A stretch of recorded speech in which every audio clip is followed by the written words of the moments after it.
Whole Story Quest Audiobooks presents The Murder Mile by Lesley McEvoy, narrated by Anna Cordell. Chapter 1. 3rd of August. I sat up suddenly, not knowing what had woken me. I squinted at the red glow of the digital clock, 6:32 a.m. I tried to slow my breathing, and then jumped when the telephone rang again. "Hello? Joe, it's me." Callum's soft Scottish tones pushed through the fog of half-sleep. "Sorry to call so early." He paused, not sounding the least bit sorry. I could feel what was coming, even before he said it. We found another body. I felt my stomach churn at what that meant, the fallout from a brutal death. Something all too familiar to everyone involved in the events of recent weeks. I swung my feet onto the floor and rubbed my eyes into focus. Same killer. I heard him sigh and could imagine how he looked, tired and weary after weeks of long days and even longer nights trying to track down the man the press had dubbed the Towpath Killer. "I'm not sure. That's why I want you to come and take a look. Do you mind?" A million reasons why I did mind raced through my head, but I was trying not to sound unhelpful. What about Taylor Kane? She's not exactly going to be pleased to have me trampling all over the case, is she? He let out a deep breath. "Just as well it's not her decision then, isn't it? This is my investigation, and I want you involved." I could imagine him running his fingers through his silver hair, a habit he had when he was losing his patience. "I don't give a rat's arse what Taylor Kane thinks. I've got bigger things to worry about than office politics." I knew he was referring to Chief Superintendent Mike Hoyle. Lizzie Taylor Kane had been his appointment as the resident criminal profiler of West Yorkshire Police's intelligence unit. He wouldn't hear any criticism of her. Whether to justify the role or for other reasons that were muttered about in the police canteen, I was never quite sure. What I did know was that my involvement would seriously piss him off. I stared out at the grey light above the trees in the far distance. The miserable weather seemed to reflect the way my day was already shaping up. "Okay, is this official?" His hesitation spoke volumes. No, a favour to me." "So office politics are a consideration then? Oh, for God's sake, Joe, will you come out or not?" I took a deep breath. "Yes, I'll come. I can be at the station in half an hour. No, not the station. I need you to come to the scene. I want you to see her in situ." My stomach dropped. I'd worked from crime scene photographs on the Linda Baker case, and they had been bad enough. "I don't know, Cal. It's a long time since I've been to a fresh crime scene." "You'll be fine." He sounded certain. "But I need you to see it before the place turns into a circus. That's why I called as soon as I knew what we were dealing with. It's in Shipley. Do you know the canal?" "Yes." I still wasn't sure I wanted to do this. "Behind the petrol station where the canal goes under the bridge. Get that far and you'll see the activity. I'll meet you there." Another canal site, another muddy towpath, and another mutilated young girl. Chapter 2.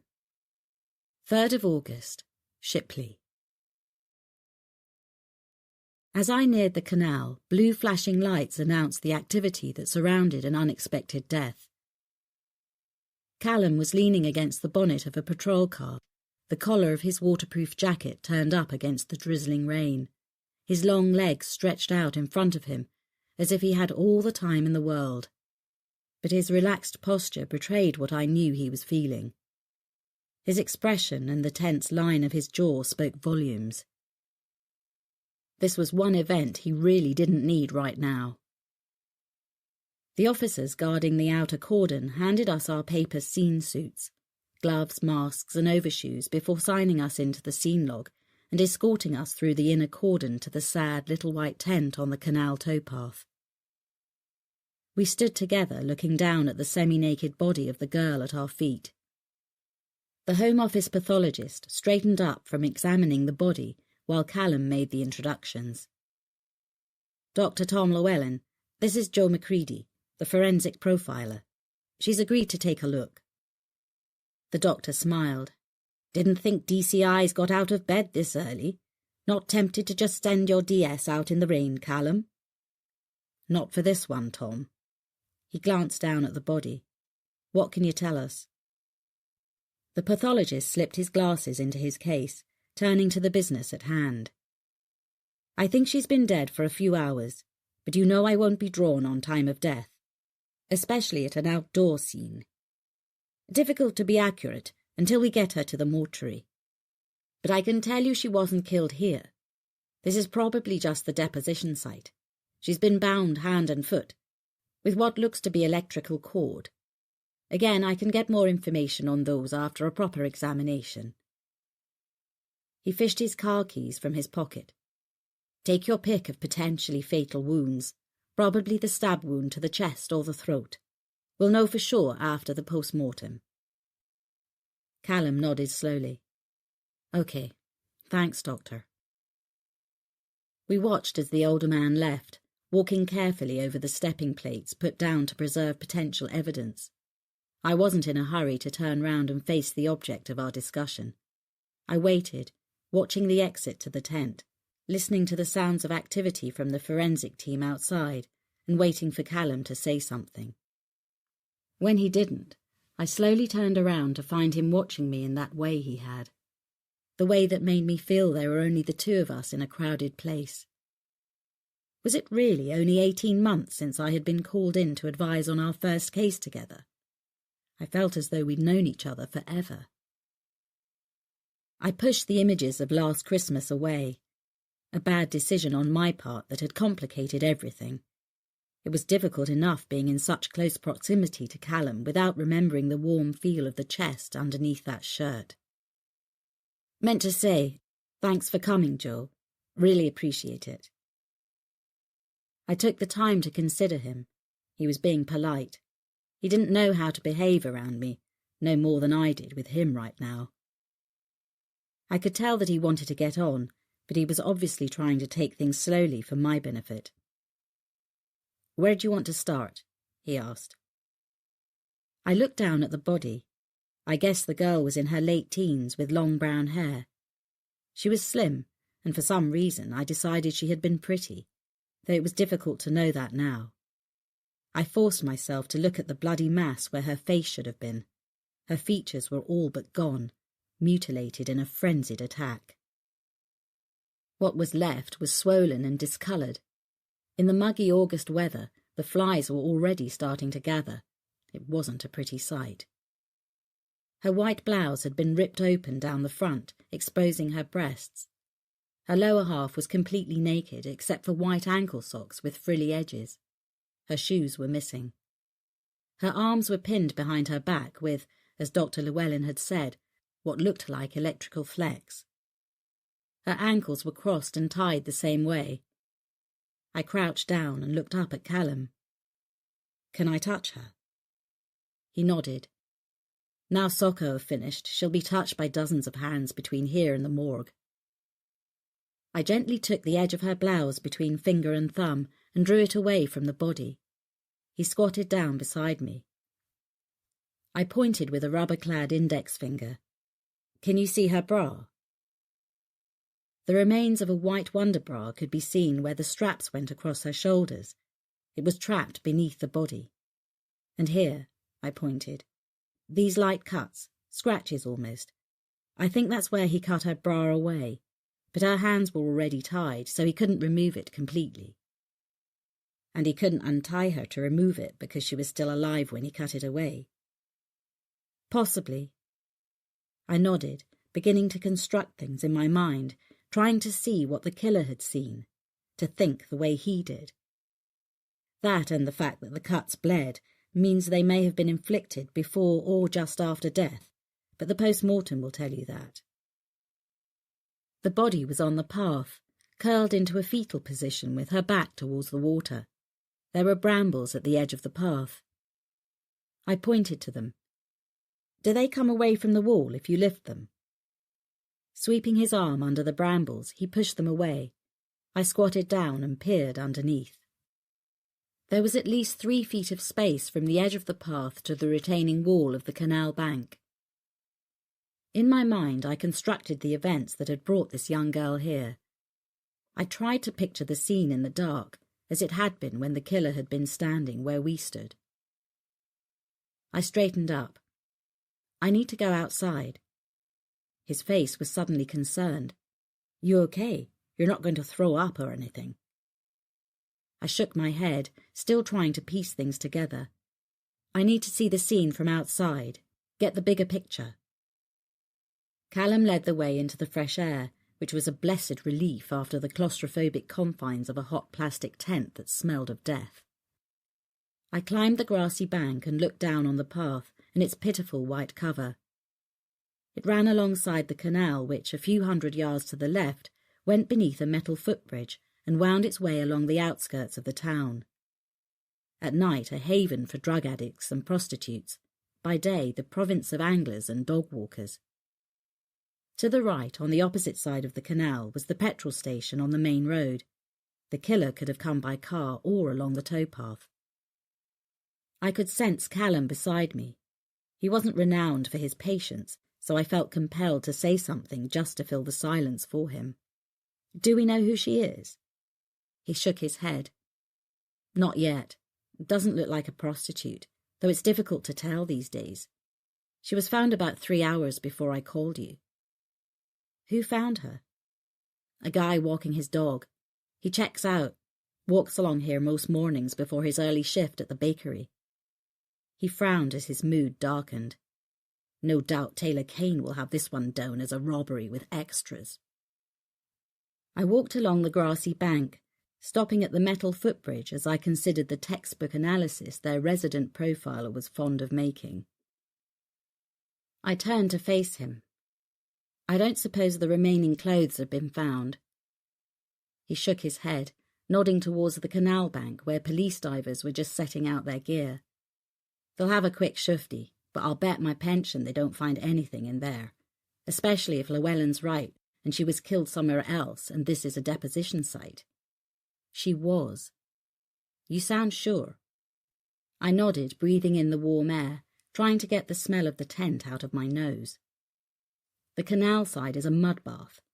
I stared at the path, constructing the night as the killer would have seen it. Imagine it's pitch black, just some lights from the petrol station. Not enough to really see by, and you're carrying the dead weight of your victim. It was hammering down last night, I know, because it kept me awake. Should have called me. He was grinning that wonderful lopsided grin of his. I pretended not to have heard. You'd soon discover it's too slippery to scramble down the track from the road, especially carrying your victim, so you'd have to get down here a different way. From the bridge, maybe? I nodded, still staring down at the sad little tent. Perhaps. I could sense his frustration. I wanted to offer him something more positive, but I wasn't about to speculate just to make him feel better. Look at it this way, I offered. If we are dealing with the same killer, Taylor Kane's theory for Linda Baker falls apart. She can't assume it's a hate murder against a girlfriend or lover. That doesn't hang together when you start to get multiples. True, he said, straightening his shoulders and looking back down the path to where the body was being moved on a stretcher up to the coroner's ambulance. But are we dealing with the same killer? He turned to me. What do you think, Joe? Have you got Linda Baker's photos? They're in my car. I knew they would be. In the 4 weeks since Linda's body had been found on a towpath on the outskirts of Fordley, he had carried the crime scene photos everywhere.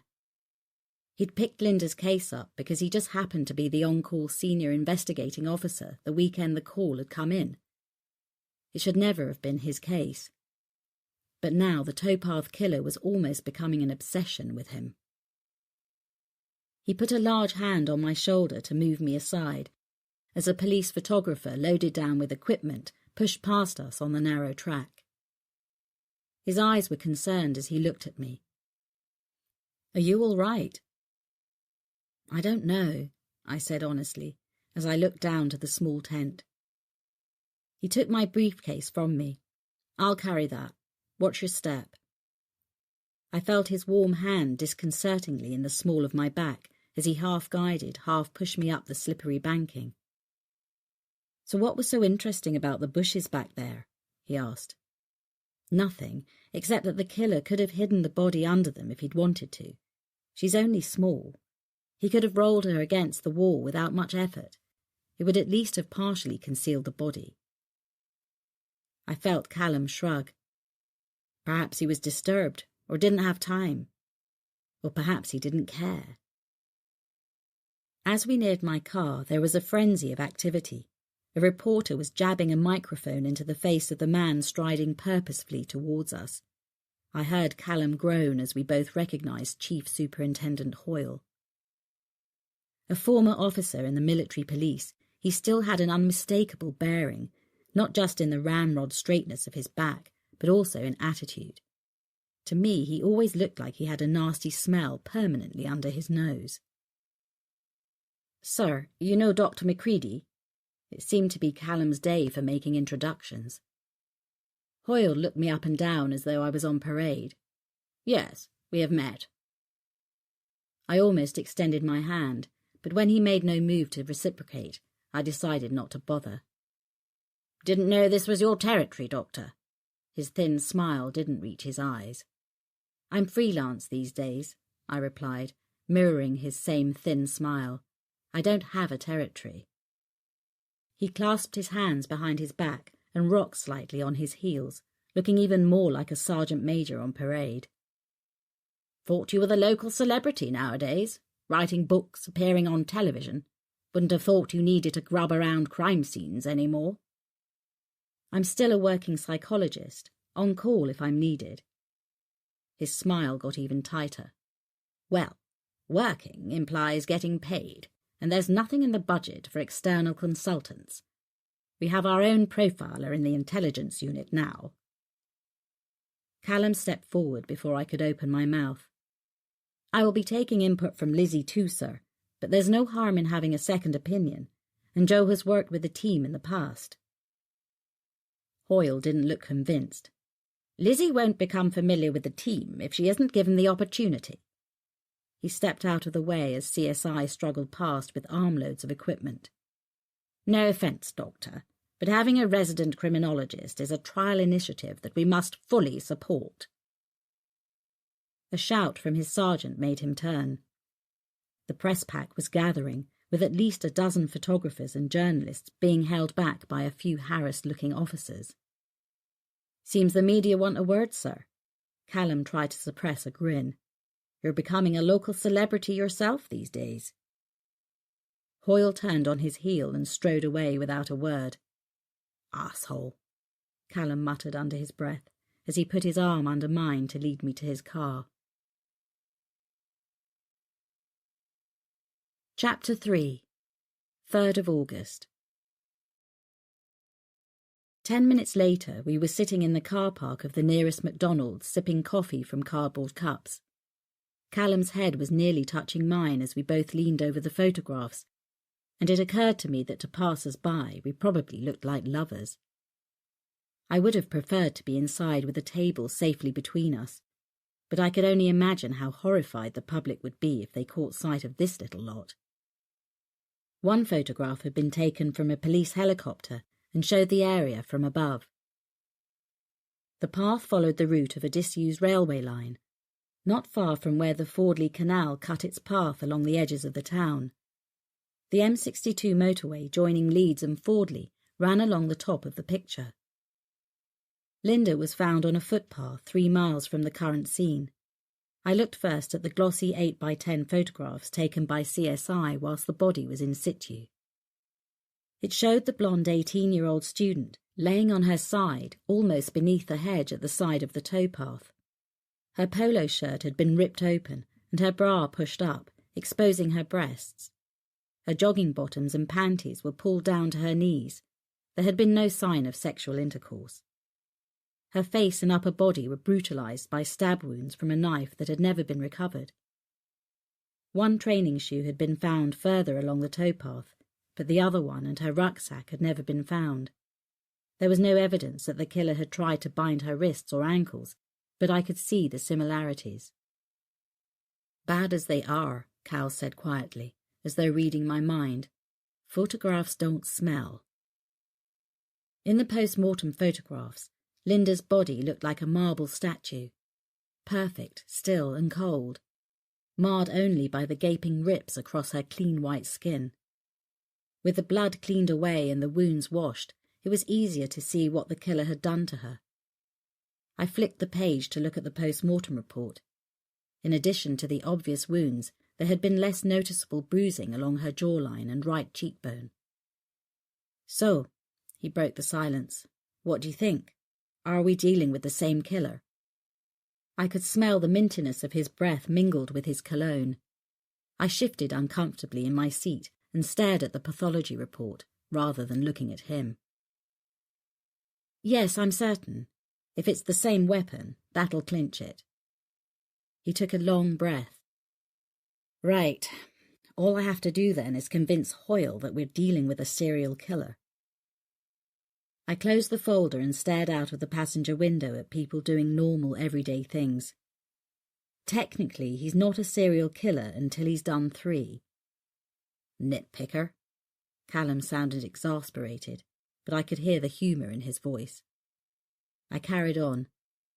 "The problem you have is convincing them of the motivation, and that will determine the kind of people you focus your attention on in the search. Get that wrong, and you could be looking in completely the wrong direction. Hoyle's pet profiler has already got us tracing every past boyfriend and male acquaintance of Linda's at Fordley College. So help me out here, Joe. What am I looking for?" I sighed, trying to order my thoughts into some kind of logic. "Well, there are differences, but they're far outweighed by the similarities." "Go on." "Linda was a blitz attack. It wasn't as well planned, and he took a much greater risk." "Because she was killed at the scene." "Right. He killed her on the footpath. It's a popular spot, and we know there were people about just before the attack, and not long after.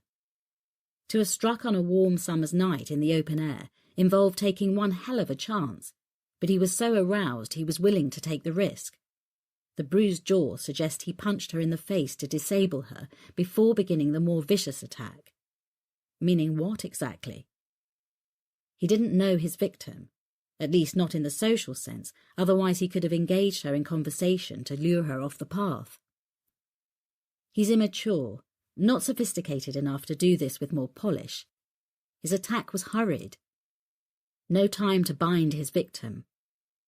Plus, he didn't come equipped with anything other than the murder weapon, so I don't think he intended to act it out that night."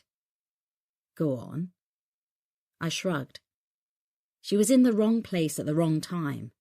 When I first looked at this one, I suspected he might be out there on the prowl, fantasizing, probably even watching courting couples along the towpath.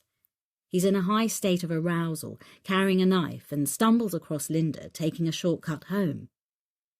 So a blitz attack on an opportune victim. Right. And although there's no sign of sexual drive behind it, it's definitely sexually motivated. He's a voyeur up to this point. That's why I told you to check reports of flashes or peeping toms in the area.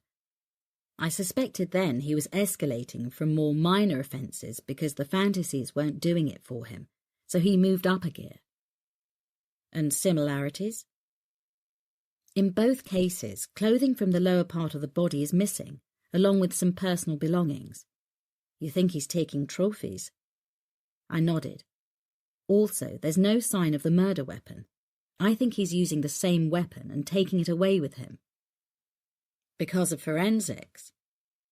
Possibly. More likely he regards the knife as a treasured possession, so he doesn't dispose of it or leave it at the scene. I glanced at the photographs as I continued. Sexual predators refine their technique and increase their skill with each new encounter. They learn and improve. He wanted more power over this victim. He needed more time for that, time to bind her and control her so he could heighten his pleasure and savour the moment. He's into sadistic control. Remember the bra? He wants to cut it away while she's alive, while she's bound and helpless. He wants to see her reaction. With Linda, he killed her too fast, had to because it was a public place. I call the initial encounter Crime Scene A, which is rarely ideal and not how he imagined it in his fantasies. So this time he moves the second victim to a prepared place, Crime Scene B. Somewhere he's left things ready and he can have time with her. He kills her there, then dumps her body by the canal. Both sites run parallel to major roads.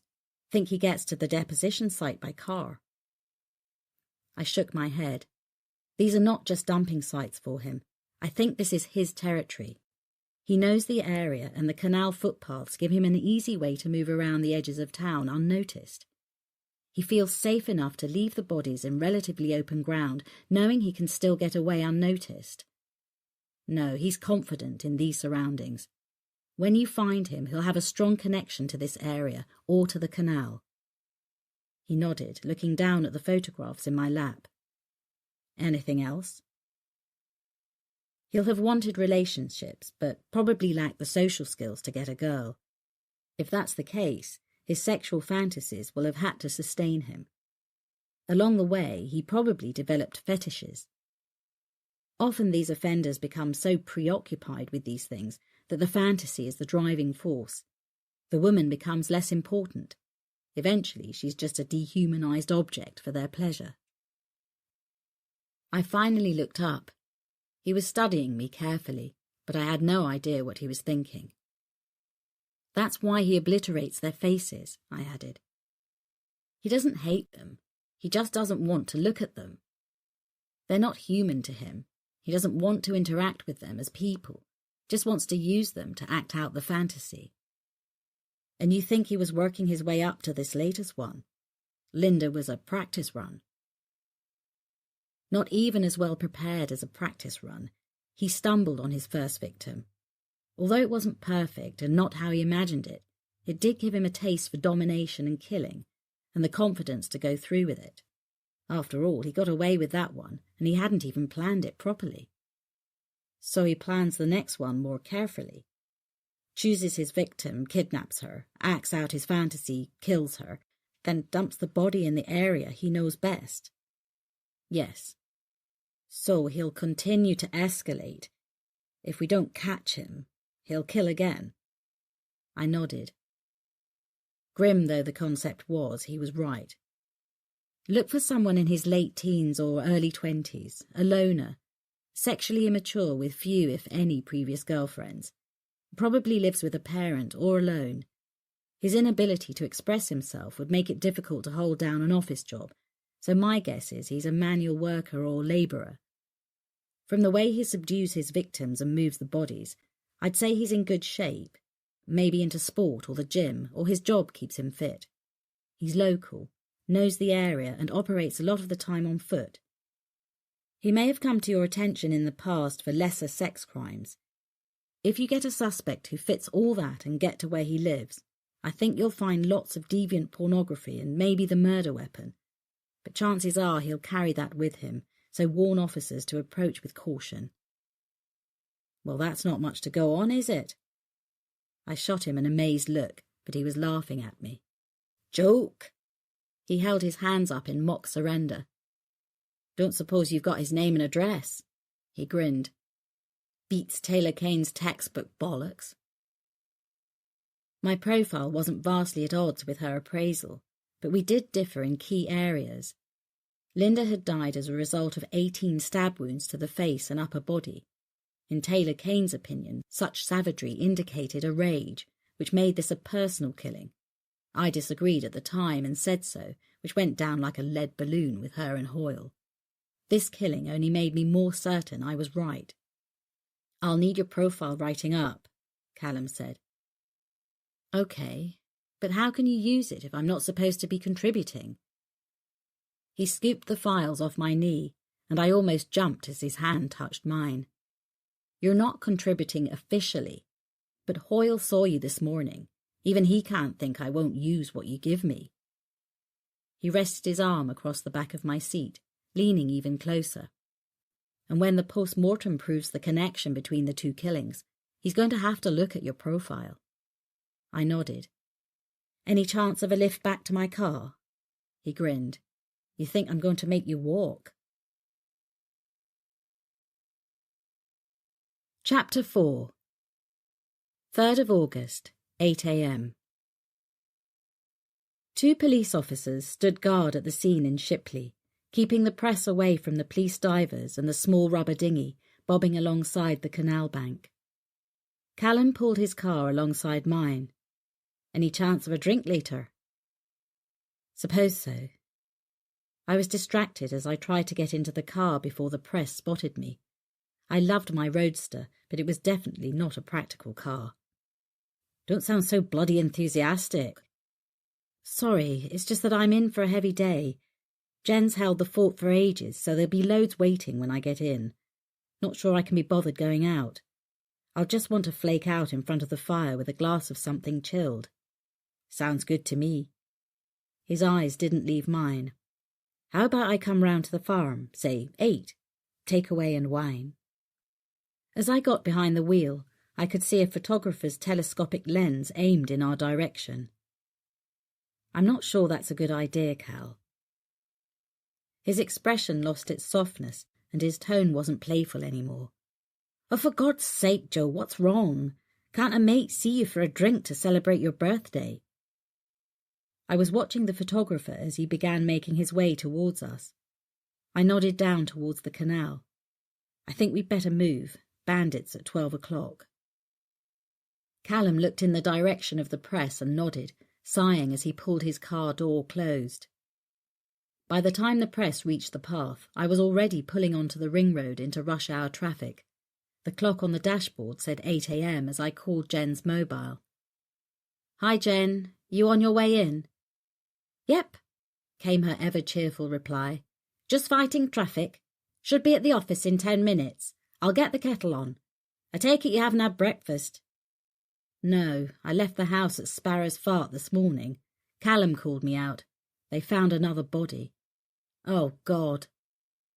"He wanted me at the scene before the circus came to town." "Before Lizzie Taylor Kane found out?" She huffed down the phone. "Why does she have to be such a bitch?" "Perhaps," I said, distractedly manoeuvring through traffic, "she feels threatened. She is new to the job." "Crap at what she does, you mean?" "Yes, well, she lacks hands-on experience, that's all." I could hear myself trying to sound generous. "It's academic anyway. It's not official. Callum just wanted me to take a look and tell him what I thought." "Well, rather you than me." I smiled. How could I ever manage without her? Jen had been admin manager of the clinical psychology department at Fordley Hospital when I was a junior psychologist. 10 years my senior, she decided I needed looking after and somehow adopted me. "Anything I need to know?" I asked. "Did you call your mother? She rang twice yesterday." She paused, and when I didn't reply as expected, she added, "Callum called yesterday too." In her silence, I knew I was supposed to come up with a reason why I hadn't returned their calls. I groaned inwardly. "I don't know what all the fuss is about, Jen. Why can't people just let it pass?" "You can't expect people who care about you to ignore the fact that it's your birthday tomorrow." "Why not?" I said irritably. "I never have a problem ignoring it."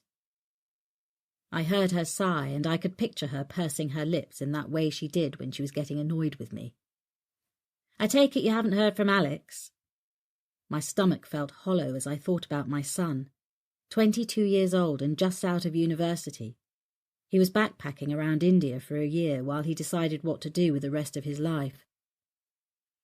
When he left, I'd given strict instructions for him to call once a week, as by then I would have images of his murdered and mutilated body invading my dreams.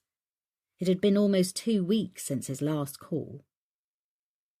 "What's that got to do with it?" "Just thought you might be getting grumpy as it's tomorrow and he hasn't called." For the last time, Jen, birthdays do not and never have been important to me, even when Alex was here.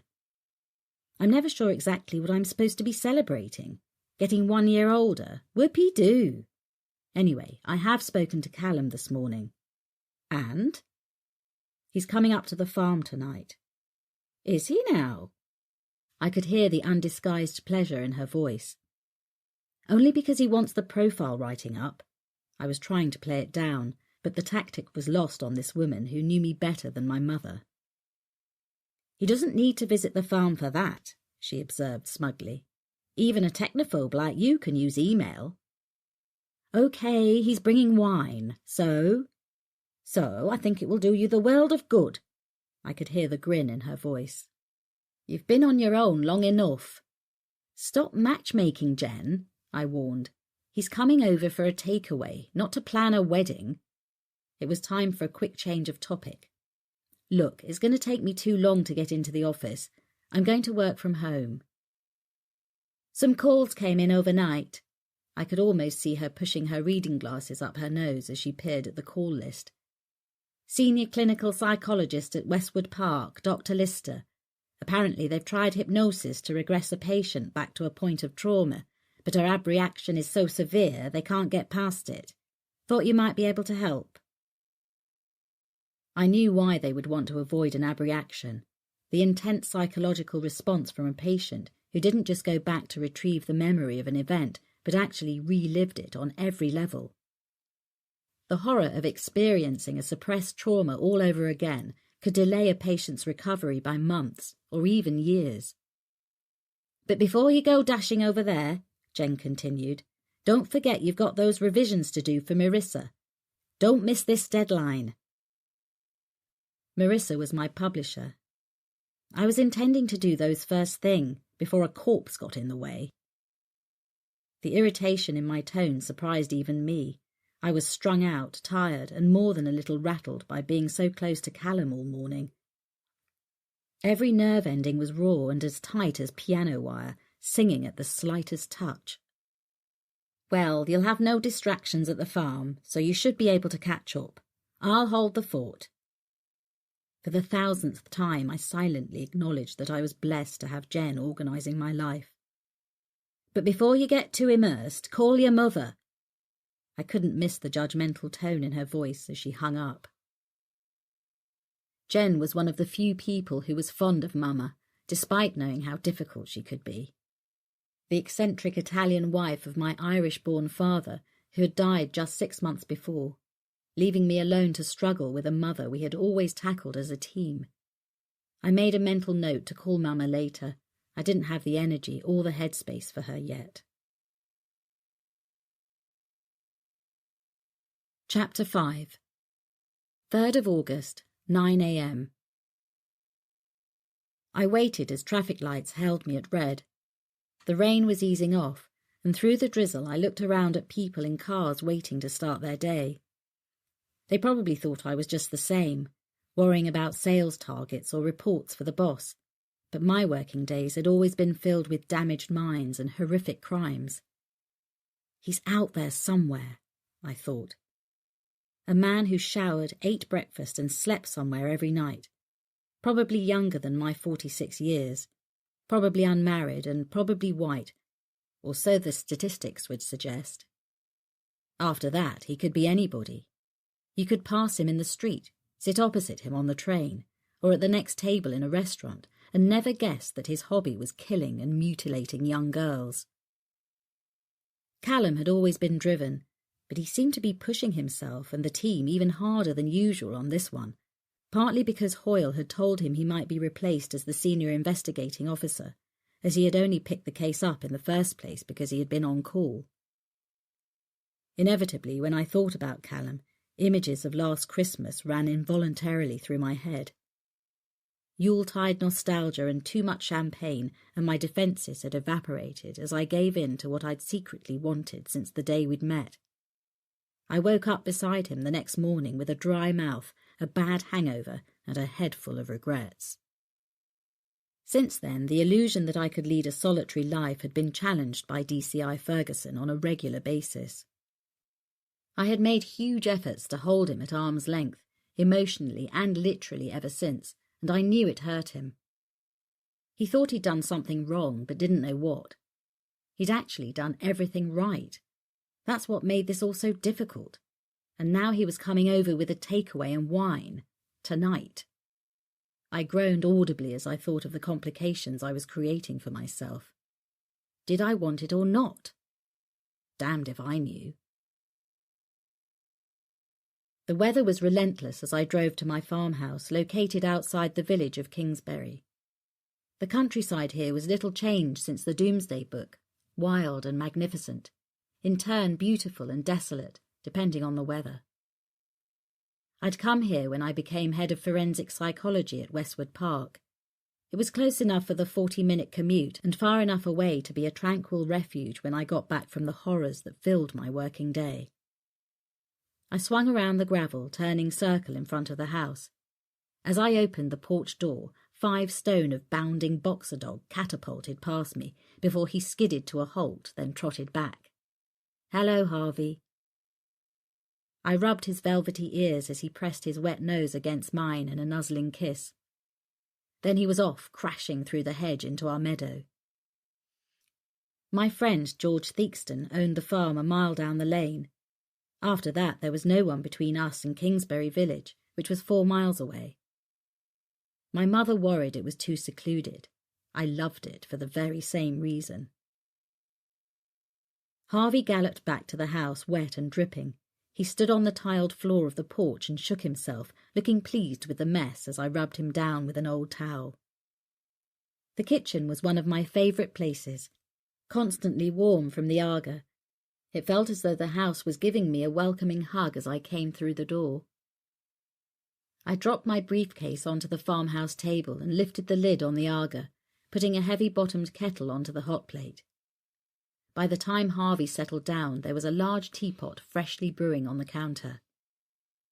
I kicked a ball for Harvey down the glass corridor that connected the main house to a barn conversion that was now my office. After the kitchen, probably the place I spent most time. Harvey settled himself on the Chinese rug in front of the desk. As he snored contentedly, I spent the next hour writing up my profile for Callum and then turned to Marissa's edits. My eyes were gritty, reminding me of my early morning start. I stared at the screen but wasn't seeing what was there. I was thinking about Callum, debating whether to chicken out and cancel our cosy evening in. I jumped when the phone rang. "Is that Dr. Macready?" "Yes," I answered automatically. "Who's this?" "John," came the blunt reply. "I'm sorry to call, but I'm desperate." I felt a twist of discomfort at the implications of a stranger having my private number. "How did you get this number?" "That doesn't matter." I closed my eyes and concentrated on the non-visual signals I was getting down the phone. For some reason, this call was trouble. I could feel it. "Listen to me." His tone was aggressive. "I need you to see Mattie. She's in Westwood Park. I can't do any more for her. I had to leave her." "Mattie?" "Well, Martha. My girlfriend. Her doctor admitted her. He thinks she'll top herself." His words tumbled out, disjointed and fragmented like a person on the edge of panic. But the verbal cues I was getting told me that John was a man who rarely panicked, someone who was used to being very much in control. "Did my secretary give you this number?" "Yes." He was lying. There was no way Jen would ever give out my private number. "You shouldn't have called here." "For God's sake," he shouted. "It doesn't matter. What matters is that you see her." "Calm down, John." It wasn't worth pushing the point. I automatically reached for a pen. "What's the problem? What does her GP say?" His breath exploded down the phone. "He's useless. She's been seeing him for months. In the end, he knew she was psycho." There was a pause as he gathered himself. "It's the nightmares. They scare me to death. She turns into another person." The last word was quiet, almost breathed rather than spoken. "Just like, possessed. You've got to see her. The devil lives inside her, I swear to God." Sometimes I can see him looking at me through her eyes, and her voice changes. I felt irritation turning to anger. I need to know why you think I should deal with this. One night I woke up and she was looking down at me, but it wasn't her. It was him. I could see him in her eyes, murderous eyes. I didn't sleep for 2 nights. Daren't sleep in case she killed me, stabbed me, like the others. Which others? The hair along my arms was standing on end as I scribbled his words onto my pad. I stared at the phone as the line went dead, and John left my life as explosively as he had entered it. Chapter 6. 3rd of August, 2 p.m. I drove through the imposing stone gateway of Westwood Park Psychiatric Hospital. The sprawling collection of Edwardian buildings had been a dominating feature of the landscape ever since it was built at the beginning of the 20th century. In those days it was called Fordley Lunatic Asylum, a name that conjured up terrifying images of bedlam and cruelty. By the Second World War, the name had been changed, but for locals it was still a place of myth and misunderstanding. Contrary to popular belief, the criminally insane were not housed here. There was a secure unit for those deemed a danger to themselves or others, and there were patients who would probably never be released into the community. They needed medical treatment, not prison, but it was a fine distinction that many in the local community struggled with. I passed the gatehouse, which no longer had a gatekeeper or a security barrier, both reassuring features in my time. The light was taking on the dim glow of a dull day as I drove past the cricket pitch and swung into the visitors' car park. I walked into the building, up the steps and into reception as the receptionist slid back the glass partition and smiled helpfully. "I'm here to see Dr. Lister. Have you an appointment?" "Not exactly. He called my office and requested my help. There wasn't time to phone ahead," I lied. "Thought I'd call in passing." I didn't explain that John had seriously pissed me off, and I wasn't about to waste time dealing with the endless bureaucracy involved in getting to see his girlfriend.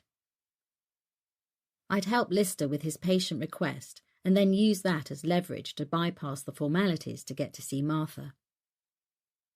I hadn't called as I risked being told no, a word I'd never been fond of. Better to proceed until apprehended. The receptionist's helpful smile melted like snow under a heat lamp. "Well, I'm not sure he'll see you," she said with the tone of someone used to saying no and being unpopular for it.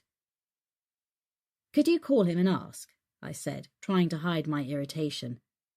"Tell him it's Dr. Macready. I'm sure he'll see me." The glass partition slid shut, her way of dismissing me into the waiting room while she made the call. Resisting the temptation to glare at her through the glass, I turned and rested my back against the counter. The waiting room was like the million others I'd spent half my professional life in. Painted institutional magnolia with rows of uncomfortable blue upholstered chairs, rigidly fixed together and bolted to the floor to prevent patients or visitors hurling them as weapons. I turned as the partition opened behind me. Her smile had vanished permanently, replaced by the look of a woman sucking a lemon. "Dr. Lister will see you. Go to the end of the corridor and up the stairs. His office is 3rd on the left." "Thank you."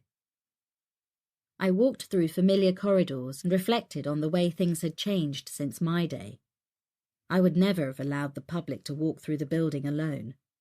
Staff being attacked and even killed on hospital premises had increased, and if anything, precaution should have been tighter, not slacker.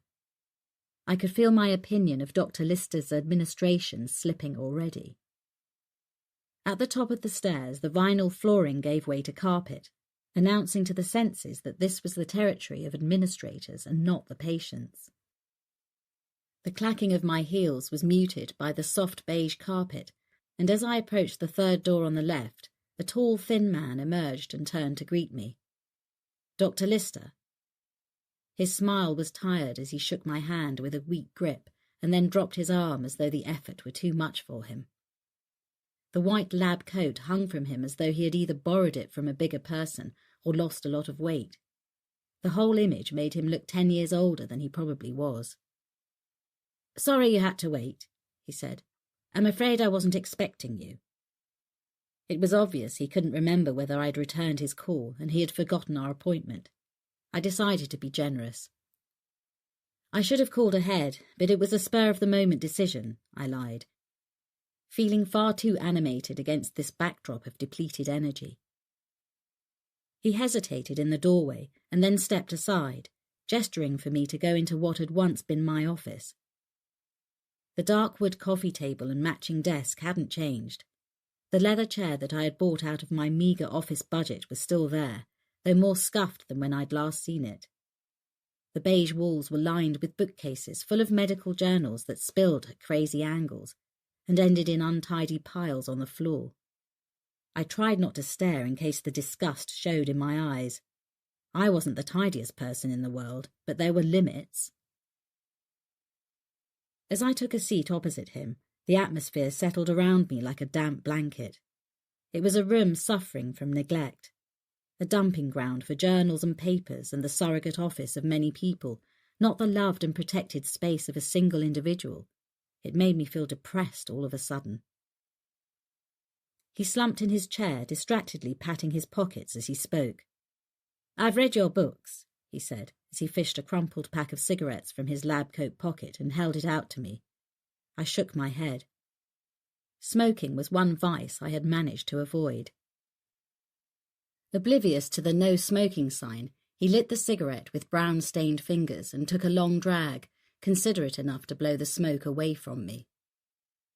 "I saw you at a conference last year, speaking on current life regression, so obviously I thought of you when we had problems with Martha. I understand you used to work here." I was still stuck on the punchline. Martha? "Yes, years ago. That's the patient with the severe abreaction, Martha." He nodded, pulling a file from a lopsided stack on an overcrowded in-tray. "Martha Scott." Aggressive John's girlfriend and the severe abreaction were one and the same. He scanned the page as he spoke, not lifting his eyes to me.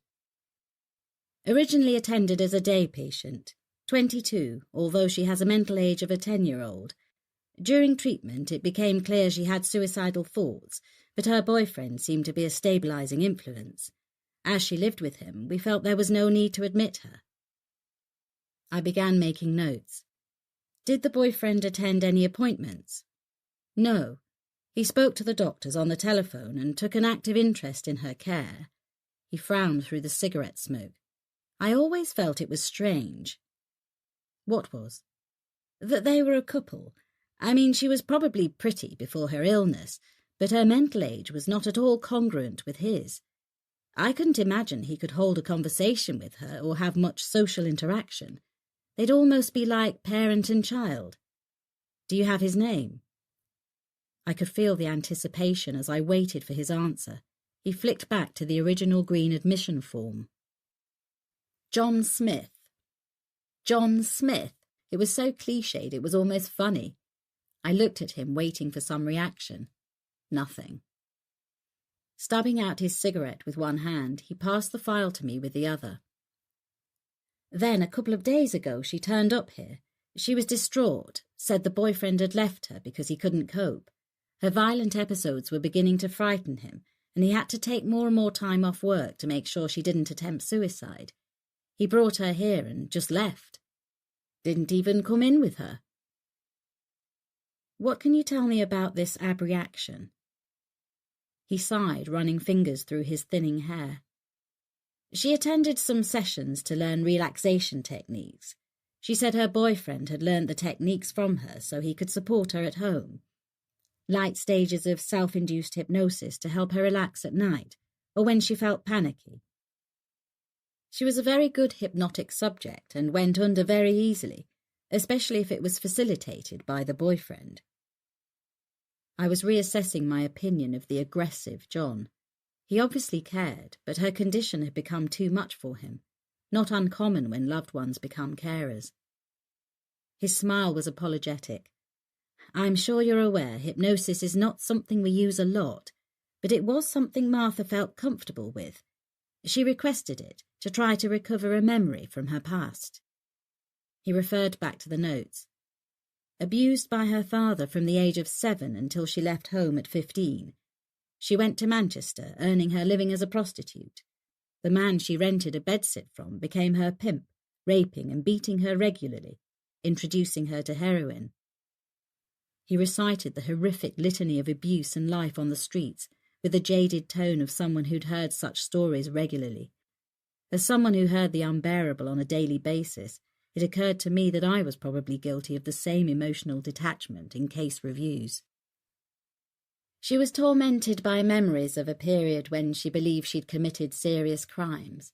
She was having nightmares and believed they were flashbacks to real events. What kind of nightmares? She thought she had committed murder, more than once. I raised my eyes to look at him, my pen poised in mid-air. How? I dreaded the answer, though I knew what it was going to be. She thought she had stabbed other prostitutes. Any evidence she might have? He looked at me steadily. As you know, Dr. Macready, claims like this are made on a daily basis here. We have people confessing to every crime imaginable, and some not yet dreamed up. If it's to be believed, we have a cast of characters here from Lord Lucan to Count Dracula. I even have a patient in the secure unit who assures me that at the next full moon he'll turn into a werewolf before my very eyes. He refuses to eat anything but raw meat and laps water from a bowl. Until we can establish a little more, I'm hardly going to alert the police to the possibility of multiple murders, area unknown, victims unknown, and time period unspecific. If and when we can fill any of those gaps, then of course I will refer it on to the relevant authorities. I knew how unprofessional I must have looked asking for evidence when we both knew that outrageous claims were the norm here, but I justified it to myself. After all, I'd heard about these dreamed-up stabbings before. Daren't sleep in case she killed me, just like the others. And you want me to see if I can get past the abreaction? I asked.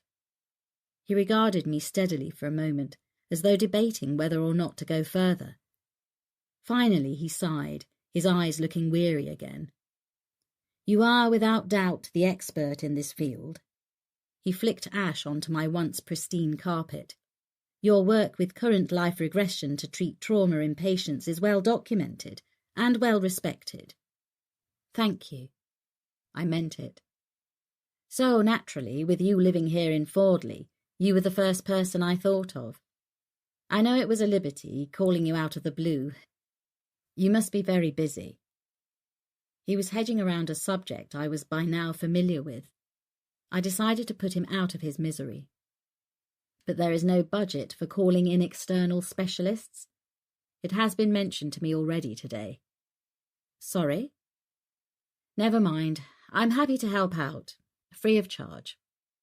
I looked at him with sympathy. I do remember what it's like, you know, trying to manage on a budget. He actually managed a smile as he gave me the case file and smoked another cigarette while I read through it. Finally, he got up from the desk. If you're happy to start today, I'll take you to meet Martha. Chapter 7. 3rd of August, late afternoon. Carpet gave way again to hard vinyl, and my heels clattered loudly behind Dr. Lister's sensible rubber-soled shoes. Posters on the walls reminded staff and visitors that certain items were prohibited. Weapons, alcohol, glass bottles. It was the smell that hooked my memories, leading me back by the olfactory senses to an era when I'd get in the car after my shift and open all the windows, even on the coldest nights, to blow away the institutional stench of carbolic urine and sweat that no amount of disinfectant could cover up or wash away. Dr. Lister used a swipe card, opening metal doors that led even deeper into the maze. As we neared the end of the block, I became aware of the feeling here. Not a positive energy, but rather something to be careful of. The patients' rooms were not locked here. These patients were a danger to themselves, but to no one else. I knew from experience that there were no doors on the showers or the toilets. Nowhere a patient could lock themselves away from sight or help, but that meant no privacy either. Martha was sitting on the edge of the bed with her back to the door, her stiff off-white hospital gown almost swamping her slight frame. I stayed by the door as Lister walked quietly around the bed and squatted down beside Martha so he could look up into her downturned face. "I brought someone to see you, Martha," he said in a gentle tone that for some reason surprised me. He gestured with his right hand for me to come closer, like a nature warden beckoning me to approach some timid animal. "This is Dr. Macready. She's here to help you, remember." I hunkered down beside the bed, getting my first look at Martha. She had the complexion of someone who'd abused substances. The white skin across her sharp cheekbones was papery thin, almost translucent. "Hello, Martha," I said quietly. She was nervously plucking at some unseen thread on her hospital gown. I glanced at Lister. "Okay to leave us for a while?" "I'll be just outside if you need anything." I waited until he left the room, the door softly closing behind him. Behind me was a high-backed hospital chair. I moved it closer to the edge of the bed, controlling and owning the space. I sat silently watching her, waiting for her to speak.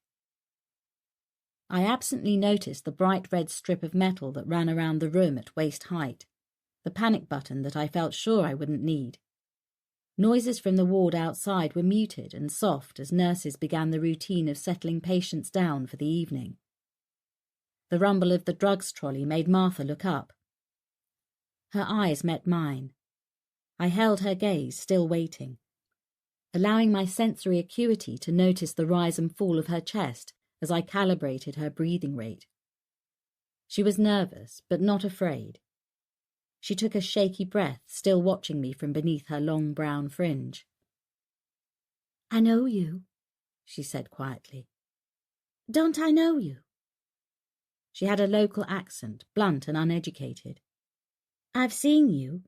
Could I have seen pictures of you?" "Possibly." I couldn't help smiling at her childlike way. "I've been on local TV."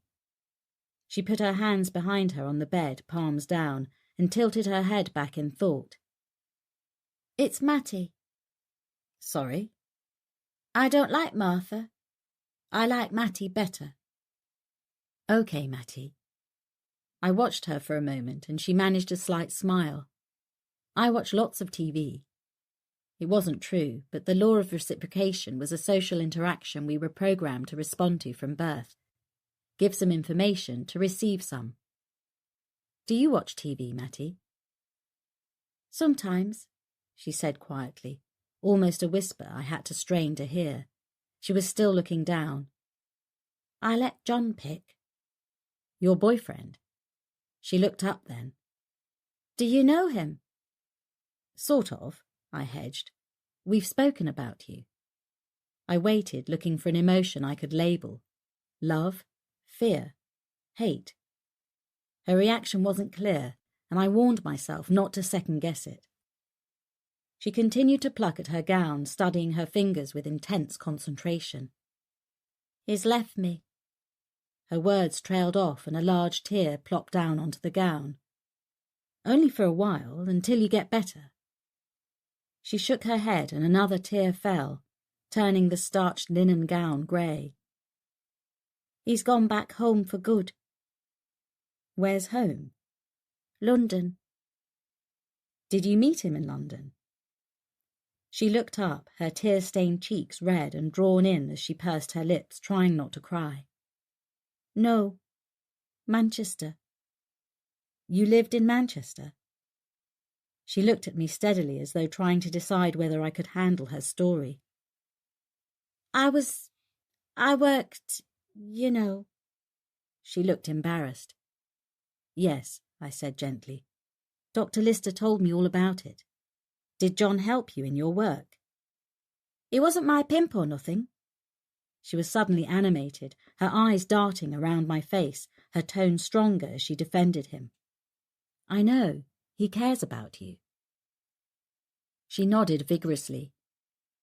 "He met me one night, down Canal Street in a bar." I nodded, not wanting to disturb this sudden flow with questions. "He was nice to me. We met for business, but he weren't like the others. He just talked to me." She suddenly smiled sheepishly, and I got a fleeting glimpse of the pretty girl she once was. "So how did you come to be in Fordley?" "He didn't like drugs, didn't want me on heroin, said it affected my brain, so he sorted Jerry out and we had to move away." "Jerry?" "He was my minder." "John got you away from him?" "Yeah. Jerry paid me sometimes with a fix. John didn't like that. Said he couldn't talk to me when I was off on one. So we left. John had a job in Fordley, so we came here." I wanted to take notes, but instinct told me she would stop talking if I began to write this down. I watched her relax. She pulled one leg underneath herself, her other leg dangling off the bed. "Sounds like he cares for you a lot." Her eyes suddenly welled with tears and she sniffed back a sob. "He didn't like me riding on his bike in case I came off. Wanted to keep me safe. But he wasn't bothered about me getting on it when we came here, was he? If he cared so much, how could he leave me?" "He left you here so I could see you, Mattie, because he thinks if you talk to me, you can get better quicker." Her head lifted quickly and her tear-filled eyes looked into mine. "Really?" I nodded. "That's why I'm here today." She sniffed. "You don't work here?" I shook my head, offering her a thin smile. "No, I used to, but now I only see very special patients, like you." Sudden panic flashed across her face as she rubbed her nose with the sleeve of her gown. "I can't pay you." "That's okay. It's taken care of." She smiled. "That's John," she sighed. "He takes care of everything." She seemed to suddenly relax, to become calm. "He paid someone to see me before. Took me down to London, specially to see a lady like you, to help." "That's not in your notes. Do you remember the lady's name?" She shook her head, sniffing again. "Did it help?" She shrugged, turning her face away from me. She looked worried, as though she'd revealed too much. I had to tread carefully. Cutting to the heart of the problem too quickly could send her mind fluttering away from me like a startled bird. I shifted so that I could see Martha's whole face in the glare of the unflattering overhead light. "When you were in Manchester, you said John didn't like you being on drugs. You're not taking anything now, not even methadone. That's very good." She smiled and looked up at me like a child being praised for a nice painting at school. "John did it. He had to repress me and everything, but it worked. He said he could, and he did. I don't take nothing no more." "How did he help you to stop, Martha?" "He stroked me," she said simply. Chapter 8. 3rd of August, Westwood Park. I'd heard almost every method of getting clean, but stroking, that was a new one to me. I struggled to keep my face expressionless. "Tell me about that, Mattie." "He would lay me on the bed and pull the covers up so I didn't shiver. When you're rattling, you get the shivers." She paused with a half smile. I almost held my breath to preserve the moment. "He would kneel down beside the bed and hold my hand under the covers. Then he'd stroke my head and talk to me." She closed her eyes, a calmness descending on her. I was concentrating on her so intently I jumped when an audible click, the harsh overhead light went out, plunging the room into the eerie amber glow of lights out on the ward. Martha didn't seem to notice. I watched, spellbound, as she slowly drew her legs up and in one fluid movement that reminded me of a cat, laid on the bed. I watched the rise and fall of her chest as her breathing slowed and became rhythmical. I eased myself out of the chair and went to kneel beside her, hesitantly touching her fingers. Her palm opened and I held her hand, gently applying a little pressure whilst carefully watching her eyes. I waited for her to exhale and then began a hypnotic induction, instructing her with each breath to relax the muscles in her arms, her legs, her shoulders, keeping my voice low and even. I saw the imperceptible drop of her shoulders against the pillows as the tension left her neck. Her level of relaxation was already quite deep. After 5 more minutes of induction, Martha was at a deep level of hypnosis. You can answer my questions and still remain completely relaxed. I watched her carefully. If you understand, just nod your head. She nodded slowly, her eyes remaining closed, her breathing deep and steady. What did John say to you, Matty?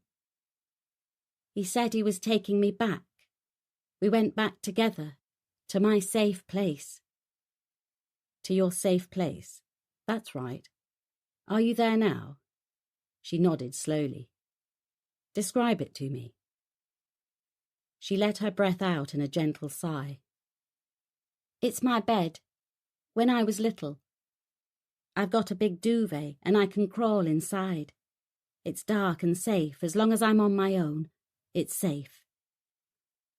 Still watching her, I reached inside my bag and pulled out the digital recorder. I didn't want the distraction of taking notes. Her safe place was going to be our escape plan in the event of my tripping the abreaction. At my instruction, she could leave whatever scene she was experiencing and go there. I focused on her breathing, matching my instructions with each of her out-breaths.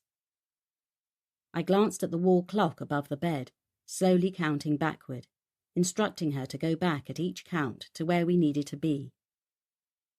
And when you get to the place in time when you were afraid, I want you to nod your head. I waited, listening to the sound of her breathing. After half a minute, she nodded. How old are you? 20. Where are you? In Manchester. What are you doing? I'm... She began to roll her head slowly from side to side, her brow furrowed and her breathing quickened. I knew she was slipping into the trauma. This was the beginning of her abreaction. Okay, Matty, listen to me. I'm going to touch your forehead, and when I do, you'll go back to your safe place. Now. I stroked her forehead, mimicking the action John had used. She relaxed into the pillows immediately, her brows smoothing out. She looked like a sleeping child. I needed a different approach. From your safe place, you can see over the top of your warm, snuggly duvet. Can you see the scene in Manchester that used to scare you? She nodded slowly. But you're looking at it like it's on TV. The act of seeing herself on screen would disassociate her from the trauma, so she wouldn't relive it through her own eyes and drop into it again. Now, tell me what you can see. I'm standing over a whore. She's... Her eyes squeezed tighter and her jaw clenched. She was struggling with what she saw, but she wasn't going into abreaction, so I let it run. She's dying! I jumped as she screamed. She was panting as beads of perspiration glistened on her forehead. Her voice was eerily calm now, almost too calm. I'm holding a knife so she can see it as she's dying. A thin smile played at the corner of her mouth. Did you find her like that? I sensed a change. Gone was the childlike 10-year-old. Even her speech was different. A deeper voice tore from her. I did it! I wasn't even sure where my next question came from, but I felt I was seeing another person emerging from this gentle, damaged child woman, so I asked it anyway. Who are you? I could feel a thin trickle of sweat run down my neck. The room suddenly felt oppressively hot. Everyone knows me. Who? Jack the Ripper. Chapter 9. 3rd of August, evening. Westwood Park Hospital. I hadn't seen that one coming. Somehow I had to find a handhold in her psyche to pull her back to me. If this was the cause of her fractured state, I needed to explore it. But I'd lost the roadmap I thought I had through Martha's mind, my route blocked by a sudden encounter with another personality. I had to see where this would go, but that meant relinquishing control and just holding on for the ride. I heard my words as if someone else was speaking them. "Does Mattie know you're there?" Mattie's lips curled back from her teeth in a feral snarl. "She tries to keep me out, but she's not strong enough. At night, when she sleeps, I come and she remembers." I swallowed, feeling the roof of my mouth go dry. "Remembers what?" "Remembers when I killed them. The whores. They didn't catch me then, and they can't catch me now. I kill through her." "Did you try to kill John?" I could hear myself asking the questions, but I couldn't believe where this was going. I thanked God for the digital recorder. "She wouldn't let me. Then I got stronger than her. I almost had him. But he woke up and saw me. He left us here, but I can get out. I can leave her behind now and kill again, thanks to you." I'd had enough. I was losing my detachment and needed to regain control. I reached out to touch her forehead and send her back to her safe place. She shot bolt upright. The shock threw me back from the bed, my heart hammering out of my chest. "Jesus!" She turned slowly to look at me. "You can't send me back. Not now." "Jack." I never got to finish. Mattie launched herself off the bed, almost seeming to defy gravity. I was thrown onto the floor and scrabbled backward, trying to create space between us. The emergency alarm clattered as I pushed my fingers against the metal strip above my head, as though pushing it harder would make it ring louder. The door crashed open, sending up a puff of plaster dust as it bounced off the wall, and my line of vision was blocked by a flurry of green as ward staff piled into the room. Legs stood over me and around me, and I heard Mattie's high-pitched scream as they hauled her unceremoniously back onto the bed. I tried to push myself up, but my arms were shaking. I gave in and slumped back against the wall, willing my breathing to return to normal, keeping my eyes closed. Part of me not wanting to witness the restraint and sedation I knew were happening over my head. When the screaming calmed to a grunting, I slowly opened my eyes.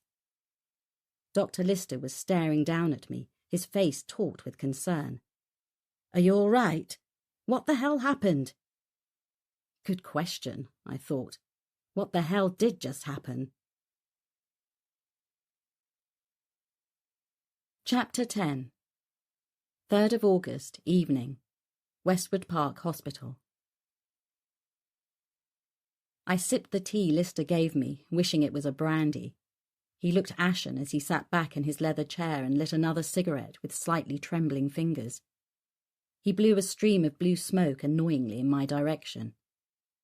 If we'd thought Martha was a serious risk, I would have taken more precautions. I shook my head, feeling as though all my strings had been cut as the adrenaline ebbed out of my system. "Not your fault. There was no reason to think she would react like that.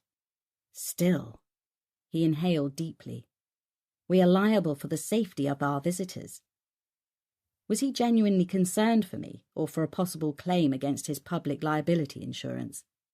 I'd had enough and wanted to get out of his depressing, chain-smoking presence. I stood abruptly and put my cup on his desk. "Don't worry. If there had been contraindications to a hypnotic intervention, I should have seen them, but there was nothing." I began to shrug on my jacket. "We thought we'd seen a serious abreaction, but nothing like this." He stood up, looking rattled.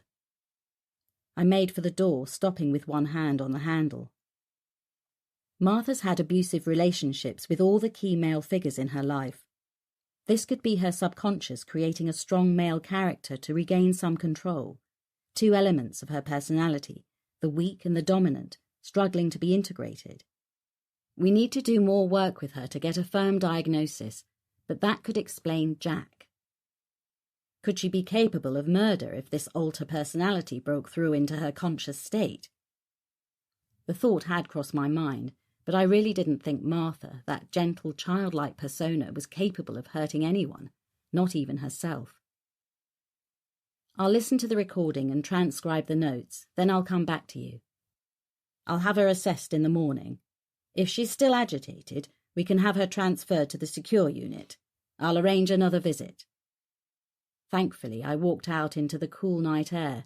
As I looked up into the clear night sky, a shiver ran through me as I realised it was a full moon. When I started the car, my mobile went into meltdown. There were 4 messages from Callum, escalating from irritated to downright pissed off. I could feel annoyance coiling inside me. Why did relationships have to be so bloody difficult? Even as I dialed his number, I decided I was in no mood to soothe bruised egos or calm ruffled feathers. He answered on the 3rd ring. "Cal, it's me. Where the hell have you been?" he exploded.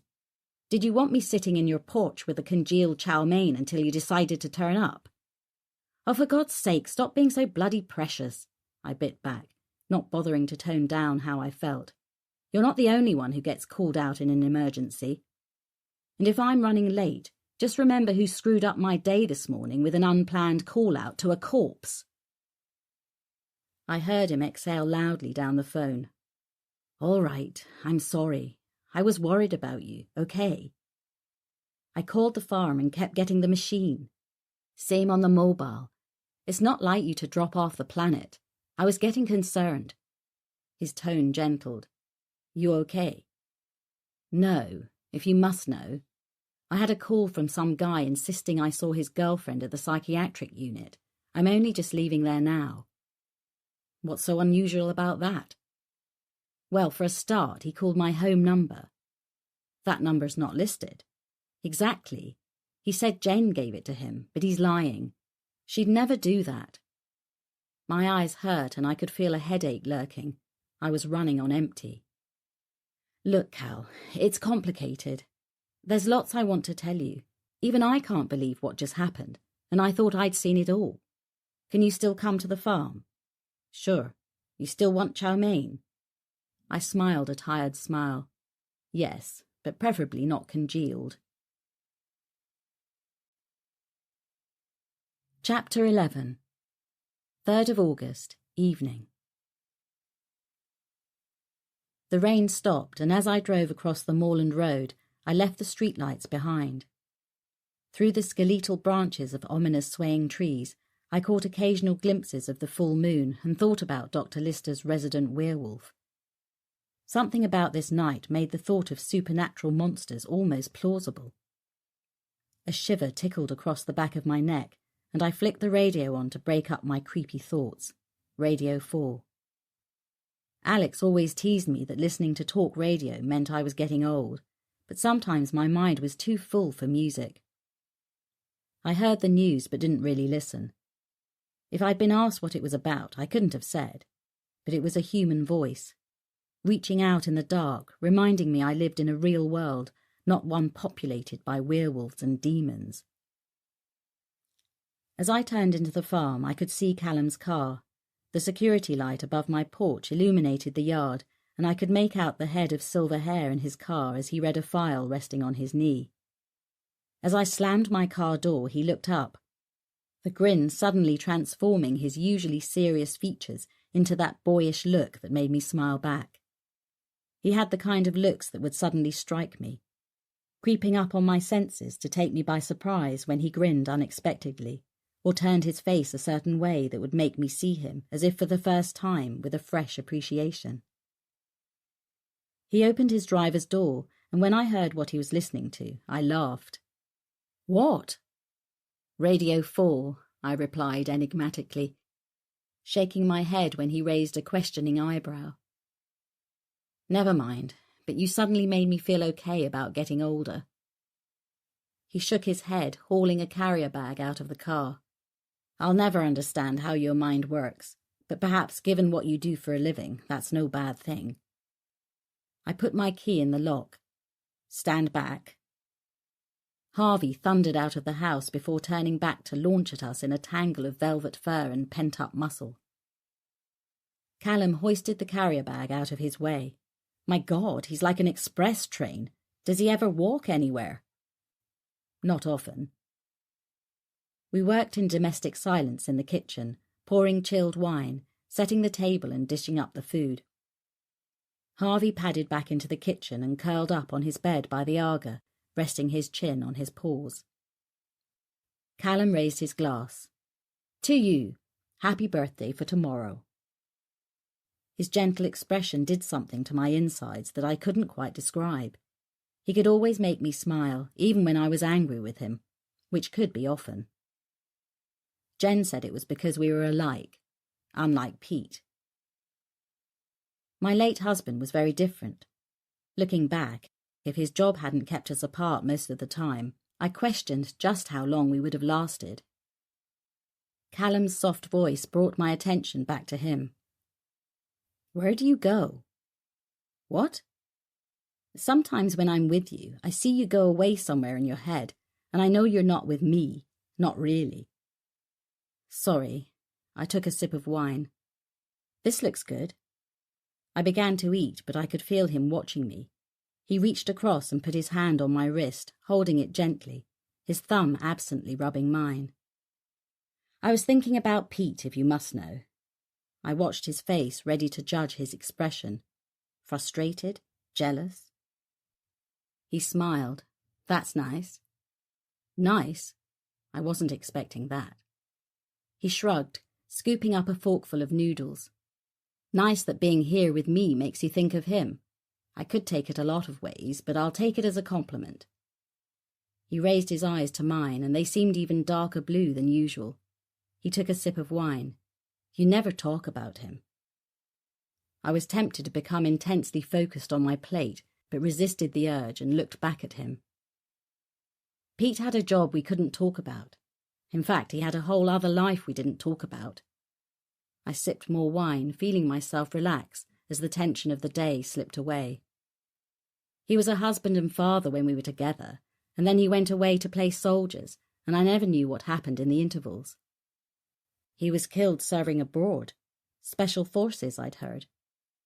I nodded slowly. It's been 22 years, almost to the day, since an army captain knocked on my door to tell me the news. I'd dreaded it, but almost expected it every day, once I understood what he did for a living. Must have been tough. That's one word for it. I was 24 with a baby, coming to terms with being a widow. Fresh out of university and not knowing how I was going to keep a roof over our heads. In my mind, I watched the movie run all over again, though now it didn't hold the pain and bitterness it once had. Just a sadness and regret for the things I felt Alex had been deprived of, with no man in his life except his grandfather. When they came to the door, they were holding Pete's ID tags, the charred remains of his watch and his wedding ring. Those three things kind of summed up his life. So Alex never really knew his father. I shook my head. Pete was captured by insurgents and tortured to death. They burned his body. There was nothing to send home. We don't even have a grave to visit. Shit, Joe. He sounded as though he truly meant it. I'm sorry. It's okay. 22 years is a long time. When I moved here, I started again. No photographs, no haunting memories. Time to draw a line. Alex has all the belongings the army sent us, including Pete's commendation for bravery. I never really saw the point of being proud of the thing that took him away from us, but I'm happy for Alex to preserve the memory of his father, the hero. I suppose this house is my lasting tribute to what we shared. The house? I could never afford this place on my salary, let alone the conversion, but I finally dipped into the financial award the army paid out. It felt like an insult at the time, a sum of money to compensate for a life. But that and the life insurance Pete took out when Alex was born was enough to pay for all the work this place needed. He looked around my kitchen. It is a fantastic place. You didn't take his name when you married. What? Pete's surname, different from yours and Alex's. McCready's your maiden name, isn't it? He'd done his homework, but I didn't mind. In fact, I felt quite flattered. Because of the nature of Pete's work, he said it was better if I didn't, safer for me and Alex. In any case, it was my professional name, the one on all my accreditations, so easier all round to just keep it. We ate in silence for a few minutes. Maybe it was the wine, but I was glad I'd told him. It felt as though the timing was finally right to share all those private things with someone. Or perhaps Callum was the only person I could have told. He spoke first. "Want to tell me about your eventful evening, then?" Over the remainder of the wine, I told him about John's call and my session with Martha, but for some reason I left out the bit about Jack. Maybe because I needed time to work through what I thought had happened in that room. Or maybe because he'd think I was as mad as Martha. So John's girlfriend was Martha Scott? I nodded. "Could you check for me? Into her story, I mean." He pursed his lips, swilling the last dregs of wine slowly around the bottom of his glass. "I'll see what I can do, but we're full on with the towpath killings, so I can't spend too long on it." I suddenly felt selfish. Sorry, I should have thought. "Don't worry about it. I'll get one of the indexers to run the names. Never know, we might get lucky." I began collecting up the dishes and Callum came to help. "Might not be that easy. John Smith. Too corny to be real." He grinned up at me as he crouched in front of the dishwasher. "I know it's the name given by every couple having a dirty weekend, but there are some real John Smiths out there, you know." Well, I'm not convinced. There's something about all of this that bothers me. Apart from the fact that John said his girlfriend wanted to murder him and that she stabbed people while possessed by the devil, what on earth could possibly bother you about this story? Sounds like an average day at the office to me. By this time we were both laughing. I flicked at him with the edge of the tea towel and he ducked out of the way, catching my arm and swinging me around in a playful hug. Suddenly the laughter stopped, our faces only an inch apart. I could feel his warm breath on my face the instant before he kissed me. Chapter 12. 3rd of August, evening. I drank in the feel of him. It would be so easy to deepen this kiss, to lead him by the hand to my bed. But I'd done that before, allowed a moment to turn into a night. I didn't want to fast forward what we'd started. I wanted to learn all the little domestic things about him that I didn't know. Somehow that was important to me now. I put a hand on his chest and eased away as gently as I could. He held me in his arms, reluctant to let go. "I don't want to move too fast, Cal." He nodded, stroking my nose with his. "I know. I can go as slow as you like, just so long as we're travelling in the same direction." I changed the subject before I lost all my resolve. "I could do with more wine. Did you bring another bottle?" "I put it in the fridge while you were toweling Harvey off. By the way, how come he didn't rip me limb from limb for taking liberties with you just now?" We both looked across to Harvey, snoring contentedly on his bed. Perhaps, Cal observed, he realizes I'm a protector too. I was reminded of what happened the last time we opened a second bottle and decided I needed a diversion. I wrote up the profile, by the way. If he noticed my blatant shifting of the moment, he was too polite to show it. "I'll go to the office and print it off for you." He poured 2 glasses. "Hang on, I'll come with you." I pushed open the door into the glass corridor. The carpeted floor took away any feeling of coldness from the huge windows, its deep pile muffling the sound of our footsteps. I looked across to the woods, but all we could see in the darkness was our own reflection. He looked the most relaxed I had seen him in weeks. The usual frown lines across his forehead were gone, and his shirt was unbuttoned at the collar. His silver hair flopped across his forehead in a casual way he would never have allowed at work. He perched on the edge of my desk as I searched the computer files. "Here we go."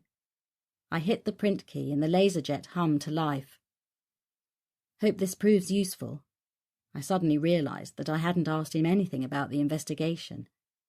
Any more on the victim? He ran a hand through his hair.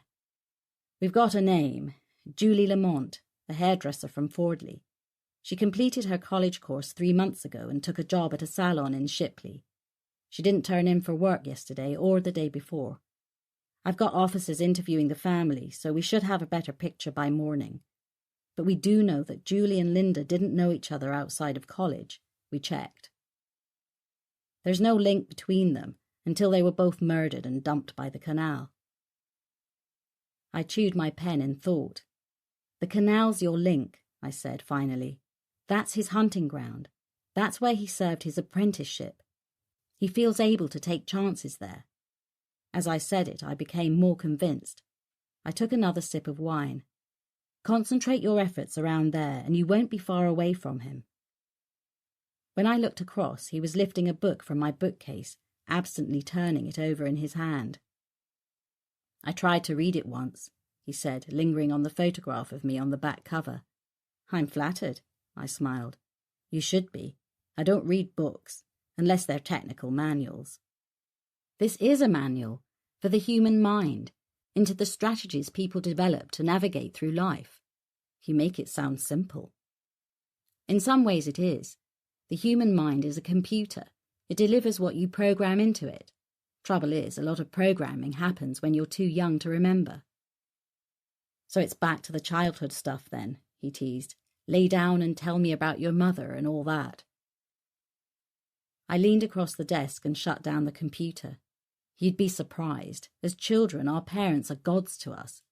If they tell us we're hopeless or stupid or clumsy, we don't question it. Children believe it and act out the behaviours that go with it. As we left the office, he slipped his arm around my waist. So that's what you do with your patients. Go back to the original hang-up. I nodded, enjoying feeling the warmth of his body hugged so close to mine. Parents aren't always the villains. A bad divorce, a bereavement, they can all lead to people developing unhelpful strategies.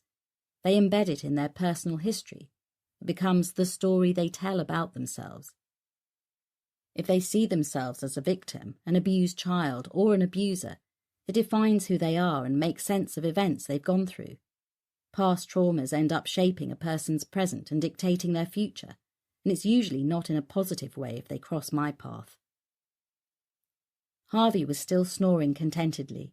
I perched on the edge of the table. I devised a technique for uninstalling the trauma in a person's unconscious, allowing them to reprogram past events. So they forget it. No, but reprogramming how they perceive it. It can be like turning a key for some patients. That was what the book was about, but I never expected it to become a bestseller. His hard thighs straddled mine as I sat on the edge of the table. He rested his forehead against mine, his eyes intense as though he wanted to see inside my head. So what's the story you tell about yourself then, Joe? The story that builds the glass wall I can't get past. The intensity of the question caught me off guard. It felt uncomfortable having my own strategy turned on me. Touché, I tried to smile and failed. You tell the story about Pete. He said it softly, but a barb shot through my stomach. How dare he use the fact that I had opened up to him tonight? Perhaps the strategy you use, he went on, is to never allow anyone that close again, so you don't get hurt. Perhaps. I felt the warm glow we had built all night suddenly evaporating into a coldness I couldn't stop. What's wrong? He lifted his head slightly, watching me with a confused frown on his face. My mind screamed a million things I could say, none of which he would have understood right now. I wasn't even sure I understood them myself. I made a mental note to stay away from the booze the next time I was with him alone. If there was ever to be a next time. Nothing. I pushed off the edge of the table, making him let me go and take a step back. Nothing. His breath was released in exasperation. You mean everything, right? Come on, Joe. What now? I'm tired, that's all. It's been a long day.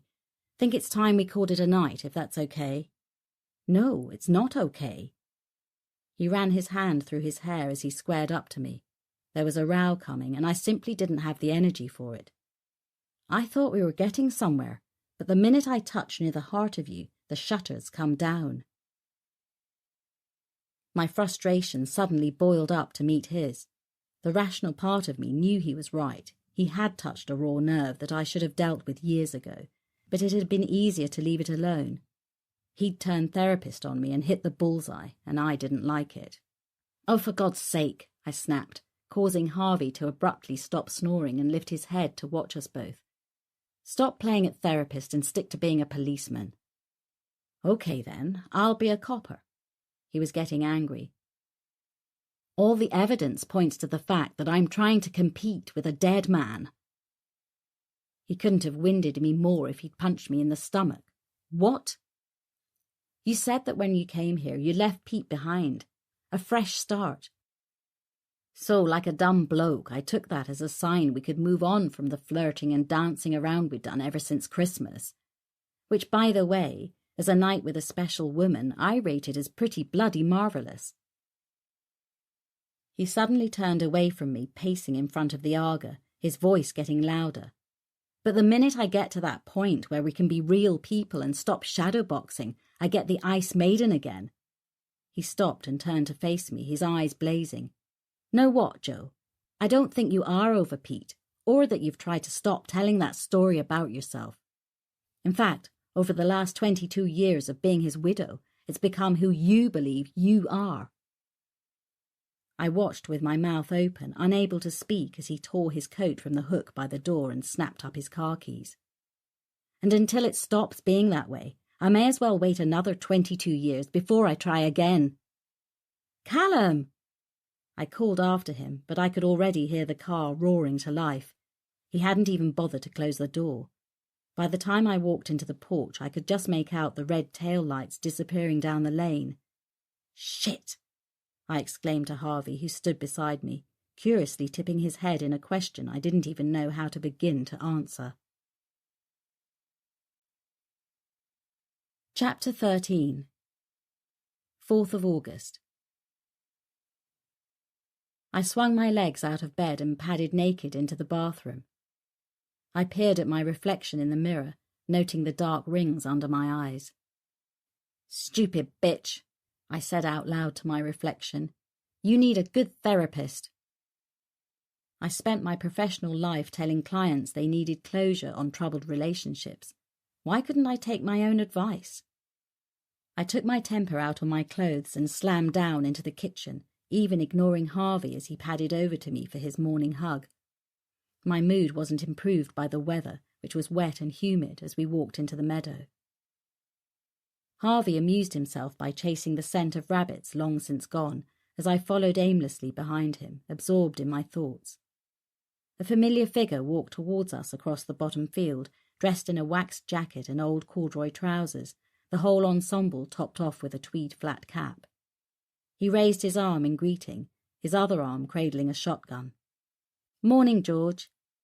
He grinned with a huge mouthful of tombstone teeth as he rested his elbows on our adjoining fence, using his thumb to push the peak of his cap back. "Fine day for it, lass," he observed without humour as he grimaced into the drizzle. "Yon dog doesn't bother though, eh?" I smiled despite my black mood as I watched Harvey romping around. "No, he's fine as long as he's out." Harvey sniffed at George's pants and lifted his head to accept the rough patting on his ears. "He's good security up at the house, though," I said. "Best burglar alarm I could have. No one would try the house with him inside." George nodded. "But let's face it, since when did we ever get burglars round here? God almighty, most people don't even know this lane exists. Anyways, I walk by most days and check on the place for you." His eyes twinkled with fun. "Part of my duties, you might say." He continued to pat Harvey, who was enjoying all the fuss. "Am I right in thinking it would be your birthday today?" I looked at him in surprise. "How did you know that?" He smiled, but it was tinged with sadness. "Used to walk the moors with your dad, didn't I? He'd always make a fuss on your birthday. Whenever we were out, he would tell me about his surprises for you. I reckoned it would be about now." I nodded intently, focused on my Wellingtons as we trudged back to the house. Miss him like hell, George. I was horrified to feel hot tears pricking at the corners of my eyes. George diplomatically averted his eyes, looking across the fields. A typical Yorkshireman, full of emotion but loath to ever show it. "So do I, lass, so do I." He patted my shoulder roughly. "Take care." With a wave of his arm, he strode back out across his field, leaving me and Harvey to stare after him. I decided work was the only thing to push the black mood away. I rang Westwood Park and arranged to see Martha as soon as she'd been assessed. I'd been thinking about her all night. As I got into the car to drive to Fordley, I called Jen to let her know my plans. "By the way, Jen," I tried to slip the next question in diplomatically, "have you spoken to someone called John? He said he'd called the practice to get my home number." "No, and if he had, I wouldn't have given him your number. Why do you ask?" I could hear the discomfort in her tone. "He called the farm last night." "What?" She was incredulous. "I hope you don't think for a minute I'd be stupid enough—" I cut her off. "Of course I don't. He said you'd given it to him, but I knew you hadn't." There was a pause and I could feel her thoughts tumbling. "I've worked with you long enough to stick to protocol." She sounded upset. "Don't worry about it." But even as she said it, I knew she wouldn't let it go. Jen was a perfectionist, and things like this would eat away at her. As soon as I cleared down her call, my mobile rang again. The display said private number. "Dr. Macready?" I answered absently. "Mum?" "Alex!" It was that unexpected I nearly stopped the car in the middle of the road. "Where are you?" He laughed. "Mumbai. The most civilized place I've been in weeks. Anyway, just calling to wish you happy birthday." A mix of emotions rolled through me all at the same time. Relief at hearing his voice and knowing he was safe. Frustration that he hadn't stuck to the rules and called as often as he'd promised he would. For an instant, a reprimand crossed my mind, but I bit it back before it came out of my mouth. I used my own mother as a how not to parent manual. Habitual criticism was her stock in trade. I could feel the heat of totally unexpected tears. "Oh, thanks, baby. You don't know how much I've missed you." "Are you crying?" He sounded incredulous, and I remembered the hard-nosed reputation I'd worked so hard to develop, even with family.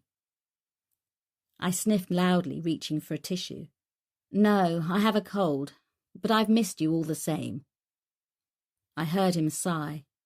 "I know. Sorry, Mum. India's phone network might be good, but they haven't quite reached the out-of-the-way places I've visited lately." "When will I see you?" "I'm planning on coming back before Christmas. I've got a couple of interviews lined up in London. Then I can spend a few weeks with you." "Great. Who are the interviews with?" His tone was instantly cagey, or did I imagine that? "Oh, nothing special. Don't want to jinx it. I'll tell you when I'm back." "Sure." I tried to inject a smile into my voice as I rubbed my nose with the tissue. "I'll catch you up when I see you. Give my love to Nonna." "I will. Bye, baby." I was quiet when I went into the office, and Jen knew me well enough not to ask.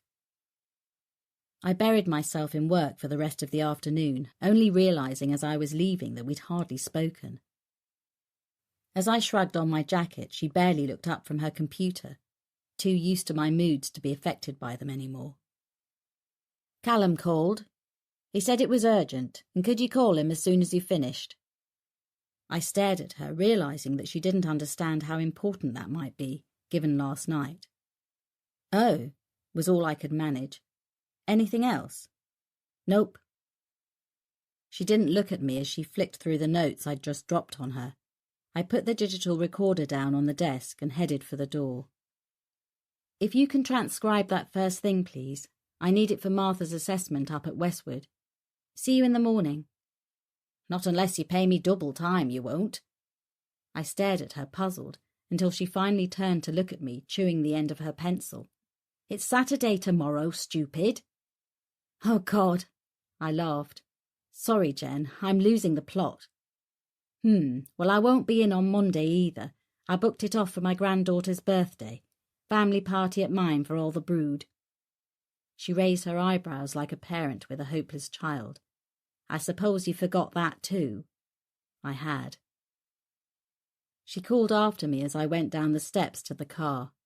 "Remember what all work and no play did? Don't forget to call Callum." Chapter 14. 4th of August. Everything happened at once. Callum's voice came over the Bluetooth as I drove back up to the farm. We got the post-mortem report back on Julie Lamont, and at the same time forensics gave us a lead on the electrical flex used to tie her up. It had traces of marine oil. "Marine?" I echoed back. "There's your link to the canal. Could our killer own a boat?" He had launched into the facts as soon as I'd called. No reference to last night at all. I wasn't sure whether I was relieved or upset. I dragged my mind back to the matter in hand. It's possible he lives on a boat, but my original assessment still stands. You're not looking at someone high on the socio-economic ladder. I'd say more likely he works around boats or the boating community. A labourer, maybe. That fits with his physical strength and fitness. Post-mortem confirmed it's the same weapon as Linda. They also found traces of duct tape adhesive in strands of her hair and around her mouth, which suggests she'd been gagged. That's consistent with your theory that he held her for a while before killing her. I could imagine the dizzy exhilaration he would feel at finally capturing a victim and having the opportunity to act out fantasies that he'd probably played out 1,000 times. Until the fantasy didn't help him reach climax anymore and he had to take more chances, go out and look for a victim to play with for real. Then reality would hit home. She could identify him and there was no option but to kill her. I'd built up a psychological profile of this faceless killer, to the point where I could almost hear the pleasure in his voice as he told Julie what he was going to do with her. He would enjoy the power he had over another human being, the power of life and death, the feeling of total authority and domination he would have in his closeted fantasy world where he made all the rules, unlike the polar opposite of his real existence, where he was a loser and a failure in society and in relationships. The fear and horror she would have experienced in those hours was unimaginable. I felt a tightening in the pit of my stomach at the very thought of what she must have gone through. "It certainly wasn't a quick death," I said quietly, still trying to switch off the images that unfortunately went with the job. "She was punched in the face prior to the attack, just like Linda," Callum continued. "He broke her cheekbone when he hit her. Interestingly, there are also traces of concrete dust in some of her wounds and on her clothing," Callum added, obviously still reading the post-mortem report. "Concrete? Probably from the murder scene, when we eventually find it." I could hear the shuffling of paper as he consulted his notes. "The pathologist thinks the killer is left-handed." He sighed, and I could almost see him raking his hands through his hair as he frowned in concentration. "So, together with your profile, we know just about everything there is to know about this guy, except his name and address." "Anything from the boating community?" "Some of the boats there that day have moved on, but we're tracing as many as we can. One interesting report came in from a local fisherman. He'd packed up and was walking along the towpath by the boatyard just after 6 when he saw a young couple cuddling on the path. The timing means they must have seen Julie if that's the route she took. The gap between the fisherman taking the same route and the courting couple is a minute or less, so either they saw something we need to know about, or Julie was lured off that route by the killer. Either way, we need to speak to them. We've put out appeals on the radio and local TV for them to come forward, but so far no luck." "That's unusual." "Maybe not." He sighed heavily down the phone. "I don't think they're boat owners. More likely local kids. I just think it's strange they haven't heard the appeal. You'd have to live in a damned cave round here not to know about the murder. And, oh yes, you'll be seeing Hoyle on TV. He's holding a press conference to appeal for information. Can't wait, I said sarcastically. How did he take the fact that you used my profile, by the way? Callum snorted in disgust. Didn't say anything, but he and Taylor Kane were closeted away for a couple of hours after he saw it. I think they had some damage limitation to do to cover their arses, now that it looks as though your profile was more accurate than theirs. Hoyle might have to field some embarrassing questions regarding his choice of analyst on this one. He hesitated as though he wanted to say something else. I caught my breath waiting. I'll call you when we have something. And with that, the phone went dead. I felt tired, strung out, and miserable. I'd obviously blown it with Callum, and on top of that I was 1 year older and facing a weekend alone. Automatically my fingers dialed a most familiar number. It was answered on the second ring. Hi, Mama, it's me. Josefina, happy birthday, bambina.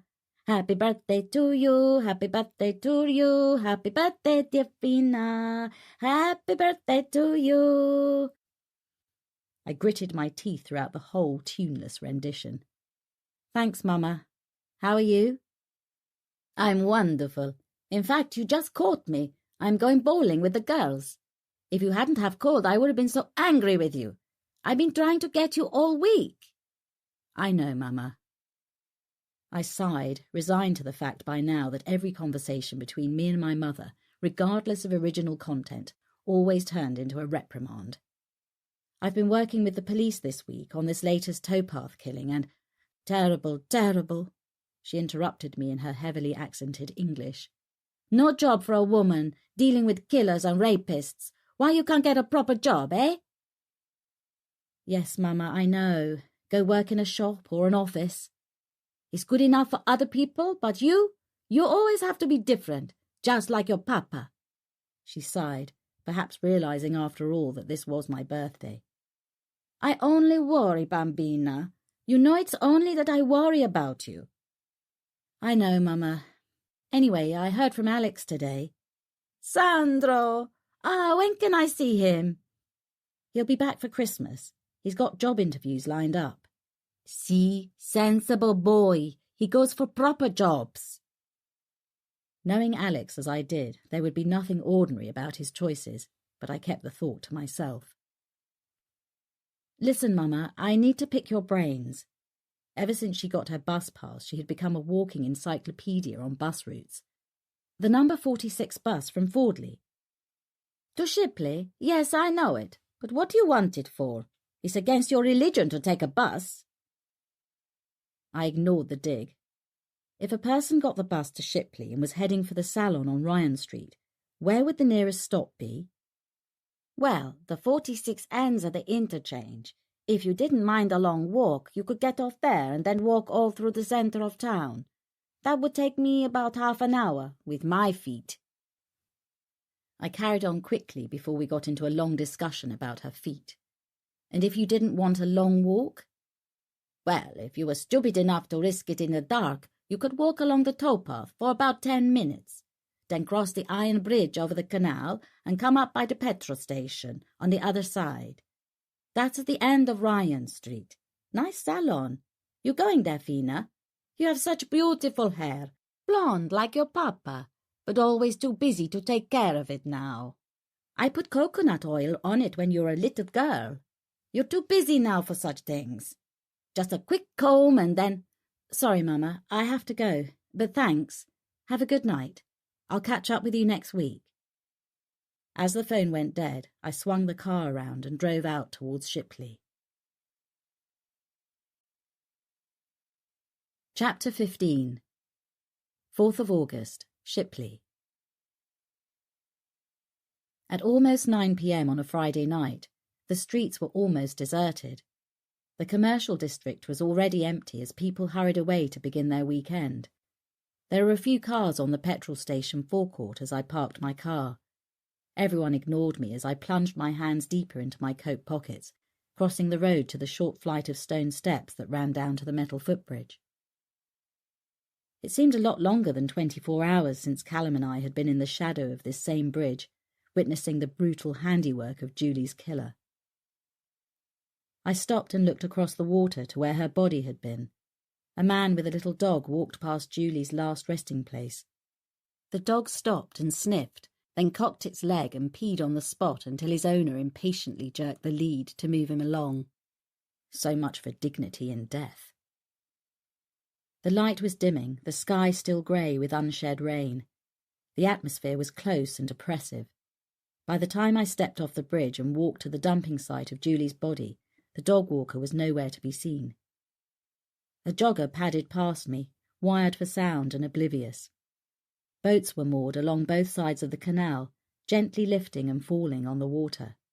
The soft creaking of their mooring ropes carried on a faint breeze. Most of the barges were tightly locked up, hatches padlocked, decks cleared, curtains drawn against curious passers-by. It took another 2 minutes to reach the spot where the path snaked up a right-hand turn and onto the road above, opposite the interchange where Julie would have gone for her bus. I stood at the bottom of the path and looked around. In my mind, I pictured the young couple the fisherman had seen, standing on the path, cuddling. Perhaps they were saying goodbye. The girl about to go for her bus, hugging her boyfriend. Wouldn't he have walked her those last few yards to see her safely onto the bus? A thought was forming at the back of my mind, my profiler's database of facts and circumstances providing a possible solution to an inconsistency. Look for inconsistencies, my teacher and mentor Professor Geoffrey Perrott used to say, for that is where the answers are found. The teenage lovers and the fact that they had suddenly disappeared were inconsistencies my instinct didn't like. Ahead of me was the boatyard, a large, sprawling place with the skeletons of dead or dying boats in its graveyard. Massive rusting hulls hauled out of the water like beached whales waiting to be dissected. The original iron hull of an old Dutch barge had been cleaned and renovated. On the top deck, a new wooden structure replaced the old wheelhouse. The back of the structure was covered by a heavy tarpaulin, fastened down by huge ropes tied onto giant metal rings set into the dock. As I turned back to retrace my steps, something on the houseboat attracted my attention. I looked back. Nothing. The corner of the tarpaulin lifted slightly in the warm breeze, and I could see a dim light coming from deep inside the cavernous hull. Then the canvas flapped gently back down, and the light was gone. I looked around me. There was no one to be seen in either direction along the towpath. I pulled my coat around me. An instinctive gesture that mirrored the vulnerability I was beginning to feel. I glanced back at the houseboat. It glowered silently at me across the quickly darkening water, seeming to crouch ominously before pouncing like some giant malevolent beast. What was it that was so wrong with this picture? I had the unnerving but very definite feeling that I was being watched. I looked back to the houseboat. Nothing moved except for the corner of the tarpaulin, gently lifting in the breeze. It looked different. Why did it look different? What had changed? I watched for a few more seconds and my skin began to crawl. The light inside the hull had gone. I suddenly felt totally exposed and alone. The footpath was deserted and the light was fading fast. Oh my God! In that instant, I knew the answer to the inconsistency. 1,000 disjointed facts suddenly crashed together to form the full picture. My heart began to hammer as I saw it all as the killer had seen it, as he was seeing it right now. My breath came faster as I debated my next move. Go up the steps to the main road to bright lights and traffic, then face the 20-minute walk back to my car, or go along the deserted towpath and get to my car 10 minutes faster. The same choice Julie Lamont had made a few days earlier, a choice that had cost her her life, and if I made a mistake, it might very well cost me mine. I turned to my right and began to climb the steep path up to the main road. Was it my quickening imagination, or did I hear a sound behind me from the towpath below? A twig cracked behind me, and I almost cried out, but I didn't have the breath. I willed myself not to look back as I scrambled for the top just a few feet away, certain now that he was behind me. Over my own laboured breathing and the pounding in my ears, I could hear the grunting of someone coming up the steps just inches behind me. I virtually sprinted the last few feet to the road, anticipating with every step the rough hand that would claw at my ankle and drag me backwards into the darkness below and away from safety. I fell onto the pavement at the edge of the road, nearly knocking into a jogger going past. I ran a few more steps and then risked a backward glance. The dark silhouette of my pursuer was there for a fleeting second, then gone. But I could hear a man's hard breathing gradually getting fainter as he disappeared back towards the dark water. Suddenly I was surrounded by people getting on and off buses, kids hanging about by Costa Coffee, sharp, naked neon lights and noise. I leaned back against a barrier, struggling for breath and drenched in sweat, my whole body trembling. I reached for my mobile at the same time as a white city taxi pulled up at the curb. Without thinking, I pulled open the door and fell into the back seat. Ryan Street petrol station. The cabbie turned to look at me, puzzled. You new in town, love? I shook my head, irritated to be quizzed at a time like this. No, so don't make it a 20-minute round trip. I know where it is, I said acidly. He turned back and looked at me in the rear-view mirror. I was about to say, it's stupid to take a cab when you could walk it from here. He signalled and began to pull out into traffic. But you just back from charm school. I can see you're too exhausted to make the walk. I dialed a number and almost sobbed when I heard Callum's voice. Joe? Cal. My voice wouldn't come. Oh, sorry, I forgot about the flowers. I ordered them in advance so you'd get them on your birthday, before last night and everything. If you got home and found them, then... No, I hardly registered what he was saying. I'm in Shipley. I've been down by the canal. I heard the explosion of his breath down the phone. Are you insane? Going down there alone at night? His voice had an edge to it I hadn't heard before.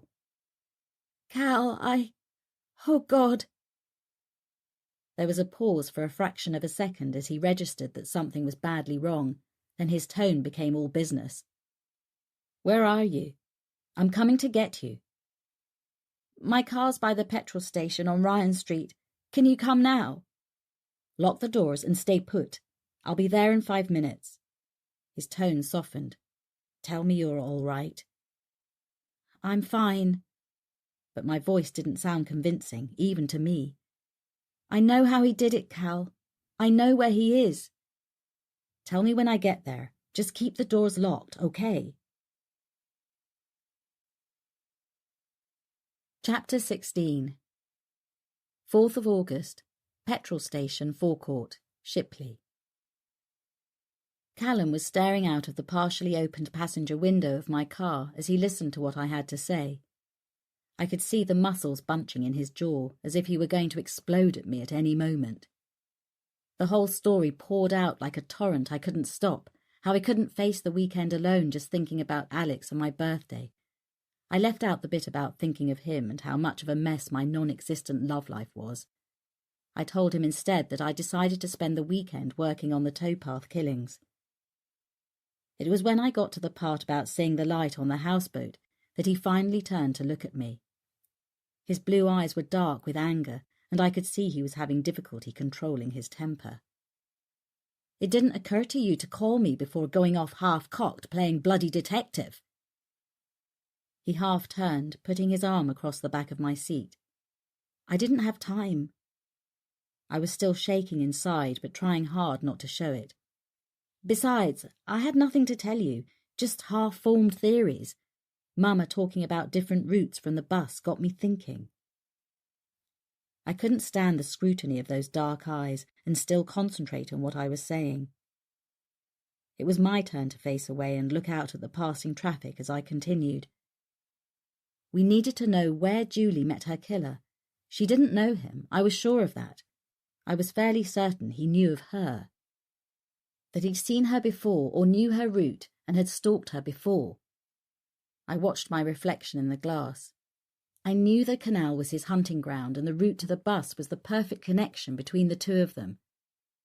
So you decided to go down there, where you suspected he stalked his victims, alone when the place was deserted. Are you mad?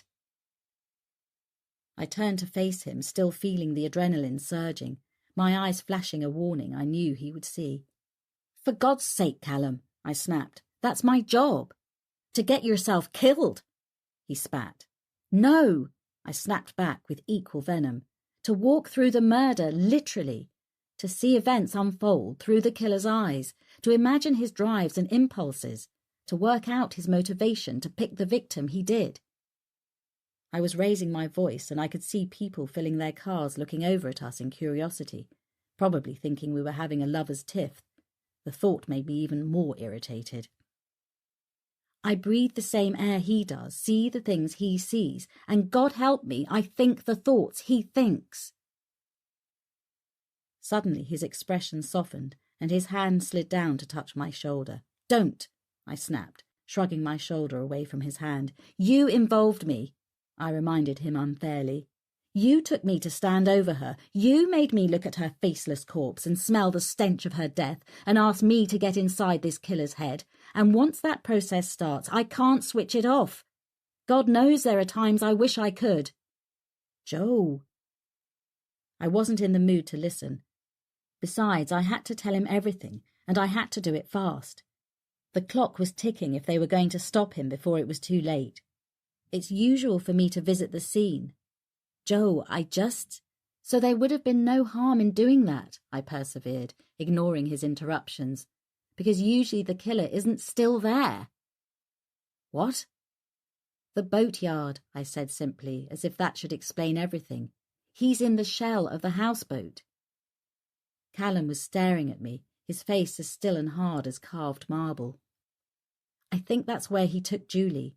That's where he held her, tortured her, and killed her before dumping her body on the towpath.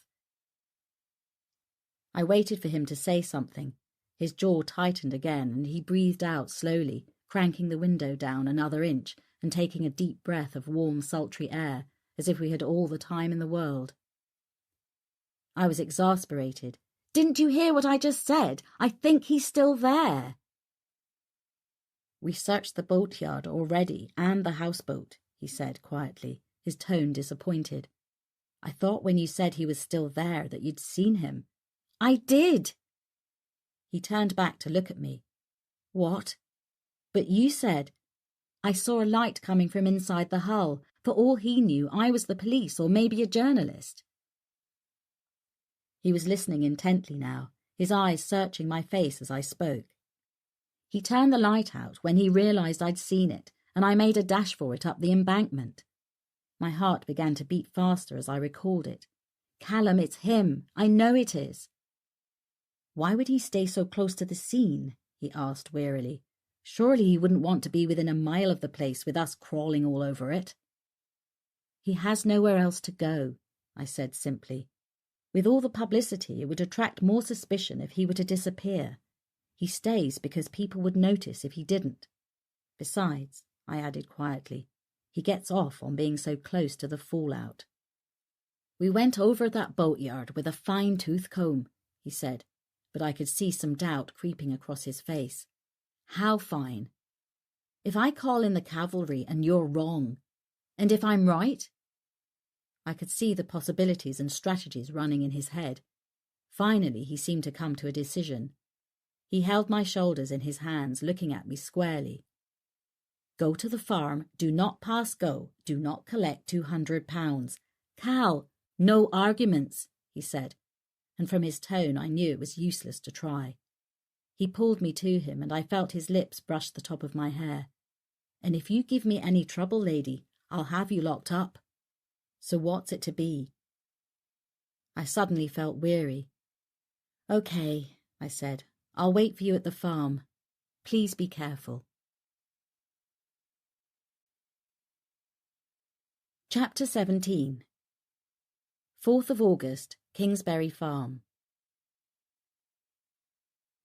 As usual, work was my distraction.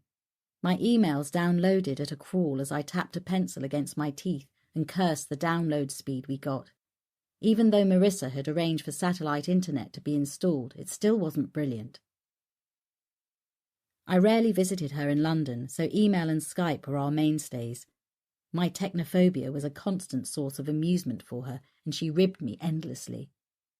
When my book had first been accepted and she'd realised what a technical Neanderthal I was, she'd organised everything, even sending her techie from London to the farm to set everything up and show me how to use it.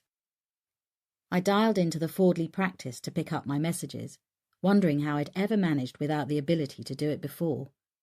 There was a message from Dr. Lister. He sounded tired and more than a little irritated. There's been a development. The changeover staff weren't aware of Martha's pending assessment or that we were considering a move to the secure unit, so they allowed her onto the day ward. Understandable, as she wasn't listed as high risk. And, well, it appears she's absconded during a shift change. I heard the loud exhale and knew he was smoking. We don't know how it happened. I groaned as I listened to his litany of thinly veiled excuses and bullet-dodging logic.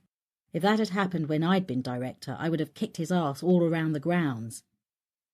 The Section 2 papers hadn't gone through, so there's little we can do. I've reported her to the police as a missing person. We can only hope she turns up. I was barely listening to his feeble promise to call me if he heard any news, and made a note to speak to someone at Fordley Nick about it. Perhaps if I stressed that Martha was vulnerable and there was a safeguarding issue, I might get some help finding her. I worked on some changes Marissa had requested on the manuscript, watching the clock until Harvey suddenly growled softly, lifting his head up from his paws. I couldn't hear anything. Then the phone rang. I was beginning to think we were on a wild goose chase. Callum was calling from his car and the reception wasn't good, but despite that I could hear the triumph in his voice even before he told me the rest. I felt relief flooding through me like a warm tide, relaxing the muscles in my neck and shoulders. It was only then I realised how knotted with tension I'd been all night. To be honest, I was cursing you. Thanks. Well, be fair, it wasn't much to justify calling out the cavalry. There was a pause, and for a second I thought his signal had gone. Then, I think we've got him, Joe. Oh, thank God. Was he on the houseboat? No, but the team found a space in the hull under the wheelhouse. I'm on my way to yours now. I'll explain when I see you. Seeing you must have spooked him. He's done a runner, but he didn't get much of a head start. We're all over the area. Helicopter with heat detectors, dogs. We'll get him. Do you know who he is? David Woodhouse. Boatyard owner gave us his name and address. He's his electrician. I'll be there soon. I can show you what we found. I sat on the living room floor with Callum. His laptop was between us so we could both see the video taken from the body cams of the search team. The interior was still under construction and there were tools and debris lying about. The team moved through the main room and headed towards the stern. No more work was scheduled until next spring, so if you hadn't sent us back there, God knows how long this would have stayed hidden. Callum shifted his position, and I felt his arm slide across the seat of the sofa behind me. I could smell the soft cologne he wore as he leaned closer. There's a hollow space in the hull with a crawl space under the whole thing that they fill with concrete for ballast. Concrete? I thought back to the post-mortem report and the concrete dust found on the body. He nodded. They poured it 6 weeks ago and laid the suspended floor over the space. Once Woodhouse had finished the electrics, that part of the hull should have been sealed. Harvey nuzzled up against me and lay down by my side. I ruffled his ears as I thought it through. Work stopped on the boat just when Linda Baker was killed. He didn't have his little hidey hole then, so she was a rush job on the towpath. He knew he couldn't act this out on one of the holiday boats, too messy. Anyway, he wanted time with his next victim to savour the moment, so that's probably when he constructed this. No one would be working on it, and he could hold Julie there and go back to her every night. He fast-forwarded the video. The camera illuminated an iron-walled room about 5 feet high, that sloped down at the sides and was rounded at the stern of the barge. The suspended ceiling was held up by huge square wooden posts sunk into the concrete floor. "They found a digital camera," Callum said. "These were taken off it." Obscene photographs of Julie Lamont in various stages of nakedness and distress. In most of them she was alive, her eyes wide and petrified. I imagined her terror and the utter horror of realizing just how she was going to die. In all of them she was bound with white electrical flex and gagged with wide strips of duct tape, her eyes giving a hint to the horrific scene being played out in front of her. The last few images were so horrific I had to turn away. "Oh my God," I breathed quietly. "He's butchering her alive." Callum switched back to the body cam video. I could make out a pair of Reebok trainers. There was a bundle of clothing and a rucksack neatly stacked beside the trainers. The rest of Julie's clothes, and we think the rucksack will turn out to be Linda Baker's. There was a small wooden platform against one wall, and the cameraman concentrated on it. Callum breathed softly. "Bloody unbelievable. It's like a shrine." There in the centre of the short wooden table was a serrated hunting knife. Beneath the table was a coil of electrical flex and a roll of duct tape. Callum reached across and switched the video off. We sat on the floor in silence. That could have been me. A shudder ran down my spine. I remembered the sound of his grunting as he chased me up the embankment. If he'd caught me tonight, I would have died in that torture chamber. So close to safety that I would have been able to hear the traffic outside as he cut me to pieces. I felt Callum's arm around my shoulder as he squeezed gently. "Need a drink?" I nodded numbly and felt him get up and go into the kitchen. A minute later he was back, but not with the wine I'd expected. He held the brandy glass out for me. "Thought you might want something a bit stronger." I took it gratefully, suddenly looking up as I realized he didn't have a glass. "I can't," he said, reading my thoughts. "I've got to get back. I have to be at the incident room." As soon as we got a name, I woke up a magistrate to get a search warrant for his bedsit in Shipley. "The team are over there now. I just wanted to show you the footage. Tonight was down to you, Joe." I sipped the brandy, feeling the welcome burn in my throat as it worked its way down. How come he wasn't questioned with everyone else at the yard? Callum ran his hand through his hair, and I tried not to notice how good he could look, even at a time like this. He was delivering a narrowboat to Skipton. Apparently it takes over a week to sail that far. Uniform made a note to pick him up later. Events overtook them and he got overlooked. It happens. He looked at me in silence for a moment and then asked, "How did you know?" I took another sip of brandy. The cuddling couple. What about them? When I walked it, I realized that Julie would have been at the same spot as those lovers when the fisherman saw them. And if she had been there at the same time, she'd be alive, because she'd have walked up those steps to the interchange and caught her bus. But she never made the bus. The fisherman didn't see her. Why not? It didn't fit. He raised his eyebrows in a silent question. The lovers had to be Julie and her killer. Callum sat on the sofa, his thigh brushing my shoulder. "Lovers?" he said in disbelief. I don't think they even spoke at all before he punched her in the face and broke her cheekbone. He's holding her limp body against his, just as the fisherman comes around the bend in the path. I timed it tonight. It takes 24 seconds from there to the interchange, so he just hugs her to him and tries to look like they're a couple until the fisherman is up the steps and out of sight. After that, he couldn't have moved her far. He only had a minute or so before she came round and started giving him trouble. I looked across and saw the light in the disused boat, and it all fell into place. "Trouble is," Callum said softly, "he saw you too." I couldn't hold his gaze, so I looked at the carpet and fiddled with the stem of my glass, which was why I ran for it. I heard him sigh slowly, and then he got up to leave. "I'll have Uniform outside the farm tonight, until we track him down. I'm not happy about you being here alone." Is that really necessary? He saw you tonight, Joe. He came after you because he couldn't risk you getting away and blowing the whistle. But I did get away. Precisely. His tone was exasperated. That's why he'd shoved off by the time we got to the boat. He knows it's over and he's on the run, but he's going to be pissed off with you, isn't he? I stood to face him, still having to look up at him, but feeling less like a scolded child than I had when sitting on the floor at his feet. He doesn't know where I live, or even who I am, for that matter. He raked his hand through his hair and shrugged. I don't care what the hell he knows. People do know you from the TV and the press. Perhaps he did recognize you. Perhaps he does have transport. He might know where to find you, I don't know. But what I do know is that at this late stage of the game, I'm not taking any chances. So whether you like it or not, I'm going to have a car up here tonight.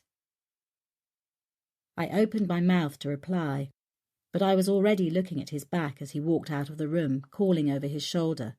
Lock the door and pull the curtains. Don't go outside. If Harvey needs a pee, get one of the officers to take him out. Chapter 18.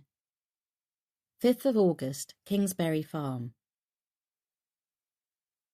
I woke up and winced. Turning my head was agony. I slowly slid my legs off the sofa and put my feet on the floor. The crick in my neck felt like it was going to be permanent. My foot knocked over the empty brandy glass, and Harvey lifted his head to watch me curiously as I sat forward and held my head. After Callum left, I knew there was no chance of sleep. I heard the police arrive and the officer knocked on the door and introduced himself. I paced up and down and poured another brandy, then another. Funny how after the first one the others went down so easily. I must have dozed in the early hours, waiting for Callum to call with some news. I slowly parted the living room curtains and sharp sunlight jagged at the back of my eyes, sharpening the dull headache. I groaned and turned as Harvey brushed against my leg, jumping up to rest his massive paws on the windowsill and look outside with me. The patrol car was still there, the PC leaning against the open door. He glanced up and raised his hand in a half wave. I nodded gingerly and let the curtain fall back. The clock on the wall said 7 a.m. It had been a long day already. I was loading the dishwasher and contemplating my second dose of paracetamol when the telephone rang, jagging bright red pain across my eyes. I dived for the receiver to stop the pain. Yes? Joe, it's me. Callum's voice banged like a drum, using economy of effort. News? Was all I could manage. We've got him. Early hours of this morning. I expected him to sound happier about it, but he just sounded bone-weary. Why didn't you call? I knew I sounded petulant, but decided my hangover was more than enough justification. It's after 7. Sorry to state the obvious, but you weren't exactly my top priority. You're bloody lucky I've snatched a minute now.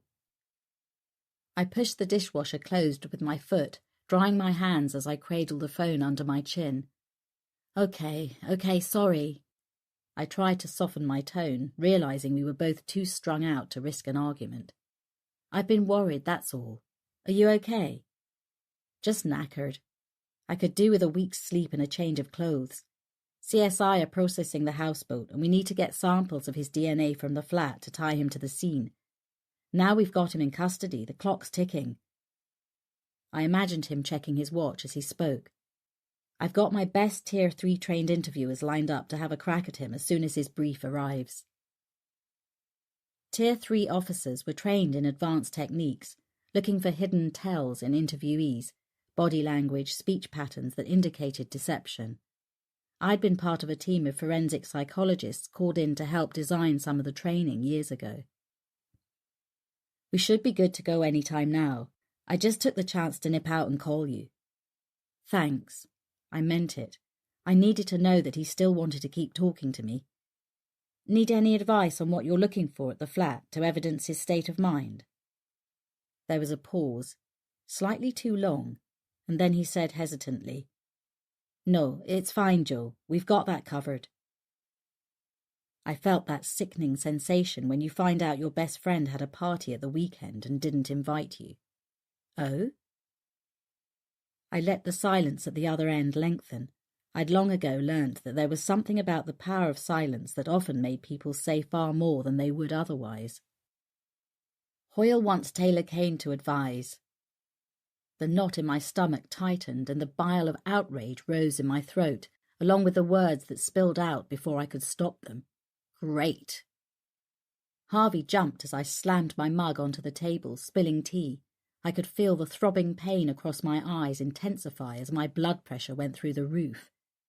It was my profile, Callum, and me on that sodding towpath last night. Or have you forgotten that? Joe, listen. But I was too far gone to listen. No, you listen. I paced across the kitchen as my anger boiled over. You roped me in on this despite my saying that Taylor Kane should be your first port of call. But you insisted and said Hoyle would just have to live with it. That you would let him know you used my profile in preference over hers. And he does know. You let me put in half my week and over 20 years of experience for free, while that inefficient lightweight sits on her arse in a nice warm office and gets a hefty salary. Thank you very much. It's not about money, is it, Joe? Damn right it's not, I exploded. It's about professional credit for bringing sexual psychopaths like Woodhouse to justice, none of which I'll get now, thanks to Hoyle and his bit on the side. But everyone knows it was your profile, Joel. He was trying to calm me down, but his gentling tone just made me even angrier. Everyone on the team knows it. That's what we all worked from, and that's what got him. So how does Hoyle square that one now? It's all about justifying her on the budget, Joe. You know how it is. He just wants her to be visible. No one will say it was her profile. No, they just won't say it was mine. Joe, don't ever ask me to help unofficially again, Callum. Not ever. I slammed the phone down and winced as my head banged in sympathy. My stomach was churning and I knew it wasn't the brandy. I sounded like a spoiled child, but my professional pride was punctured. And something else. Callum had called me in as a personal favour, one he knew would cost me time and effort, and after last night nearly a hell of a lot more, and I felt let down. I didn't want the glory. I just wanted to know that Callum had the strength of character to back up an unpopular decision when it counted. It felt like he'd backed down when it was politically expedient, leaving me out in the cold because it wouldn't be a good career move to upset the established order. That hurt. It hurt like hell. Chapter 19. 5th of August. The rest of the day dragged by in a monotonous grey that matched my mood. My mother rang to see what I was doing for the weekend, and I lied. I just couldn't face the play-acting I always had to do around her as she dropped very unsubtle hints about my being unattached. The fact that I had a job she couldn't understand anyone wanting to do, least of all a woman, and that I didn't see enough of Alex. I pottered around the garden, making a half-hearted attempt to clear some of the paths, and finally gave up and decided to walk Harvey across the fields. Old George was striding across the top acre by the woods, his shotgun across his arm. He waved as he saw us and leaned against the fence. "Did you have a good birthday, lass?" "Worked it, as usual." He frowned, absently patting Harvey's head. "All work and no play," he tutted. I laughed. "Careful, you're starting to sound like Jen." "Wise woman, that." He scratched his forehead. "Heard from your Alex?" "He called me to say happy birthday. He'll be home for Christmas, hopefully." I threw a stick for Harvey. "Do you ever hear anything from your boy? Simon, isn't it?" I vaguely remembered George's son coming to visit once, just after I moved into the farm.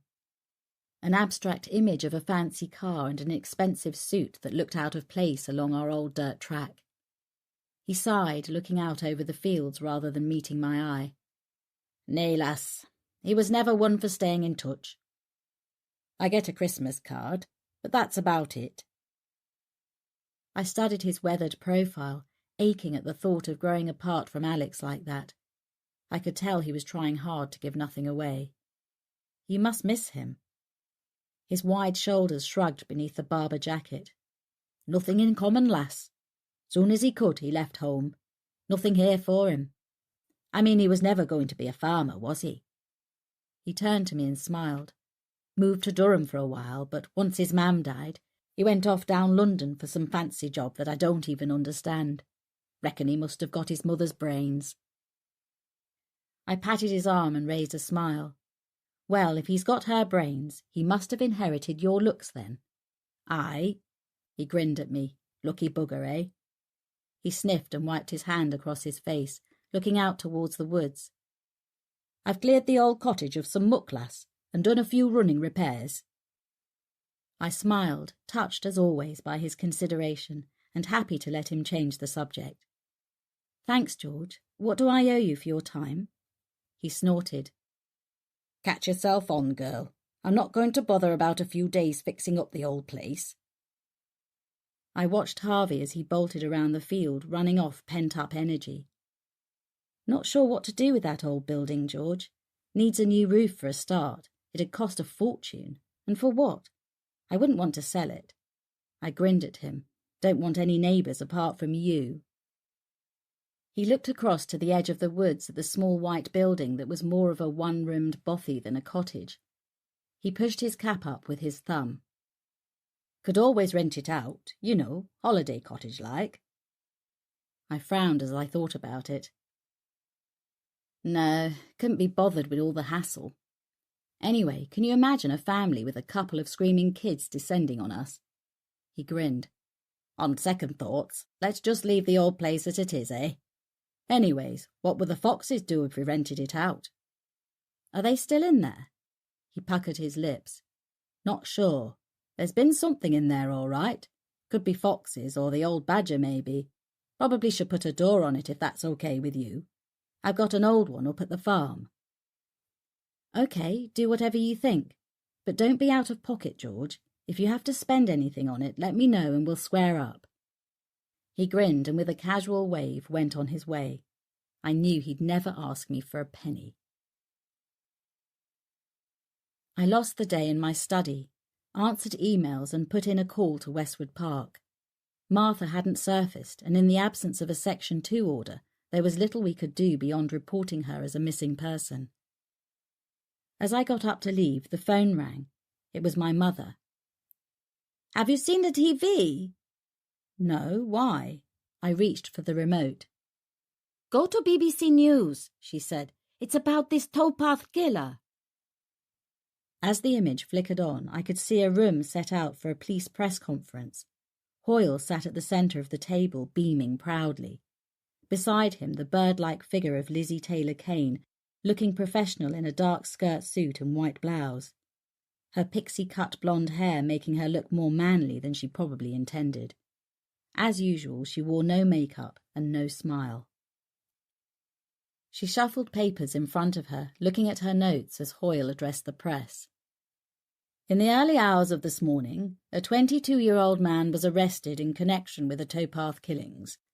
Teams also searched several locations in Shipley. Vital evidence was recovered and forensic examinations are underway." There was a barrage of questions from the floor as the press demanded answers. Hoyle held up his hand to stem the flow. "All I can say at the moment is that we are keen to question this man in relation to these events." The press pack bayed for more, directing questions at Taylor-Kane. Hoyle answered first. "Psychological profiling was used in this case, and I cannot emphasize enough the vital part it played, which means that at this time we're not looking for anyone else in connection with this offence." He glanced across at Taylor-Kane, who still continued to look down at her notes. I wanted to think it was because she was ashamed at the bare-faced implication that the work had been hers. But somehow I couldn't imagine her having that much of a conscience. One of the press pack shouted out, "Isn't it true, Chief Superintendent, that there were conflicting profiles initially? And could this have hampered the inquiry?" Hoyle cleared his throat and ran a finger along the inside of his collar in a classic gesture of discomfort. "That is true to an extent. We had the input of an external forensic psychologist, and that person's profile did differ from our own. These things do occur, but thankfully we followed the advice we felt most appropriate, and it has resulted in a successful arrest. More questions came, but I wasn't listening. I felt sick. I stared at the TV screen in disbelief. The misdirection was so blatant. I was stunned. My mother's voice was buzzing in my ear.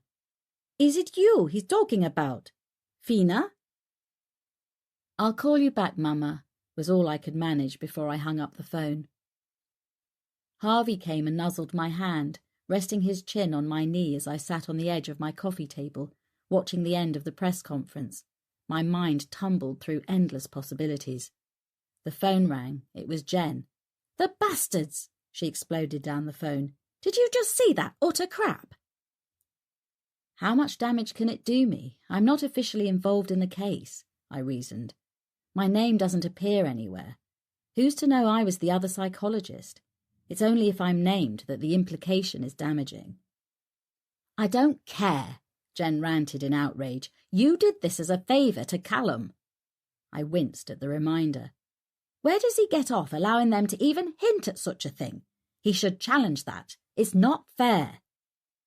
But if we challenge it, we're telling everyone I was the other profiler. I tried to keep my tone calm, even though I was as outraged as she was. We'd shoot ourselves in the foot.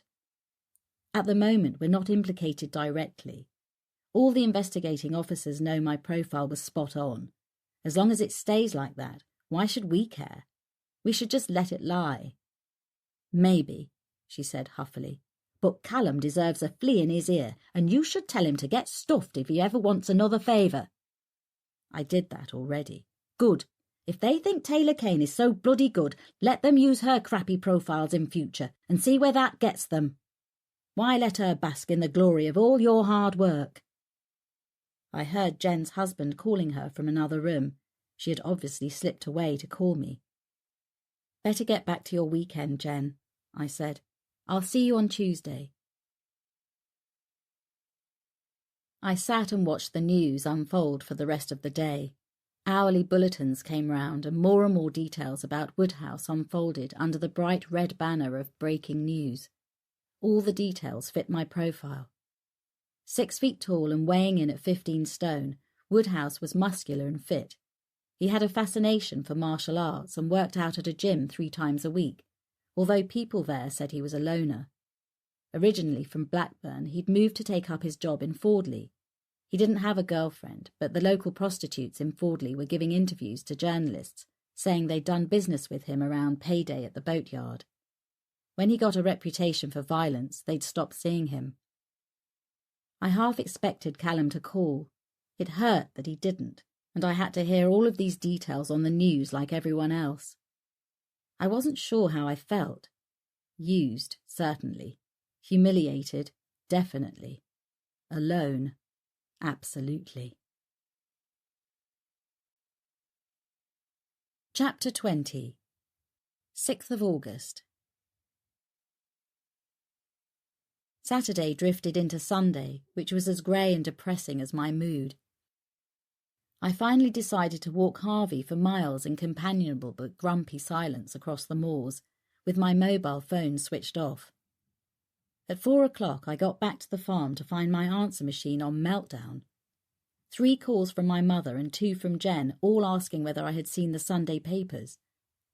The office machine had 1 call from Marissa asking the same thing, and at least a dozen calls from journalists on newspapers across the country asking for my opinion on a story that had been run by Fordley Express. I left the house without returning any of the calls and drove to the nearest newsagent in Kingsbury. Normally I would have walked to the village, but decided to keep a low profile until I saw the paper. I couldn't bring myself to look at it until I was back at the farm, but nothing could prepare me for what I saw when I finally opened it on the kitchen table. There it was across a double-page spread, a grainy black and white photograph of me and Callum standing by my car, heads together, looking very conspiratorial. It had obviously been taken by the paparazzi on the canal bank on Thursday morning. The banner headline read, "Did botched profile cost Julie her life?" Botched profile?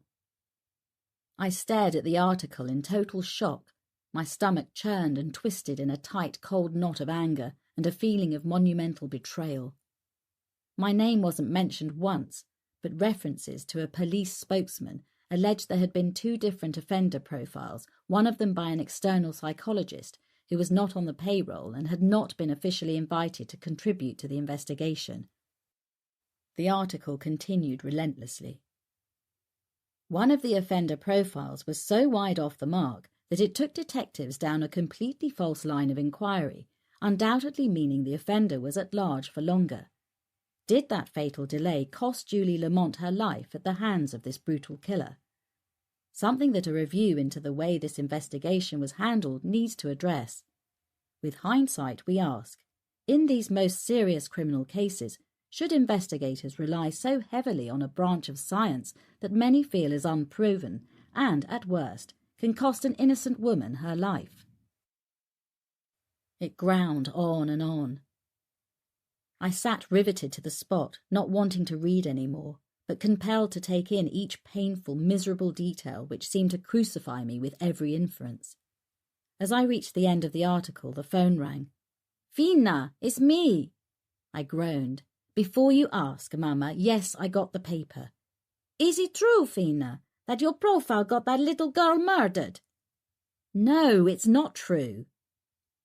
My mother always saw the negative side of everything, especially my career, which she had never understood, and like most people who read the article, she would think there was no smoke without fire. "They don't mention my name. It's not me they're talking about."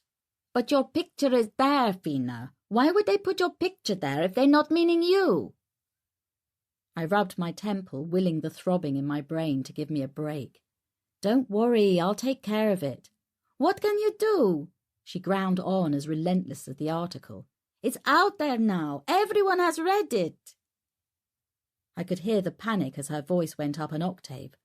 "What do I tell the girls at the bowling club?" And there it was. She talked to her friends about my daughter the doctor, never actually saying what type of doctor, never having to explain my world to those with sensitive dispositions who would be horrified to know I worked in psychiatric hospitals and prisons with some of the country's most criminally insane. Tell them they should be ashamed to read a crappy tabloid like The Express. "Fina, be serious. This means you can't work. You'll have to give it up now. And what about Jen?" She rolled on with her endless stream of disjointed non-logic which for years had driven my father to despair. "I can prove my profile was right. In the meantime, I'll get a solicitor. By next Sunday, you'll have a more positive article to show the girls at the club." Her tone was hurt now. "It's not about what I showed the girls at the club. It's you I'm worried about. I never liked you doing this job, and this just goes to show you." She never elaborated on what it exactly showed me, but it was one of her favourite ways of ending a conversation on what felt like a victorious note. As I hung up, the phone rang again. "Joe, it's me." Jen's voice was a welcome relief. "I hope you're going to sue." "You were going to be my next call." I sighed as I imagined her family cursing me as I robbed them of a normal weekend. "I'll make it up to you." "Forget it," she huffed, and I could hear the anger in her tone. "I'm going to call Foster's tomorrow." They were top-flight litigators in London. Marissa had put me in touch with them when we'd needed representation in a case a few years before. They had called me occasionally since then to be an expert witness. "They'll have that editor swinging by his balls." I couldn't help but laugh. Jen was usually so calm and composed. This was so unlike her. "Shame Taylor Kane hasn't got any," she ranted protectively, "or I'd have them for earrings. What a bitch! We've got to go after her for this, Joe." "You're supposed to be taking the day off tomorrow, remember?" "I can still do the family party around making a phone call. This is more important, Joe." "Maybe we can release our original transcript through Foster's.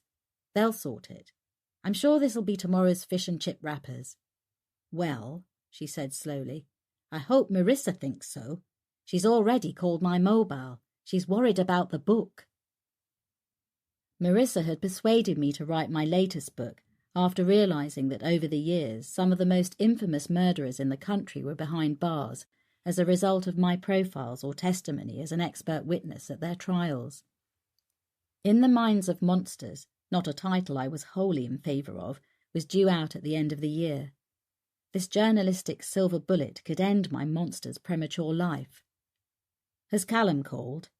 No, he probably got it in the neck from Hoyle for using me in the first place. Was he just keeping his head down? I wasn't sure how that thought made me feel. Disappointed, I supposed. I thought he was different, Jen, I said quietly, feeling the unexpected sting of hot tears. Some expert profiler I am. Well, it's not your fault if he turns out to be a bastard like the rest of them, she said stiffly. But if it's any consolation, I thought he was different too. I put the phone down. I really couldn't bear any more of this. Before I wearily went upstairs for a bath and an early night, I switched off the office phone and my mobile. Let the journalist sweat until tomorrow. Chapter 21. 7th of August. The bed was oppressively hot. I tossed and turned, trying to quieten the maddening chatter in my brain. I didn't remember falling asleep before a relentless pounding pressed at the edges of my tumbling nightmares. I sat up suddenly, disoriented, trying to make sense of the insane commotion I could hear throughout the house. The clock said 5:30 a.m. Harvey was barking and throwing himself against the kitchen door, which was being hammered on by frantic fists. The whole house reverberated with banging and howling. As I crossed the kitchen, blue flashing lights from outside illuminated the room in a surreal pulsing glow. Harvey strained at his collar as I heaved him back and swung open the oak door. The police officer's face told me instantly something I had come to recognise and dread ever since my first experience of it over 20 years before. Someone had died. Sorry, Doctor. We tried all your listed numbers but couldn't get through. My throat went dry. Is it my mother? Alex? His expression altered. No, sorry, nothing like that. Your family are fine, Doctor, absolutely fine. I looked behind him to his colleague sitting in the car. The window was down and radio chatter crackled through the still and humid early morning air. The blue light painted his face a garish colour. The feeling they were bringing me death wouldn't go away. My pulse raced. Then what, for God's sake? Martha Scott. My brain froze momentarily as I processed what he had just said. I stepped aside as he followed me into the kitchen. Harvey growled suspiciously. Harvey, stand. He took his cue and came to stand beside me, his posture defensive, his gaze never leaving the officer. I felt shaky as my body realised it didn't need the sudden surge of adrenaline for fight or flight. I don't understand. What about Martha? She's dead, he said simply. I automatically began to fill the kettle, flipping the lid on the Aga. She's a potential suicide. Is that what's happened? Not unless she stabbed herself over 30 times. I stared at him for a moment as his words sank in. He nodded, gesturing towards the humming kettle. So if it's okay with you, I don't think we've got time for a brew, Doctor. CID want you down at the station. I'd made the journey to Central Police Headquarters in Fordley more times than I cared to count, but never in the back of a police car. It gave me a different view, a view a lot of my clientele were familiar with, and one I never wanted to get used to. As we pulled into the high-walled courtyard at the rear of the building, I couldn't remember the journey through the deserted roads on this early Monday morning. My mind was too busy running all the possibilities for Martha's murder. What were the chances of her being murdered the same way as the women in her nightmares? Slim to none. Or was she just monumentally unlucky to cross the path of a vicious killer by chance? Then there was the haunting recording of my last interview with Martha, or with Jack. I still hadn't decided what to think about that. Had Martha committed murder as she believed? I didn't think she was capable of it. If that were true, then any fragmented personality her mind may have created would also be incapable of it. That's what all the research concluded. Was it an elaborate faking by Martha? Unlikely. I didn't think she had the intellect for such a deception. Then what was I left with? My thoughts were interrupted as we stopped. The air was humid and sticky, but at least it wasn't raining. We walked in silence around puddles and across the high-walled courtyard to the rear door of the station. What's wrong with using the front? Or am I being treated like a criminal? I was half joking, but I couldn't raise a smile as I said it. Press, he said simply, swarming around the front, hoping to doorstep an investigating officer. This is the only place they can't get access. It hadn't occurred to me before, but in light of the towpath killer, another killing just a few days later meant the press would be having a field day. The interview room was stark and depressing. Bright strip lights illuminated the small white-walled, windowless room that smelled faintly of sweat and stale coffee. The PC left to get me a cup of tea. I had seen countless video recordings of police interviews, and in my time had listened to thousands of recordings of suspect interviews, but this was the first time I had experienced it from their side of the house, and I didn't like it. There was a definite shift in the way I was being treated. The police were no doubt having to fend off unwanted scrutiny into the way the David Woodhouse case had been handled, and maybe they didn't want me making any waves over the press article in yesterday's paper. The door opened and an officer entered the room. "Thanks for coming down, Dr. Macready. Appreciate your time." He smiled and seemed pleasant enough, but my guard was up and I wasn't inclined to lower it. A knock came at the door and my tea arrived. "Station tea is never the best," he said brightly, "but at least it's warm and wet." He settled himself opposite me and made the introductions. "I'm D.C. Hanson, one of the investigating officers on the Martha Scott case. Sorry this seems so formal, but we need to record your statement for the official record as you're a material witness to a murder inquiry." I simply nodded. He stated his name and mine for the record and confirmed the date and time. I was beginning to feel more like a criminal with each passing second. "We understand you were the last person to assess Martha and the interview was recorded." He twisted a ballpoint pen in between his fingers as he spoke, his eyes never leaving mine. "Dr. Lister tells us that the interview was, eventful, and that as a result Martha was scheduled to be moved to the secure unit." "That's right." I knew his disarming manner was designed to build rapport, but I was keeping my distance. He flipped open a file. "What exactly happened?" "She suffered a severe abreaction and attempted to attack me. She was restrained by ward staff." "Were you hurt?" he asked, glancing up at me from beneath a blonde fringe. "Only my pride. I was dumped on the floor. Nothing serious." "You weren't angry about the attack?" I looked at him with the surprise I genuinely felt. "That's like me asking if you ever get cross when someone breaks the law." "What caused her to attack you?" His question was straying into dangerous waters. "I was regressing her back to events that frightened her." "Which were what exactly?" he pressed on. "She felt she had done things she'd rather not recall." "What things?" he pushed. I sat back in my chair, looking at him over the top of my clasped fingers, a pose that subliminally indicated intellect and authority. I wondered if he'd been taught that in his interview technique courses. "What you're asking me violates confidentiality. I'm not sure I can divulge that just yet. Your patient is dead, Doctor, and in view of the circumstances, I'm sure she won't mind if you help us out. I'm sure you're aware that until I get authorization for the release of her records, they remain confidential." He sighed, looking exasperated. "She was cared for by Dr. Lister, not you, so confidentiality isn't an issue, surely." I sighed, mirroring his exasperation. "Detective, I'm sure you already know, but I'll tell you anyway.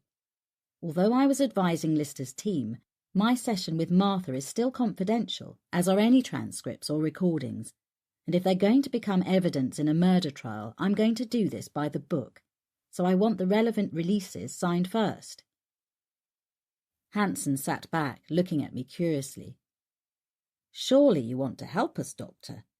You have the discretion to divulge what was said in that room without the relevant paperwork. I sat back in my chair, mirroring his use of space. But I'm choosing not to, for all the reasons I've explained. As Martha has no living relative, you can apply to the NHS Trust for the release of her records. Once they've done that, you can have all my notes. Doctor, this is a murder investigation, he said tightly. I can get a court order to force you to release them if I have to. Yes, you can.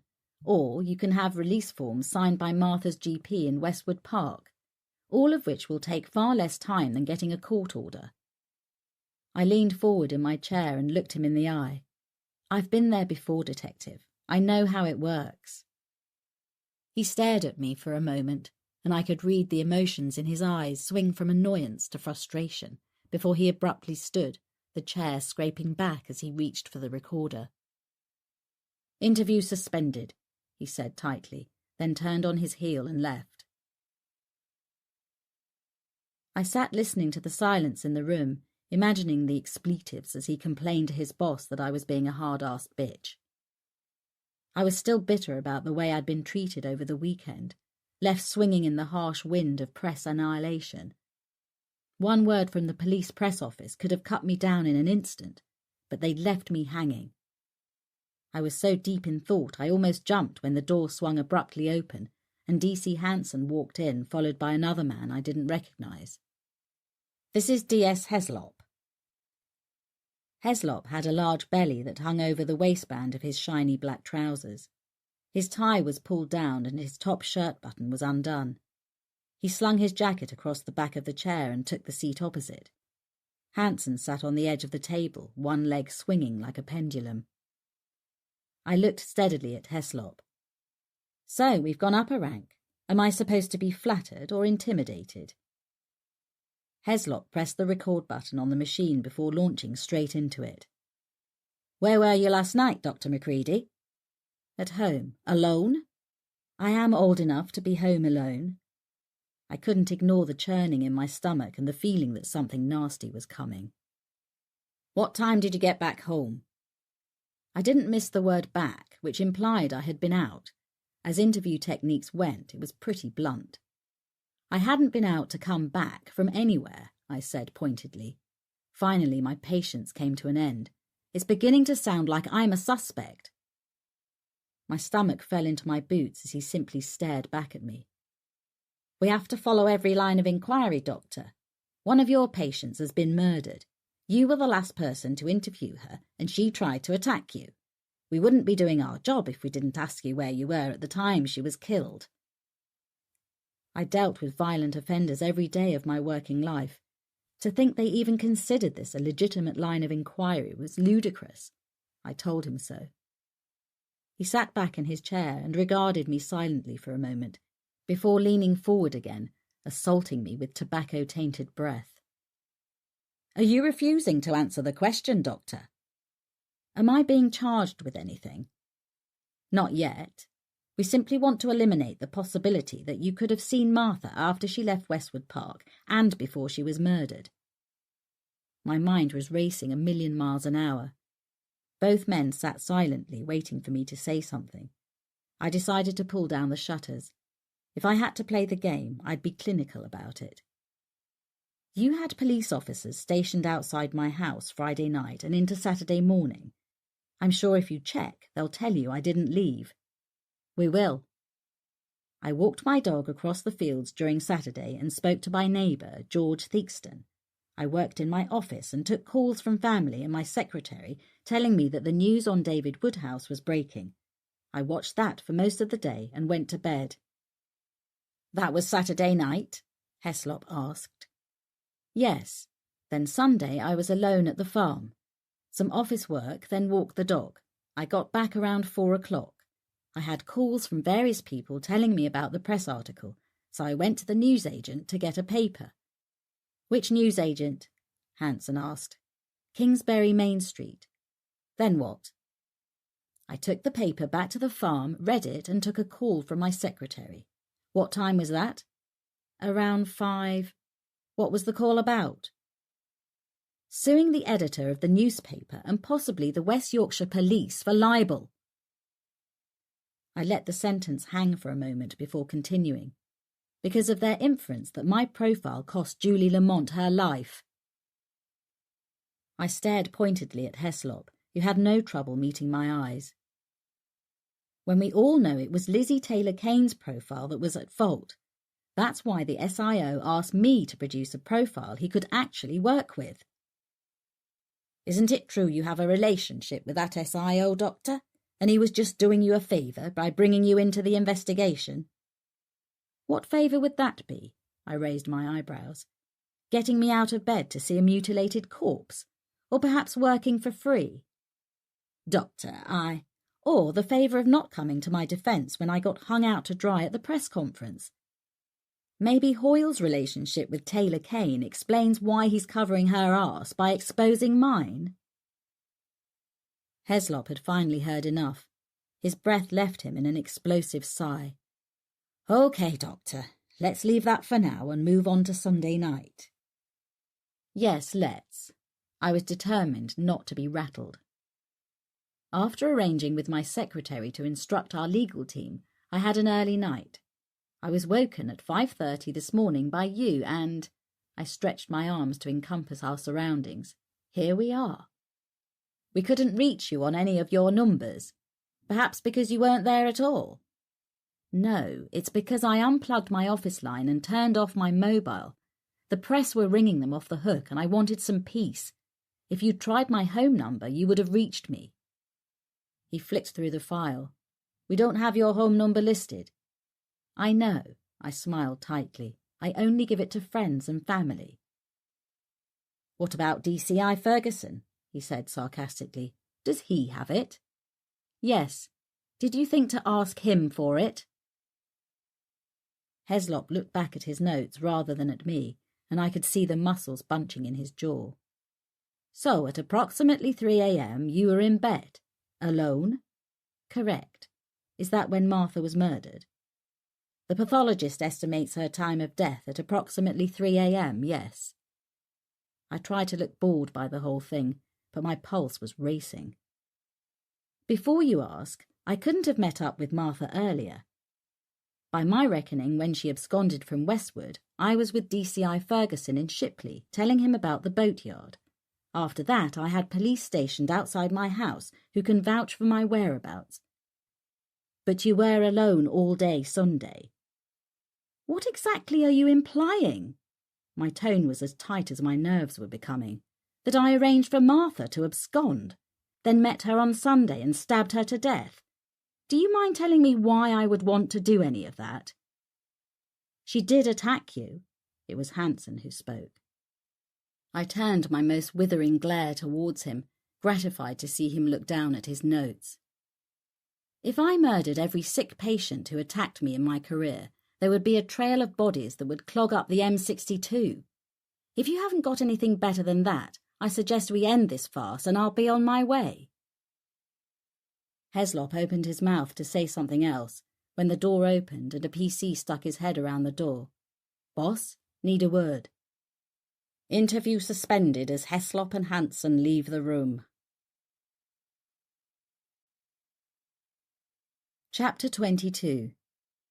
7th of August, Fordley Police Station.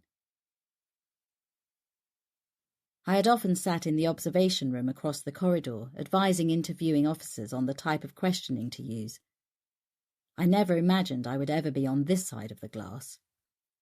I jumped suddenly as the door opened and the constable who'd brought me to the station appeared again. Your brief's here to see you, Doctor. Brief? I waited for a second, expecting a duty solicitor. I've never been so relieved in my life to see Jen walk in with a man I took to be the solicitor.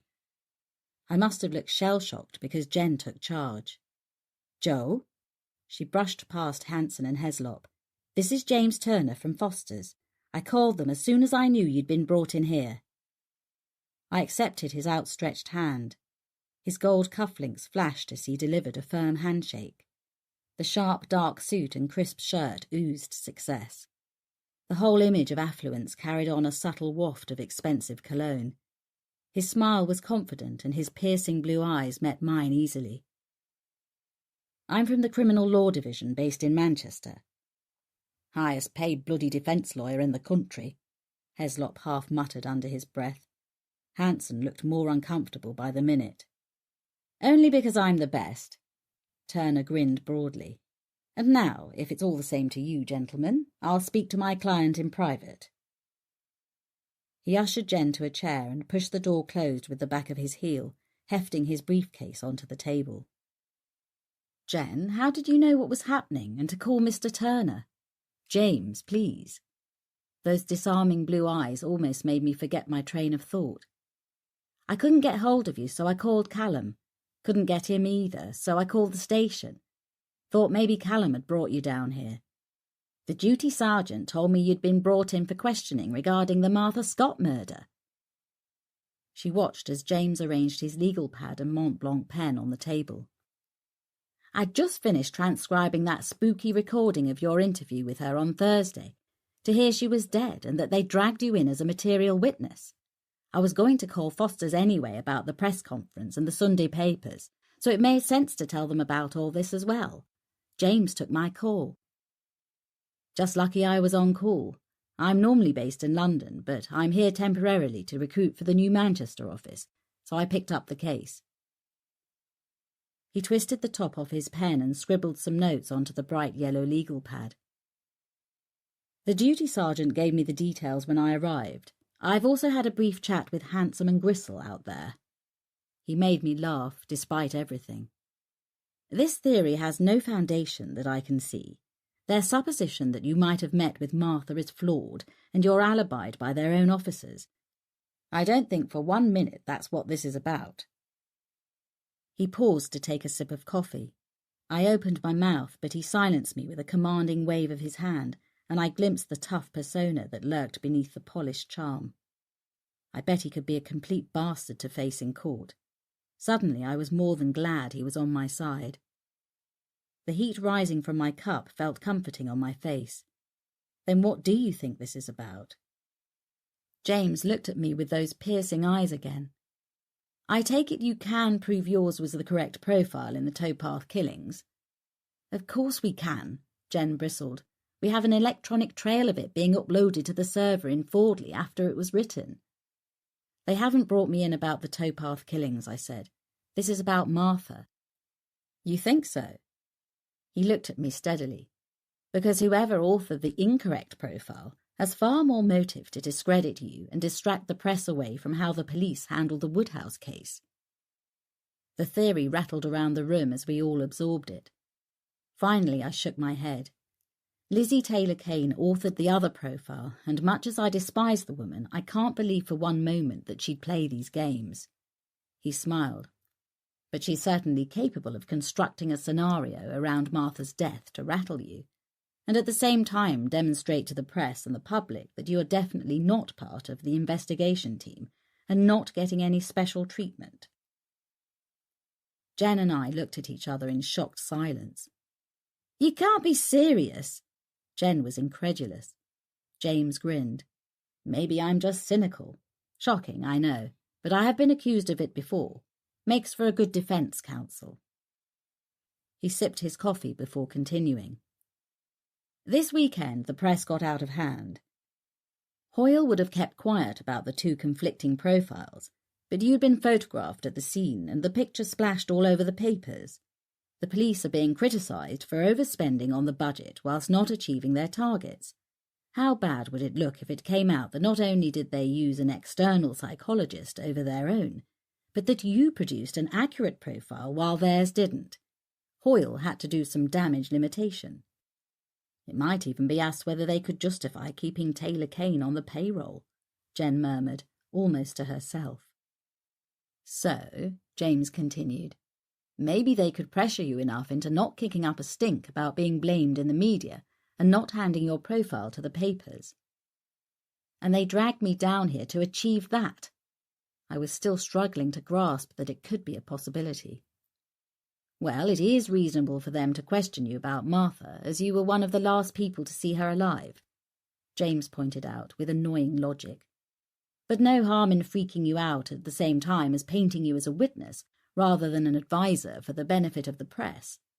Plus, once they'd kept you here long enough over this line of questioning, Hoyle may have hoped you'd be rattled enough that you'd just agree to suppress your original profile, which I'm sure would have come up at some point later today. That would solve Hoyle's problem. He raised an eyebrow with the same handsome precision with which he seemed to do everything else. Wouldn't you agree? I suppose so. Even to myself I sounded less than convinced. Word on the grapevine, he said, clipping the top back into his pen, is that DCI Ferguson is in hot water for bringing you in without authorization from Hoyle. Not to mention the fact that you were almost suicidal in putting yourself in the killer's way without police backup, and Hoyle only found out about that after the fact.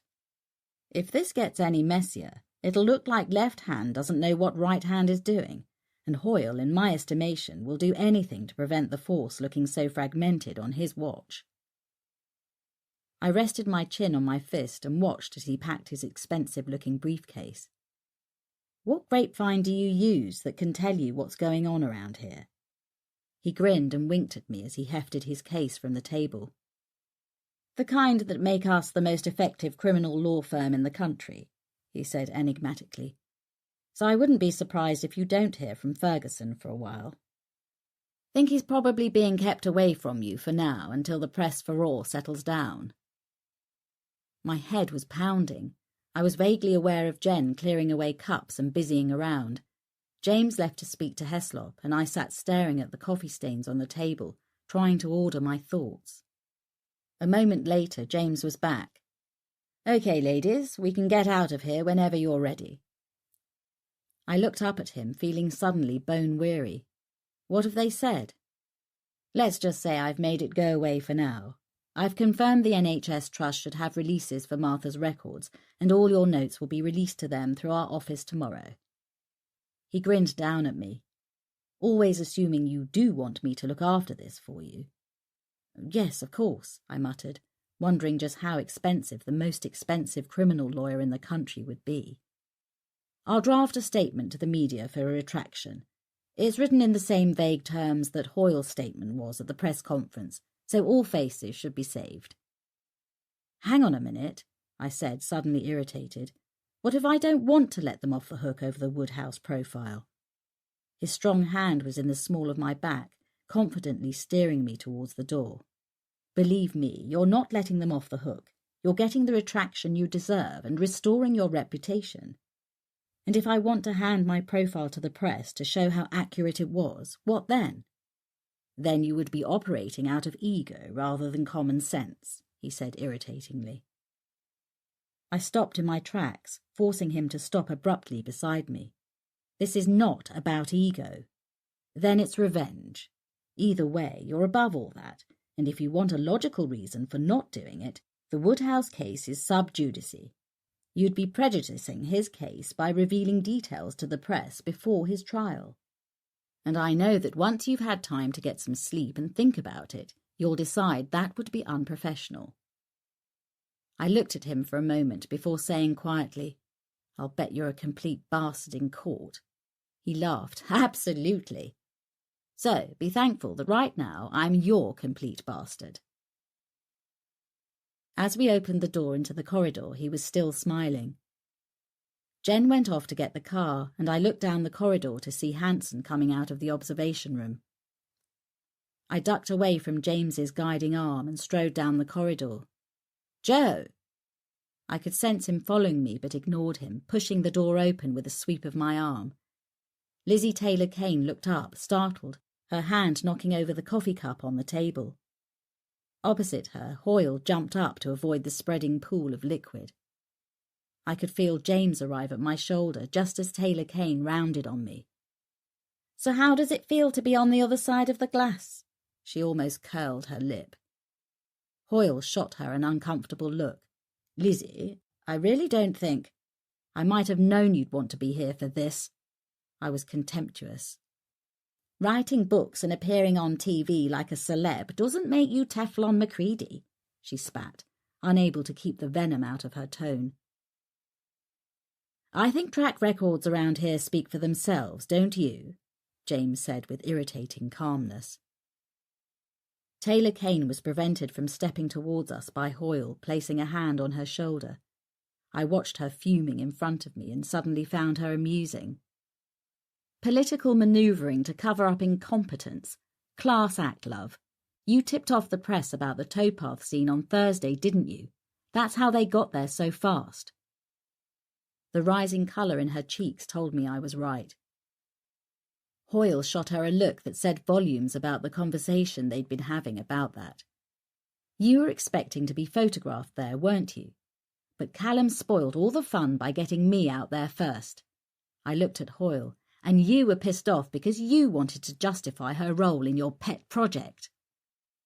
He opened his mouth, then closed it. Taylor Kane had no such restraint. Screw you! She spat the words at me. You're not up to the job, I bit back. Heslop barely suppressed his laughter. Hoyle looked furiously at her.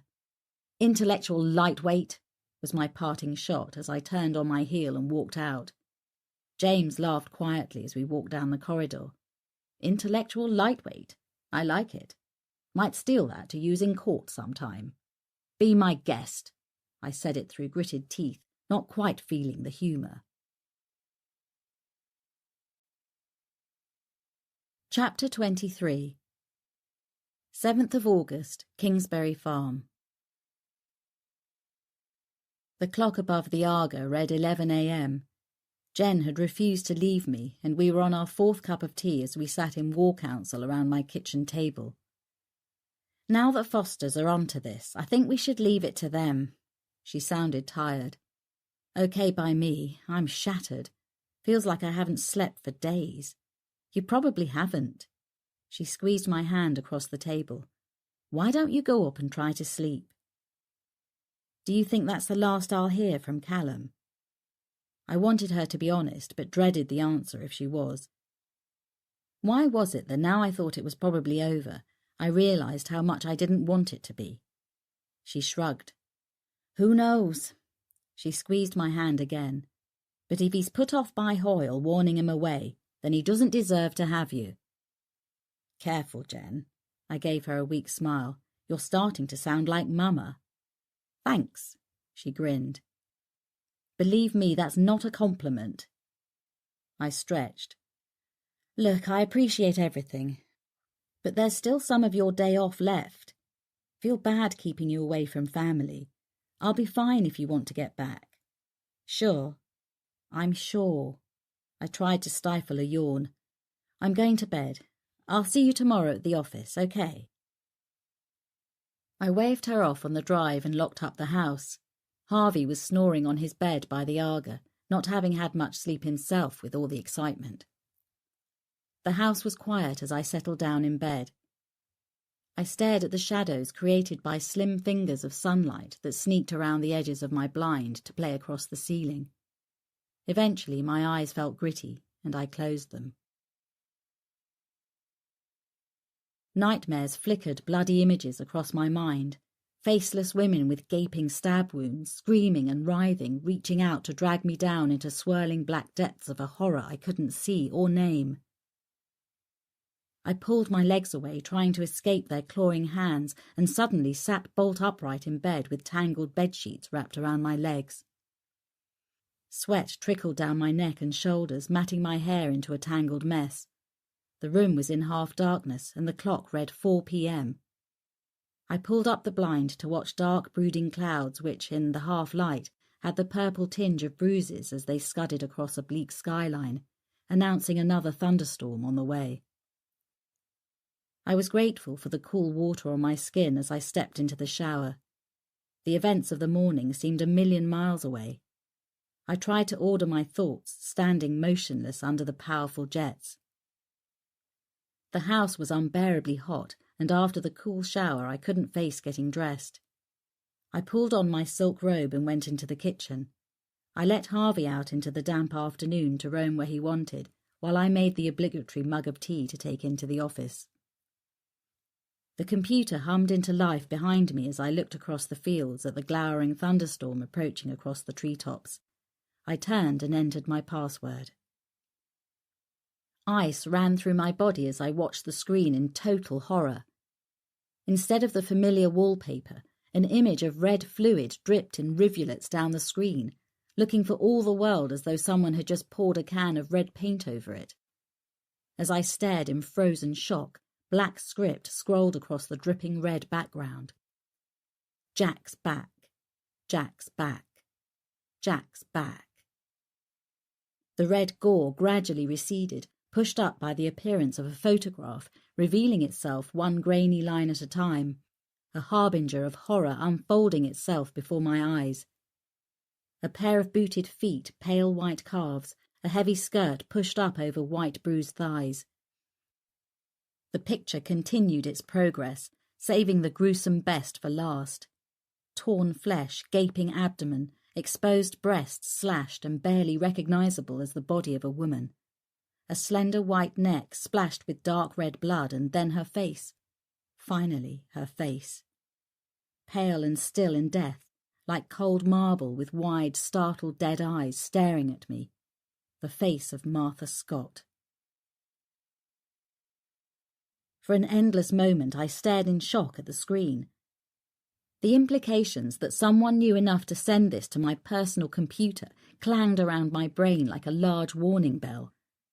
The voice of Jack coming from Martha echoed from the grave to haunt me in my own home. I can get out. I can leave her behind now. My mind struggled to comprehend what I was seeing. If Jack was just a construct of Martha's damaged mind, who had killed her? And who was sending me these images, claiming to be him? A freezing sliver ran down my back as another, more chilling fact bubbled to the surface.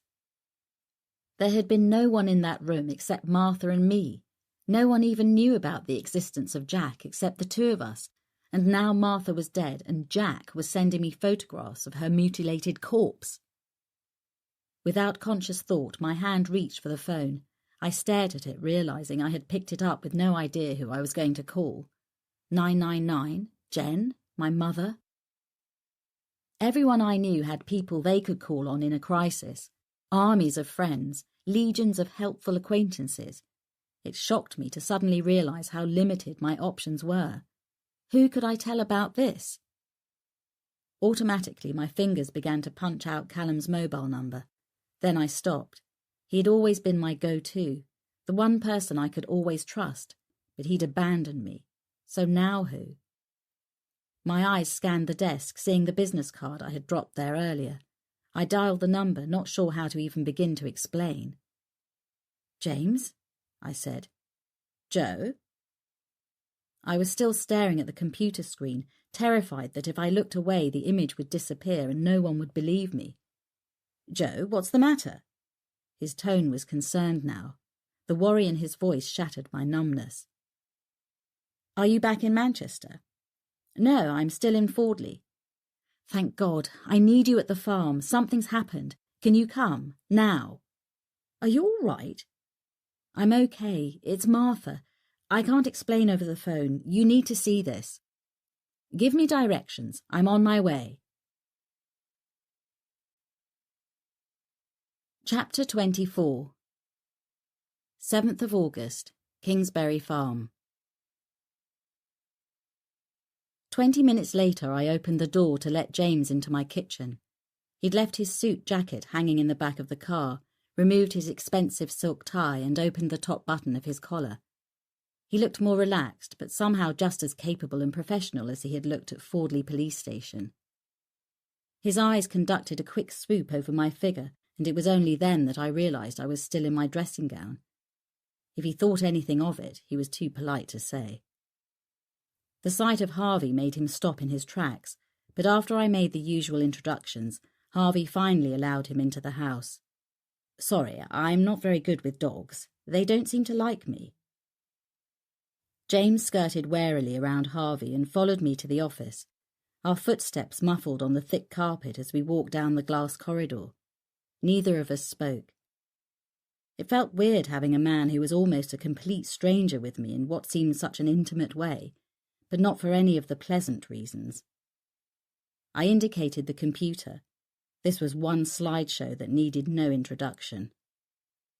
He sat in my chair, staring at the screen for a long moment, then shot a look across at me that asked the million questions I knew were racing through his head, the same ones that had raced through mine.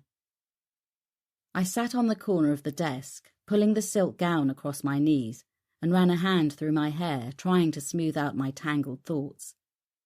I logged on, and this just appeared. I called you straight away. He nodded and looked back at the screen.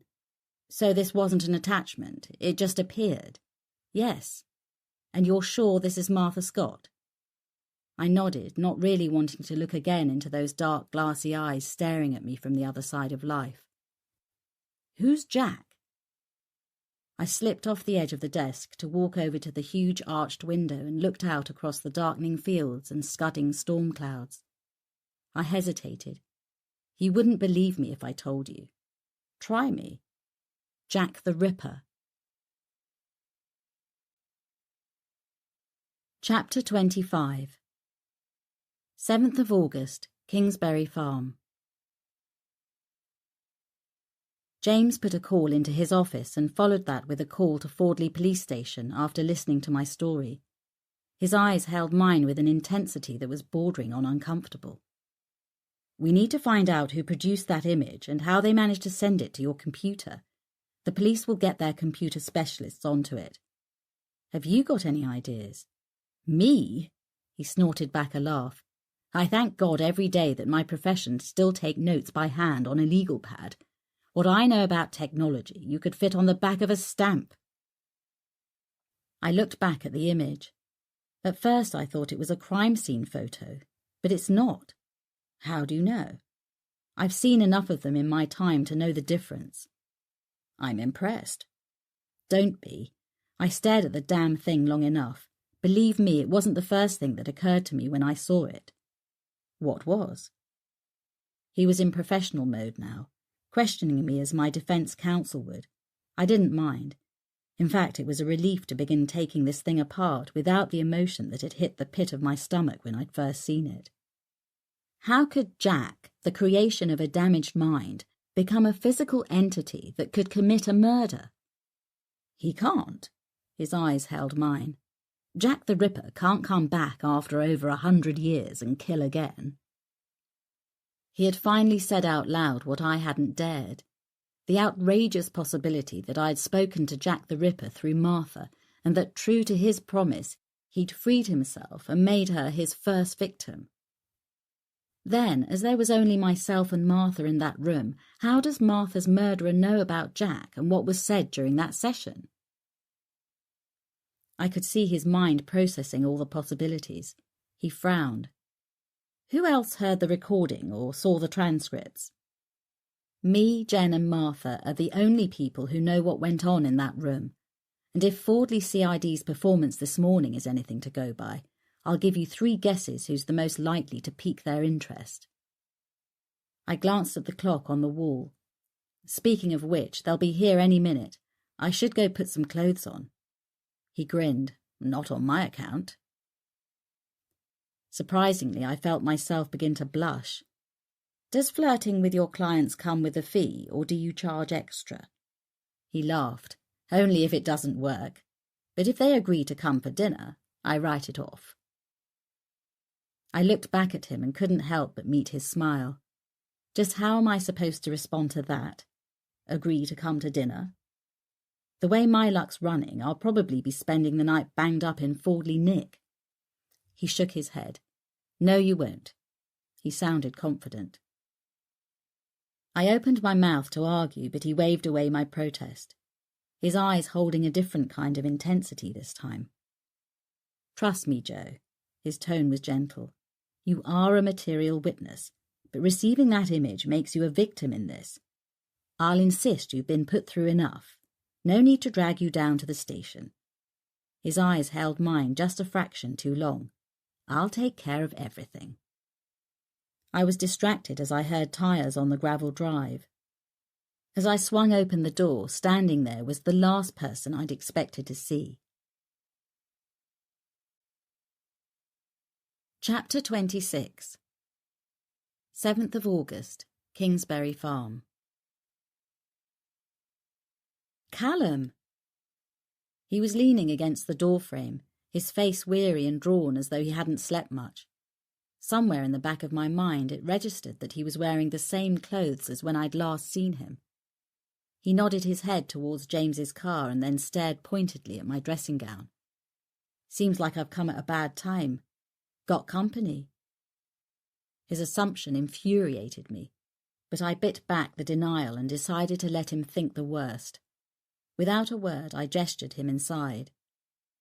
As he crossed the porch, I could almost smell the testosterone firing between him and James. I couldn't decide whether it was embarrassing or flattering. I stood between the two of them, feeling like a referee at a stag rutting. Callum, this is James Turner from Foster's Solicitors. James, this is DCI Ferguson. We've met in court. He extended his hand to Callum, who took it somewhat reluctantly, I thought. It was a while ago. Maybe you don't remember. I remember. I was surprised at the venom in his voice. Renowned for keeping his personal feelings to himself, it was unusual. 3 months' work to nail a bastard that took you 30 minutes to get off. James sat down, shrugging his shoulders. If it's any consolation, he only walked because of a technicality. Nothing wrong with the policing. The lab let you down. Callum took the seat opposite, his blue eyes locking with James's. Not to worry, eh? Callum's Scottish accent could be so deceptively soft. He was killed a year later. Gangland shooting. So I suppose justice was served in the end. I couldn't stand this any longer. If you don't mind, do you think we could deal with the situation at hand? Callum looked up. Sorry, Joe. I suppose I owe you an explanation. Damn right, I exclaimed, unconcerned by James's presence. Don't tell me you didn't know about the press conference Hoyle gave. I heard about it. I wasn't in the mood to listen. He hung me out to dry, and the Sunday papers had a field day with the photo they took of you and me at the scene. I know, Joe. Listen. I wasn't about to listen, not for a minute. So where were you, Callum, when Hoyle paraded Taylor Kane at the press conference and admitted there were 2 profiles? 2 and 2 made 5. The tabloids crucified me, for God's sake. Callum held up his hand, and only because I needed to draw breath, I let him get a word in. I know how it looks, but it wasn't like that. Then how was it exactly? My tone cauterized as it cut. Callum sighed, raking his hand through his hair. He looked down at the table. I wasn't sure whether it was a device to help him order his thoughts, or discomfort at having to do this in front of James Turner. After I left you, I didn't see daylight for 48 hours. As soon as I got a break, Hoyle collared me. To say he roasted me would be an understatement. About bringing me in to run a profile. That and more. Taking you down to the scene really pissed him off. The fact that you did it for free almost made it worse. Me calling in personal favours instead of sticking to protocol. So you decided to leave me in the lurch? He opened his mouth to protest, but I cut across him. What's wrong, Callum? Bad career move to be associated with me, was it? He stood abruptly, his chair scraping back across the tiled floor. Okay, he shouted. Either you listen, or I may as well just walk out now. A tiredness flitted across his face, and he suddenly looked bone-weary. When he spoke again, his voice was quiet. For God's sake, do you really believe that?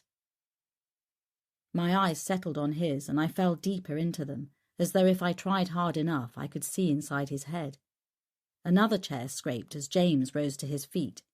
Without looking at us, he began to gather cups off the table and walked over to the sink, putting his back to us to take himself out of this intimate arena. I turned and walked into the living room. I felt the warmth of him a fraction before his hands rested on my shoulders, and he slowly turned me around. I had to look up to meet his eyes. His breath was warm on my face. Hoyle was totally pissed off, but there wasn't much he could do. Everyone knew that your profile was the one that got us the result. I could make that public knowledge, and if I'd been there, Joe, I would have. But Hoyle made sure I didn't have advanced knowledge about the press conference. He made sure I didn't see daylight over the weekend. I had to go to Blackburn to coordinate things with the team there. I've been buried in the back of bloody beyond, trawling through Woodhouse's life. Haven't even had a chance to change my clothes. It's a wonder Harvey can't smell me from here. So they don't have phones in Blackburn, then? I tried. Your mobile was off and the office phone wasn't answered. I called the house, but that must have been while you were at the station.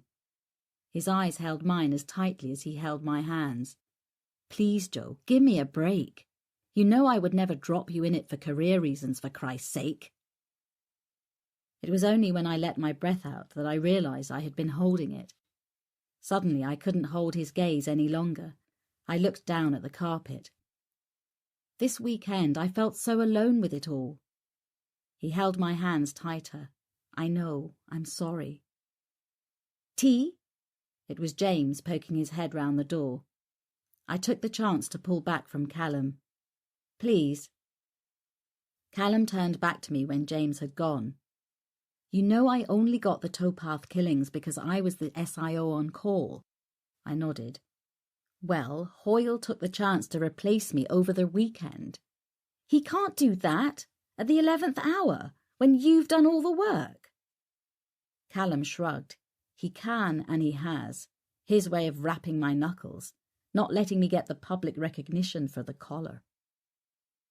He went to stand and look out of the window as he spoke to me. Shot him in the foot now, though, hasn't it? How do you mean? He turned to look at me.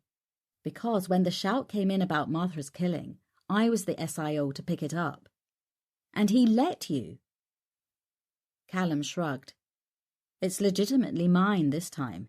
He could reassign it, but he'd have to explain that to the hierarchy. In any case, I told him I'd already set some inquiries in motion about her time in Manchester and the stabbing she talked to you about, so I was already involved. That simple? I sounded sceptical.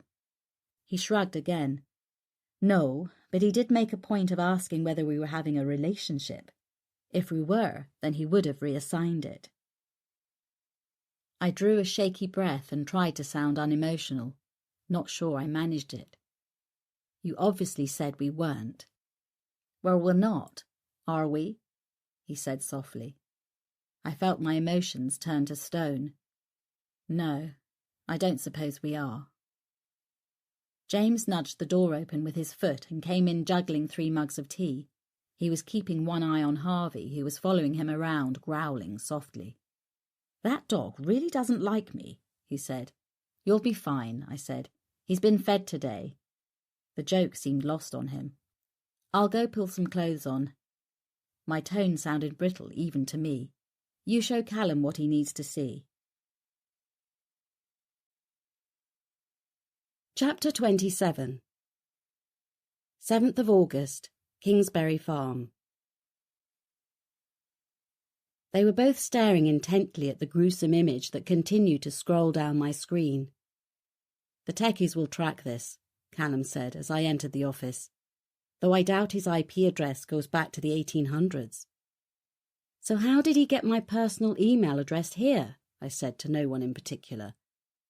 You don't give this address out, then? It was James's turn to ask. I shook my head. The office in Fordley, but not here. Who has this address? It wasn't a very long list. Jen, of course, my publisher, Marissa, in London. Anyone else? You and Callum, of course, and Alex. Who's Alex? James asked. My son. He's a student and he travels a lot. I have to make it easy for him to get hold of me. James snorted. So this one's in the public domain as well, then? I bridled at the inference that Alex would be stupid enough to give out my private details. Come on, Joe. He spread his hands in a gesture of appeal. A student. My son, I said in a tone that crackled with static, has been brought up around the fact that I deal with some of the most dangerous criminals in the justice system, and he isn't in the habit of giving my private contact details out to anyone." Callum shot James a conspiratorial look. "Careful, counsellor. Dangerous ground." I glared at Callum, who simply grinned and looked back at the computer screen. "This isn't a police crime scene photo. Not sure we've even got those pinned up in the incident room yet." "So, taken by the killer then?" James asked. "Or someone with him," I added, without being asked. Callum shot me a look. "Is an accomplice likely?" I hesitated, trying to stay objective, though it wasn't easy when the killer had brought his crime right into my home. "Too early to say. I need more information. You know the form, Callum." He sat back, stretching his long legs under the desk, his hands easing a knot in the nape of his neck. "I can give you what we've got so far." He got up from the desk and walked over to the arched window, staring out at dark trees and the outline of the woods against a purple-blue sky. "She was found at 3:30 this morning by a taxi driver picking up a fare from George House," Callum said to his own reflection in the now darkening glass. "That's a block of council flats. He waited 5 minutes, but when no one came, he went in. The lift was out of order, so he took the stairs." Callum turned from the window and looked again at the image on the computer. "Found her laying on the first-floor landing, just as she looks there. His call was logged at 3:35 a.m. We're conducting door-to-door interviews at the flats, but so far it appears everyone is deaf, dumb and blind. There's been a blanket put over the press, and so far it's a news blackout until we know more." James was looking at the image again, his lips pursed thoughtfully. "Why you?" he asked quietly. "What? Why has the killer sent this to you? What's the connection?" "Because I spoke to Jack. I called him out and he made Martha his first victim and sent me the image to prove it was him." Callum shot me an incredulous look. "You're not serious." "I set him free. Martha's death is my fault, and he either wants me to feel guilty or he's thanking me." They looked at each other with uneasy expressions, but I wasn't really directing my comments to them. I was tracking possibilities, the way I worked through the criminal mind, processing the often illogical, impossible mental leaps murderers make to validate what they do and who they do it to. Somewhere in the mental clutter would be the answers I needed to find out who Jack was and why he had chosen Martha, and now me, to be players in his sadistic fantasy. Callum pulled up a chair and sat beside me, his voice quiet, the demeanour of a man speaking to a mad woman. "Joe, Jack the Ripper lived over 100 years ago. This is a modern-day murderer who sends email, for Christ's sake." He raked a weary hand through his silver hair. "And whoever he is, I'll sure as hell stake my pension on the fact that he's not Jack the Ripper." I turned to slowly meet his eyes. "He believes he is," I said simply. "And if that's his reality, then that's what I have to work with, because it's only when I get inside his head that I'll be able to see what he sees and think like he does." James visibly shuddered as he gestured a thumb towards the computer. "Who'd want to live for 1 second inside the head of whoever did that?" "I want to," I said simply. "Otherwise he's going to keep on killing." My house was quiet again. The police had taken my computer away for examination. Callum confirmed I wouldn't be questioned down at the station, and James had finally taken no for an answer to dinner. Until the post-mortem report and results from the CCTV from Westwood Park were all back, there was little to be done, but the thought of sitting and waiting was driving me insane. I decided to go to my library in the office and see if I could research some of the threads that were beginning to weave into the murder. The atmosphere wrapped around me like a comforting blanket as I went in and switched on the lamps. The whole left wall was floor-to-ceiling shelves. The volumes covered every topic on murder, mayhem and monstrous minds.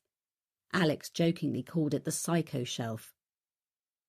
If a murder had been committed since documents had been kept, I would have some reference to it. From the Borgias to the Boston Strangler, Yorkshire Ripper to the Zodiac Killer, I had an urge to collect, read and research it. A collection of material, photographs and post-mortem reports that most people would not want to share their homes with. The crimes and times of Jack the Ripper was something I had plenty of material on, having covered it in my first book, half a decade ago. With a glass of wine and a notepad on my knee, I trawled back through the terror of the East End of London 130 years ago. If my instincts were right, it was a truly terrifying prediction of what was to come. Chapter 28. 8th of August, Fordley Therapy Practice. Callum raised an eyebrow as I dumped a pile of notes and reference books onto my desk. Christ, it would take me years to trawl through that lot. How come you can read so fast? I don't move my lips. I picked up the notes I made the night before. Do you know there are more books written about Jack the Ripper than all the American presidents combined? Probably because he's more interesting. Callum glanced at my scrawled notes. You should have been a doctor. Your handwriting's shit. You should have been a policeman with powers of observation like that. He sat back in his chair, stretching his long legs beneath my desk. So, what did this lot tell you? That there are as many theories of who done it now as there were 100 years ago. But instead of worrying about the original killings, we need to work out who's behind the new one. And I don't have enough information to do a profile, do I? You haven't shared the post-mortem report, crime scene photographs, etc. Need me to go on? He ignored the dig. But you will have something. He flicked the pile of papers with his finger. I know you well enough to know you won't wait to be invited. Jack himself emailed me a private invitation, remember? Jen chose that moment to open the door and come in with 2 mugs of tea. I looked back at Callum as she left. Where am I with this? I asked quietly. Callum looked at me for a long moment before drawing a deep breath. You're involved up to your neck. The killer saw to that when he emailed you the snapshot of his little hobby. I mean professionally. You can't be involved officially. You're a material witness. I opened my mouth to interrupt him, but he raised his hand to cut across me. But you and I both know that you can't help it. He nodded towards the pile of notes on my desk. It's what you do, right? I couldn't help smiling. Right. He emailed you, so it could be someone you know. Maybe a patient or former patient. Let's face it, with your clientele, we have most of the country's criminally insane to go at for starters. Behind my eyes, I could still see the photograph Jack had sent. This isn't anyone I've dealt with before, I said quietly. How can you be so sure? I looked up into those perceptive blue eyes, my mind still trying to piece together what had begun last night. I've never dealt with an MO like this before. So, he shrugged, maybe he's changed his MO. I shook my head. That doesn't happen very often. In fact, hardly ever. A savvy killer might change certain aspects of his crimes to fool the police, but certain signatures always surface somewhere. Signatures? Any behaviour done just to satisfy his psychological need is called a signature. Repeated patterns by the same offender become his signature, and they can never change it. I thought for a moment. The Zodiac Killer in America killed for over a decade because he continually changed his MO. With hindsight, we can pinpoint certain trademarks of his today. So yes, it's happened, but with what we know now, I think we'd pick up personal signatures a lot faster. I sat back in my chair and took a sip of tea. His choice of victim, location, some aspect of the way he kills or what he does with the body, posing them in some way or thinking about the way they'll be found and what effect that has on the person who discovers the body. Callum was studying me intently. I don't believe I've dealt with this killer before, Callum, but I can tell you one thing for sure. What's that? That if this is what I think it is, we'll be dealing with him again. I hesitated a heartbeat before dropping the bombshell. By the 31st of this month, to be precise. He stared at me for a long moment, becoming very still. How come? Because I think our man is a copycat of Jack the Ripper. He watched me before slowly shaking his head. I think you're letting this so-called conversation with Jack affect your judgment, Joe. At this stage, we can't make that leap. This could be a one-off. Tell me what you've got first, I countered. If it fits with what I found last night, I'll give you the rest. He pulled a preliminary report from his inside pocket. Martha Scott, age 22, found on the first-floor landing of George House on Manchester Road. Pathologist estimates time of death at around 2:30 a.m. to 3 a.m. Body found by a taxi driver at 3:30, who said she still felt warm, so that fits with the pathologist's estimate. Cause of death, probably multiple stab wounds. At the moment, he's unsure which was the fatal blow, but you can pretty much take your pick. Out of the 39 stab wounds, her left lung was penetrated 5 times, her right lung in 2 places. There was 1 stab wound to the heart and 5 to her liver. Her spleen was severed in 2 places, and she had been stabbed in the stomach 6 times. Type of weapon? 2 weapons involved. Looks like a thin, short-bladed knife inflicted most of the wounds, but a strong, longer-bladed knife was also used. Anything about the killer? So far, blood splatters on the walls are in an upward direction, indicating the wounds were inflicted while she was on the ground. He also thinks the killer sat over her to inflict the wounds, and the shape and direction of the blows would indicate a right-handed killer. I thought for a moment. You said cause of death was probably multiple stab wounds. He glanced back at his notes.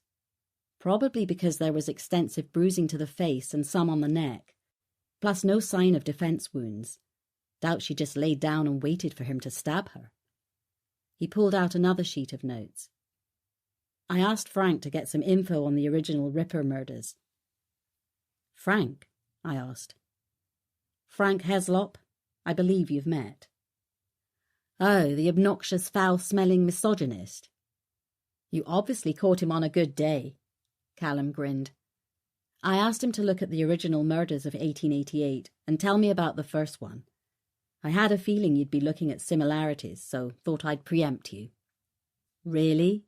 I raised an eyebrow. I love it when you try to outwit me, Chief Inspector. He grinned. If you think this killer is replicating the Victorian murders, how closely would he stick to the originals? As closely as possible. Well, I can tell you he hasn't. You're barking up the wrong tree, Joe. I smiled. You'd better put me straight, then. He leaned back in a gesture of cocksure confidence. I savoured the moment and the pose. It would make my counter-thrust all the more delicious when it came. Jack the Ripper's first victim was Polly Nichols. She was found in Bucks Row in Whitechapel at 3:40 a.m. on the 31st of August. She had a circular bruise on the left side of the face caused by pressure of fingers. On the left side was a circular incision which completely severed all the tissue down to the vertebrae, almost decapitating her. Jagged wounds to the abdomen which opened her up. 3 or 4 similar cuts running downwards on the right side, all of which were caused by a knife that had been used violently and downwards. He looked across to me as he finished. Martha's throat wasn't cut. She wasn't killed on the same date or in a similar location. She had far more injuries than Polly, and although she was stabbed in the stomach, it wasn't ripped open in what became his classic style and gave him his name. Most of Martha's injuries were to her chest and upper body rather than lower body. The night before I had written out a list in 2 columns. On the left were details of the original Ripper murder in Whitechapel. On the right, corresponding details of Martha's murder. I looked at my notes. Pick up any book on Jack the Ripper, and most will cite Polly Nichols as the first victim of his series. What became known as the Canonical Five. However, recent studies allow us to go back and look at other unsolved murders in the same area at the time. It's generally accepted by researchers today that it's more likely to be 6. Search hard enough, and some say he could have done 9 or even 15. So think of a number and double it, right? Where does that leave us then? I've always agreed with other experts that it's 6. I looked across at Callum, who was watching me in anticipation. And if you go with the 6, Polly Nichols is number 2. Then who's number 1? I pushed the sheet of paper over to him. He glanced down at it without picking it up. Victim, Martha Tabram. Date, 7th of August, 1888. Time of death, 2:30 a.m. Body found, first floor landing of George Yard Buildings. Discovered by Alfred Crowe, licensed cab driver. Cause of death. Loss of blood through 39 stab wounds to the trunk and upper body. Wounds inflicted whilst the body was prone. Wounds. Left lung penetrated 5 times, right lung twice. 1 stab wound to the heart, liver stabbed 5 times.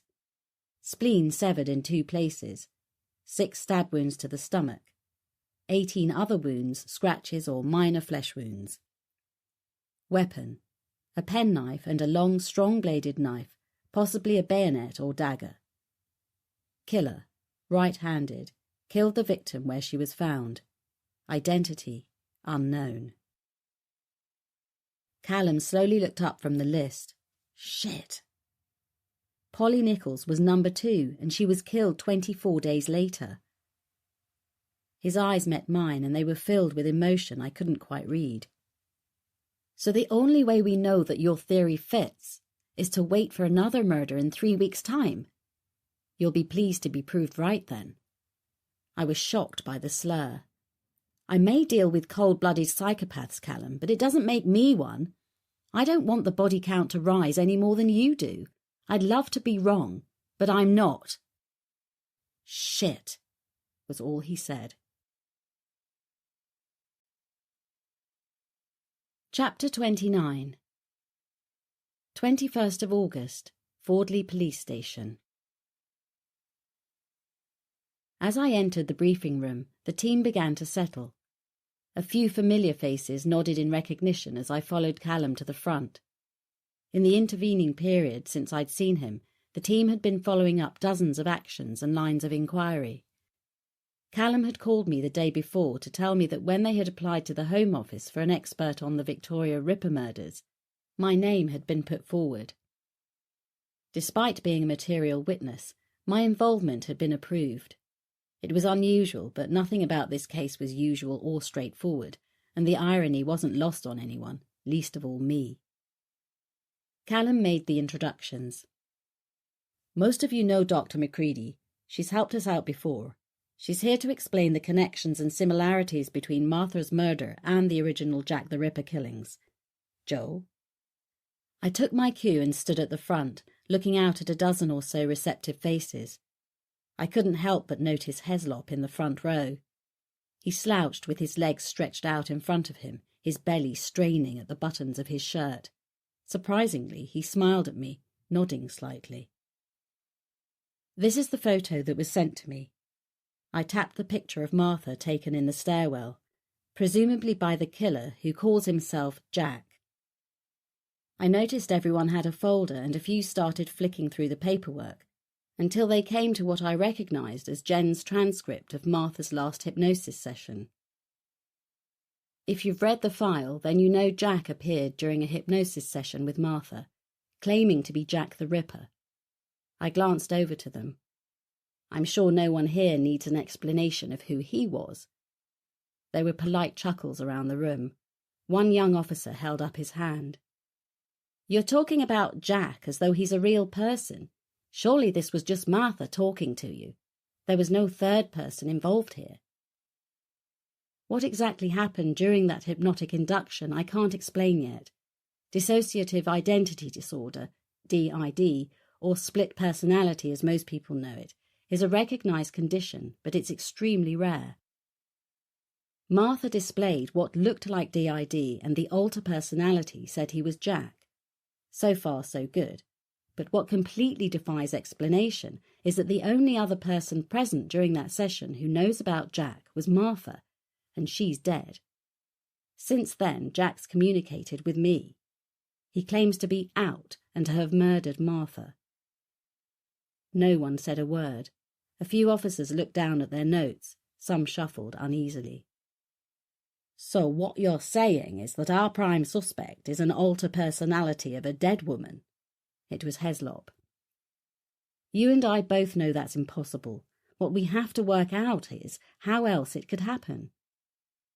Martha's not the only person to know what was said in that room, Doctor, is she? Everyone recognised the edge in Heslop's tone. No, I was there too, but I've got a distinct advantage over you, Detective. Oh, and what's that? I know for a fact that I didn't do it. Who else could have known what went on in that room? Ian asked from the back row. Lister was there just after the event. He came in with the crash team, but he wasn't present during the hypnosis session. But you told him what happened when you went back to his office? Ian asked, looking down at his notes. I told him about the abreaction, but I didn't mention Jack. OK, Callum said. Ian, take a closer look at Lister's movements after the hypnosis session. Where was he? What time did he go off duty? Where was he when Martha absconded? The usual drill. Callum indicated another officer. Lister's got a swipe card linked to the security computer, so track that around events we're looking at. OK. And let's find out if he talked to anyone else about what went on in that room, Callum went on. Who else had access to the notes? Who else was on duty? And let's look back at all their track records, see if we have any backgrounds that might lead us somewhere. Callum turned back to me. Can you tell us more about the similarities between this murder and the original Jack the Ripper killings? Martha's murder exactly maps the murder of Martha Tabram in 1888. You can see from the table that the time, date, location, number of wounds, use of weapon and position of the body exactly match the original Ripper killing. It says Tabram was found by a taxi driver, Ian said, just like our Martha. Is that a coincidence? Callum stood as he spoke. No. We checked the flat where the driver thought the booking had come from. The couple there didn't know anything about it. Looks like the call came from the killer to set the taxi driver up to find the body. I nodded. The victimology could never be random in this case. He set Martha up to be his first victim, just as he planned everything else. Her name, the fact that she had such a troubled past, that she came to our attention the way she did. She left Westwood in time to meet her death on the right night in the right place. All planned. The boyfriend is the obvious one to look at, Ian said. Or Lister, Callum added. Anyone who could make sure she was out of Westwood Park and in the right place at the right time to fit the killer's timetable. Or the doc here. Heslop threw it in almost as an afterthought. The suggestion rattled across the floor to land at my feet as the room fell silent. I think that one has been covered. I picked it up and threw it back. Callum said tightly, Move it on, Frank. Have to keep an open mind, boss, Heslop said with a grin. Wouldn't do to let personal relationships get in the way, would it? We heard it the first time. Callum raised his voice just enough. Everyone's been looked at, and if new evidence comes to light, they'll be looked at again. In the meantime, we have enough to be getting on with. What about the boyfriend, then? Ian supplied a welcome deviation. John Smith. Callum nodded towards two officers on his team. Beth and Shah are looking into him. Callum turned his attention back to me. So what else can you tell us about the original Ripper murders? Jack the Ripper of 1888 was the first documented serial killer. He killed 6 women in what came to be known as the Autumn of Terror. I turned to look at the sea of faces before me. Certain characteristics made his killing spree become legendary. All the killings took place within a 1-mile radius. That became known as his murder mile. All the murders were committed over a 13-week period, culminating in the almost total destruction of the body of his final victim, Mary Jane Kelly. After which he disappears without trace, never to kill again and never to be identified. That's what makes him such an enduring figure of terror. He struck anonymously and melted away as if he never existed. A supernatural myth surrounded him that still exists today. Even his name conjures up a primeval fear of being stalked and murdered by a ghost-like figure who can never be identified or caught. "What about a profile of our modern Jack?" Callum asked. "If I'm right, he's a copycat. He's chosen to replicate the Victorian Ripper. He announced himself, given us his name and set the scene for us. Martha matched the victimology so closely there could be no missing the similarities. He studied the original killings in detail, so he makes it as perfect as possible when he presents his victim to us. Don't fall into the trap the people of Victorian London did, believing our man is some kind of lunatic. He's highly intelligent, educated, precise, methodical, with a calculating and coldly logical mind, an organised offender. If the Autumn of Terror is his template, then we know when and where he will kill." "We don't know that for sure," Heslop interrupted. "He's done this one, but that doesn't mean he's going to do all the others. How do we know this isn't a one-off?" "We don't," I agreed. "But we don't know that he won't try to replicate all the others either." I sat on the edge of the desk as I thought out loud. If he's picked this series to copy, he's picked it for a reason. If he continues, he recreates the terror of the most infamous serial killer of all time. Why would he go to all this trouble and stop now? "Okay," Callum said. "We prepare for the fact that he might, and we go on the assumption that it will follow the same pattern. If it does, we can't get caught with our pants down. So how does the series run, Joe?" I handed out a sheet showing the chronology. The killings took place at the beginning and end of each month. In 1888, each date fell on a weekend or a bank holiday, which meant the original Ripper probably had a job that prevented him killing during the week. Our man is following the Victorian timetable, not picking his own. But what we do know, if I'm right, is that he will stick to the dates, which were Martha on the 7th of August, Polly Nichols on the 31st of August, Annie Chapman on the 8th of September. The 30th of September he committed 2 murders in less than an hour, in what became known as the double event, Elizabeth Stride first and Catherine Eddowes second. His final and most brutal of all was Mary Kelly, murdered in her own home on the 9th of November, the only victim not to have been killed in the street. I believe he'll stick to those dates as closely as he can. He's confident enough to provide us with his MO and his timetable. All we don't know is who and exactly where he'll kill. "Thank God for that," Ian muttered. "For a minute there, I thought this was going to be a tough one." There was a ripple of uneasy laughter around the room, and then Shah raised his hand. "If our man is copying the original as accurately as possible, then why isn't he doing this in London? I mean, he could go to all the original sites. Why here?" "I'm not sure yet," I said honestly. "Maybe if he was in London, it would be too easy to catch him. All the police would have to do would be to stake out the scenes. Or," Heslop said, "someone or something has drawn him here. After all, he sent the photograph to you. Perhaps you're the reason he's here."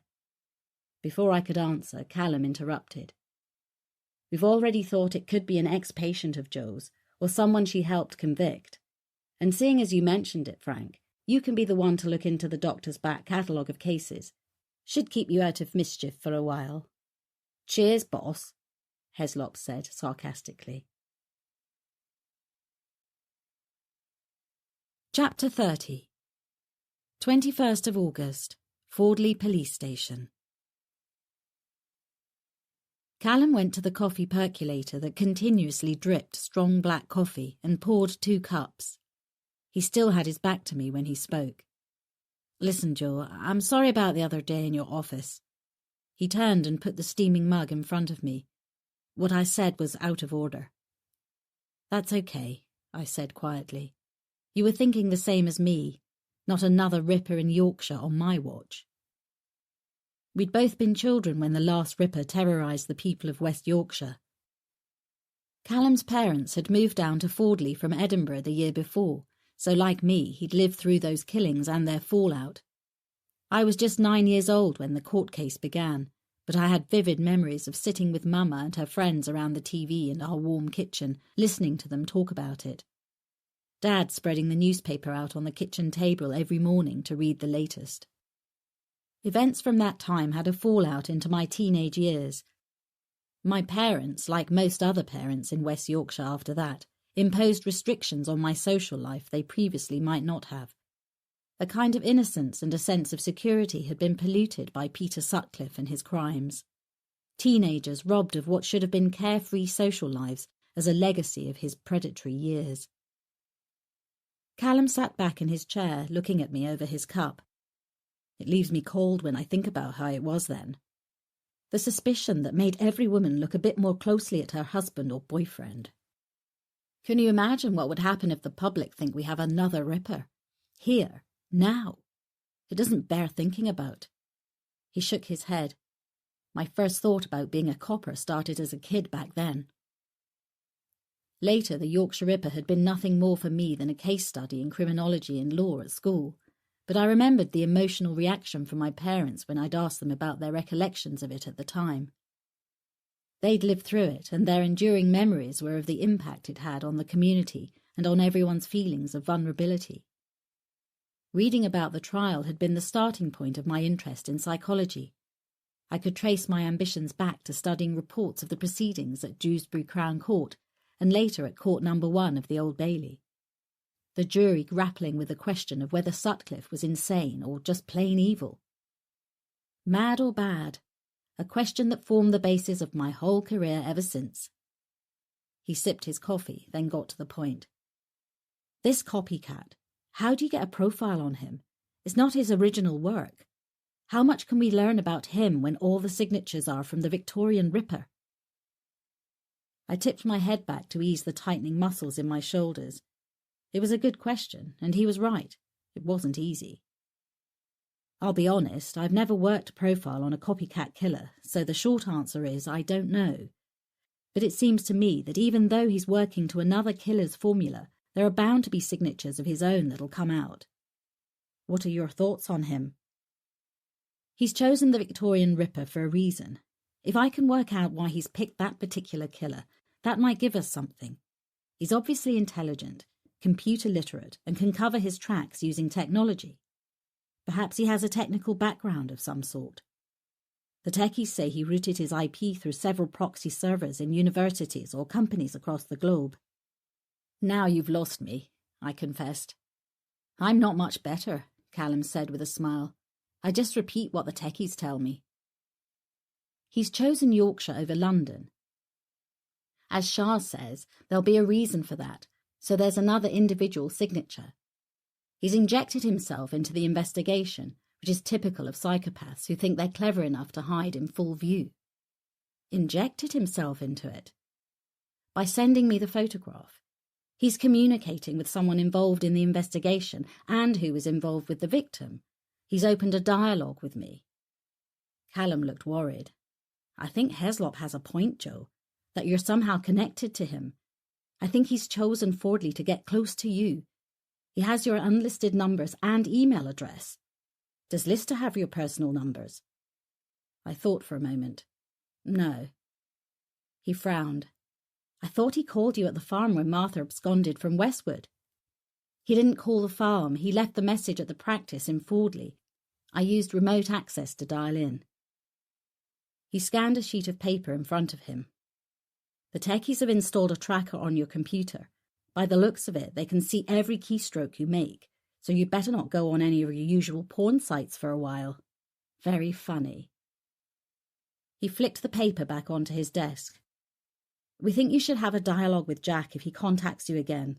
The techies are on duty 24/7, assigned to keeping an eye on you electronically, so if you get any more messages from him, you can respond. Okay, I said tentatively. The original plan was that one of us replied as if it was you, but apparently it's better if a psychologist designs the game plan for that kind of dialogue to make sure we get it right. Too provocative and we tip him over the edge and make things worse. Not provocative enough and he could just melt away. You need to play him with just enough tension so he'll trip himself up. He nodded. And as you already know all that stuff, why bring in another psychologist to complicate things? He looked across at me and his expression changed. But there are strict guidelines to this, Joe, and you've got to agree to them or all bets are off and I'll get someone else in. I immediately thought of Taylor Kane and my blood ran cold. Agreed.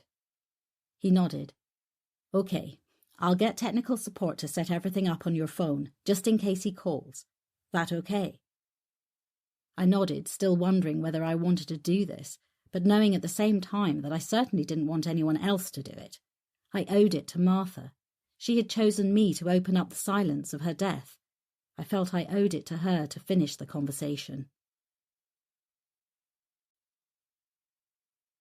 Chapter 31. 25th of August, Kingsbury Farm. Callum took the photographs from Martha's post-mortem report and spread them out on my kitchen table. We both put our heads together. This is a herringbone pattern in blood on the edge of some of the deeper wounds. Pathologist thinks it's probably an imprint from the knife handle which bit into the lips of the wound. I straightened up from looking at the gruesome image and took a sip of tea. The intimate details of violent death was something I had never quite become used to. Part of me thought if I ever did, it was probably time to quit. There's something else, he said. Final results from the post-mortem show that cause of death was strangulation. The same MO as the Victorian Ripper. He strangled his victims first. No struggling, no screams, and then he mutilated them. Jack didn't rip to kill. He killed so he could rip. Callum leaned back in his chair. What's the difference? In outcome, as far as the victim and the investigators are concerned, no difference. The victim is dead and the body is mutilated. But in the mind of the murderer, there's a huge difference.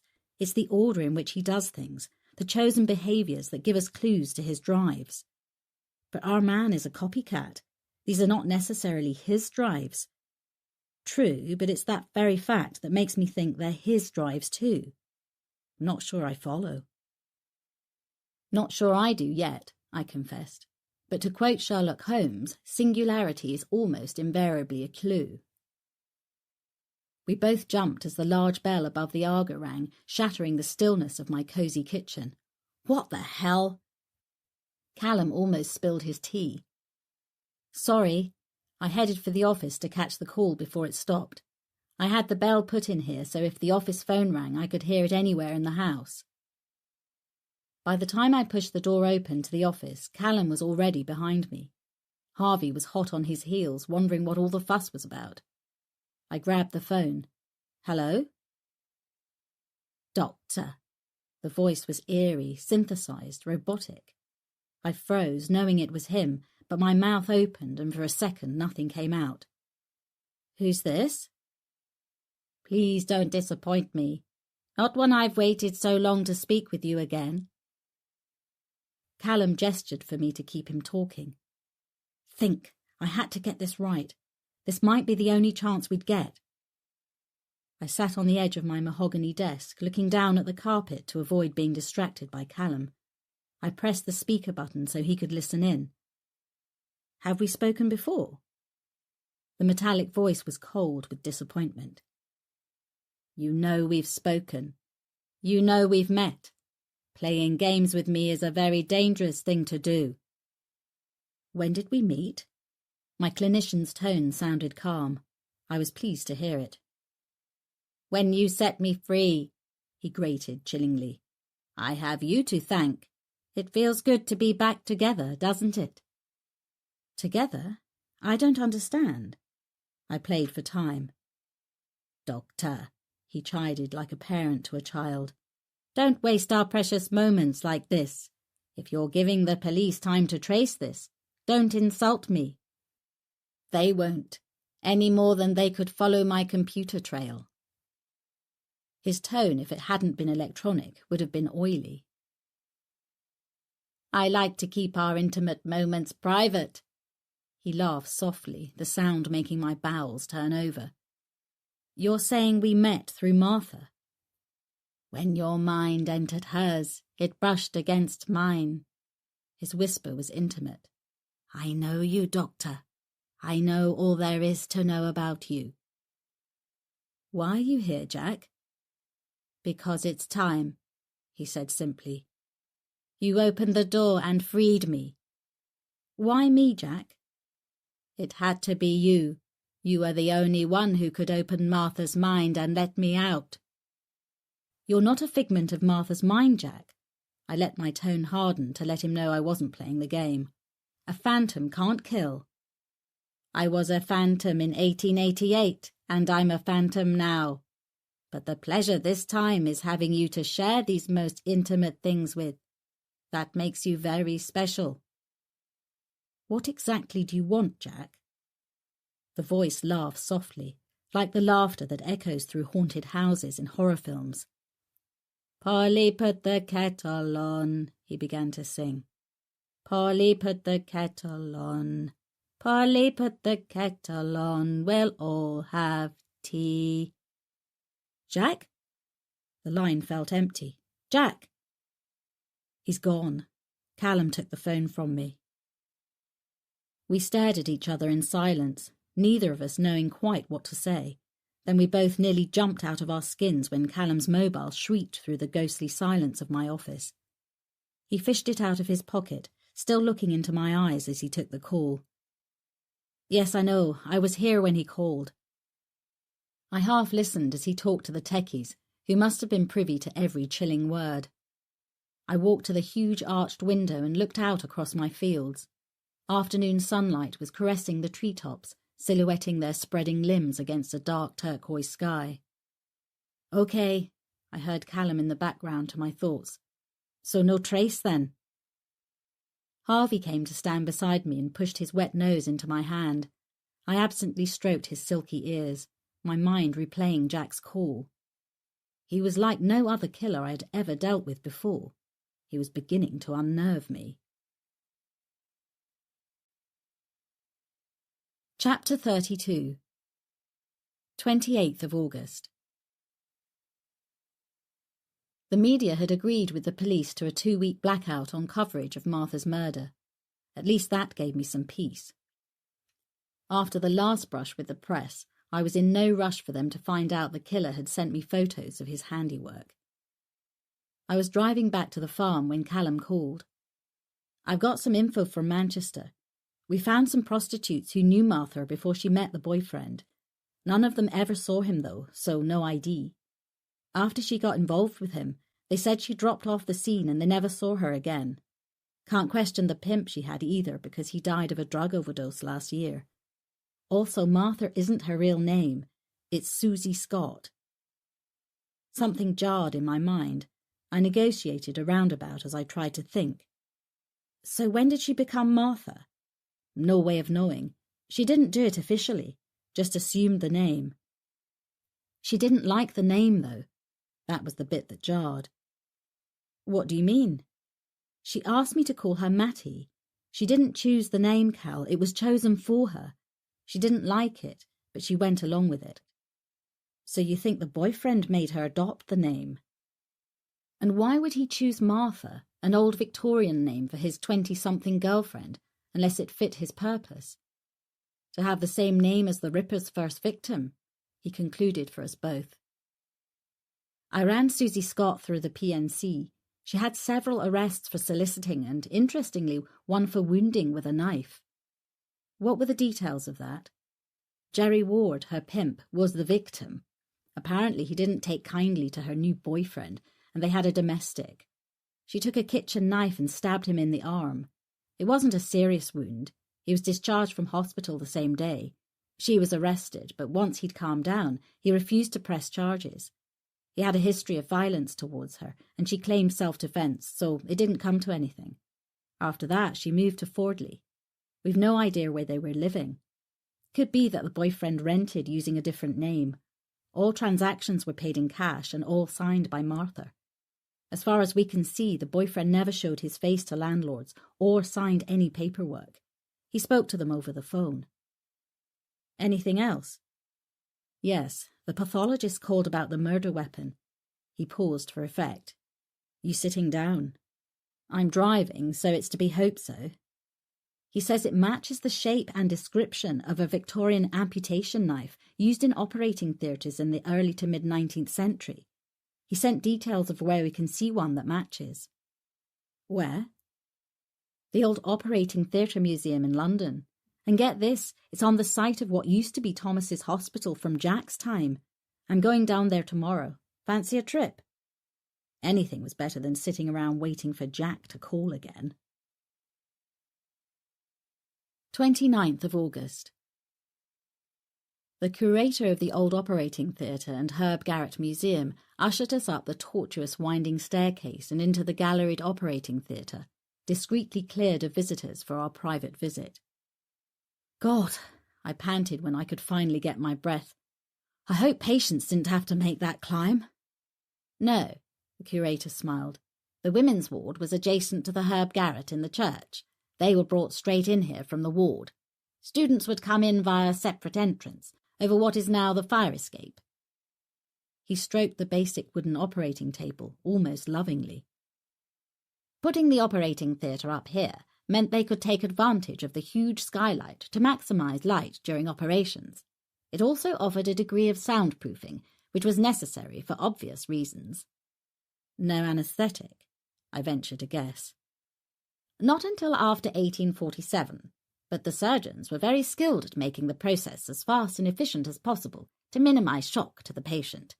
A leg, for example, could be amputated in as little as 26 seconds. Which brings us to why we're here, Callum said. Ah, yes, your amputation knife. We followed the curator through a small doorway into a corridor. The wood-panelled walls were lined with posters and sepia photographs of what the hospital looked like back then. A wooden display case with a sloping glass lid stood against one wall. Inside were an array of cutting tools, saws and blades. The curator carefully set the lid back and lifted out a curved blade. A broad-backed amputation knife with checked and grooved ivory handle. From the information you sent through, this matches the pattern on the handle almost exactly. I'd say this is what you're looking for. He handed it to Callum, who turned it over in his hand. It still looked like it could do the business over 100 years on. Where would someone get hold of a knife like this today? Callum asked. The curator pursed his lips. Not on the open market. All the ones still in existence are owned by museums, maybe a few in private collections. Examples could turn up in people's attics, I suppose. But if the injury you mentioned was inflicted by a well-preserved piece with no chips on the blade, then you're looking for a museum-quality piece. Yours, if it's out there, is very rare. It's a Laundy blade. Laundy? Yes, they were instrument makers with a workshop in St. Thomas's Street, opposite Guy's Hospital, from 1783 to 1819.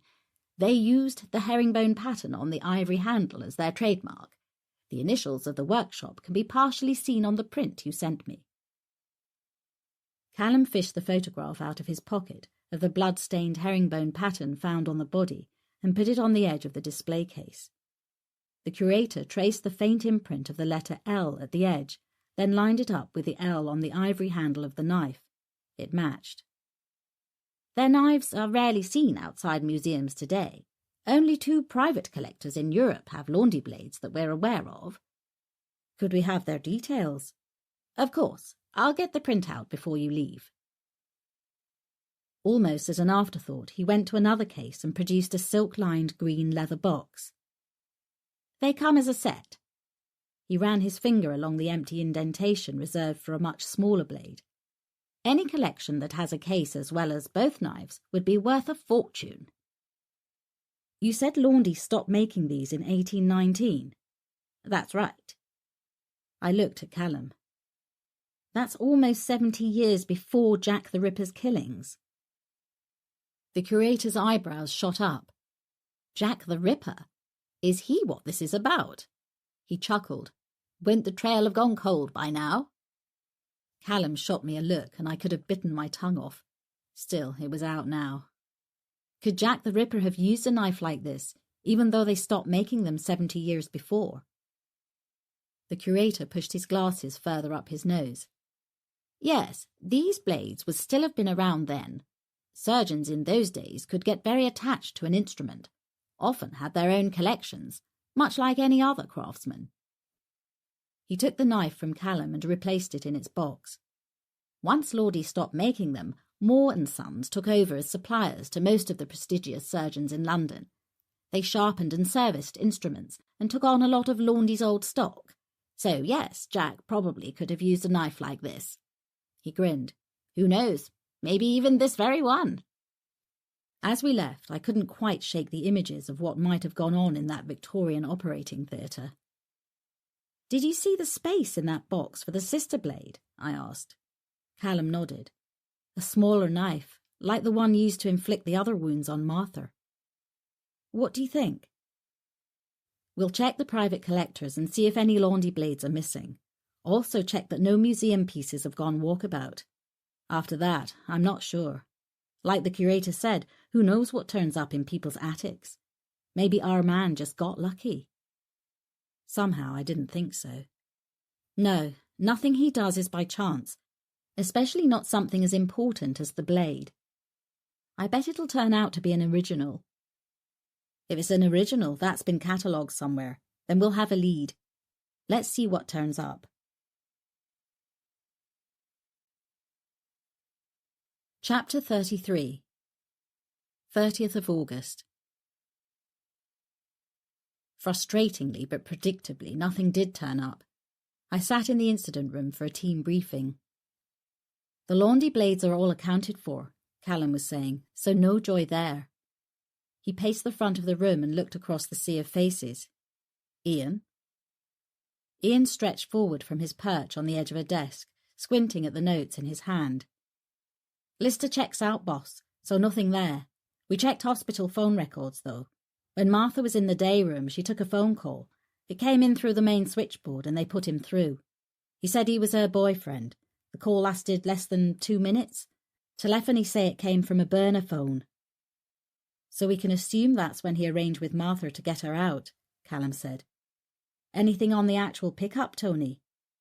Been checking CCTV, boss.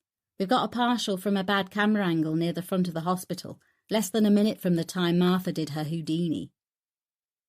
A grainy image flickered to life and he paused the frame. Everyone shuffled around to get a better look. Don't blink or you miss it. Overgrown trees block most of the frame, but in the right-hand edge you can just make out a bike going down the drive. You won't get a BAFTA for that one, some wit joked from the back row. Hold on, fat lad, he countered. We enlarged the image and captured this bit. Everyone strained to see the grainy grey image and tried to make sense of it. What the hell is it then, Spielberg? Ian joked. Tony took his pen and traced the outline of a shape. It's a close-up of the back end of the bike. They think it's a Yamaha YZF-R1 from the partial bit of clip we got. Beth tried for a match on CCTV around the area at the time. Beth snorted indignantly. I stayed up for 2 bloody nights looking at CCTV and ANPR from all over Fordley. And? Callum asked. Can't get a number plate, but we're running it through DVLA for owners of the make and model. So the boyfriend picked Martha up from Westwood Park on the night she died, and he was the last person to see her alive. So he's our #1 priority. He scanned a file on the desk. Techies are working on the digitized voice. Nothing so far. But if the caller and the boyfriend are one and the same, it begs the question, why bother to digitize his voice? Maybe he knows we'll be bugging the phone by now, and his voice is known to us, Shah offered. Or maybe, Callum said, he has an accomplice, so he digitizes one voice to hide that fact. He turned to look at me. I had considered it, but it did pose problems. What you're describing is a folie à deux or a shared psychotic disorder. 2 people share the same delusional system and support each other, in this case to commit murder. It's happened, Beth said. Look at Hindley and Brady or Fred and Rose West. But it's rare and it's risky. It's a bond forged in depravity and the levels of trust have to be enormous. The pair have an unusually close relationship, so it's often seen in siblings or, as in the cases you've mentioned, sexual partners, husband and wife. What are the criteria? Callum asked. There's usually a dominant partner and a more passive secondary. In most cases, females have been the passive subject of an older, more dominant male partner, though it's not unknown for males to act in concert. The dominating player has the original psychosis and they groom their partner. Also, their levels of intelligence are higher than the secondary, so they find it easy to manipulate them. The bond can be familial, sexual, or financial. You said it was risky, Ian said. A bond is only as strong as its weakest link, so the secondary might not be able to handle the stress, especially if they are separated, which is when their confidence drops and their insecurities surface. It's then that they break under questioning or give themselves away during police inquiries. It's hard work for the primary to keep them sustained all the time. They need a lot of supervision, hand-holding. Their psychosis needs constant feeding, whereas the primary subject is naturally compelled to commit the crimes. Do you think we could be dealing with a pair? Callum asked. Maybe, I hedged. But if he's got an accomplice, it's just for support. I stand by my original premise that he lives alone. I don't think he'll have a wife or long-term sexual partner. I think he's digitizing his voice to hide the fact that Jack and John are the same person. He wants to create a phantom-like image, the ghost of Jack the Ripper, inhabiting Martha's body and set free during my session. If it's just her boyfriend, then he loses that. When it comes to the actual killing, I'm convinced it's a single hand. Our man and no one else is present at the kill site. That's consistent with forensics, Callum said. One pair of boot prints, one set of fibres, one sample of DNA. But we'll stay open to it and look for possible connections. He turned back to the team. Anything on Joe's past yearbooks? Heslop shook his bald head. Everyone accounted for, either banged up or dead. None released. Heslop's smile was humourless. Most of our customers never get out, boss. Either still serving, topped themselves, or died inside. Most are on whole life tariffs. Callum cast me a quick glance. Nice company you keep, Joe, but at least that keeps things simple. He ran his hand over his eyes. You don't need a reminder that tomorrow's the 31st. That's when Jack potentially will kill again. He glanced at the board with its gallery of Martha's torn body. He looked at me. Tell us about the next possible, Joe. I pulled forward a flip chart with the table of facts I'd written up. If our boy's true to form, he'll mimic these details as accurately as possible, I said, quietly, trying not to slip from academic theory into the horror of what that meant. Polly Nichols was found in the early hours of the 31st of August, 1888, so her killer actually began stalking her on the 30th. I shot a glance to my audience. Which is tonight. Thank God for that, muttered Heslop. I thought for a minute there we were on a tight deadline. Her body was discovered at 3:40 a.m, I continued, in Bucks Row. You've all got a copy of the post-mortem report from the time. There was a shuffling of papers. It's with this murder that Jack developed his MO. This is the first one where he opened up the abdomen. Many experts think Martha was a practice run. The wounds to her were all on the upper part of the body. With Polly, he shifted his attention to her abdomen. This was what gave him his name, the start of the Ripper phenomenon, and with each subsequent murder, his ripping and slashing became more violent. Callum turned back to the team. If our man is true to form, he'll try to match the victimology and location. What have we got? Vice don't know of any girls who go by the name Polly or Nichols. Word has gone out to all the girls to be on their guard or not to go out at all. We've looked at the geography and there's nowhere in Fordley that matches Bucks Row, Tony said. So he could strike anywhere and his victim could be anyone, Callum said. What about the media? I asked, almost as an afterthought. It had occurred to me that they wouldn't stay quiet much longer. In fact, I thought the police had done well to keep it quiet this long. Callum turned to me, and for the first time I could see the strain showing on his face. They'll keep a lid on things for now, but if we get another one... His voice trailed off, and he turned to look out of the window. If we've got another one, there would be no stopping the media feeding frenzy, and all hell would be let loose. Chapter 34. 31st of August. A pulsating haze of blue light from the assembled police vehicles jostled with the purple sunrise to illuminate the lay-by along a quiet country lane on the outskirts of Fordley.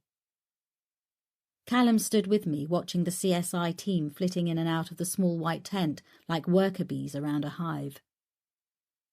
Beside the tent, a mobile catering van stood with its front hatch open, ready to serve any passing motorist on their way out of town. I stared at the wooden sign in the shape of a huge teapot above the serving hatch, Polly's Transport Cafe. "Polly put the kettle on," I said, almost under my breath. "The bastard told me." I turned to look at Callum. "He sang it to us, for Christ's sake." "I know." He raked his fingers through his hair in a gesture of frustration. We walked together to stand beside the open serving hatch. It was just after 5 a.m. A man sat on a plastic garden chair, a mug of tea untouched on the table at his elbow. His eyes were glazed as he stared straight ahead, his face hollowed out by shock. We walked over to him as Ian stood up to introduce us. "This is Jim Carter. He found the body when he drove in first thing this morning."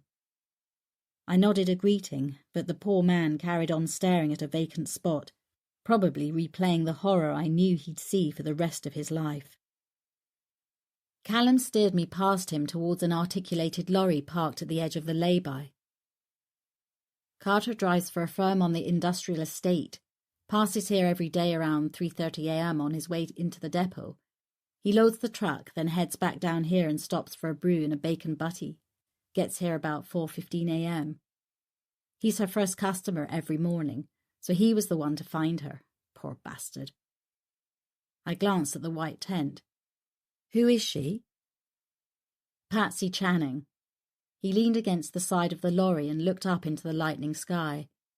His breath plumed in the early morning chill. "She owns the van." He nodded towards the teapot sign. "But because of the name, the regulars just know her as Polly. She's been running it for a couple of years, apparently. Opens early to catch the truckers coming into the industrial estate. Closes up about 2 in the afternoon." I glanced back at the driver. Did he see anything? Said he saw her opening up as usual, gave her a wave. Everything seemed normal. Then at 4:15 he came back. She's normally behind the counter and they chat while she makes his butty. This morning the brew's there, but no sign of her. So he walked round the side of the van and found her. Injuries? Callum's eyes met mine in silent confirmation. I knew they'd be the same as Polly Nichols. Bastard slashed her open and almost decapitated her.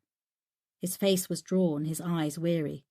We'll learn more after the post-mortem, but we both know what it'll be. I nodded. We did know, and the knowledge was terrifying. 1st of September. The initial post-mortem findings showed injuries consistent with Polly Nichols' murder in 1888, right down to almost decapitating Patsy. The pathologist also found bruising on her jaw and neck, and his initial assessment was that she'd been strangled before being mutilated. Time of death somewhere between 3:30 a.m. and 4:15 a.m. The murder weapon was the same as the one used to kill Martha. I dropped the notes onto Callum's desk. He was silently watching me when I looked up, his expression unreadable. He stood up to pour coffee.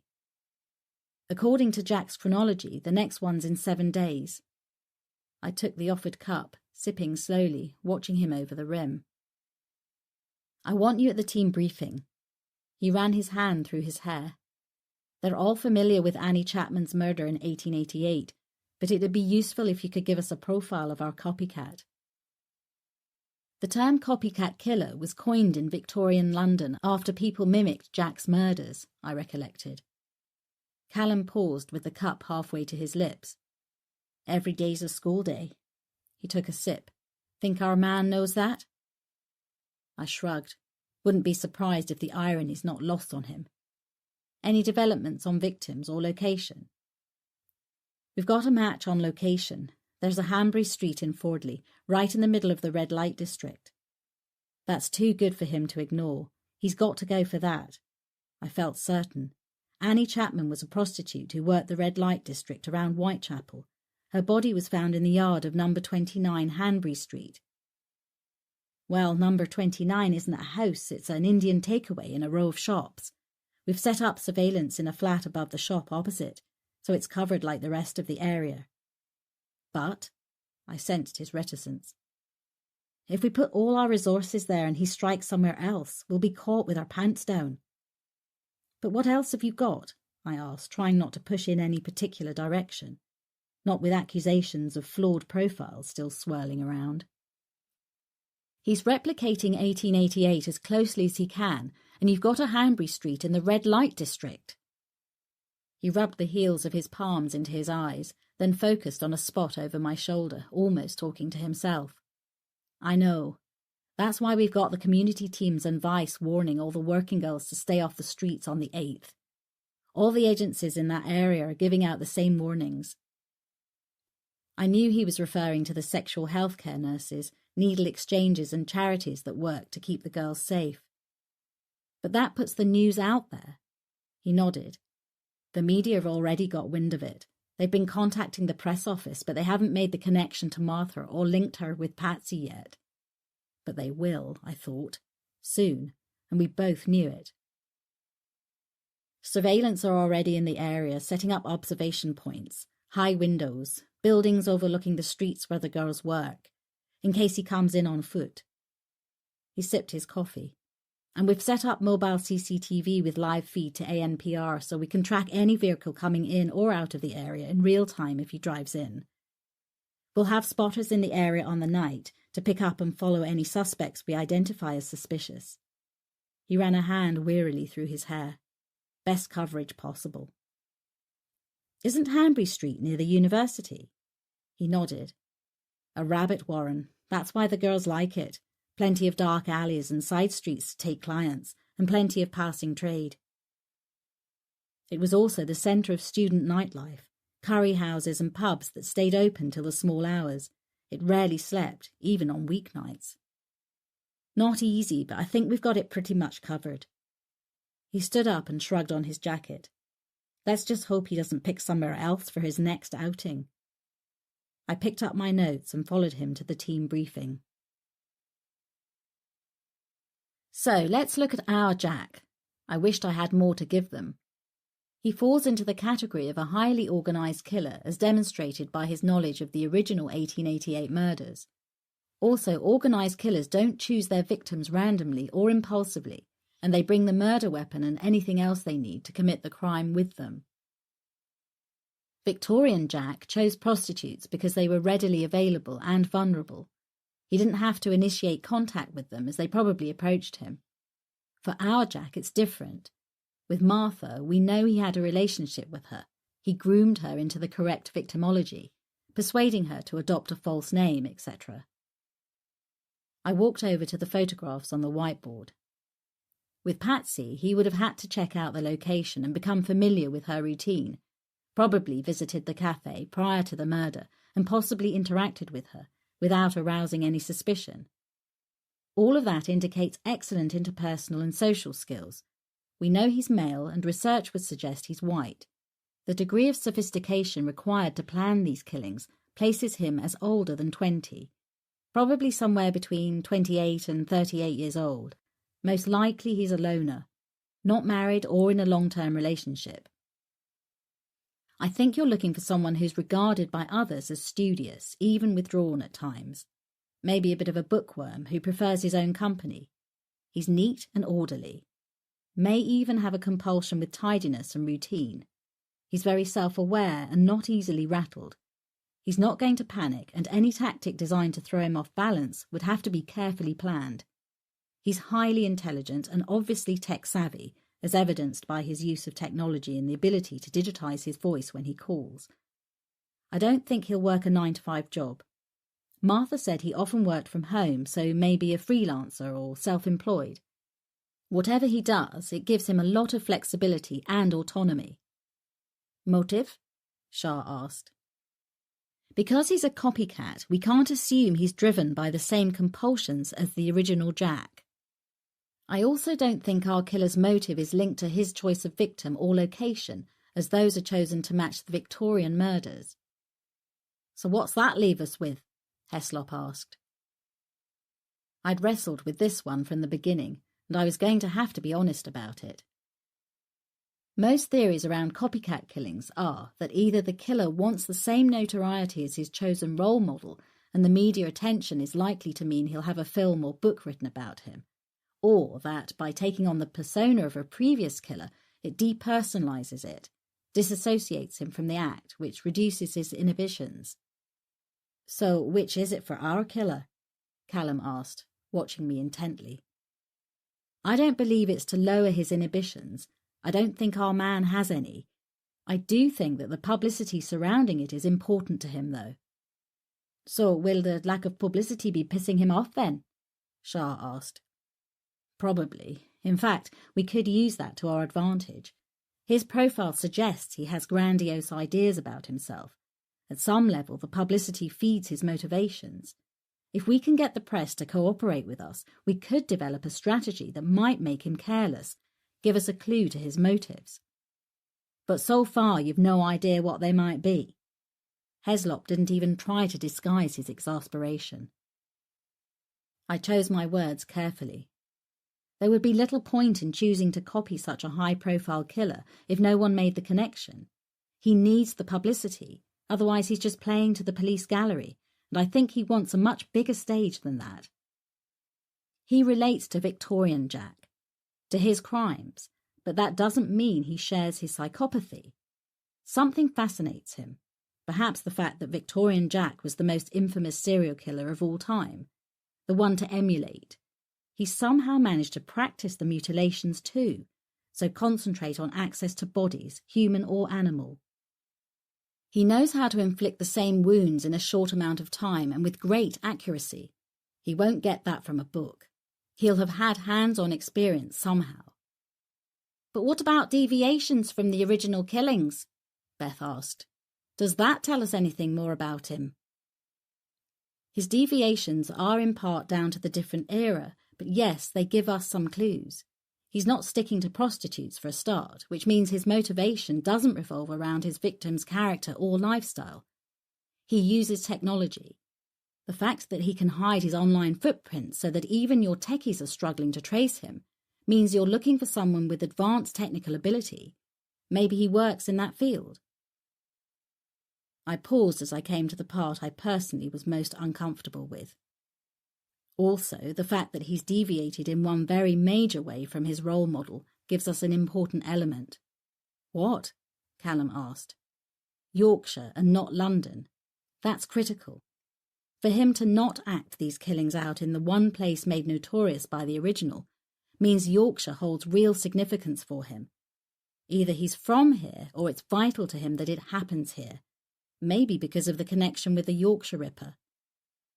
Or because you're here. Callum's voice was so quiet it was almost inaudible, and he's chosen to put you in the middle of this with him.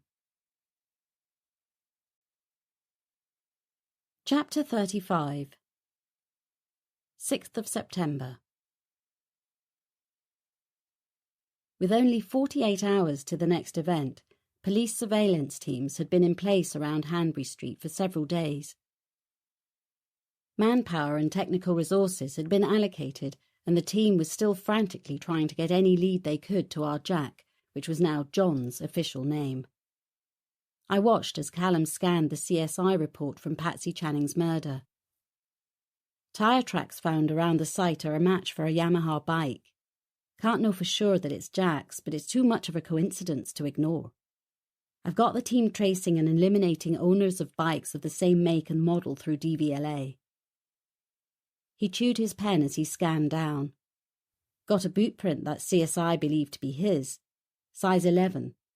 They also got some DNA from Patsy's body, but it doesn't match anything in the database. Not much use unless we get a suspect. His eyes showed his frustration. Not giving us much, is he? There was nothing I could say. He was right.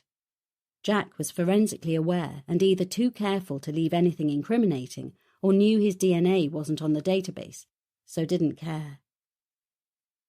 I've been thinking about the geography. I walked over to the large wall map of Fordley with pins marking the last 2 murder scenes.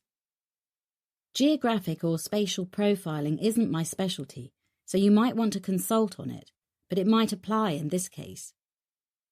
Callum came to stand next to me, so close I could feel the heat from his body. How? Spatial research says that offenders prefer to operate in a safe zone, an area that's comfortable for them. The killer usually lives centrally to the radius of his crimes.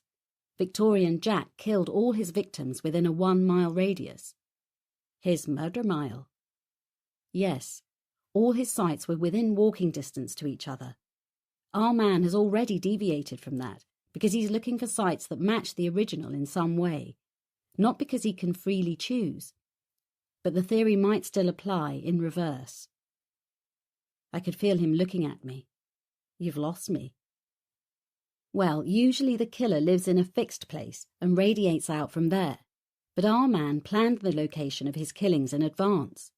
So what if he then chose where he lived so he was central to those murder sites? Then the geographic profiling theory could still work. I traced a circle around the pins with my finger. I think it's unlikely he'll go outside Fordley. But how do we know where the centre of the circle is? Geoprofilers look at the distance between the 2 murders that took place furthest away from one another, then draw a circle between those 2 points. They have computer programs that calculate all the variables, and it's been proven to be 89% accurate. It's more problematic when killers dump their victims elsewhere. But our man, like Victorian Jack, leaves them at the murder scene. Callum tapped Patsy's location. It's only just on the border of Fordley. If you're right and he goes for Hanbury Street in the city centre, then Patsy will be the furthest away to date. He looked down at me. Think it's worth speaking to a specialist? I nodded. It couldn't hurt. Fordley was the largest city in the biggest county in England. With a population in West Yorkshire of 2.2 million, we needed to narrow down the search area, and the clock was ticking. Chapter 36. 7th of September. There was nothing more I could do. Callum and the team were all with the surveillance operation in Fordley, and Hoyle had set up camp in the incident room. Annoyingly, Taylor Kane was with him, no doubt to justify her existence on the payroll. I decided to stay well out of their way. I spent the afternoon back at the farm walking Harvey across the fields. Black fingers of trees at the edge of the woods were silhouetted against the dark blue of the late afternoon sky. Harvey bounded ahead of me, glad to be able to run further afield. I always seemed pressed for time lately, and had confined Harvey to a half-hour circuit of our meadows. Today, though, I needed to decompress, to walk aimlessly without any particular purpose. My mind felt overcrowded. The usual logical processes were cluttered and overloaded. As I followed Harvey on his random sniffing expedition, I pondered the fact that we had far too many unanswered questions. John Smith, a.k.a. Jack. His choice of victims and locations. Which were his signatures and which were elements of his copycatting? One question haunted me. How did Martha's fractured alter ego present himself to me when she was under hypnosis, and then become a flesh and blood killer out here in the real world? There had been just the 2 of us. Now she was dead. How could it happen like that? Absently, I threw Harvey a stick and listened to him crashing through the undergrowth. A flash of iridescent copper rising into the air startled me as a hiding pheasant took off. The drumming of its wings and indignant crowing shattering the sudden stillness.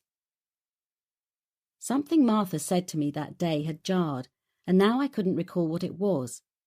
At the edges of my mind, I knew it was important. I decided I'd listen to the recording again when I got back. It would give me something else to focus on than the endless wait for Callum to ring. I'd reminded him that the next body had been found at 6 a.m. on the 8th of September. If Jack was true to form, he would stick to that time, which meant he could kill any time during tonight, if he wasn't caught first. My thoughts were interrupted by Harvey's sudden low growling. He was transfixed by a figure on the other side of the trees. It was too far away for me to make out clearly, but then I saw a hand raised in a familiar greeting. "It's only George." I ruffled his ears playfully. He lowered his guard at my touch, leaning against my leg as we watched the familiar figure climb into his old Land Rover Defender and bounce it out of the gate and down the track towards his farmhouse. We followed the same direction the Land Rover had taken. 5 minutes down the disused track brought us to my empty cottage. Obviously George had been working there. He'd hung an old door on it just as he'd promised. The paint was peeling and it had seen better days, but it would keep the foxes and the rats out. A wrought iron horseshoe cradling the number 13 was crudely nailed on and hung at a drunken angle. We are so grateful that you are here. This audiobook is free. Take a break, breathe, and enjoy this peaceful and beautiful thing.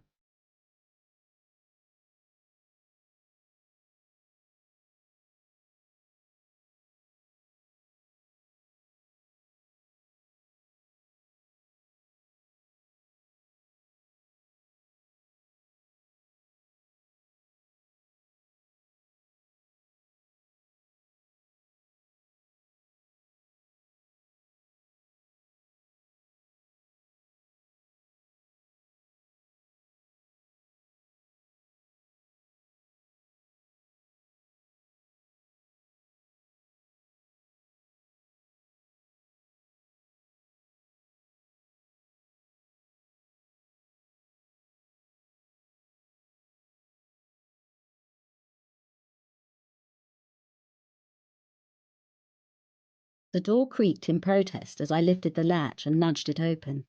The single room was tiny. When it was inhabited, there had probably been just enough room for a table and chairs by the open stone hearth opposite the door. It felt crowded with just me and Harvey in it. He pushed past my legs and barreled his way round, his nose to the stone flags. He sniffed loudly as he followed the trail of wildlife now long gone. The floor had been swept and the fireplace cleared of the leaves and debris that had been there when I'd last seen it. I was impressed. George had been busy. I made a mental note to take him for a pint down the village pub when I had a free evening. Harvey's hackles suddenly lifted and he growled softly at nothing in particular, adopting his protective stance beside me. I ruffled his ears. "Nothing here but ghosts." But he wasn't convinced, and his hackles stayed up until we were almost back home. The night dragged. I'd spent most of it in my office going over the notes I'd made on Martha's sessions and listening again to the recording when Jack made his appearance. But whatever it was she had said, that hadn't felt right at the time. It wasn't on the recording. I stared out at the night sky as Harvey snored contentedly at my feet. Perhaps she had said it earlier, before I had started the digital recorder. I finally switched off the desk lamp. Enough. I'd had enough, and my brain just wasn't playing. A long soak and an early night were in order. Not that I expected to sleep much tonight, waiting for Callum to ring. Chapter 37. 8th of September. Predictably, sleep eluded me. My mind chattered incessantly until I fell into a fitful doze in the early hours. I woke at 5 a.m. feeling exhausted, my eyes heavy and gritty. Pulling on my robe, I went into the welcoming warmth of the kitchen and let Harvey out while I brewed tea, and then carried it down into my office. I watched Harvey bounding around on the lawn outside my window as I waited for my emails. The ping of incoming mail turned me around to stare at the screen. My fingers were shaking almost uncontrollably as I called Callum, surprised when he answered on the second ring. "Sorry, Joe, we're still in the middle of it, but quiet so far. We've had no activity down here yet." "Yes, you have," I said, not daring to look away from the horror unfolding on my screen. "No, Joe, there hasn't been another one." "Yes, there has." I'm looking at her body right now. I sat in the incident room, nursing a disgusting cup of vending machine tea, trying to get my thoughts into some kind of order. It felt like I'd stared at my laptop for an eternity before the police arrived to ferry me to the station. Now I concentrated on a spot on the carpet as I reran the image. A woman laying on her back, her legs drawn towards her feet resting on the ground with her knees splayed outwards, as if she was preparing for an internal examination. My mind recoiled from the medical analogy. That image had been more like the scene from a slaughterhouse. Her stomach had been ripped open and eviscerated, her intestines lifted out and put above her right shoulder. Other parts of her stomach had been put above her left shoulder. Her throat had been cut, almost severing her head. But through all the horror, it was her face that haunted me. Unlike Victorian Annie Chapman, this woman had been pretty. Had been because her face was bloated in death. Her swollen tongue protruding between even white teeth. It was her eyes, bright blue eyes that had probably been sparkling and vivid in life, staring blankly towards the camera, pleading with me, just like Martha. "Joe?" Callum's voice finally penetrated. "What? Sorry, miles away." His eyes were concerned as he took the cup out of my hand and held my elbow. "Let's go into my office." I felt like a spectator in a dream. He sat me in the chair opposite, watching me for a moment. If it's any consolation, we all feel the same. He ran his hand through his hair, his breath escaping him in exasperation. "We don't know how the hell he got past us. He's like a bloody phantom." Sorry. I felt impotent, useless. I don't know what to say. Who was she? He tipped back in his chair, staring at a spot on the ceiling. "Anne Stenson, a prostitute. She lived in a flat just off Hanbury Street for the last 5 years. Ironically, she took the warnings from Vice and stayed off the streets. Another girl came forward this morning and identified her at the scene, said they'd been working out of Anne's flat lately as they thought it was safer." He righted his chair and got up to pour coffee, shaking his head. "Bloody typical. They were the ones being careful. There were plenty of girls out last night, and yet she copped it. Probably because she fit the victimology better, or it was opportune and she was in the wrong place at the right time. But even as I said it, I was convinced that nothing our killer did was opportune. She was found in the backyard behind the newsagents when the shop owner put the bins out." "What number is the shop?" He turned to hand me a coffee. 31, but it shares the backyard with the curry house, which is number 29. I took the cup and looked into his eyes, which were weary with exhaustion. "Then it wasn't opportunistic," I said. "It was planned, like everything else he does. 29 Hanbury Street, exactly the same as Victorian Jack. But how did he avoid the surveillance?" "The curry house shut at 2 a.m.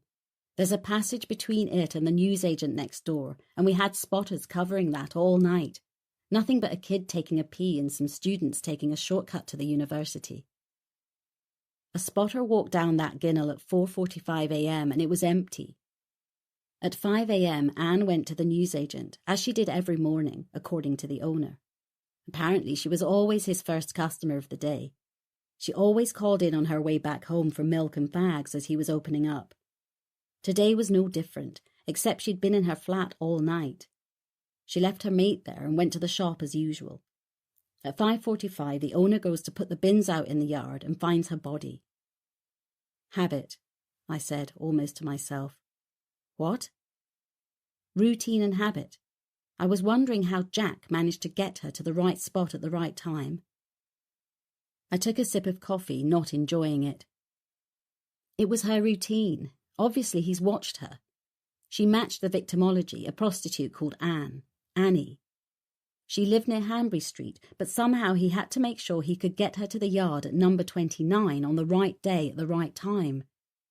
He probably watched the area for a long time, staking it out to map everyone's routine, and she fell right into it by her routine of calling at the newsagent right next to where he wanted her, Callum was watching me as he sipped his coffee. Human beings are habitual, I said. Some more than others, but for a serial killer, it's a trait they use to their advantage. If their prey is predictable, then it makes the hunt even easier, like a predator staking out a watering hole. I ran a hand across my tired eyes, feeling suddenly unaccountably depressed by the premeditated cruelty. He probably watched several women over a period of time to see whether any matched his victimology or lived, worked, or frequented the shops near number 29. Anne just made it easy by having a routine that took her to his killing ground every day. I looked up into those blue eyes, studying me in silence.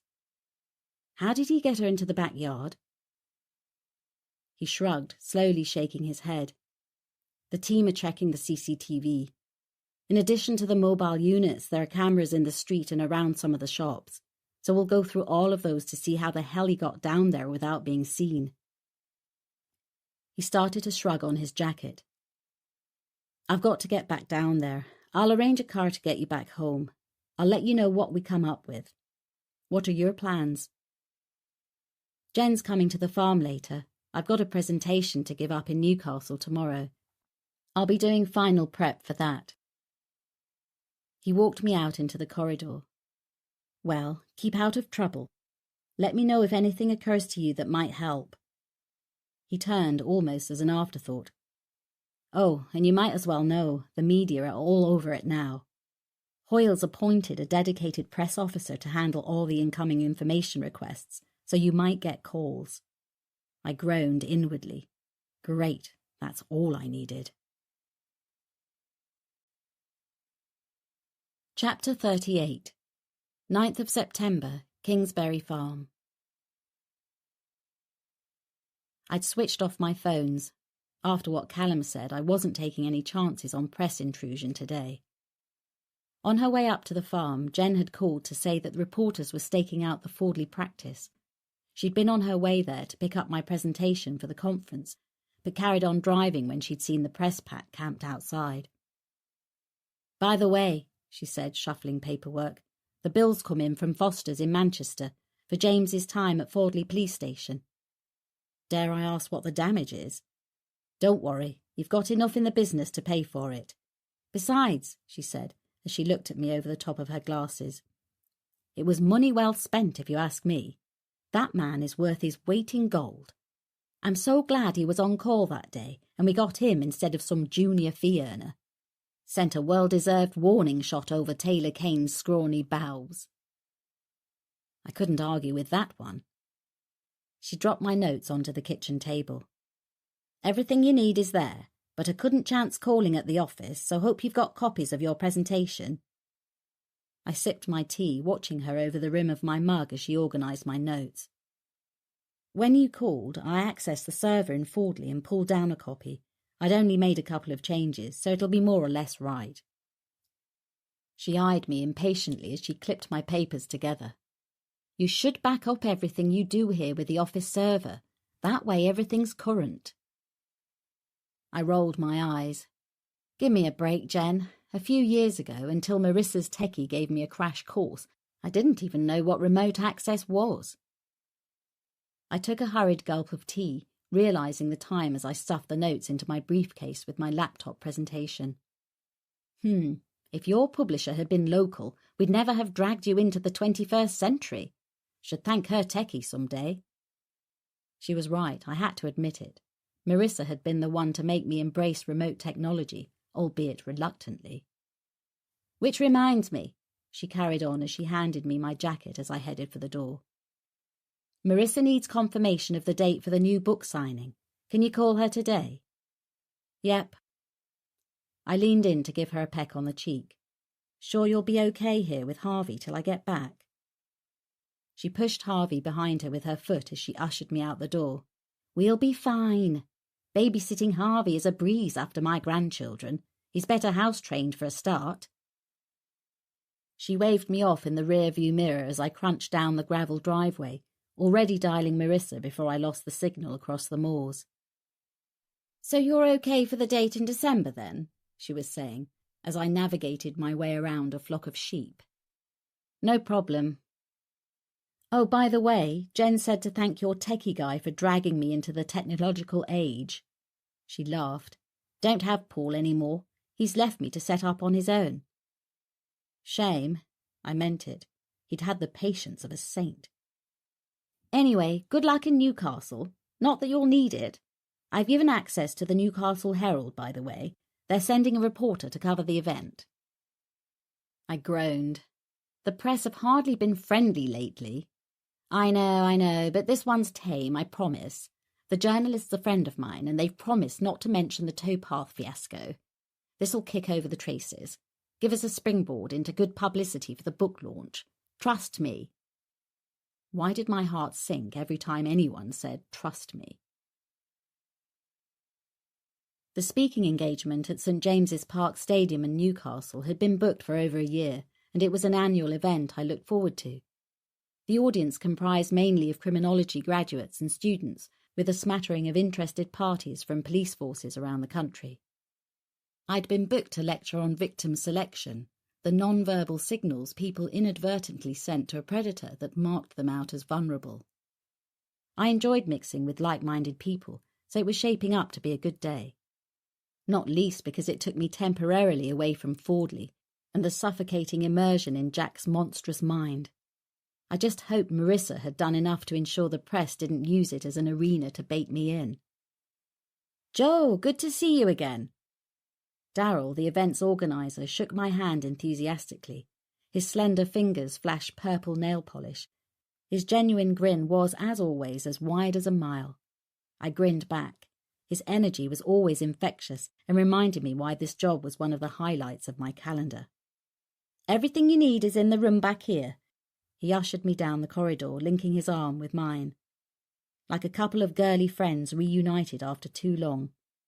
Refreshments served in the corporate box, just on the right when you're ready. His tone was almost sing-song. He took my briefcase and set it on the table in the private room he'd set aside for me. You're on from 10 till 12, sweetie. Then 30 minutes Q&A before we break for lunch. That beaming smile again. Marissa's had your books delivered, so I'll get those set up in the main reception, and you're down to do book signings this afternoon. Is that all okay, my darling? His gestures were big and dramatic, a legacy of the drag act he'd made legendary in the LGBT nightclubs when he wasn't working the day job. That's great, thanks. I hesitated before asking, what about the press? His smile melted away. Oh yes, sweet pea, they've really been a bunch of bastards to you lately, haven't they? Don't you worry, they won't maul you here, not on my watch. Besides, the guy from the Herald is okay. He's done stuff for me before. He guided me into the corridor and along to the corporate boxes that overlooked the pitch. I've arranged for him to meet with you for a quick interview just before the book signing. I've reserved seats on the front row for his photographer. He'll get some pictures of your presentation to use on the website. Now then, lovely, let's get your mandatory cup of tea. You must be parched. I glanced down at the illuminated clock face nestled between the footlights. It read 12 p.m. precisely. Perfect timing. I ended my talk and clicked onto the Q&A slide. Any questions? The pause that followed gave me just enough time to take a sip of water and cast an eye over the audience. Just before the lights went down, I'd watched the hall fill steadily until only the seat reserved for the photographer remained empty. But halfway through, the door at the back opened and a figure had crept through the darkness and taken up the space, so I knew I had a full house. A hand was raised towards the back. Is there a cure for psychopathy? Psychopathic personality may be hardwired from birth or influenced by the environment. Each individual is different, and it depends on how much of the psychopathic personality is nature and how much is nurture. But once an individual reaches adulthood with these traits, I don't personally believe there is a cure. I took another sip of water. But you are all aware that not all psychopaths satisfy their need for narcissistic control by committing murder. Thankfully, that's just a small percentage. I've encountered far more psychopaths in business than in prison. They've obviously worked out the financial package is far better there. A ripple of laughter went round the room before I took the next question from a young female student. What's the best piece of advice you could give to someone who finds themselves confronted by a violent offender? You mean apart from run like hell? I said half-jokingly. There was laughter in the room. Well, if you're like me and not built for running, I would say never let yourself be moved from crime scene A to crime scene B. Crime scene A is usually opportune. It's where the offender has to intercept his victim, and it's usually not the perfect location. They have to run that risk. But crime scene B will have been prepared. It will most likely be secluded and away from any source of help for the victim. Definitely not a good place to find yourself. But offenders often threaten their victim, another girl in the audience said. So if they jump into your car and threaten to stab you, if you don't drive to another location, what would you do then? If it was me, I'd tell them to get on with it. Seriously? I nodded. Absolutely. Because whatever they threaten you with at crime scene A will be 100 times worse when they get you to crime scene B, so you might as well get it over with. Chances are they won't take the risk in an imperfect location like the abduction site. There are too many variables they're not in control of. Remember, like any predator, the two things they fear most are getting caught or getting hurt. In this initial contact, the risks of both are highest, so in many cases where the victim has challenged the offender, they've fled. It's a tactic worth trying because compliance at this stage is only going to put you in a worse position.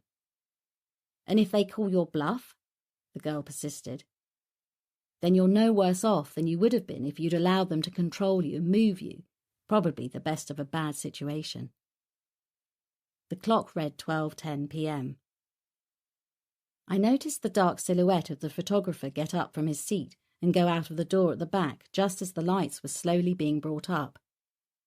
Darryl moved forward to thank me, and the audience broke into enthusiastic applause. Joe, this is David from the Herald. Darryl made the introductions as I waited for the book signing. I shook the journalist's hand. He took a seat. I'll start with a few interview questions, if you don't mind. Darryl was hovering just over his shoulder, looking agitated. He glanced at me, then back to David. Where's your photographer? David frowned up at him. Photographer? I don't have a photographer. Darryl looked at me bemused. Then a wave of nausea swept through me as realization dawned. Chapter 39. 9th of September, A1 southbound. It's not a crime to blag a seat at an event by posing as a photographer, Callum said down the phone. But I take your point. My point had been that someone had gone to the trouble of ringing Darryl posing as a photographer, someone who knew the journalist would be there unaccompanied. He'd arrived after the lights had gone down and left before they came back up again, making sure no one got a look at him. Why would anyone do that? Did Darryl get a look at him? Callum asked as I negotiated traffic along the A1 South. No, they only spoke over the phone. I talked to the receptionist, but she was on her break once the session started, so there was no one in the foyer when he came in. I'll get Northumbria Police to check the CCTV and see if we can get a look at him. I could feel his hesitation as the pause lengthened. It's really shaken you, hasn't it? My turn to hesitate as I checked in with myself. Had it shaken me? Unnerved me, maybe. Why? His tone was curious. It could be just someone wanting a free seat in a seminar. You're right, I sighed wearily, even though I knew I didn't believe that. But I can't shake the feeling it was him. There, I'd said it out loud. Somehow hearing it made me feel worse, not better. So let's say you're right, he said. Why would he risk it? He didn't confront you. There were no threats. I know, I interrupted, feeling foolish but unconvinced. It's just a feeling. But if I'm right, there's a chance he's been caught on camera. Okay, I'll look into it. He paused and I could feel a shift away from the subject of my shadowy audience member. Just to let you know, Hoyle's briefing the Assistant Chief Constable every day, and the team's working round the clock. Any developments? I took your advice about him staking out Hanbury Street on the run-up to the murder. He'd have to watch the comings and goings to select his next victim. So I've had a team checking CCTV to see if we can spot him in the area. Nothing. But we got a break with CCTV from one of the rented houses overlooking the back of the shop on the night. When we piece it together, our man appears to come from the direction of the university. It shows Anne going down the passageway after leaving the shop, and he pulls her backwards into the yard from the alley. So you've got him on camera? I could hear the hope in my voice. Of sorts, he said. It's not the best quality. Plus he's wearing a hoodie and his face is covered, so not great. The techies are trying to enhance it.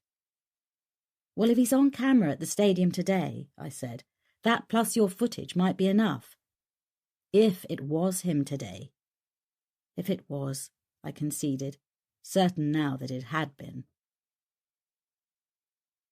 The A1 was quiet and my mind was drifting as I did 80 on the empty dual carriageway. To my left, the lights from Catterick Garrison lit up a pale crimson sky in an otherwise dark landscape. I'd be back home in the small hours. Suddenly, a call coming through on my mobile cut off the radio, making me jump. "Macready," I answered automatically. "Doctor." The familiar robotic voice made my stomach lurch and sent prickles across my scalp. Jack. The pseudonym was out before I could check myself. Or is it John? I added quickly. The robotic chuckle was eerie in the dark, isolated interior of my car. "Telling you that would take the fun out of the game now, wouldn't it?" I had to keep him talking. I was still doing 80 along a mercifully empty road. I made myself slow down, scanning the roadside for a pull-in point as I tried to think. "Are you enjoying my work?" Enjoy wouldn't be the word I'd use. I finally pulled into a dark lay-by. "But you're an interesting study," I said, deciding to use the strategy I'd planned if he called again. "You'll have a lot more material to study as we play our game. I'm so glad I have you to share it with this time," he whispered intimately. "It was you at the stadium today, wasn't it?" I chanced. "You should have introduced yourself instead of skulking about in the shadows." "I hope you liked the picture of Annie." He pointedly ignored my question. "About that," I decided to go along. "Why did you choose her?" He laughed, a metallic, harsh sound that grated. "She chose me." He sounded triumphant. "Like they all do. They're born to be prey. Cattle for slaughter." "Is that how you see them, John?" I chose the name deliberately. "Jack!" He almost spat the word, raising his voice, irritated as I'd hoped he would be. "I'm sorry," I said insincerely. "I'm forgetting. There are two of you, aren't there?" There was a long pause. I let it ride to see what happened. He didn't speak, so I pressed the advantage I felt I had. "That's why you have to disguise your voice, isn't it? You're not Martha's fractured alter ego, are you, John?" His laugh was unamused. There was an unmistakable undercurrent of anger, as I'd intended. "John is weak," he spat. "I'm Jack. We're not one and the same, not at all. Two very different animals, Doctor, and believing otherwise is a dangerous assumption." I decided to change tack, keep him off balance if I could. "Why do you identify with Jack?" I needled. "What is it about him you admire so much that you have to copy him? Aren't you creative enough to be an original?" He laughed, his tone soft, almost gentle. "Don't demean yourself, or me, with such obvious tactics. I'm not emulating him. I am him. Have always been him." I closed my eyes, forcing myself to concentrate on his vocal patterns. The digitized voice robbed me of the fine nuances of tone that often gave clues to a person's true feelings. But I still had tempo, pitch, and some inflection in there if I listened hard enough. "When we last spoke, you said it had to be me, John. I deliberately didn't call him Jack. Why me? It has to be you who unlocks my story. The words were said almost lovingly. Tell me your story then. I'm listening. That would be too easy, wouldn't it? I want you to work for it this time. This time? Have you spoken to me before? A brief hesitation said I was right. You have to share it with me this time. He made it sound almost sexual. You have no one, do you, John? I softened my tone to match his, speaking quietly, gently. No one else to share things with. No woman in your life. I could hear his breathing. He stayed silent, so I pressed further. You've always been lonely, haven't you? Feeling out of step with everyone else. Even as a child, John, you never fit in, did you? I concentrated harder and could sense his breathing quicken a little. But I have you now, he said quietly, confirming I was right. I took the advantage before he regained his footing. Is that why you kill women, John? Because they treated you so badly? Do you hate them all, or just your mother? Did I hear his sharp intake of breath, or imagine it? I wasn't sure, but I gave him silence to see what reaction I'd get. He paused for only a heartbeat. I'm not in therapy, Doctor. His voice wasn't as strong. I'd punctured his defences, if only slightly, but it was a start. The metallic voice grated down the phone as he recovered himself. I admire your tactics, but don't waste our time like this. Okay then, I interrupted. Instead, tell me why you're being so inconsistent. Inconsistent? He sounded irritated. You didn't send me a picture from Polly's cafe. That's very sloppy, John, for someone trying to be so meticulous. I chose the word trying deliberately to goad a response. I had no time. He was aggravated. The trucker arrived earlier than usual. I had to leave. I'll make it up to you next time, I promise. I hope you're looking forward to it. Perhaps I'll give you a present as a symbol of our bond. A special gift. From me to you. I decided to change my questioning to try to get some answers. The laundry blades are a nice touch, John. Where did you find those? They're mine. I've had them for over 100 years. They worked so well on the Victorian whores. I brought them out again.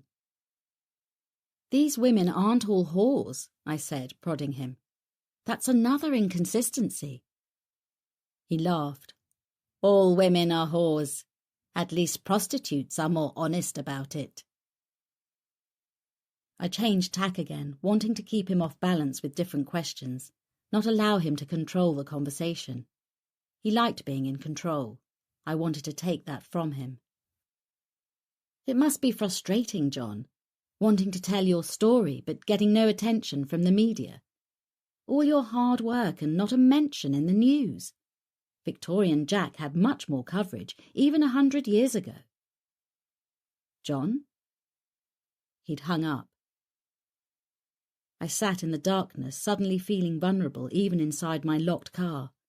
As I pulled out onto the empty road, my heart was hammering and my insides felt like they were trembling. In an automatic reflex, I switched on the radio. I needed to feel less alone in the dark with the remnants of Jack's toxic voice filling my safe space. The shipping forecast was on. I listened to the velvet tones of the male voice, reciting in rhythmic poetry the familiar roll call. Cromarty, Forth, Tyne and Humber. Reassuringly solid, banishing mythical monsters and grounding me back into the real world. Memories from childhood of Mama kneading pasta dough in the warmth of the kitchen on Sunday evening. Dad sitting in the armchair by the fire, polishing his shoes over newspaper on the floor, ready for work on Monday morning. Viking, 40s, Fisher and Bailey. It soothed my nerves. No room here for monsters and murderers. Cosy, comforting, protecting me from the tormented seas inside Jack's psyche and bringing me back to safe harbour. Chapter 40, 26th of September. Briefing Room, Fordley Police Station. The cell site data showed that Jack's last call to me on my drive down the A1 had pinged from a mast close to the football ground in Newcastle, confirming, in my mind at least, that it had been Jack at the stadium that night. I'd listened as the telephony team briefed everyone on their findings so far. As usual, it appeared Jack had used a burner phone to make that call, probably disposing of it straight afterwards, but at least it gave the team a lead.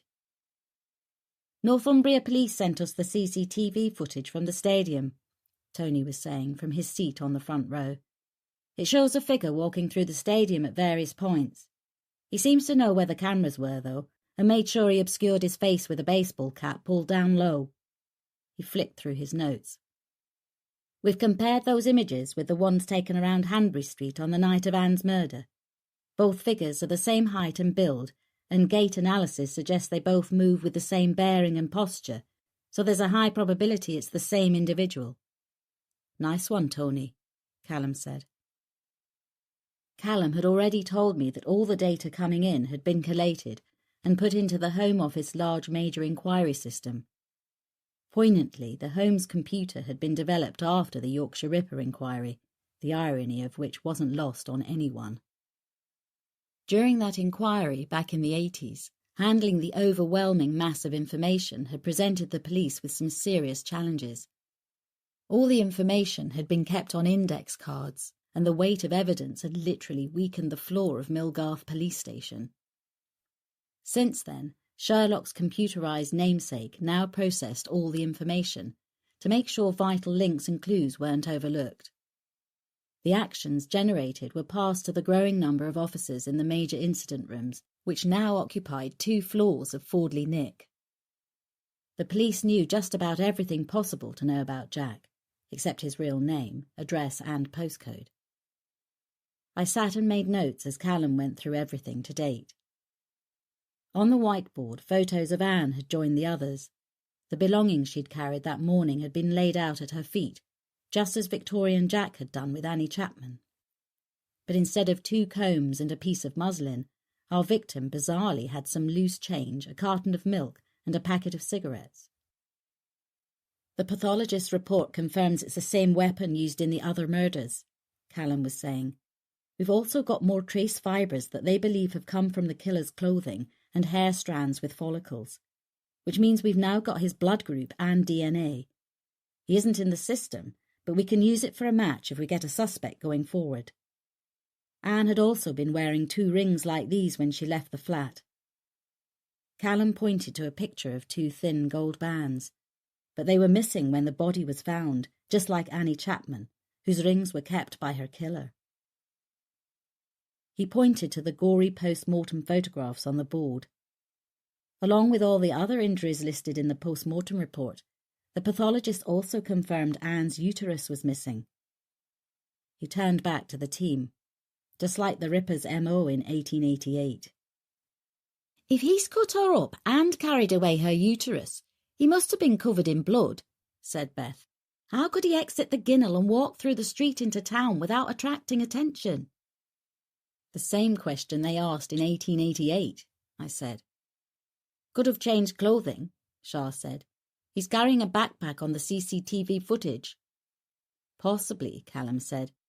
We now know he's got the uterus in there, along with different clothing perhaps.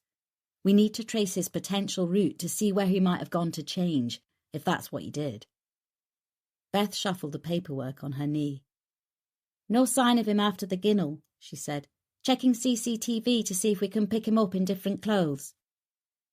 Update on the DNA testing, Heslop said. Officers going door to door to take mouth swabs. Joe estimates he's aged between 28 and 38, so we've broadened it to take samples from males aged between 25 and 40 to give us a margin. Just over 5,000 tests in so far. Cards being left if people aren't at home, inviting them to attend clinics. Obviously it's voluntary, but anyone refusing will be implicated, and we'll take another look. Okay, Callum said, nodding in my direction. Joe? Jack's call gave me a few interesting bits of info. He says he wants his story told, and he seems to think I should be the one to tell it, so that's why he's involving me. He also implied he's tried to speak to me before, but I'm pretty sure I've not seen him as a patient, at least not in a criminal context. So what then? Ian asked. Maybe a witness I've interviewed, or a patient who at the time had nothing to do with a criminal case at all, I said. In a ward or clinical setting. I'll keep working through it, see if I can come up with a name. He also told Joel that he owned the laundry blades, Callum added. So although we didn't find any leads with those first time round, we need to go back to the drawing board. Antique shops, auction sites, collectors, anywhere someone might pick them up. Also look back at robberies where anything like that might be listed as unrecovered. He raked his hand through his hair again. The next event is set for the 30th, 4 days from now. He turned to me. What can you tell us about the next one, Joe? 30th of September, 1888. Prostitutes Elizabeth Stride and Catherine Eddowes are murdered 45 minutes apart in what's become known as the double event. Stride's body was found at 1 a.m. in Dutfield's yard along Berner Street behind the International Working Men's Club, which was frequented by Polish and Russian immigrants. Her throat was cut, but no other injuries sustained, and the theory is the Ripper was disturbed and couldn't carry out the usual mutilations. I walked over to the flip chart where I'd written up the main facts. During the chaos surrounding that discovery, the murderer slipped away unnoticed and went to Mitre Square, about 12 minutes' walk away. Here he murdered Catherine Eddowes, whose body was discovered at 1:45 a.m. It's believed she was killed at about 1:30 a.m. Her body was extensively mutilated. I held up the printed sheets that had been handed out. You've all got copies of the post-mortem reports from the time and photographs of the bodies. But to summarise, Catherine Eddowes was eviscerated. Like the others, she was rendered unconscious by strangulation prior to being mutilated, preventing her from screaming. Death was caused by hemorrhage from severing the carotid artery. She was opened from breastbone to groin, and her intestines were lifted out and placed over her right shoulder. I paused to take a sip of water, trying to keep this a professional litany. Jack also mutilated the face this time, cutting off her nose and slitting her eyelids and cheeks. There are lots of theories as to why he did that. Knowing what we do now about serial killers, it shows an increased confidence and escalation in brutality. The theory suggests he was attempting to remove her face, but I suppose we'll never know for sure now. Finally, Callum broke the silence in the room as I finished by walking over to the area map. So far, there are no matches to any of the historical place names, but we know how creative Jack can be. Holmes hasn't made any connections yet either, so unlike the last one, we don't have an area to stake out. We've been allocated extra manpower and we've got Vice issuing the usual warnings to all the working girls, but, as we know, he's not restricting himself to prostitutes. So he could literally strike anywhere, Beth said, echoing the frustration of everyone on the team. Callum raked his fingers through his hair. Potentially, yes, but although we don't have any location names that match, we'll have plainclothed officers on the streets around the red light district. Also, we'll have surveillance set up along the main routes in and out of town. We're also getting observation posts put on working men's clubs. A knock on the door paused proceedings. Callum ushered in a man I hadn't seen before. Right on cue, Callum said. This is Professor Astley from Liverpool University. As we were just saying, Jack's killing ground could be just about anywhere this time, and he might not stick to the city centre. With Polly, he went to the edge of Fordley, so there's that possibility again, and we haven't got the resources to cover all county borders. Professor Astley might be able to help us out. He specialises in geographic profiling, which is why we've asked for his input on this. While Callum introduced the team, Tony set up the professor's laptop and pulled down the projector screen. Callum had said that after our conversation he contacted a spatial profiler, but I didn't know they'd engaged one or what the man might have found. I supposed I was going to hear it now along with everyone else. If psychological profiling is the who, Astley began, flicking up the first slide in what was obviously a well-rehearsed presentation, then geographic profiling is the where. He acknowledged my presence with a slight nod. So, Dr. Macready's field and my own complement each other. Subtext. Relax, I'm not here to tread on your toes. Geographic profiling is an investigative tool that focuses on the geography of the crime and was developed in response to solving serial offences. The journeys offenders take determine the spatial range of criminal activity, he continued. These areas are the predator's comfort zone, and by mapping the murder sites we can assess with a fair degree of accuracy the area in which an offender lives. However, there is also a buffer zone an offender will avoid too close to home to avoid identification. So they don't shit on their own doorstep, Tony quipped, causing a ripple of laughter around the room. Astley never looked away from his slides. Indeed, he said without humour. Our offender is copying the crimes of a historic series, Heslop said, diplomatically avoiding any mention of Jack the Ripper. It was something we wanted to keep out of the press for as long as possible. He's not choosing these sites at random, so will this still apply? Astley adjusted his glasses as he considered the question. It will have a bearing on the analysis, but we've input that into the computer algorithm to account for the variables. Heslop looked like he wished he hadn't asked. In cases where the site of the offence is dictated by considerations other than free choice, the offender will often locate himself close to his base of operation, Astley said. For example, terrorists targeting a strategic objective will recce the area and might rent rooms nearby, embedding themselves into the local area and thereby creating a comfort zone. He paused, and as there were no questions, continued. The Criminal Geographic Targeting Software, or CGT, analyses the geographic coordinates and produces a 3D probability surface or colour map that shows the most likely area of the offender's home or search base. Astley turned to his laptop and began to call up the image he'd programmed. Every eye in the room was glued to the screen in anticipation, just as the door opened and Hoyle and Taylor Kane walked in. Astley's hand hovered over the enter key. Chief Superintendent Hoyle glanced at me with an expression of undisguised distaste, then walked into the centre of the room. Taylor Kane stood beside Callum, but her eyes stayed on me. I need to have a word with the team, Hoyle said, to no one in particular. Yes, sir, Callum said, stepping back slightly to give Hoyle centre stage. But not in the presence of unauthorised personnel. Hoyle looked directly at me and paused for dramatic effect. For a moment I considered being a hard-ass and staying put, playing dumb and making him spell it out. But the desire to not put Callum's head even further in the noose won out, and I slipped off my perch on the edge of the desk and grabbed my briefcase as I headed for the door. I wanted to say something, but couldn't think of anything that wouldn't have sounded petty in that moment. Taylor Kane, on the other hand, had no such qualms. Best leave it to the professionals. She didn't even try to hide the smirk that pulled at the corner of her mouth. The team shuffled in collective discomfort, and the room felt suddenly very still.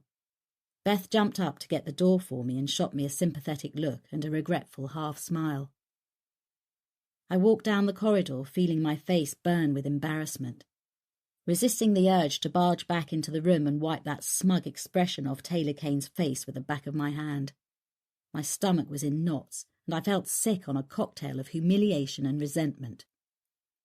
I called Jen from the car like a hurt child wanting to vent out the bullies at school. I offloaded to her as I drove, without really thinking, towards Fordley.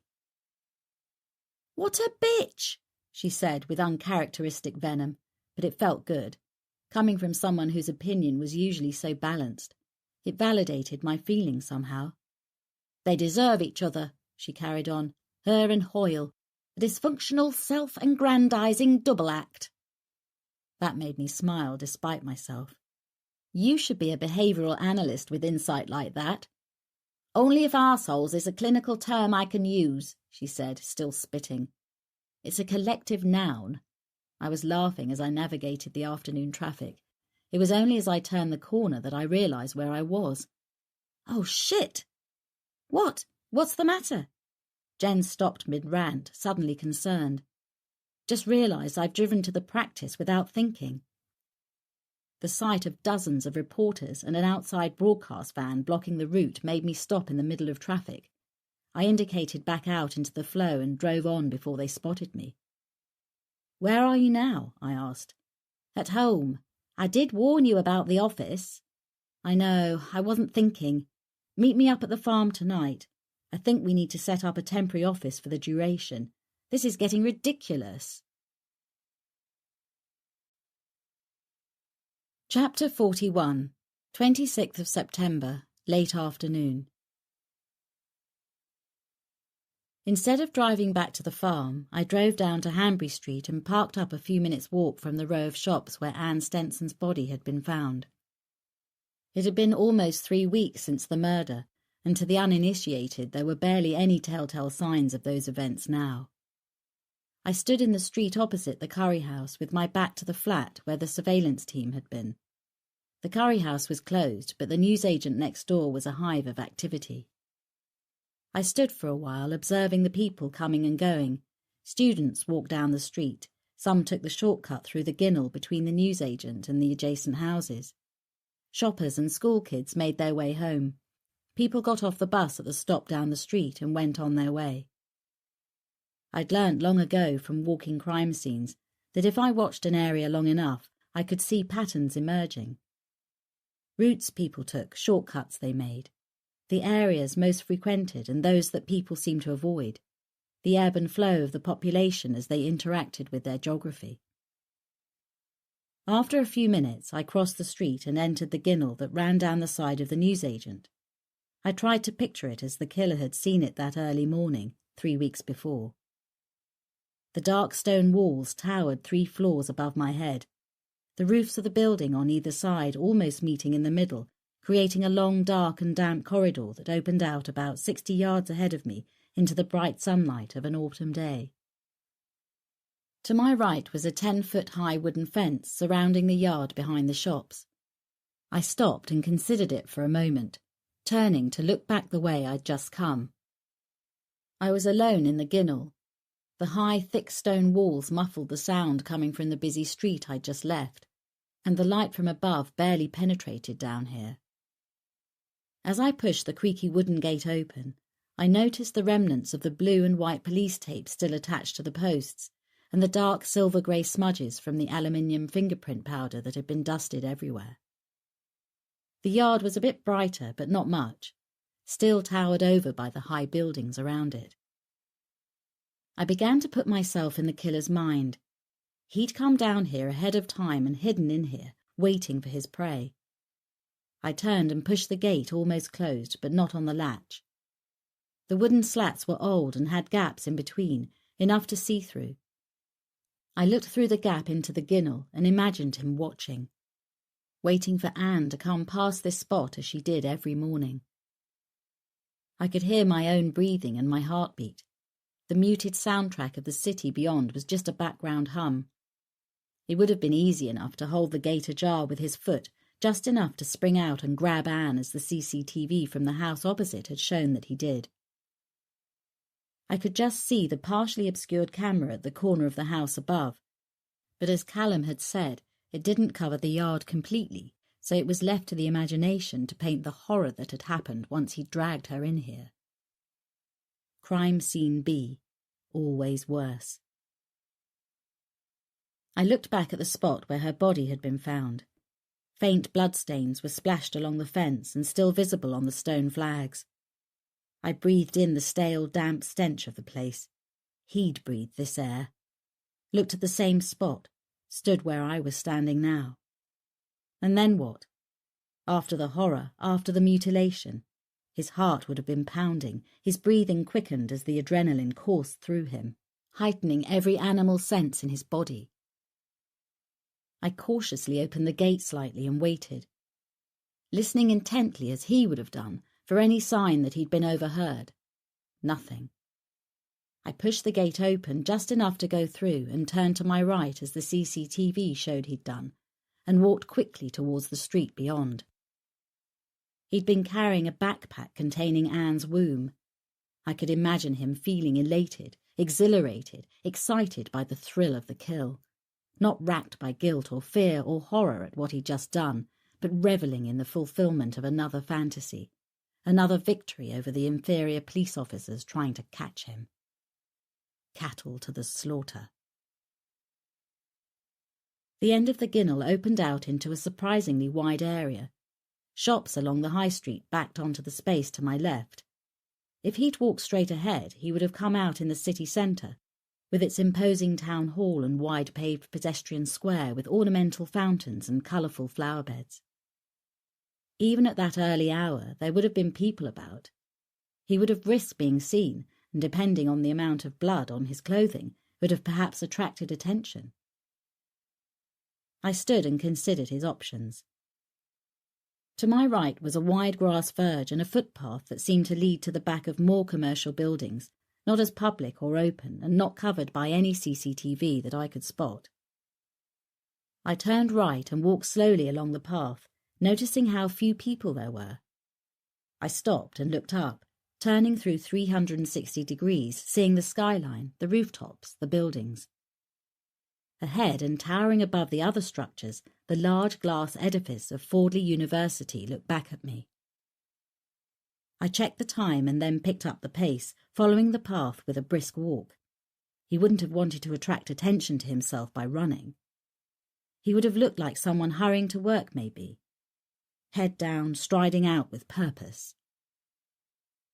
In exactly 7 minutes, the path brought me to the back of the university complex. A high green chain-linked fence marked the boundary. It was a warren of delivery bays and loading areas at the back of the building. A barrier protected the entrance to an underground staff car park, with signs that declared it to be for permit holders only. I followed the footpath, noting the swipe card protected locks that guarded access from this side of the building, seemingly deserted. Not a route many pedestrians would take. It took another 5 minutes to walk around the edge of the university and come out at the front main entrance. I took the time to stand and look around. To my right, Manchester Road snaked its way up the hill out of town, and I could see the towering blocks of flats along its route. George House, where Martha's body had been found, was clearly visible. Just a few minutes' walk away. Less than a mile. A murder mile. Chapter 42. 26th of September. Evening. Jen arrived at the farm in a car loaded down with equipment and files. We set up another desk in my office and arranged things the best we could. Jen got things sorted while I called Callum. "Joe, I'm sorry about earlier at the briefing," he said as soon as he picked up. "Hoyle's a complete—" "Never mind that," I cut across him. "I walked the scene today at Hanbury Street." That statement was met with silence, so I ploughed on. "I think the university might be your link." I said it hurriedly before he could cut me off. "It fits the geography of the murder and the killer's profile." "Go on." "The university is almost on a direct route from the Ginnel in Hanbury Street. In 7 minutes he could have been at the back of the university. It's a rabbit warren of delivery bays and staff entrances, offices and security blocks. I was saving the best till last. And it's just 10 minutes' walk from George House." "Okay, that's the location link. What about Jack? Is it feasible he's connected to the university? I mean, does that fit with your profile of him?" "Your techies said that his IP address was being routed through proxy servers in universities or companies around the world, so that would fit. I think our man could be an employee there. That would give him access to the university buildings." "Not a student?" "No, his age range doesn't fit." "Mature student?" "I don't think so. He's too polished. His intellect and disposition have a maturity that makes me think he's more likely to be a lecturer or on staff somehow. My profile of him has always been that he's intelligent, educated. He's calm and unruffled. He's a linear thinker, a strategist who plans every minute detail. He's not reactive and has highly developed impulse control. He's also used to being in control. I think he has a position of authority, used to people following his instructions. I think that fits with a lecturer or senior member of staff rather than a student, even a mature one. Plus, if he's on staff, he would have more freedom to come and go at odd times of the day and not attract attention. It would account for how he could disappear into the ginnel and not reappear in town. It would give him a place to change clothes or dump his bag, whatever. "Okay," he said, and I got the sense he was making notes. "And don't pass this on to Taylor Kane." I knew that sounded petulant, but right then I couldn't have cared less. "You don't have to worry." He sounded distracted. "She took a call just after you left the briefing. Seemed in a rush to leave after that and booked off for the day. Rumour has it she's been seeing someone, which pissed Hoyle off even more." "Shame," I said without sincerity. So back to the job at hand. Given the technical wizardry, maybe look at the computer sciences department. "I'll get on to it, but we've only got a few days to the next one." "Sooner rather than later, then," was my rather unhelpful parting shot. I was more determined than ever to see this through, despite Hoyle's resistance. I owed it to Martha. More than that, I owed it to the other girls who had died, and to the ones I knew would go on to die if we didn't catch him. Jack had all but told me that somehow I knew him, or knew of him. Somewhere our paths had crossed, and whatever his motivations now, he was driven to make sure I was involved. I couldn't step away from this, even if I wanted to. If the police didn't want my help, fine, but it didn't stop me working on this on my own. Callum could help me or not, that was up to him. But somehow I had a feeling that Hoyle's attitude wouldn't stop him feeding me information any more than it had with the towpath killings. If we had to use back channels to communicate rather than the front door, then that's what we'd do. Jen sat down in the armchair across from my desk, looking at me as she took a sip of coffee. We'd finally managed to create some order out of the chaos of boxes, and it was getting late. "I think I should move in," she announced simply. "What?" My surprise showed. "If we're going to base the office here until this is over, it's easier than commuting from mine every day." A million reasons why it wouldn't work tumbled through my mind. The silence lengthened as I tried to diplomatically pick the one that I thought would dissuade her most effectively and hurt her feelings the least. She pounced on the hesitation. "We can't use the practice in town because of the press, and if I travel in from home, there's every chance some journalist will follow me up here. So far, they don't know where you live." That was true. The nature of my work meant I'd been careful to keep my home address and my private life private. The phone numbers here weren't listed, and I'd chosen the farm partly because of its seclusion. Only close family and the local police knew how to find me here. "What about Henry?" I brought her husband into it, legendary for his annoyance with her late-night, early-morning work ethic and protective of their family time. "He'll cope," she snorted. "He might realise just how much I do if I'm not there. He'll suddenly realise the fridge isn't self-filling or the dishwasher self-emptying. And as for changing the loo roll—" "Bit harsh, Jen." I was struggling to come up with a reason that wouldn't offend her. After all these years of living alone, I didn't know if I could share my space with anyone else. Those sharp blue eyes seemed to see right inside my head. "Remember, I've known you forever," she said. "I know all your moods. The fact that you're as grumpy as hell if you don't get enough sleep or enough tea, and you snap like a Rottweiler when you're distracted by your work. Not to mention the fact that you don't eat when you're stressed out. If you're left up here to work on this on your own, all of the above will apply, and I'm not allowing that to happen." She stood up abruptly and put her cup down on my desk like a full stop. "I've already told Henry, so don't worry about him." Her expression softened and she put her hand over mine. "This case is as big as it gets, Joe. and I'm not leaving you on your own. We're a winning team, remember? I was shocked when my eyes began to well up. I slipped my hand from beneath hers and patted her wrist as a diversion. Sounds like you got it all planned, I said, trying not to let my emotions get the better of me. I never could cope when people were unexpectedly nice to me. I have. My case is in the car and I'll sort out the spare room. I'm cooking tonight, so you can work till it's ready. Okay? I nodded, partly shocked and partly relieved to have an ally in what was starting to feel like a very lonely battle. Chapter 43, 28th of September, morning. The house phone was ringing. I could hear it from my office. "Jen!" I yelled. "Jen, can you get that?" It kept ringing. Irritated, I dragged my attention from the computer and walked down the corridor to the kitchen. I could see as I got nearer that the porch door was open and there was no sign of Jen or Harvey. She'd probably taken him out for a walk. "Hello? Joe?" James's familiar voice crackled. It sounded like he was calling from the car. "Hi, where are you?" "I was driving to your office.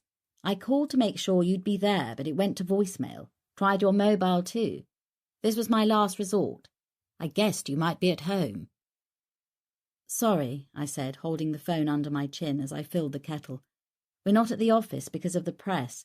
Jen's diverted office calls to her mobile, but it looks like she's out with Harvey and there's no signal across the fields." "Is it okay for me to come up there, then?" His tone was tight, businesslike. "Of course. What's wrong?" I could hear the infectious tension leaking into my own voice now. "I'll tell you when I get there."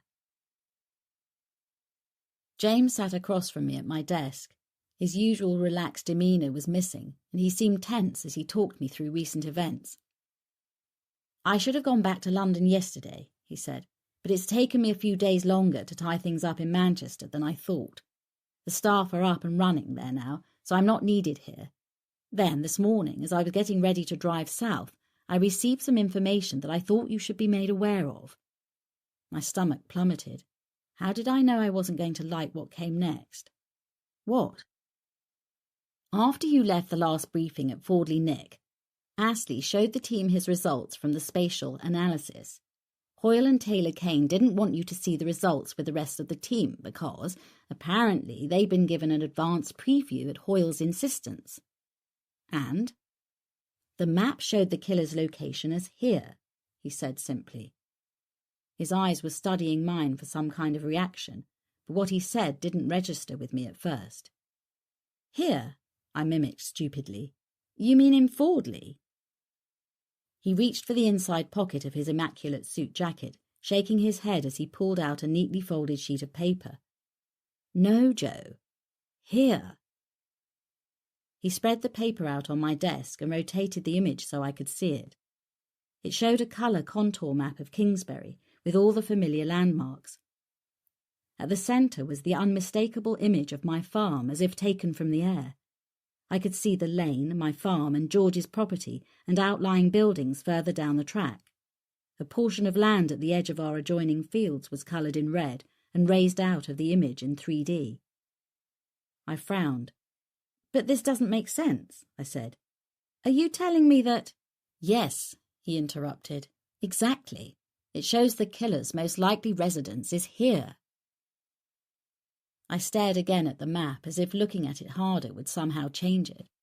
When I looked back, he was watching me from across the desk, his eyes unreadable. "Is there anything you want to tell me?" he asked quietly. "Are you mad?" I said. "Are you seriously implying that you think for 1 minute—" He shook his head. "No, not at all." He sat back in his chair, studying me intently. "I know you're not implicated, Joe. I got you off that hook already, remember? Plus, you have a solid alibi for Martha, as we both know. But maybe there's something else, something you haven't thought of. Like what, for Christ's sake?" He shrugged, his eyes never leaving mine.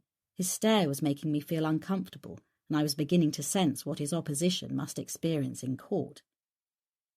There's a theory that perhaps Jack has an accomplice.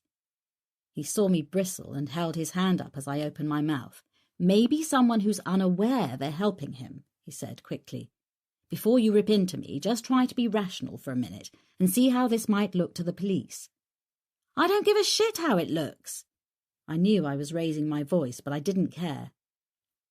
I was the one who suggested using spatial analysis in the first place. Why would I do that if I knew it would implicate me? And who would entertain a half-assed theory that puts me in the frame anyway? Even as the words left my mouth, I knew the answer. I nearly knocked my chair over as I stood up and went to stare unseeingly at the view across the fields. Oh, spare me! That bloody woman! And let me guess, she came up with that theory after Astley showed them his findings. Is there someone, Joe, anyone who's been staying here with you? Your son, maybe? I rounded on him before he could even finish the sentence. Alex?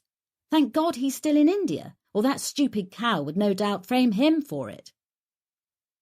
Anger was coiling round my innards with reptilian fury that I couldn't even begin to verbalise. For once in my life I was almost speechless with rage. Ah!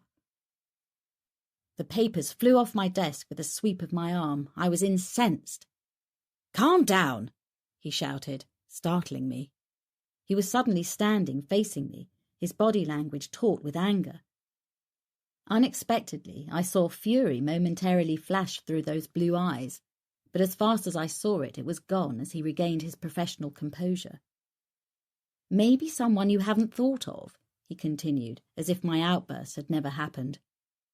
His tone was calm again, changing so quickly it caught me off guard. Despite the anger I was feeling, I admired his professionalism. To be able to control his own emotions and remain so balanced was truly impressive. I was so busy marvelling at the volte-face, I had to force myself to concentrate on his question. Travellers staying on the land somewhere? Holiday lets? Anything? I shook my head, sitting back at my desk. No, just me and George, and he lives alone. George? George Theakston, he's my neighbour, a mile down the track. Then another thought occurred to me. How do you know all this anyway? I indicated the map now on the floor with the rest of my papers. And how did you get hold of that? I watched his back as he bent down and picked the papers off the floor. He began to stack them into neat piles on my desk. I have sources. Someone on the inquiry team? I asked as my mind ran through the possibilities. None fitted. No. He finally looked at me. Someone I've known for years in the West Yorkshire Force. There was that disarming smile again. It was as if my outburst and his angry response had never happened. Fosters have contacts in all the major forces, Joe. That's how it works. Why do you think we're as successful as we are? He shrugged as he took his seat again and crossed his legs, flicking an imaginary speck of lint from his knee. It's a reciprocal arrangement. They help us from time to time, and we return the favour every now and again, sharing information or giving them a heads up when we get a sniff of something they might find useful. As long as it doesn't give them an edge over you in court, I suggested, with more than a hint of sarcasm. I couldn't quite relax back into our conversation somehow. Was it his inference about Alex that had raised my hackles, or something else? Something like that. He smiled again and regarded me with more patience this time. I'm sorry, Joe, he said quietly, as if reading my thoughts. I didn't mean to offend you when I asked about Alex. His eyes glittered with unexpected amusement as he smiled. You really must learn to control your emotions, you know. That temper of yours will get you into serious trouble one day. Believe me, it has, I reflected without amusement. Saved my skin on more than one occasion too, so I'll leave it as it is, if it's all the same to you. He shrugged. That's the Irish gene, I suppose. He smiled. Goes with the package. Listen, Joe, I was only fishing when I asked about Alex. I suppose what I meant was, is there anyone not local to the area who comes to mind? Jen moved in with me a couple of days ago, but suspecting her is even more ridiculous. I shook my head. I can't imagine how the computer could throw this location up. Can you? He pursed his lips thoughtfully. No, but then I'm not a spatial analyst. I'm a lawyer, and right now my only concern is protecting you from whatever fallout this causes. Something in his tone alerted me that there was more. Such as? He shifted in his seat. My source tells me that you should expect a visit.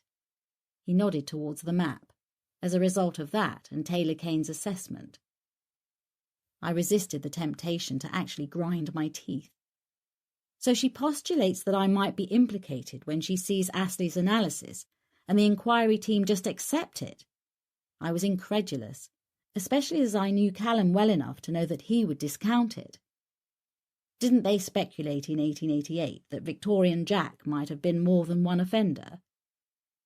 Yes, but he certainly isn't now, I said with a conviction I truly felt. Our man kills alone. If he's the kind of character I think he is, then he won't trust anyone enough to involve them that closely. Like you said, they may even be unaware they're assisting him. If he has help, it's purely peripheral and probably unwitting on the part of the person he enlists.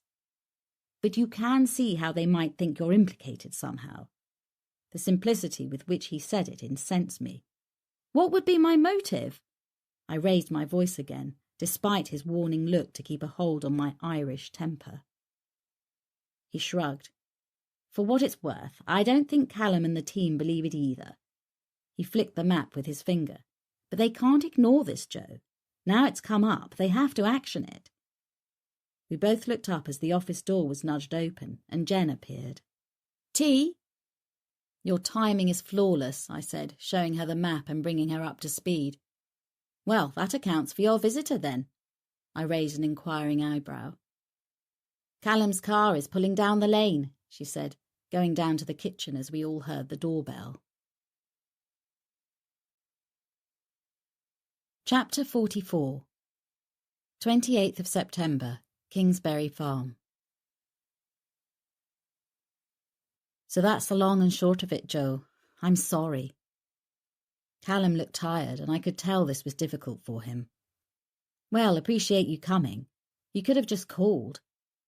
He ran a hand across the stubble on his chin. I could have, but I knew how you'd feel about a search. He took a gulp of tea, which emptied the fine china teacup in one go. Jen had found it in the cupboard and regarded it as more proper than my half-pint mugs. He put it back on the delicate saucer with a clack. When should I expect them? I asked. James turned from the window he'd been staring out of ever since Callum had arrived. Apart from exchanging nods, neither had spoken.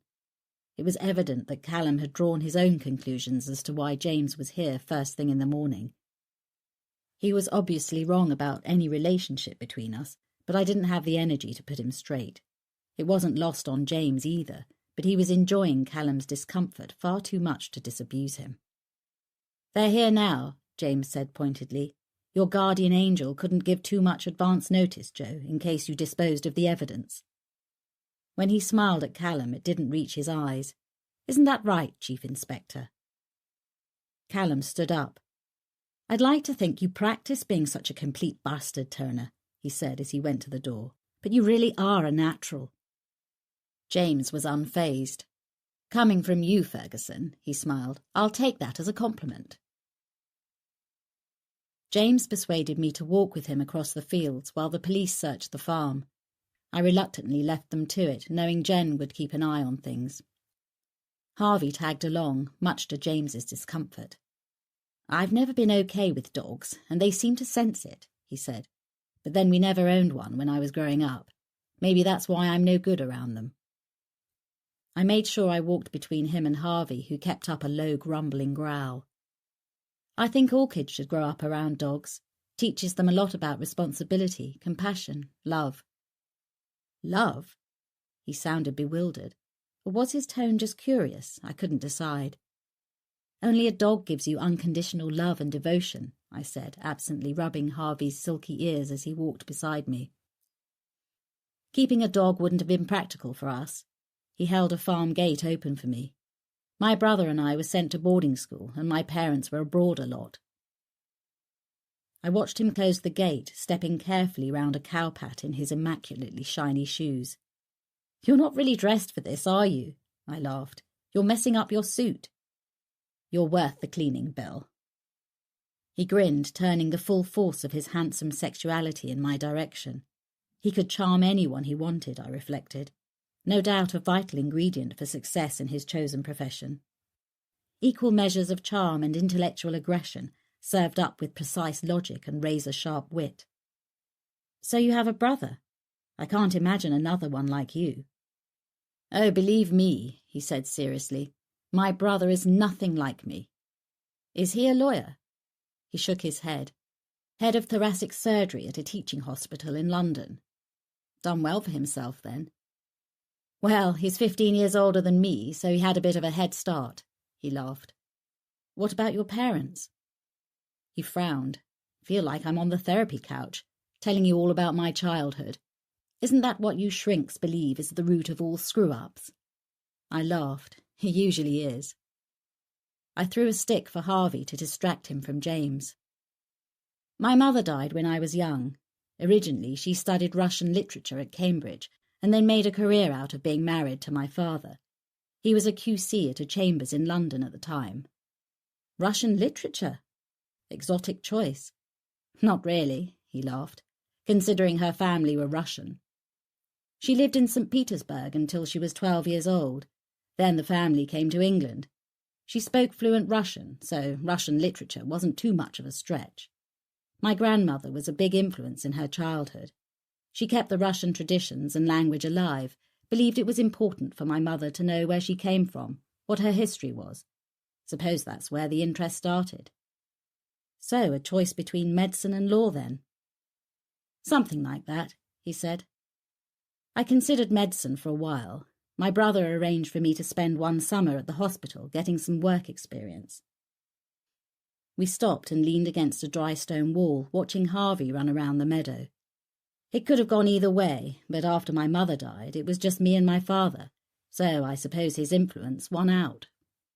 And the rest, as they say, is history. I leaned back on the wall to look at him. He shrugged. "I've done okay, I suppose. Made partner at Foster's by 35. Youngest they'd ever had. Made my father proud, at least." That last sentence chimed in my head like the toll of a distant bell, a muffled sound echoing all the way back to his childhood. I watched his profile. He'd gone suddenly still, as if he sensed the laser focus of my damaged detectors homing in on him. He was staring straight ahead, waiting to see whether I would pursue the thing he'd inadvertently revealed. The pain from his childhood that the therapist in me had zeroed in on, like a sniper spotting a half-hidden child in the thick undergrowth of adult camouflage. Usually I couldn't resist picking up pain that people dropped at my feet, almost daring me to open that Pandora's box of childhood hurt and suffering they thought they'd become so adept at hiding, but which they allowed to peek out occasionally to those they privately hoped could exorcise it for them. I debated for a second whether to go for it. Then I let the laser dot of my aim slide past him, letting him know that today wasn't the day I'd take that shot. He relaxed beside me as I pretended instead to concentrate on Harvey. I wasn't looking at James, but I felt the tension leave his body, and we both knew he would never allow his vulnerability to become a visible target again.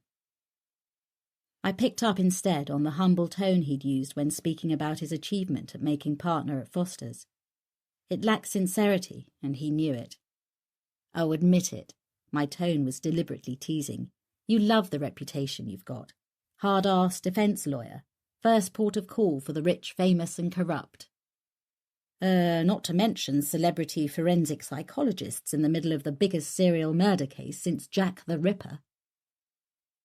He tugged my arm playfully, pulling me a little closer so that I could smell his cologne.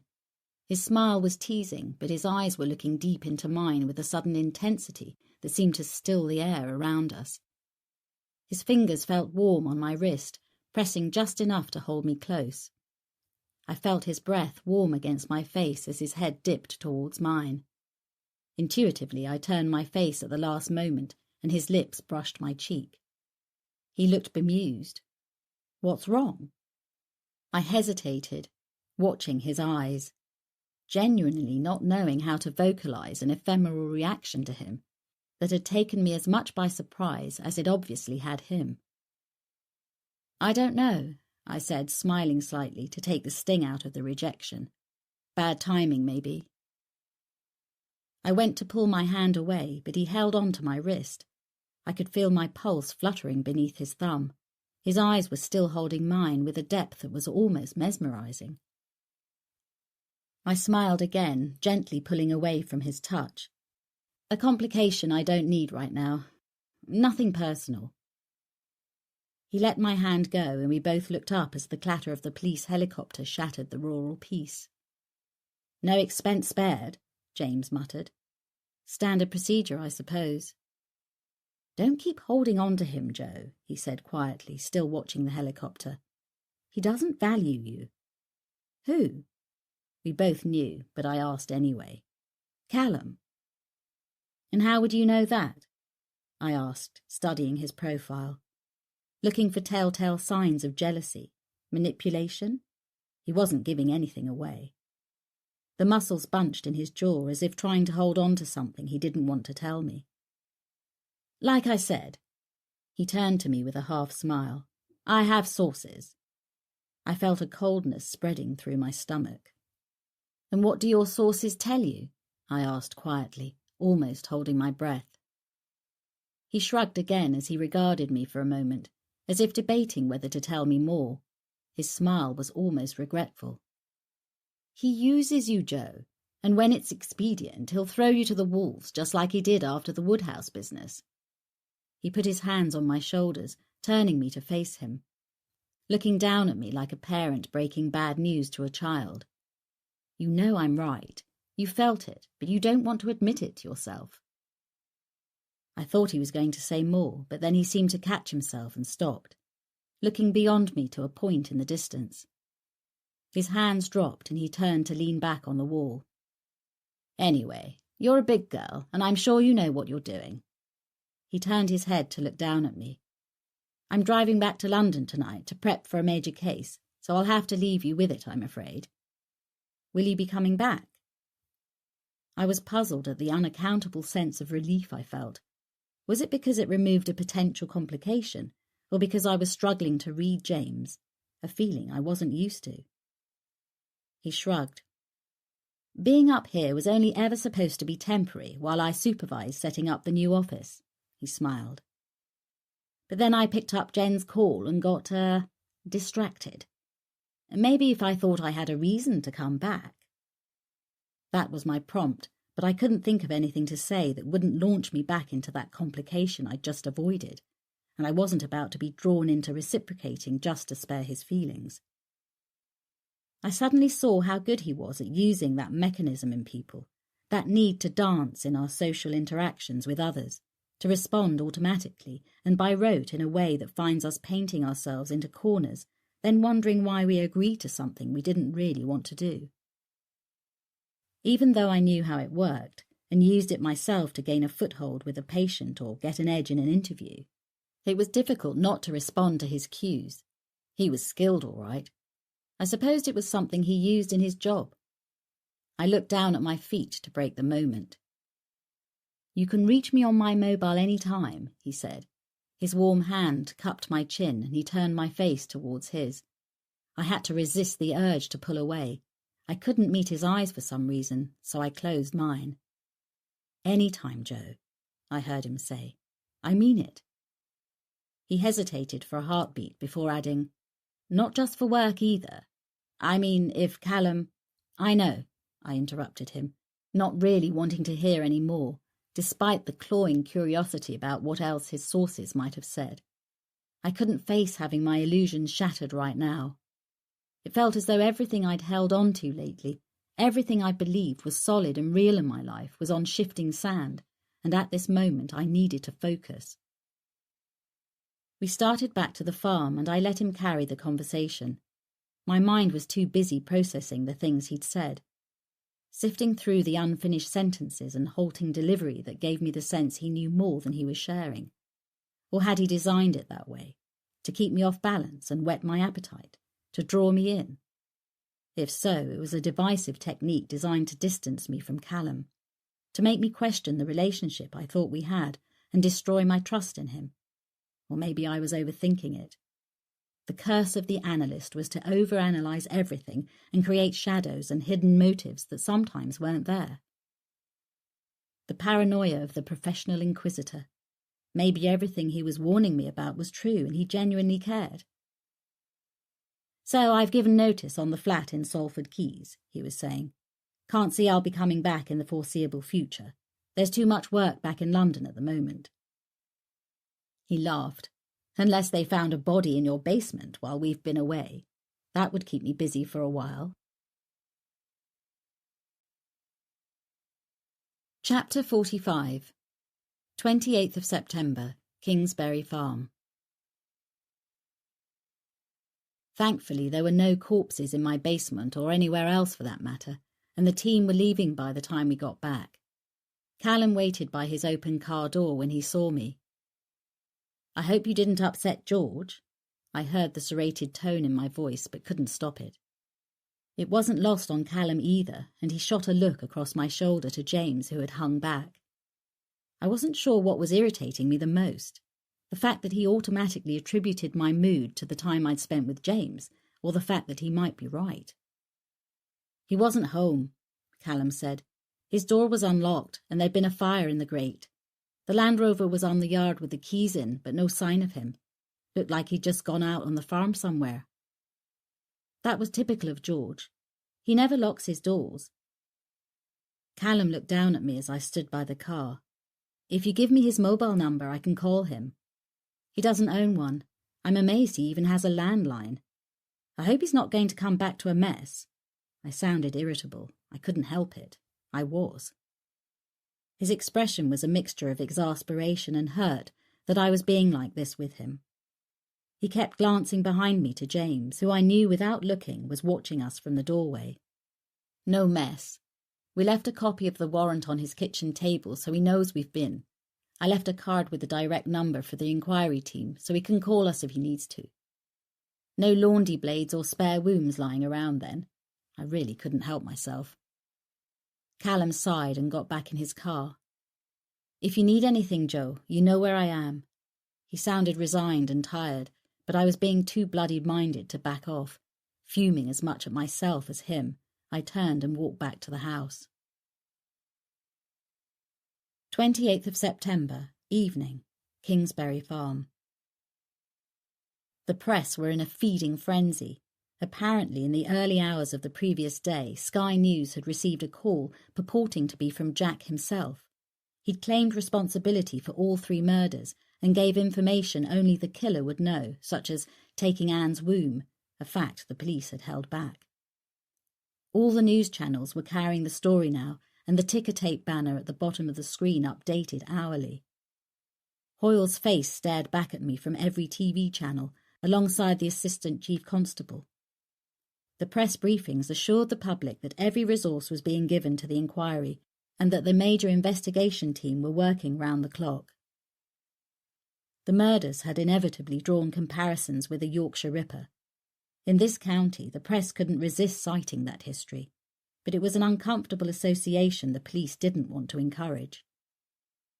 The newspapers, too, were full of the murders in every gory detail, with journalists hungry to track down anyone who knew the victims, no matter how tenuous the connection. The dedicated press officer walked a very fine line between feeding a hungry press pack enough information to keep the public informed and encourage witnesses to come forward, and holding back vital facts that might compromise the investigation. I was happy to lie low and stay away from locations where the press were gathered, which now included all 3 murder sites as well as the Fordley practice and the police station. I was thankful I'd walked the Hanbury Street scene before it had become a place of such morbid fascination. It wasn't lost on me that it was on exactly the same date that Victorian Jack had sent his Dear Boss letter to the Central News Agency in London in 1888. That letter had been signed Jack the Ripper, giving him his legendary name. Our Jack was obviously a man of his time, using the power of 24-hour news to capture for himself the global infamy spawned by his predecessor. So far, he was sticking to the timetable in every detail, and I had no reason to suppose that would change for the anniversary of the double event in just 2 days' time. Chapter 46. 29th of September, Kingsbury Farm. I sipped my tea and looked out of the office window as Harvey bounded around outside. It was cooler with glowering grey skies that weren't helping my mood. I'd heard nothing from Callum, and whilst the logical part of my mind reasoned that was down to the pace of the investigation and the hundreds of actions being generated by Holmes, I couldn't get James's remarks out of my mind. I instinctively felt a cold breeze blowing through our relationship. Callum was distancing himself, and I reasoned it was because he didn't trust me anymore. I looked at my desk and the endless printouts I'd run of possible suspects from my clinical files. None of the profiles fitted Jack. As I turned back to the view, my thoughts returned to Martha. There was something in our conversation that didn't fit, an inconsistency that was nagging at me. Somehow I knew there was a clue in something she'd said, but I just couldn't get hold of it. I decided to do what I always did at times like this: walk, aimlessly and endlessly, to clear my mind of clutter and talk myself along a logical, rational timeline, going back over my conversations with Martha, line by line, moment by moment, hoping that something would click into place. Harvey ran ahead, stopping every few hundred yards to look back and make sure I was there, but my mind was elsewhere. I was recalling my interview with Martha, replaying it in as much detail as I could. The light, the sound, the smell of the hospital room, the grey stains of tears plopping onto her hospital gown. She had talked about how much John had protected her, how he had helped her get off drugs, and then she'd shown me his method of stroking her to relax her during the rattles of her withdrawal. I focused on a point in the distance as I replayed what she'd said. It felt like I was reaching in the air for the string of a balloon floating just out of reach above my head. It was there, I could feel it, that missing piece. What was it? I closed my eyes and listened to her small voice, the halting delivery as she relayed what John had done to help her kick the habit. Yes, John did it. He said he could, and he did. I don't take nothing no more. My fingers stretched higher. I was almost touching it. Yes, John did it. It worked. Mentally, I strained to reach it. My fingertips brushed the string, focusing hard to recall every detail, every nuance, every word. Then I got hold of it. He had to repress me and everything. He said he could, and he did. It worked. That was it. My eyes flew open as Harvey pushed his cold nose into my hand, nudging me in frustration at my lack of attention. Repress. She said he repressed her. That had been the piece that jarred. At the time it meant nothing, and now it meant everything. Martha's IQ was that of an immature 10-year-old, and her vocabulary reflected it. Repression wasn't a word she would use or even understand. Even if that had been the nature of her relationship with John, she wouldn't have had the ability to vocalize it that way. She had misused a word she'd heard but not understood, mixing up the context. She hadn't meant that he'd repressed her, but if she'd meant something else entirely, then it unlocked it all. It gave me the answer to the questions that had haunted me. How could the killer know what had been said in that room between Martha and me? How could Jack, the alter ego locked in Martha's mind, come out to become a flesh-and-blood killer and commit the murders only Martha and I knew we had discussed? How could Jack, the phantom, be made real? I virtually raced back to the farm with Harvey at my heels, barely aware of him, of anything except the urgency to test my theory that unlocked the heart of what we were dealing with, and maybe even the clue to Jack's true identity. 29th of September, evening. I scanned my notes on repressed memory retrieval, the basis of my first book.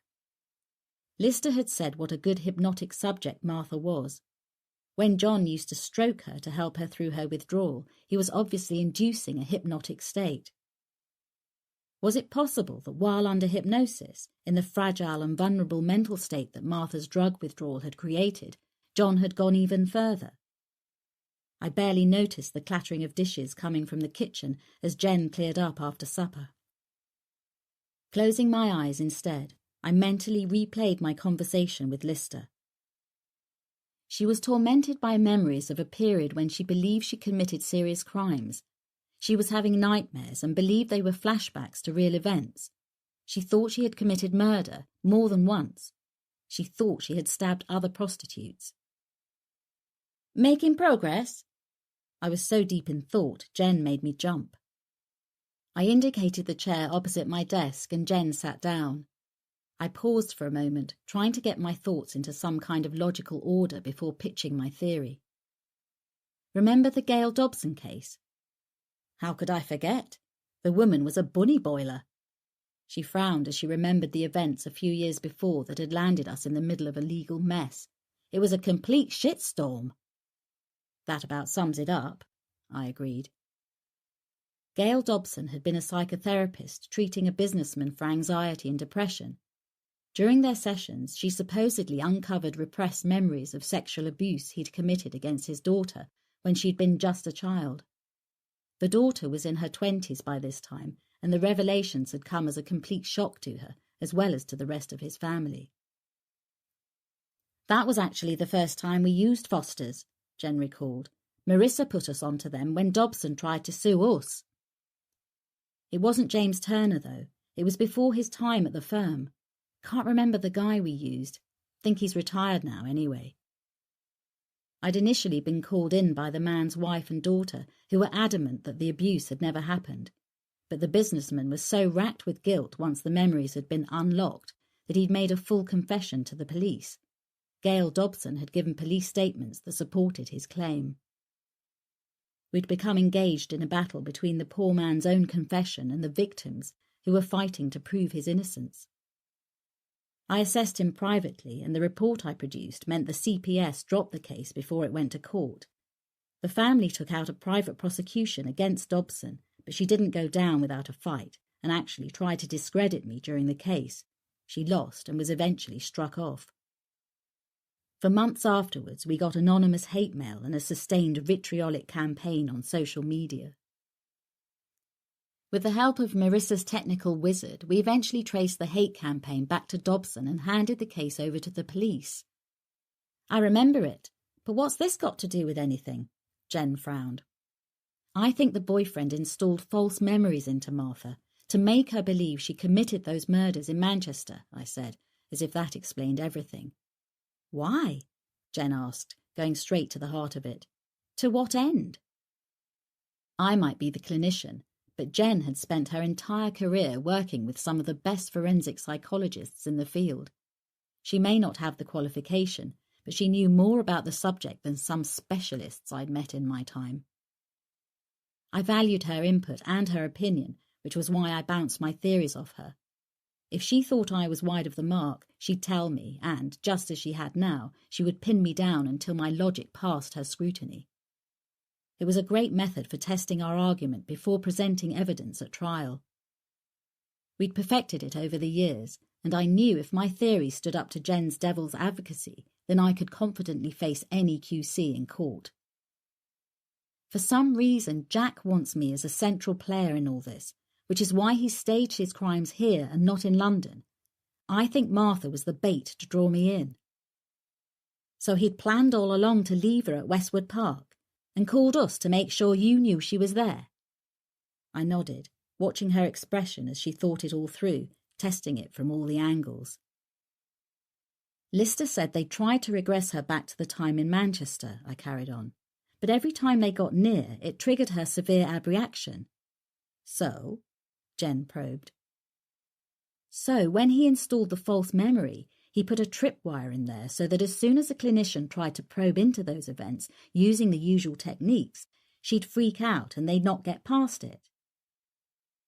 By calling me and getting me to see her, he was banking on the fact that I would be able to bypass the abreaction and uncover the repressed memory of her crimes. "Rewind," Jen said. "So far, so good. He's baited the hook with an intriguing case that gets you to see her at Westwood. Let's say you're right, and he's installed a tripwire to trigger an abreaction that probably only you can bypass. But you said Martha was like a child. I mean, would she have had the mental capacity to pull it off? That's just the point, Jen. Martha wasn't complicit in the deceit any more than our businessman was. She wasn't trying to pull anything off. She truly believed she'd committed the murders, just like the businessman was convinced he'd abused his daughter. You remember how he was after that whole thing, Jen? Even after I proved to him that it had never happened, he clung on to it. He needed months of reconstructive therapy to rationalise that what he'd experienced was false memory installation by Dobson. Like brainwashing. In the Dobson case, the father was a highly suggestible subject, I said, looking at my notes on the laptop. As a teenager, he'd fantasised about having sex with young girls. He wasn't a paedophile, it was adolescent fantasy. He never acted on it, and he outgrew it. But when the therapist uncovered the event, he was convinced he might have given in to those early sexual drives. Felt he could have been capable of it. Exactly. There are 3 factors needed to successfully install false memory, I said, as much to run through it for my benefit as hers. The subject has to perceive the event as plausible, just like our businessman did because of his fantasies. Then the installer has to make them believe it's likely to have happened. And thirdly, they have to interpret the event as actual memories, which can be done by an authoritative figure claiming to know it actually happened. In his case, that was Dobson. Were those ingredients present in Martha's case? Yes. The boyfriend picked Susie Scott to groom her for the role as Jack's first victim. He changed her name. Exploited her vulnerability while she was in withdrawal from heroin, and her memory lapses fell right into his hands. He installed false memories of murders she'd committed. Lister said the boyfriend was an authority figure to her. She looked up to him. If he'd said he knew she'd done it, then she would believe him. She knew it was plausible, or even likely she stabbed someone to death because she'd been arrested for stabbing her pimp, so it would have been easy to manipulate her. He created himself as her rescuer, who would get her off drugs, get her away from Manchester and cover up her crimes, give her a new life here in Fordley. We looked at each other in silence for a moment, letting that thought percolate. Jen scratched her head with the end of her pencil. How do you explain Jack, the alter ego you met when you went into her head? We know the unconscious mind runs strategies for everything, from routine tasks to elaborate behaviours. Jen nodded, but gave me the silence to continue. An external trigger happens and fires the strategy, the behaviour or the verbal script that we just run automatically. I'd explained it often enough to patients who said they habitually fell into a behaviour and couldn't help themselves, even though they wanted to stop. Like launching into a tirade of verbal abuse if someone cut them up in traffic. It happens so automatically they can't help it, and then are ashamed of themselves afterwards. It's only an extension of the techniques we use to uninstall those unhelpful behaviours, I said. We identify the external trigger that fires the automatic response, then neutralise it. Done in reverse, you could create a response and install a script that runs once it's triggered by an external stimulus. So Jack is installed into Martha's mind, along with a script that she would just repeat as soon as the play button was pressed, Jen said. Exactly. The play button for the appearance of Jack would be a key word that I would use during my hypnotic induction. I've listened to the recording of that session, Jen. It's not a conversation, it's a script delivered by rote. The vocabulary wasn't Martha's. It was too advanced for her. It was installed, Jen, so I'd feel like I encountered an alter ego, Jack the Ripper. It felt like I was in a dialogue, but you could take me out of the conversation and it would run the same and still make sense. I leaned forward, tapping my notes. If I was the clinician that bypassed the abreaction, then it was going to be me that encountered Jack, nobody else. If no one could get far enough with Martha to access the false memory of the fictional murders in Manchester, then nobody was going to hit the button that played Jack's script. No one would ever hear that but me, and that's just the way he designed it to happen. After that, the rest was easy. He kills Martha and replicates Jack's murders. He knows the script, knows what I've heard, and can share that conversation when he contacts me. The phantom that's been released from the locked room of Martha's mind. He created the lock and you presented the key, Jen said, sitting back in her chair. She looked at me for a long moment. Would a layman be able to install something so elaborate? No. Either he's got the ability to do it, my eyes met Jen's, or he's working with one of us. Chapter 47. 29th of September, late evening. I dialed Callum's number and was surprised when a woman answered. Callum's phone. This is Dr. Macready. Hi, Joe, it's Beth. There was an uncomfortable pause, just a heartbeat, but enough of a tell for me to know that Callum was there. He just didn't want to speak to me. The boss is tied up at the moment. It's mad here tonight. Can I help?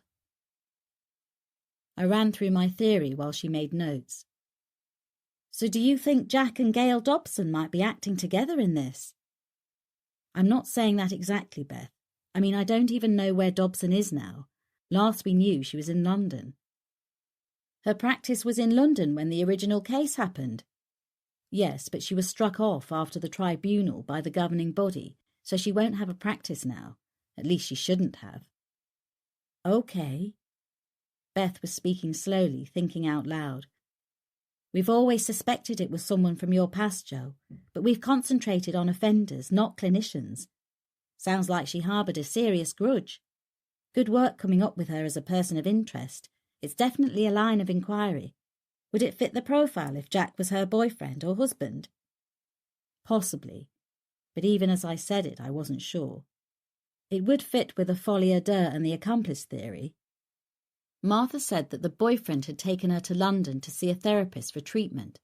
She couldn't remember the therapist's name. Said it was a woman, though, so that fits. But if it is her, she's probably not involved in the actual murders. I mean, present at the scene. Her character doesn't fit that kind of psychopathy. I ended by adding, I still think the university is at the heart of it somehow too. That's great, Joe. Thanks for this. We'll follow it up. I glanced at the clock. It was almost 8 p.m. Time's tight. He'll be on the hunt already. First victim of the double event is dead by 1 a.m. We know, she said with no edge to her tone. I'll get on this now. Thanks, Joe. 30th of September, Kingsbury Farm. Neither of us had slept.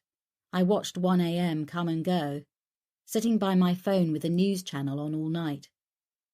I knew if anything happened, the media wouldn't pick it up until morning, but it was the only connection to the unfolding events that I had. Part of me hoped Callum would call as he had after all the others, or even during the night, but nothing. Any doubts that he was cutting me out of the loop were gone. Ever since they searched the farm, I'd known I was being kept firmly on the outside of the investigation. Jen stuck her head round my office door. Scrambled eggs on toast for breakfast? You been shopping? I was surprised. Our fridge was running seriously low as we'd been on lockdown at the farm for the past couple of days. Found this on the porch door handle this morning. She grinned, holding up a carrier bag. A dozen fresh duck eggs and some milk, courtesy of George. I smiled. He often left eggs and produce from his veg patch on my doorstep in the early morning. Said he couldn't keep up with his ducks when they were laying well, so shared the extra bounty with me. I went down to the kitchen and sat at the table as Jen poured tea and buttered the toast. The clock above the Argus said 6 a.m. If the double event had happened, they'd know by now. Stop clock watching! Why hasn't he called? I took a mouthful of eggs that I really couldn't stomach. Even if it's to say nothing's happened, I should have heard by now. You don't want to hear this, but you're not naive, Joe. She looked at me over the rim of her cup. You're out in the cold. Callum's not going to call. None of the team are. It ended with Astley's report. That, coupled with Jack's calls, are putting you too close to events. If you're not a suspect, then at best you're a material witness whose involvement is unclear, and Hoyle wants you kept as far away from the major incident room as possible." She took another sip before adding carefully, "And for what it's worth, the way Callum feels about James hasn't helped." She was right. I didn't want to hear it, but I knew it was true. "Well," I said wearily into my teacup, "James is back in London, so that's one complication out of the way, I suppose." We both jumped when my work mobile rang. It had been switched off, but I put it back on the night before to give Callum as many options for reaching me as possible. "Hello, Dr. Macready?" It was a voice I didn't recognise.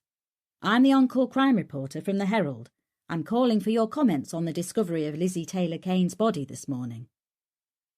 The reporter kept talking, but I wasn't processing what he was saying. I put it on loudspeaker so Jen could hear. We both stared at each other, dumbfounded. Lizzie Taylor Kane?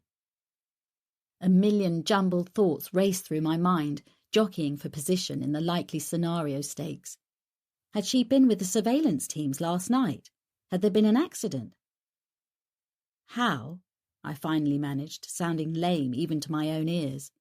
"When?" "Her body was discovered by police just after 1 a.m. this morning," he said matter-of-factly. "Her throat had been cut. Any comment before the news agencies run it on breakfast TV?" Jen took the phone off me and spoke to him, but I wasn't listening. In 1888, Liz Stride had been discovered at 1 a.m. behind the International Working Men's Club, used by Polish Jews. She'd had her throat cut. Liz Taylor Kane? Was it possible? "Where?" I asked. Jen paused as we both waited for the answer. The reporter's disembodied voice echoed through my kitchen. "Behind the Polski Club, Charles Street in Fordley. Sounds like this is the first you've heard of it." He sounded surprised. "Aren't you working with the investigating team?" "Was there a second body found last night?" I asked flatly. "The police aren't releasing any information at this time, Doctor. We picked this up from the residents posting the activity on social media and an overheard broadcast over a police radio at the scene. We were hoping you could—" I gestured for Jen to end the call. I'd heard enough. As soon as she hung up, it began ringing again. I let her field the first few calls, all the same, from journalists and reporters, until eventually she switched the phone off. I stared at my mobile, willing Callum to call, but knowing he wouldn't. We both jumped again when the bell above the Argus shrieked. The press didn't have the number of the phone in my study. Chapter 48. 30th of September, Kingsbury Farm. Doctor. Jack. I felt bile churning in my empty stomach. I was expecting your call. I sounded far calmer than I felt. I cradled the phone under my chin as I booted up my computer. Had he sent me an accompanying photo of his latest victim? "You've heard?" I could hear the smile in his voice. "Yes," I said, watching the screen in sick anticipation. "Have you sent me a picture?" "Not this time." He sounded disappointed. "No time. It was a very busy night." He laughed. "Do you like the irony?" "Of what?" I wanted him to say it. If the police were still bugging my phone, I needed him to say it. That metallic laugh again, making my skin crawl. "Lizzie! Not Stride this time. Taylor Kane." He couldn't keep the triumph out of his voice. "I said I would give you a token. A gift from me to you." "What do you want?"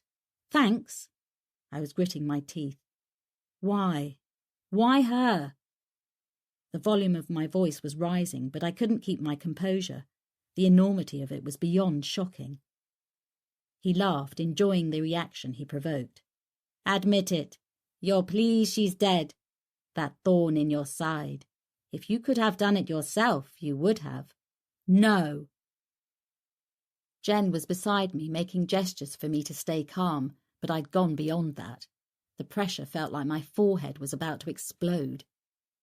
"Don't lay this one at my feet," I said through clenched teeth. "You sick bastard." Doctor, where's your composure?" He was laughing at me, enjoying the fact that he was under my skin. "It's a fine line you walk on the other side of that abyss, isn't it?" His tone dropped intimately. "It would be so easy for you to cross over, wouldn't it? You look into the minds of monsters and understand them because your mind is wired the same way. It wouldn't take that much, would it, for you to act out those drives you understand so well, that you can see in yourself as well as in people like me." I held my breath and squeezed my eyes shut, not trusting myself to speak. He took hold of my silence. "Appreciate the gift," he whispered. "The most precious gift one can give another. A life. I shared the most intimate moment of all with her. More erotic than sex. More intimate than making love. I felt her last breath against my lips. Felt the last beat of her heart under my hand. Saw that light leave her eyes. For you." I sat on the corner of my desk, my free hand gripping the edge, willing my voice to become calm again. "What about the second victim?" I chanced it. Would he realize I knew nothing about last night's events, whether there had even been a second? "A whore," he said dismissively, as if he was bored by the second event. "Not as special to us as Lizzie. I hope you enjoy your jewellery," he said enigmatically, before the line went dead. Chapter 49. 1st of October, Kingsbury Farm. I wasted my chance when he called. Beth and Ian were at my kitchen table sitting down to the tea and biscuits Jen had laid out. They'd arrived that morning to bring me up to speed and to interview me. They were doing it subtly, but it was an interview nonetheless. It was painfully obvious that a sea change had taken place in the way I was being viewed by the senior investigating team, and I had to work hard not to show that it mattered. "In what way?" Beth asked. "I'd pre-planned my strategy if he called," I said, trying not to sound as if I was defending myself. "I wanted to throw him by telling him I'd worked out how he'd implanted the false memory with Martha. See if I could get him to give me something more, maybe implicate whoever had helped him." I shrugged, but I suppose he threw me with his choice of victim, so my strategy went to rat shit. "Understandable." Ian was sympathetic. "Totally unexpected. The last time any of us saw Lizzie was at Astley's briefing. She booked off after that and just dropped off the grid." He sipped his tea. "You say you didn't see or hear from her after that either?" I shook my head. We were hardly friends, no reason she would contact me. "And you've been here at the farm for the last few days? Just you and Jen?" I nodded. "But I'm sure you've checked the cell site data for my phone too." I couldn't keep some acid out of my tone. "So you already know that?" He didn't miss a beat. "That proves your phone was here, not that you were with it."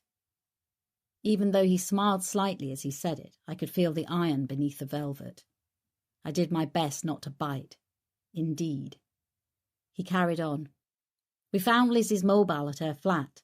Looks like she simply walked out without it, so there's no cell site data to plot her whereabouts before her body was found last night. The call she took at the briefing is listed on her phone as an unknown number. Telephony team think it was from a burner phone." Jack had completed the double event true to schedule and simply melted away. Unlike the last time, the police hadn't had a specific area to cover. He could have struck anywhere in one of the largest cities in the largest county in Yorkshire.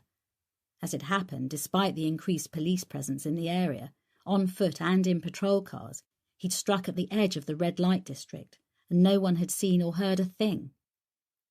A Polish couple leaving a lock-in at the Polski Club had found Lizzie's body dumped alongside the railings and raised the alarm. It was just after 1 a.m. 50 minutes later, whilst police were dealing with that discovery, a 999 call had come in from a group of students who'd stumbled across the second victim when they'd taken a shortcut through the churchyard of the Polish Catholic Church. just 15 minutes walk away from the first murder scene. How did she come into contact with Jack? I said. Obviously, from what he said to me, he planned for her to be the fourth victim all along. But how did he get to her? Surely that's not an area she would have gone to normally. Beth glanced down at her notebook. We're checking to see who she called and where she went, but like Ian says, she just disappeared. Her car was left at her flat, so we can't track that on CCTV. The neighbours say the last time they saw her was on the day of the briefing. Any lead on Gail Dobson? I asked. We ran her through PNC after speaking with you, Beth said, looking briefly to Ian, who nodded imperceptibly. She committed suicide last year at her flat in London, overdosed on prescription pills and vodka.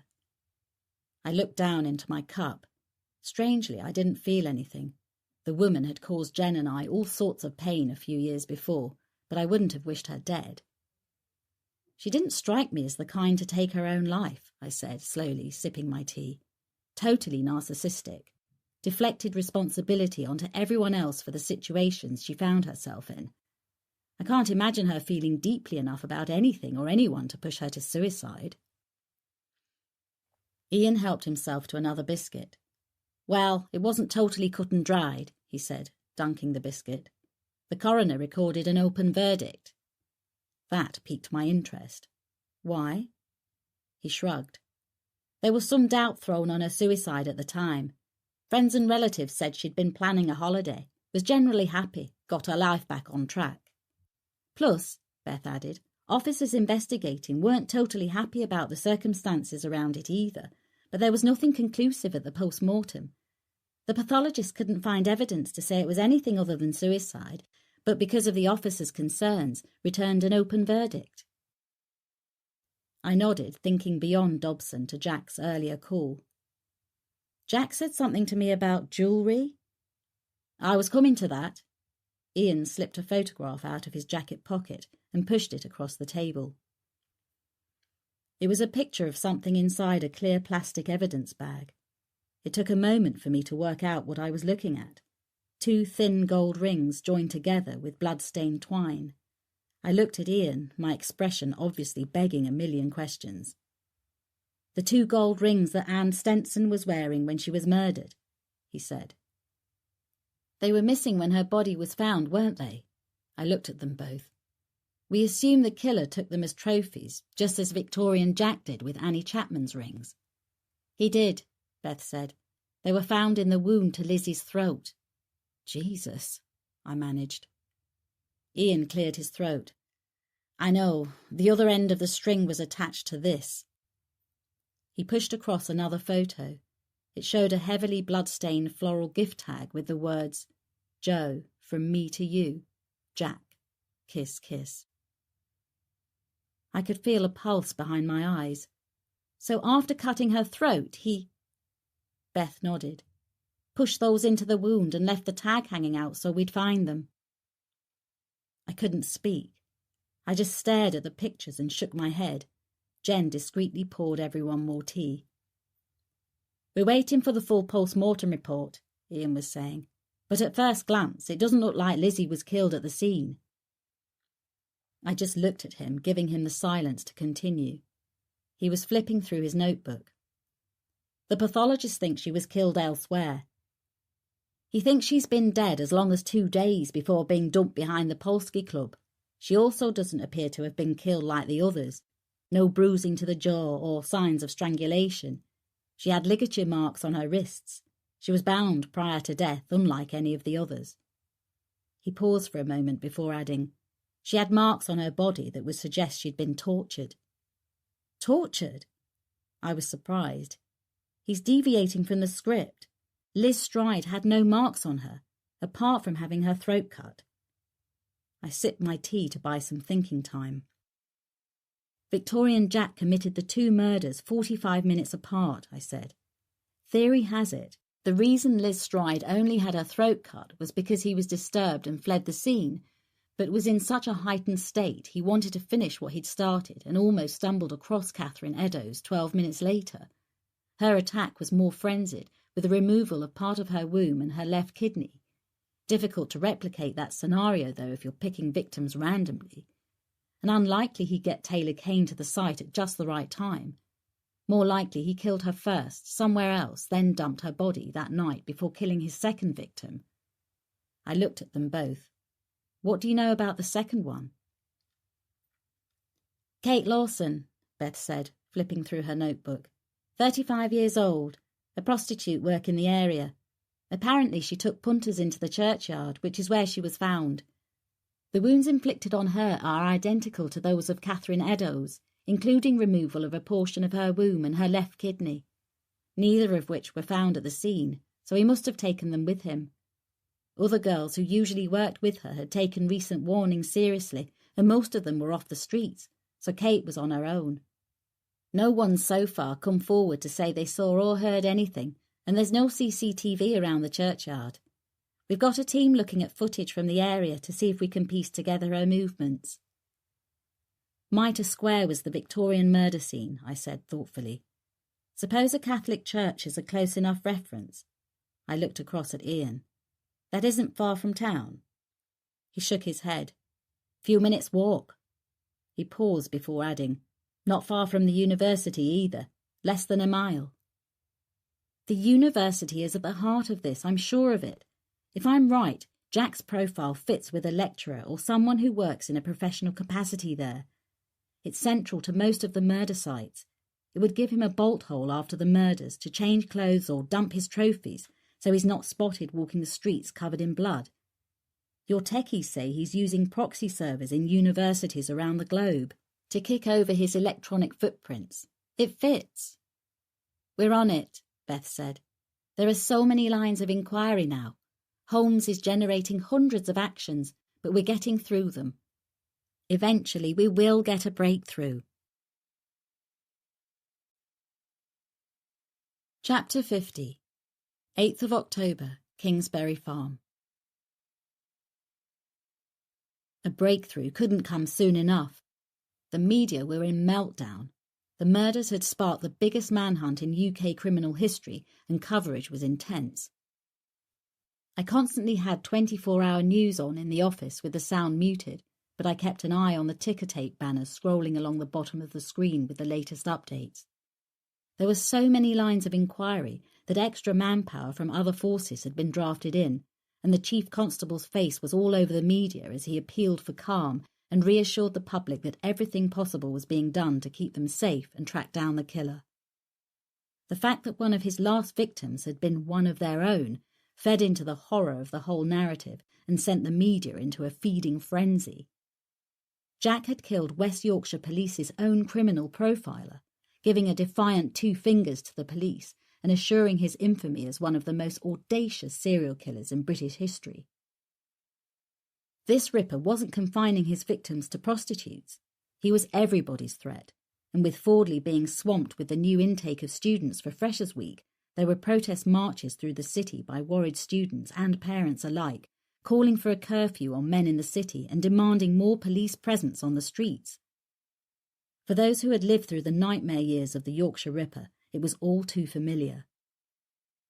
I still hadn't heard anything from Callum, and as I pulled on my boots in the porch, I told myself to accept that it marked the end of whatever we'd had going for us. The thought left me feeling empty and hollow and desperately lonely. I'd lost my friend and my confidant, as well as that missing piece my life had potentially finally come to need. Harvey stood expectantly by the door, eager to get out and let us both walk off some tension. The air was turning autumnal, with a fresh bite to the breeze and a threat of rain in the darkening sky. I raised a wave as George's Land Rover swept past my gate on the way down to his farmhouse, and he waved back through his open window. Harvey chased after him until the bend in the road, then came panting back to me. I was using our walks to get some clarity and to try to work through all the threads running through the inquiry. I'd never matched any of my patients to Jack's profile. The only person who came to mind with a motive had been Gail Dobson, and her death eliminated her immediate involvement. But I was certain she had been the therapist Martha's boyfriend had used in London. She'd been a tenuous link at first, But once I became convinced that my encounter with Jack was the result of false memory installation, Dobson was the only one who'd fit. So where did that leave me now? I still believed the university was at the heart of it. Maybe someone in the computer science or psychology department. Beth told me that they could find no connection between Taylor Kane and Gail Dobson, or to anyone at Fordley University. So how did Jack get to her? I suspected that he'd abducted and murdered her not long after Astley's briefing, then planted her body on the night of the double event. That would fit with her being kept bound somewhere before being killed. But it was circumstantial, and I had no proof beyond my glimpses into his monstrous mind. Torturing her was a deviation that continued to bother me too. Jack was undoubtedly a psychopath who would enjoy inflicting pain and terror onto a helpless victim. But he was also coldly precise and methodical in his devoted following of Jack the Ripper's original killings. He must have had a serious reason to deviate from that MO with Lizzie Taylor Kane. As we neared the farm, Jen came to the door, frantically waving the office phone. "It's Beth," she said breathlessly as I took the phone off her. "Hi," I said. "Any news?" "Just wanted to let you know we've had a break." "Go on."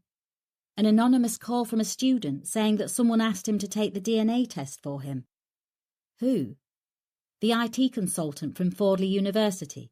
The team are going to pick him up now." Chapter 51. 9th of October, Fordley Police Station. "Paul Harrison," Callum said. "We've got him, Joe. It's over."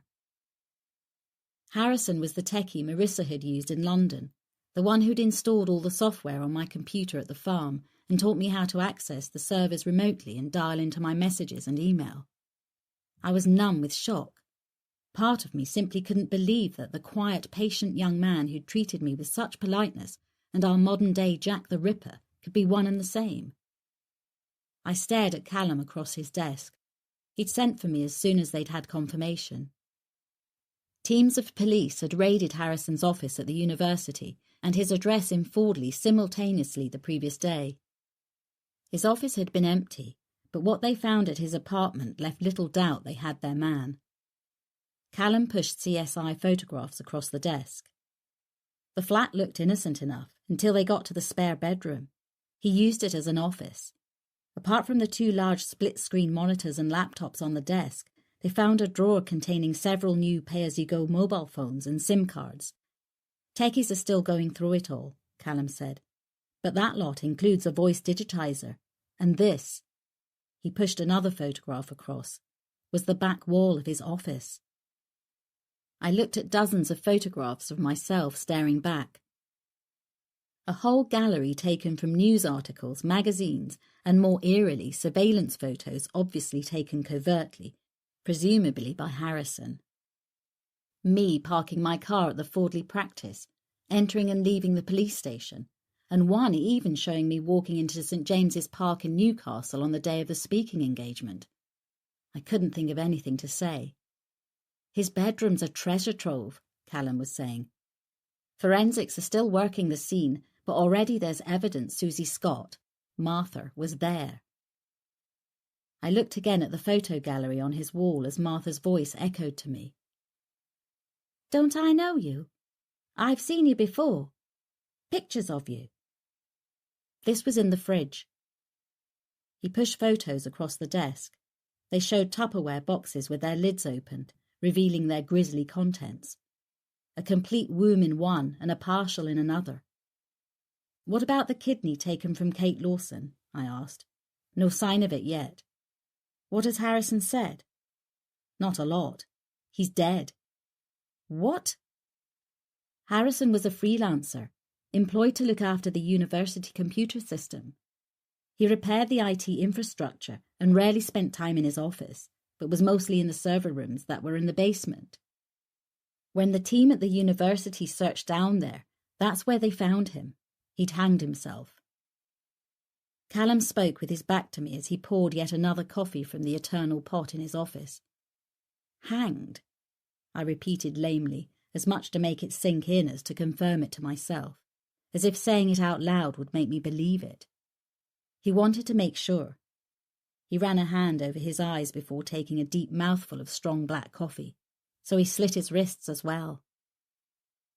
He looked more exhausted than I'd ever seen him, and I found myself wondering how much sleep he'd had in the past months. Probably not much. Why? Why would he top himself now? Callum shrugged. Maybe he knew we'd been tipped off about the DNA swab. Maybe he could feel we were getting closer. He wouldn't be the first serial killer to take that option rather than face justice. Raoul Moat, Fred West. He drained his coffee. The ultimate 2 fingers to the law, the last way to take back control and let their secrets die with them. Deny us the answers, and them the humiliation of a public trial. The Jack I'd encountered seemed unlikely to kill himself if the police were closing in, but he was right about the precedent for it. I couldn't argue that others had done it before. The Jack I profiled wouldn't commit suicide, Cal. It doesn't feel right.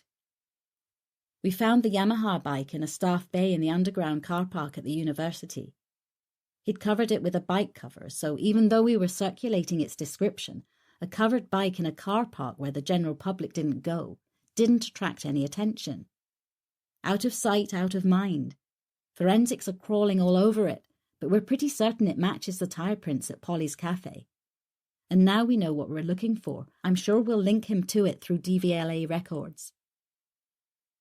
I watched him rub his eyes and stretch out the tense knots in his shoulders, and reflected that he'd probably been living on a diet of junk food and caffeine for weeks.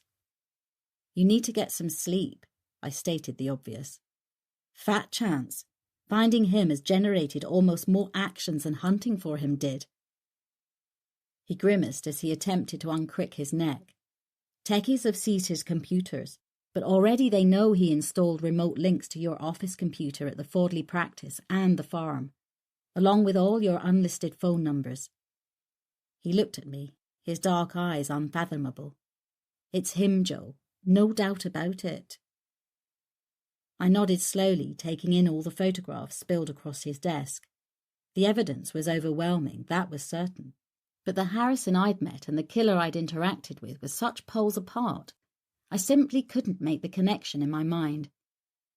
No doubting the evidence, I said. But he was watching me carefully in that way he had that seemed to see right into my head. Maybe there's too much evidence. Like you say, it's overwhelming. You sound like that's a bad thing. What exactly are you saying, Joe? I opened my mouth, but I couldn't verbalize it. I couldn't give logic and rationale to something that was at this point just gut feeling. Finally, I shook my head. Oh, I don't know. It's just... I'm not arrogant enough to say that my profile's infallible, Cal. I looked up and let our eyes linger for just a moment, enough to make a deeper connection, to add weight to what I was saying. But Paul Harrison is so far away from Jack in every conceivable way. I shook my head slowly. Despite all the evidence you found, I can't make him fit what we've been dealing with. He just doesn't. It was his turn to shrug. I'm just a copper, Joe. I follow the evidence.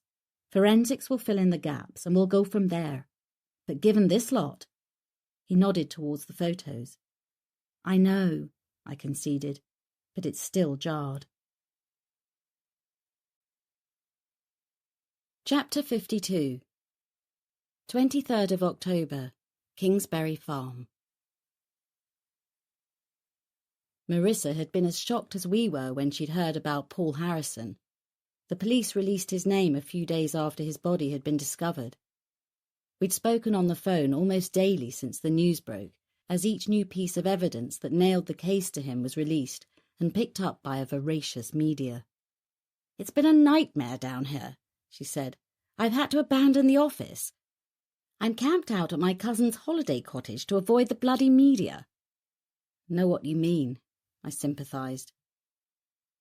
I still can't believe it. I could hear the hurt in her voice. She'd liked him. We both had. The police have been grilling me for days about what I knew of his movements after he left me, but I can't tell them anything. It was 3 years ago, for God's sake. And you had no idea what he was going to do work-wise? I asked. I mean, what about references?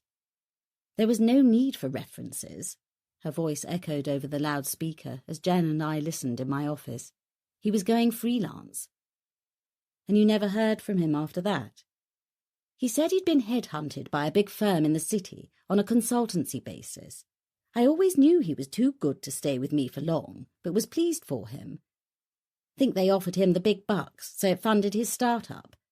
I know he'd been offered a contract to look after the computer networks of several universities, but didn't know where. I stared out of the office window, deep in thought. Did you ever have an inkling about him? About anything that might give us a motive? I could almost hear her shrug. You're the shrink, Joe, not me. But no, he never struck me as being odd, unhinged, whatever you'd call it. But then not all psychos foam at the mouth, do they? I mean, look at Ted Bundy or Harold Shipman. They were educated, professional, held down good jobs. Who knew? Who knew, indeed. Paul knew about Gail Dobson, Jen said across the loudspeaker. That connects him to her too. The police asked the same thing, she said thoughtfully. I told them he was here when you had all that trouble with her. He tracked all those emails she'd sent and gave the police what he'd found at the time. He helped build the case against her, for God's sake. I can't imagine she was a big fan of his. Can you? They already knew as much anyway. It was all a matter of record. But they were interested to know whether he'd ever met her. I said he hadn't. Not while he was working for me. Not to my knowledge, at least. But he had known about her, I thought, as I listened to Jen and Marissa pick over the bones of it. He'd known what she'd done, which he could have used to his advantage later on if he'd needed someone who knew how to manipulate Martha. It was a connection that tied him even tighter to the murders. But for me, he still didn't fit the Jack that I'd been dealing with. Chapter 53. 1st of November, Fordley Police Station. In the 3 weeks since Harrison's name had been released, things had moved quickly. Forensic evidence was still coming in, but what the team had so far was damning and conclusive, and more than enough to convince everyone they had their man. Callum still looked exhausted, but less drawn than before. Whenever I saw him, though, I still felt a distance between us that I couldn't span. He was civil and formal. In some ways that made it feel even worse. Perhaps too much had happened for it to ever be the same. I didn't know, but I still hoped we could repair things once this case was done. He watched me as I scanned the paperwork he'd pushed across his desk. Forensics confirmed there was soil on the bike that matched that found at Polly's cafe, he was saying. The blonde hairs found on the victims are a match for Harrison's, and they found his DNA matched the blood spot on Anne Stenson. He tapped the pictures of the contents of his fridge. The womb came from Anne Stenson, and the partial womb belonged to Kate Lawson. Still no sign of her kidney, though. On the 16th of October, 1888, Victorian Jack sent Catherine Eddowes' kidney to George Lusk, who was running a vigilante group in London at the time. That's probably what he was keeping it for, to post it to someone, but was dead before he could send it on the right date. My money's on the fact that he would have sent that to you, he said, watching me across the desk. I looked up from reading the post-mortem report on Lizzie Taylor Kane. I can't imagine what I would have felt getting that through the post. This was brutal enough, I said quietly, unable to shake the image of the gold rings with their grisly message pushed into the throat wound that almost decapitated her. He nodded, running a hand through his hair. There were traces of her all over his flat in Fordley, not to mention we found her handbag and the keys to her flat there. CCTV shows her leaving her flat on the day of the briefing. Then, the next morning, it picks up her car going back to the underground car park at her apartment block. There's no coverage inside the garage, but we're assuming it was Harrison taking her car back there. He probably let himself into her flat with her keys and left those and her mobile on the table. Dropped the latch and let himself out. That accounts for all her belongings being in her flat when we got there, making it look like she just walked out and disappeared into thin air. Any CCTV of him leaving her flat? He shook his head. No, but the cameras at the front had been vandalized. Maybe a coincidence, or maybe he'd taken care of them earlier, knowing he was planning to go there. Maintenance say they'd been broken the week before, but it would take them weeks to get round to doing them. He offered me a coffee. I shook my head and watched him pour another for himself. In the bin in his kitchen, they recovered tape with her hair and skin cells stuck to it, he said. Looks like he kept her there before killing her and dumping her at the back of the Polski Club in the early morning of the 30th. How did he move her? I asked. He could hardly move her body on the bike. He'd need a car or a van. We're working on that.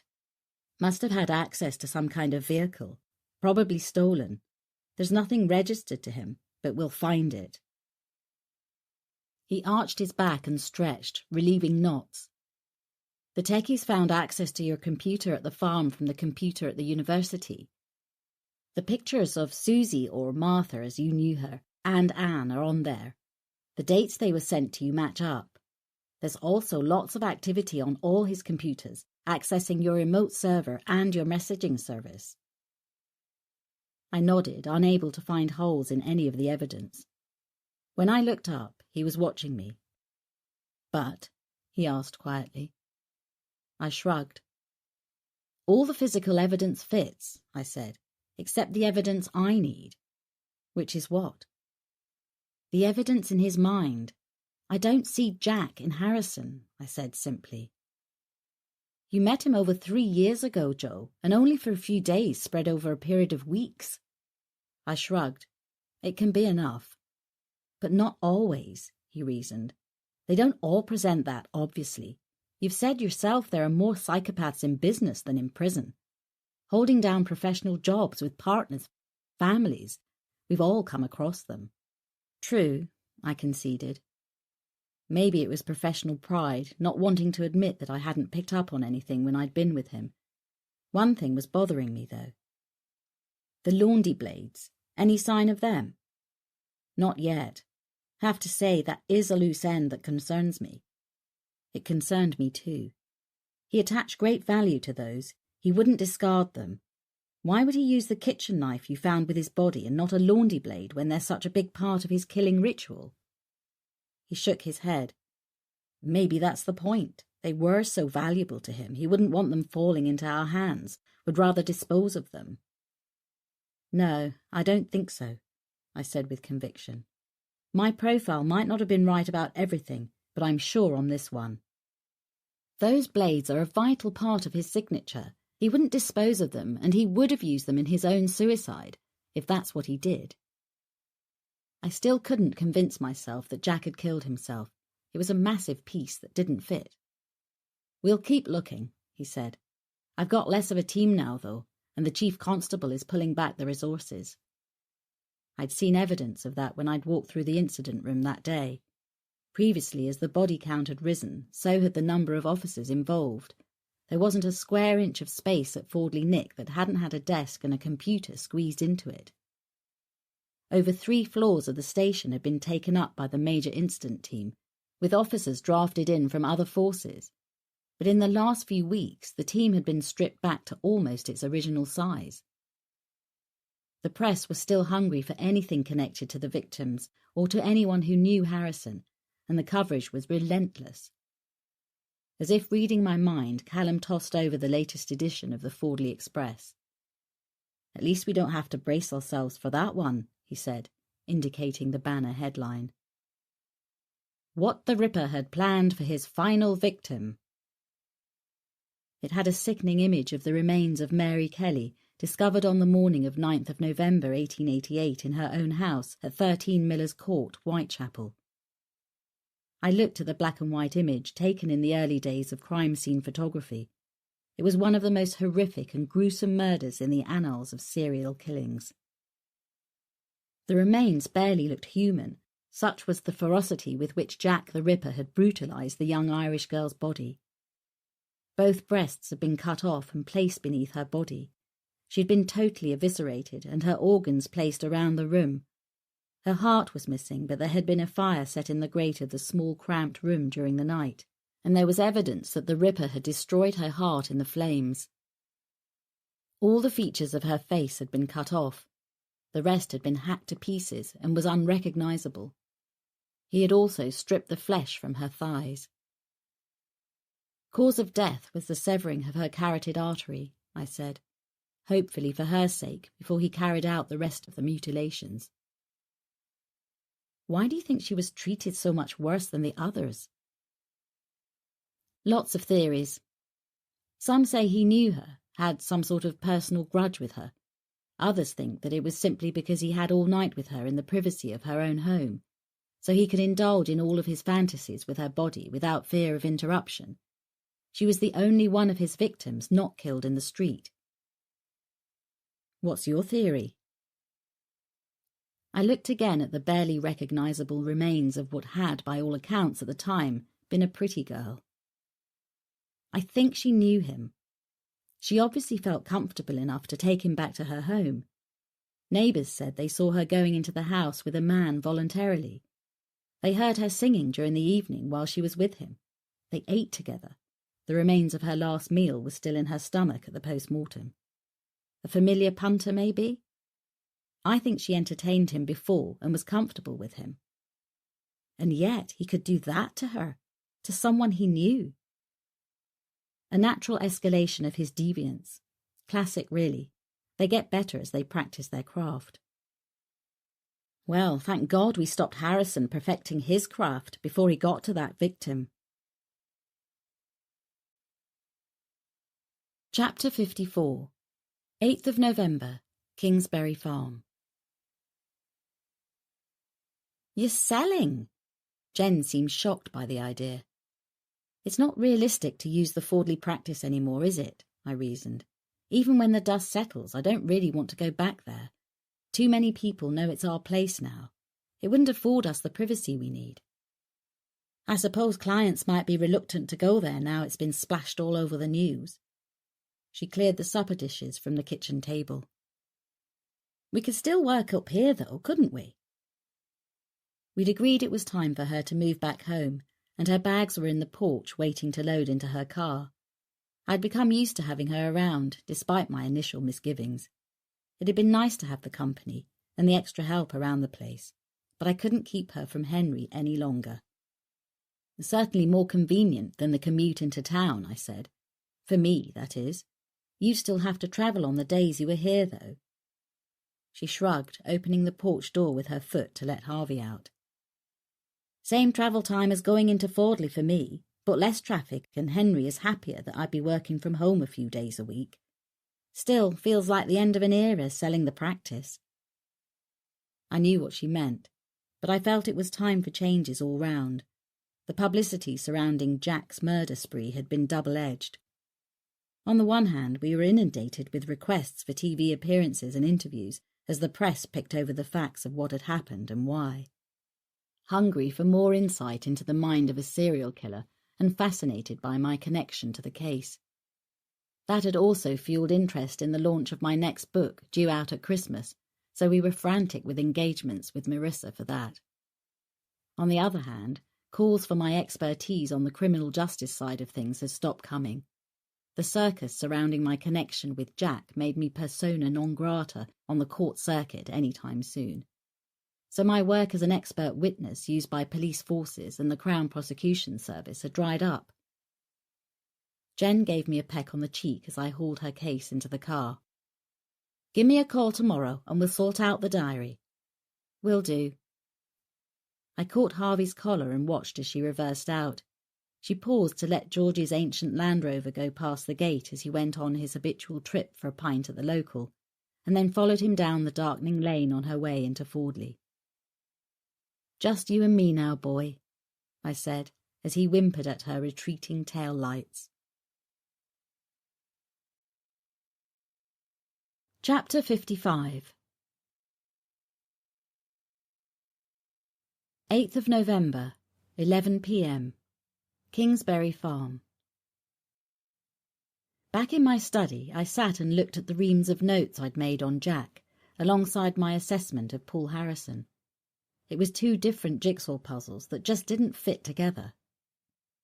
A soft silence settled through the house, broken only by the sound of Harvey's snoring and the gentle ticking of the clock. I tapped a pencil against my teeth as I went through my notes again. Motive? As far as I could see, Paul Harrison didn't have one.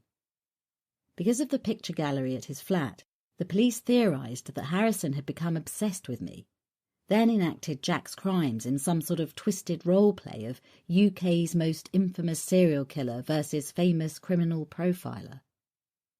But obsessive behaviour doesn't spring from a void. There had to be a catalyst for it. But as I replayed all the interactions we'd had while he was with me at the farm, I couldn't find one. I jumped when the shrill of my mobile shattered the silence. "Hello?" "Joe." I could barely hear the hoarse whisper down the phone despite the silence in the room. "Hello?" "Help me. Joe." The voice was barely audible. I glanced at the caller ID, George's farm. "George?" I could hear the alarm in my own voice as a cold panic began to grip my stomach. "George, are you okay? What's wrong?" "Think... Oh, God, Joe, think I'm having..." I barely heard the soft groan and then a faint thud that could only be a body hitting the floor. "George? George!" I was already reaching for my car keys as I headed for the door. Harvey was on my heels as I pulled open the door of the Audi that had no room for him. Sorry, boy. The gravel sprayed behind the rear tyres as I accelerated out of the drive and bounced out of the gate onto the lane. As I jounced over the potholes, I could see Harvey in the rear-view mirror racing along behind me, barking over the roar of the engine. It was only a mile of rough track, but never had it felt so long. I had the headlights on full beam as I recklessly negotiated the narrow lane. Turning the last bend, I lost sight of Harvey, but I knew he'd still be galloping down the track behind me. I swung the car through the gate of George's farm, barely stopping before I flung open the door and ran towards the house. The front door wasn't locked when I pushed it open and ran in. The small parlour was bathed in a honeyed glow of a fireside lamp. The only sound above my laboured breathing was the mellow ticking of the old grandfather clock in the corner. The handset of his ancient telephone was swinging from its wire, dangling over the edge of the Welsh dresser. I stopped and stared at the empty spot in front of the dresser where I'd expected George to be. I walked over and slowly returned the handset to its cradle, scanning the room for any clue as to what might have happened to him. There was an open box beside the phone, its contents of gift tags spilling out as if they'd been tipped out in a hurry. I recognised the pattern. They were the same tags found in Liz Taylor Kane's severed throat. "George!" I yelled, already moving to the back of the house. I stood in the middle of the kitchen, willing my heart rate to slow down so I could listen for sounds above the thundering of the blood in my ears. His coat hung on its peg by the door. His muddy boots were on the mat. Everything seemed in its place apart from a sliver of light spilling out onto the stone flags from the partially open fridge. As I went to close it, I noticed a red stain along the bottom of the door. My eyes followed the sticky red trail to a Tupperware box on one of the glass shelves. My fingers shook as I unclipped the lid. Shit! As I dropped the box, the bloodied human kidney hit the floor, splashing my shoes in sticky gore. I stared at it in shock, frozen to the spot. Kate Lawson's kidney, the one Jack hadn't had time to post. I heard Harvey barking in the yard, then a high-pitched squeal at the same time as the unmistakable crack of a gunshot reverberated around the house. When I ran onto the yard, Harvey was laying in the circle of light cast by my car headlights. His side was bloody and matted. He raised his head slightly and whined when he saw me, then fell back with a low whimper. "Harvey!" I went towards him. It was then I saw, out of the corner of my eye, the barrel of George's shotgun to my left. In pure reflex, I caught hold of it as the figure holding the gun stepped out of the shadows and stood in front of me. My brain froze, momentarily unable to process what I was seeing. You!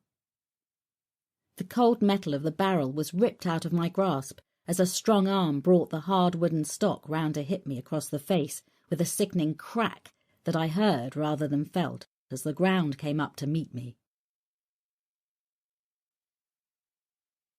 Chapter 56. 8th of November, 12 a.m. I swam towards consciousness, as if following air bubbles to the surface of a dark sea. Welcome to Crime Scene B. The words triggered an alarm inside my head, flooding my body with adrenaline, the surge of cortisol sending shots of electricity through my skin and tripping my heart to hammer against my ribcage like a terrified bird fluttering against the bars of a cage. This couldn't be real. I was waking from a nightmare. I tried to sit up, but pain seared through my neck and shoulders. Something was holding me down. It was stiflingly hot, hard to breathe. The metallic taste of blood was in my mouth. I willed my eyes to open, focusing on the face inches from mine. No! My voice sounded hoarse. James looked down at me.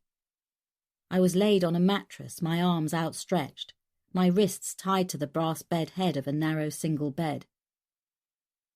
I twisted to one side, trying to raise my knees, then looked down to my naked ankles tied to the ornate metal foot of the bed. His fingers traced the line of my jaw where he'd hit me with the butt of the shotgun. Sorry about that, but I heard your seminar in Newcastle, so I knew you'd never allow yourself to be moved from crime scene A without a little encouragement. I tried to order my thoughts, which were tumbling in panicked chaos. I squeezed my eyelids shut, then opened them again as if that might erase this nightmare and replace it with something that actually made sense. It didn't. The 9th of November, he said softly, running his hand across my naked body. Mary Kelly, little Irish girl, my final and most beautiful piece of work. The horrific image of the mutilated remains of Mary Kelly flashed through my mind. I twisted uselessly against the tight cords that were biting into my wrists and ankles. I finally oriented myself. We were in my cottage in the woods, with the old door George had hung a few months before, the number 13 cradled in its rusty horseshoe. Number 13 Miller's Court, the scene of Jack the Ripper's final killing. Where's George? I dreaded the answer. Dead, he said simply. I dropped his body in the septic tank. No disturbed earth for the searchers to see. No grave to find. I've been living at his farm since September, the day you nearly caught me cleaning this place. I added the number 13 to the door George had put in. Nice touch, don't you think? I've been wearing his clothes, driving his Land Rover, hiding in plain sight. People see what they expect to see. I've waved to you and Jen a dozen times across the fields these past few weeks. Shivers prickled across my skin. Of course, Harvey had always known what James was. That's why he behaved as he did at the cottage that day. He'd known James had been in there. He dipped his head, trailing his lips across my neck, down my shoulders. Did you know your boyfriend had a CROP set up at your place the day they searched the farm, as well as putting a lump on your car? A covert rural observation post. Surveillance officers literally hiding in my bushes. A lump. A tracking device. Could Callum have suspected my involvement seriously enough to have gone that far? The morning of the double event, I came to deliver the eggs on my way back to George's. I wanted to keep up his usual routines, to keep him alive in your mind, so to speak. Coming to your door in the early morning, seeing you and Jen around the place, knowing you never suspected a thing as you waved to me in the distance. I almost stumbled across the surveillance officer. Then I watched while the CROP was ordered to stand down. He removed the tracker on your car before he left. His lips trailed across my collarbone as he spoke. If he'd stayed another 10 minutes, He would have seen me come to your door. Luck of the devil, eh? A million thoughts fragmenting into hot metal shards seared through my mind. My words were my tools, my only weapons. Why? Was the best I could manage. What motive? He smiled like an indulgent parent with a stupid child. My grandmother was Jane Lubnowski. He watched, waiting for me to catch up. My brain crawled sluggishly through the database of Ripper facts. Aaron Kosminski, I said slowly, the prime suspect for Jack the Ripper in 1888, had a sister, Matilda, who married Morris Lubnowski. My grandmother was Kosminski's niece. He lowered his head and brushed his lips across my neck, whispering against my skin. I am Jack the Ripper. I always felt his presence inside me. When my grandmother told me about my heritage, it explained everything, all the feelings. His hand followed the trail of his lips, skimming my collarbone, finally resting across my throat. All those thoughts, all the things I'd dreamed of doing. His grip tightened slightly. You're insane! I arched my neck to slacken his grip. He closed his fingers more tightly. Perhaps. Or maybe I'm fulfilling a genetic destiny. His face was filled with a cruelty I now realised I had caught a glimpse of that day in my office, when he'd lost his temper. But you didn't want to help me when I asked the first time. So here we are. You asked? He nodded, but his eyes were on my stomach. His hand followed his gaze as he spoke. I was 22, at university. I watched your documentary about serial killers. The UK's leading expert, they said. You talked about Jack in the film. I knew then that you were the one. I wrote to you. But you never replied. His hand lingered, gently stroking. I wrote that I was a descendant of Jack, that I felt his hungers, his drives, his needs. I wanted you to help me. His hand slid again around my throat, and his grip cut off my breath. But you didn't even bother to reply. I never received... I gasped, twisting my head frantically, trying to draw more air into my lungs. Suddenly he let go. I drew in a ragged breath, straining to claw as much air in as I could before he could grip my throat again. Instead, he got up and turned his back to me as he busied himself at the small bedside table. Light in the room was coming from a coal fire in the grate, causing James's shadow to flicker in grotesquely gigantic proportions across the whitewashed walls. The heat in the small space was suffocating. Unwanted details from the Victorian police report into Mary Kelly's death flashed through my mind. I squeezed my eyes shut to try to stop them. Inspector Aberline explored the ashes in the grate of Mary's room. The fire had been so fierce it melted the spout off the kettle. I could feel the heat from the grate, all-consuming. Both breasts were removed by circular incisions. The pericardium was open below and the heart absent. Mary's heart had been cut out and burned in the fire.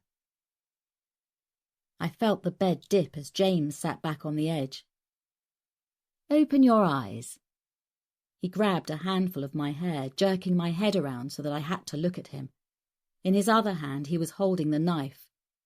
You've been looking for this? Don't. I hated the pleading tone I couldn't keep out of my voice. He wasn't listening. His eyes travelled to my breasts, lingering for a moment before he lowered the knife. I felt the cold tip of the blade as he held it against my ribs. No. I felt the searing cold pain as he lightly drew the surgically thin edge across my skin, just deep enough to draw a delicate line of blood. Razor sharp, he whispered. Only the slightest pressure needed. Wait! My breath was coming in short, shallow gasps. I had to make him stop, make him listen. Try something. Anything. You said you wanted to stop when you were 22. I was speaking too fast. I took a breath, trying to slow my words. When was the first time you killed? He stared at me. Why? I need to know. I felt the knife lift as he released the pressure. Then he lowered his hand, resting the bloodied blade against his thigh. My mother, he said quietly. I was 14. Why? I hated her, he said simply. There was a 15-year gap between me and the golden boy. I always knew I was her menopause mistake. She blamed me for being trapped in a loveless marriage with my father. She used to entertain her male friends at the house when my father was away in London. I threatened to tell him if the whore didn't stop. She beat me. She said he'd never believe me and he would hate me for telling lies about her. I was sent to boarding school at 5 years old. Barely tolerated during the holidays, so I stayed with my grandmother whenever I could. He turned the blade slowly in his hand. My grandmother gave me the knives as part of the family inheritance, told me who they'd belonged to. My mother thought they were obscene. She hated them. She was ashamed of their history and made my father keep our ownership of them a secret. He wanted to loan them to a museum, especially given their provenance. As a lawyer, he found their story fascinating, but she was horrified people would find out about her family's connection to Jack, so she wouldn't let him. Chapter 57. 9th of November, 1 a.m. I followed his gaze as he looked at the green leather case open on the bedside table. His focus came back to me. That night, they'd rowed again. She got drunk after my father left the house. I told her how much I hated the way she treated him, treated me. She slipped onto the rug, so drunk she couldn't get up. I strangled her with the fabric belt from her dress. He took a deep breath and his eyes refocused. But you got away with it. She was petite, weighed nothing. It was easy to drag her onto her knees. I tied the belt to the door handle, then stood and watched her for a while. I didn't know enough back then to be certain she was dead, so I slit her wrists, just to be sure. That was the first time I used Jack's blade. Appropriate she should die by it, considering how she felt.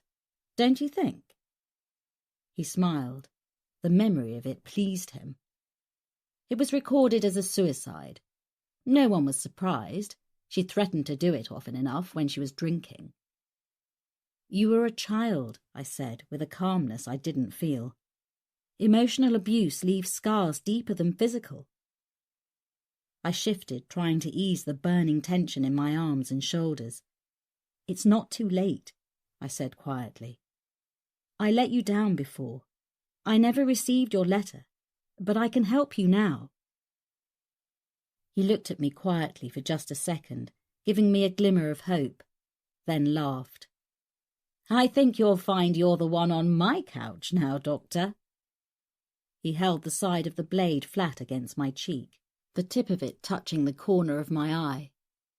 You're the one no one is going to help this time.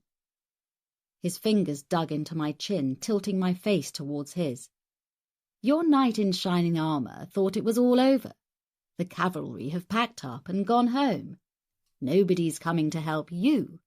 It's just us for the grand finale. His knuckles blanched white as he tightened his grip on the knife, moving it from my face, lowering it to my belly. Wait! My stomach tightened as I felt it touch my abdomen. If this is how it's going to end, then at least give me some answers first. Please? The muscles bunched in his cheek as he considered for a second. Then he nodded. I took advantage of his silence. At least while we talked, it bought me some time. Maybe I could find a chink in his psyche, find enough space between his delusions and reality to salvage something, anything.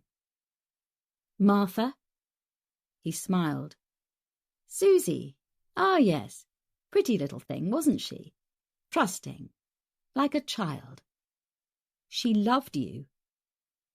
I could feel tears pricking my eyes and marvelled at the human ability to feel such compassion even at this moment, facing the monster with no such empathy who had ended her life. Almost a shame, he said, but I could see no emotion behind his eyes. I chose her for her role, right from the start. Where did you keep her? They could never find out where she lived with John. I take it you were John. He nodded.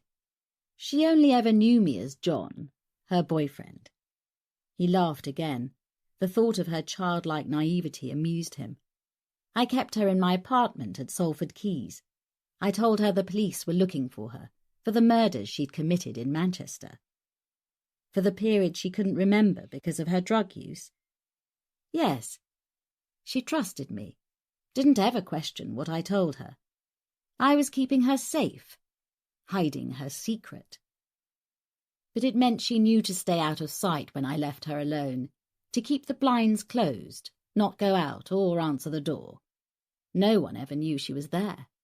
My flat was full of traces of her, evidence I later planted at Harrison's apartment.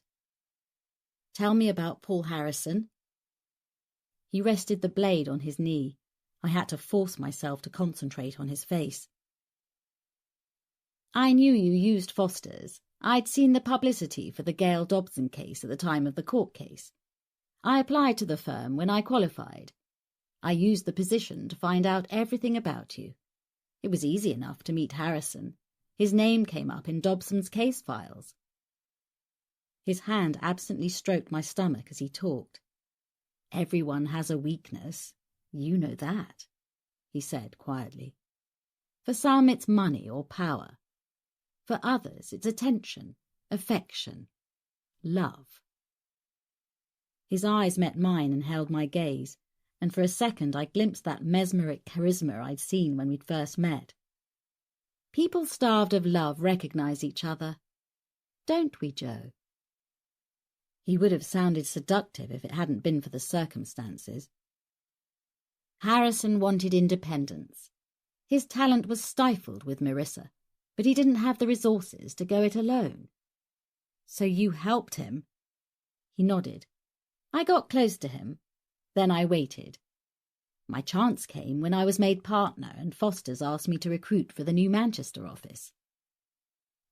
I almost flinched when his fingers reached up to my face, but he simply brushed a damp tendril of hair from my forehead.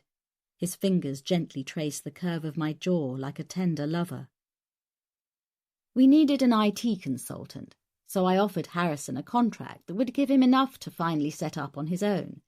That put him in my debt. I used my contacts to get him some university contracts, Manchester, Newcastle, Fordley. He moved here. I told him the firm were paying for his flat, but I took care of it. He didn't know that, but it meant there was no record of it. He smiled as his fingers caressed the rope around my wrists. Financial handcuffs, you might say.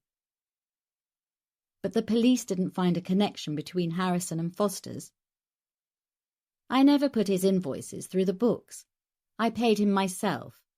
But he never knew that, and Foster's didn't know he even existed. I gave him a dummy contract. You thought of everything. I winced as his finger lightly traced the shallow incision he'd made around the curve of my breast.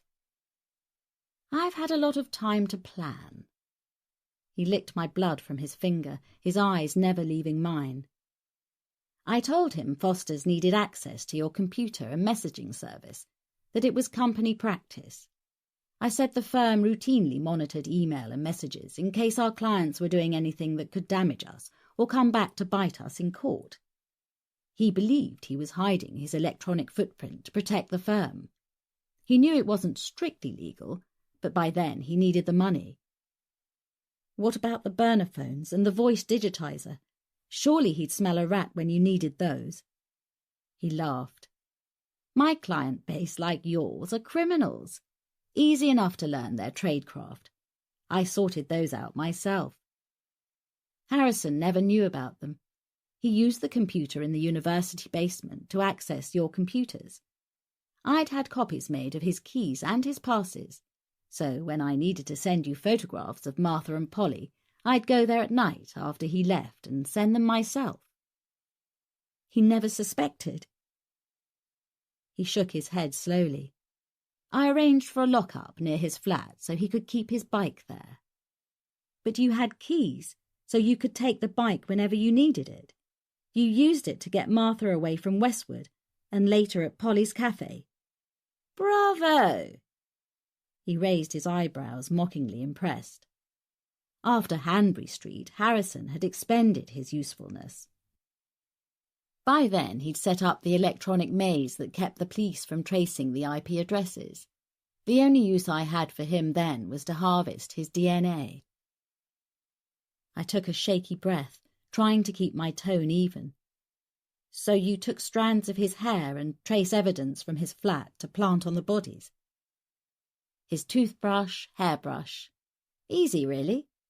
Then I arranged to meet him in the computer room at the university.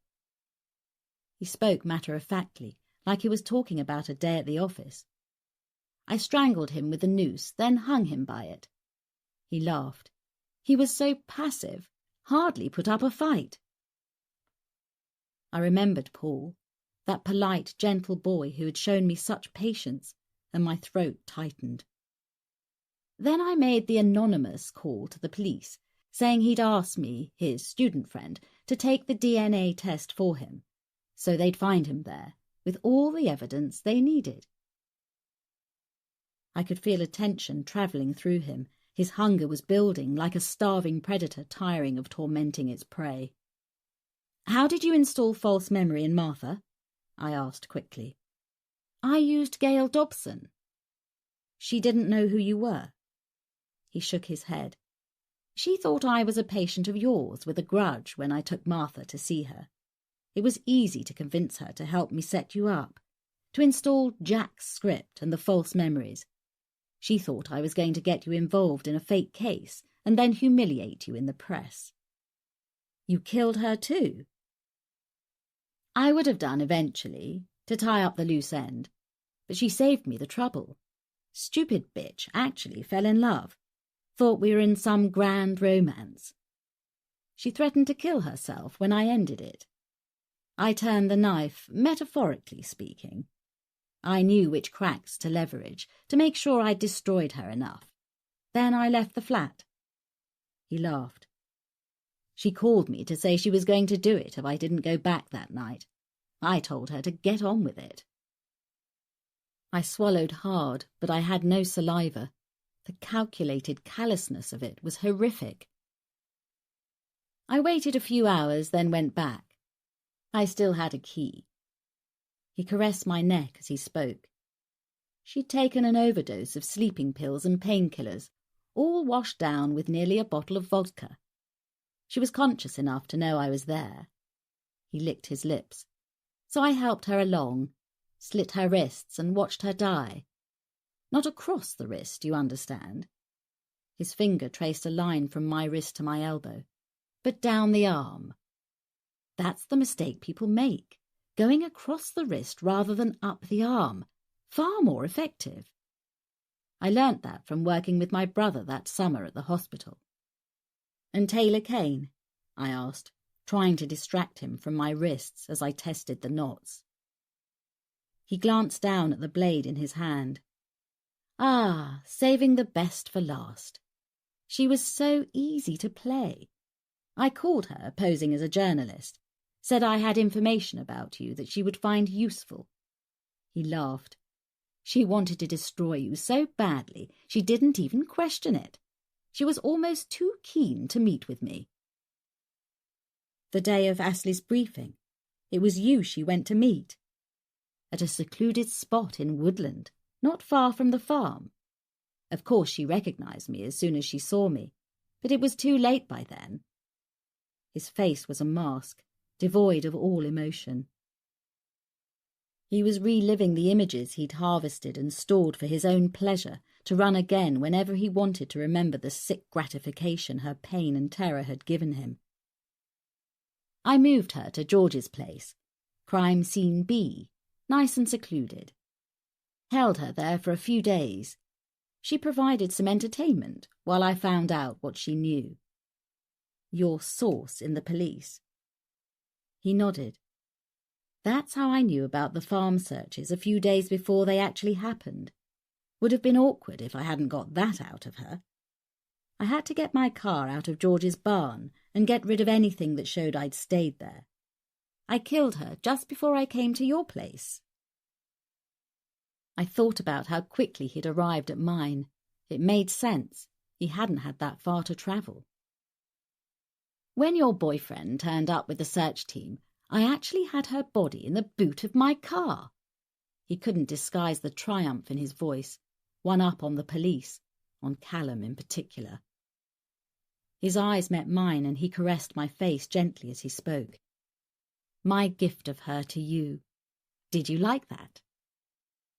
I gave the impression I was struggling with the morality of it.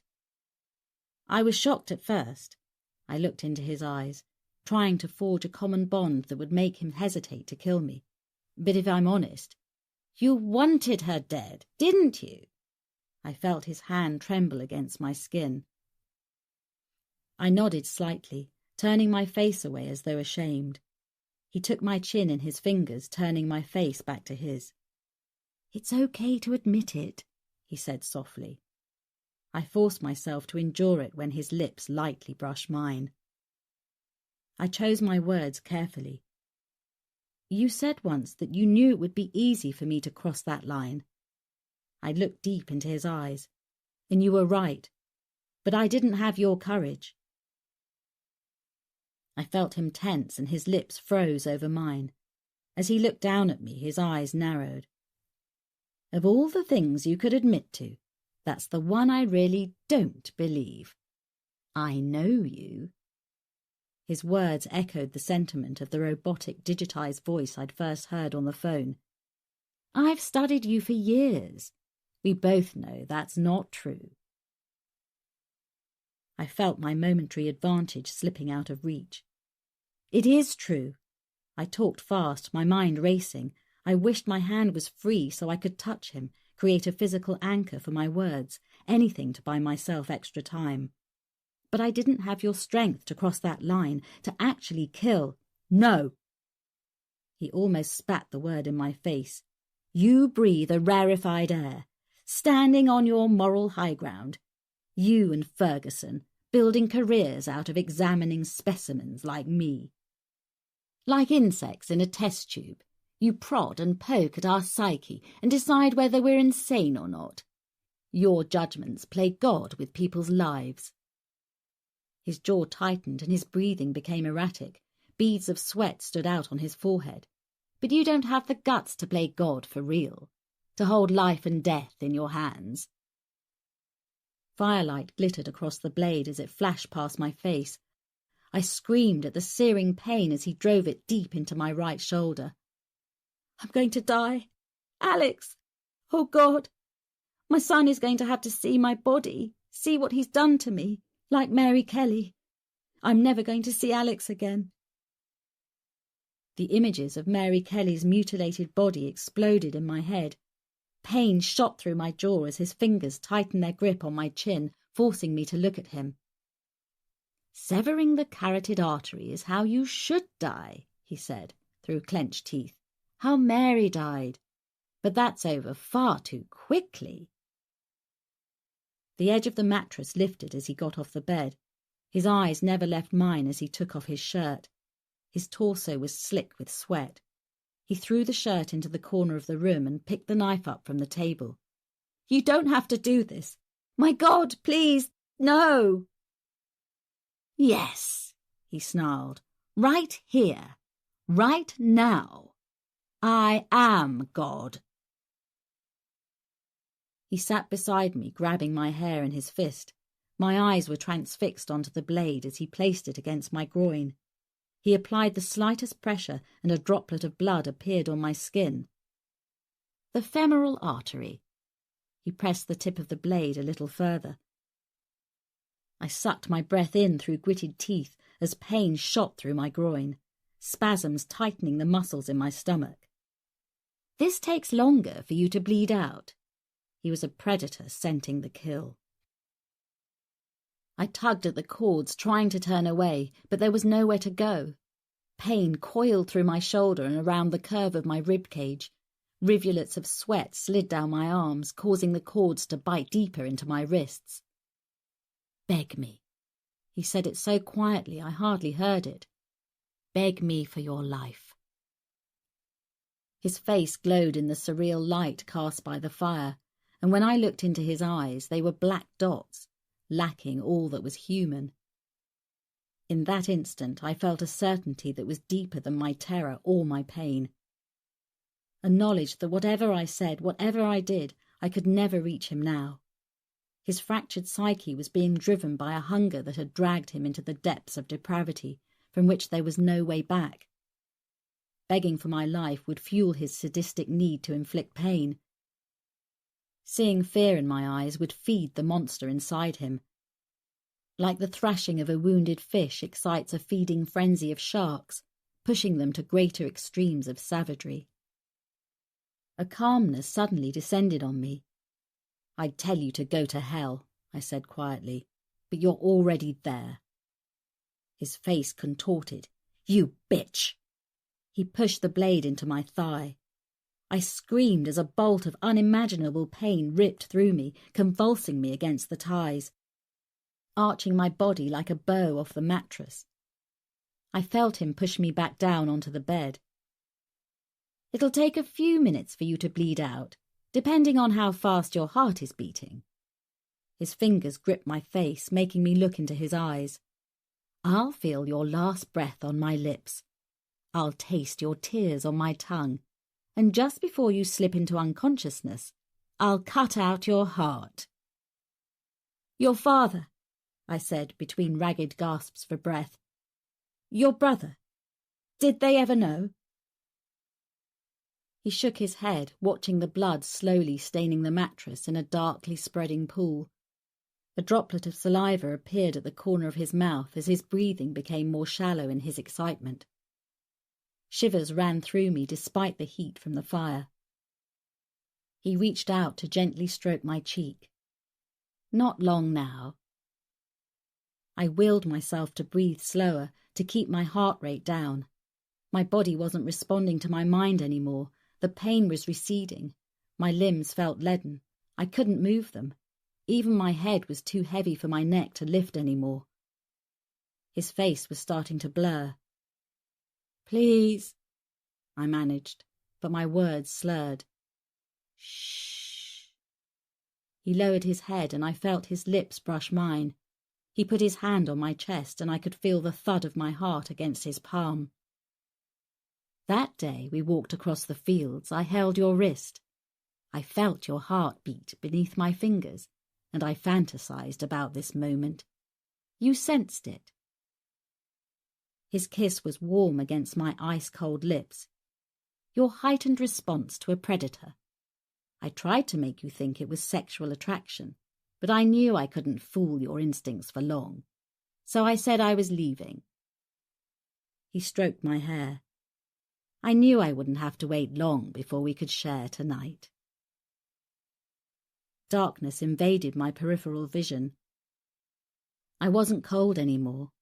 It was difficult to keep my eyes open. His voice was echoing from so far away I could barely hear him. Finally he sat back. He raised the knife and held it over my heart. I braced myself for the final deadly blow, and then everything seemed to happen at once. The door burst open. James half turned as a figure filled the doorway. I vaguely heard a shout and James stood up.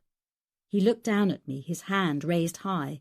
The knife blade glinted in the firelight as he brought it down. Just as thunder crashed into the room, deafening me. James seemed suspended in mid-air for just a second before spinning around in slow motion to slam against the wall. I felt his weight across my legs, and then Callum's face filled my vision. He was holding George's shotgun as he looked down at me. He mouthed my name, but there was no sound. His eyes were filled with a visceral fear I'd never seen before. He reached out to me as the blackness finally closed in. Chapter 58. 14th of November, Fordley General Hospital. Lucky for us, he couldn't resist it. Callum carefully put the glass of water into my left hand. My upper torso, right arm and shoulder were immobile, wrapped in mummifying bandages. One last call to torment us with the fact that Jack was still out there, determined to finish what he'd started and tell us we couldn't stop him. So he called you, just like the calls he made to me, with his voice digitized. Callum nodded as he sat back on the chair beside my hospital bed. But how did you know where we'd be? If he hadn't made that call, I wouldn't have. I tried to shift to a more comfortable position and winced as the ache in my left thigh reminded me that moving had consequences. You're going to have to run through that night again, I said, running a hand wearily across my eyes. I was only just beginning to piece it all together, and this was the first chance Callum had to come and see me, to talk to me properly when my brain wasn't flying morphine kites. You couldn't have known then that it was James, or that I'd be his next victim. You're right, I didn't know for sure, but I had my suspicions. He took a sip of vending machine coffee and grimaced. I made a clumsy attempt to put my glass on the bedside table and groaned when the stitches snagged. Callum took the glass from me with a disapproving look. Are you deliberately trying to undo all my hard work? Take it easy, for God's sake. I couldn't help smiling at him. My lips were one of the few things that didn't hurt if I moved them. Your hard work? You didn't put my stitches in. No, I just had to use the belt off my trousers to stop you bleeding to death.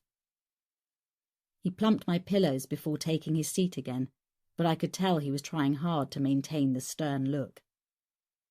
The Yorkshire Air Ambulance crew said that his improvised tourniquet had not only prevented me from bleeding out, but had probably saved my leg.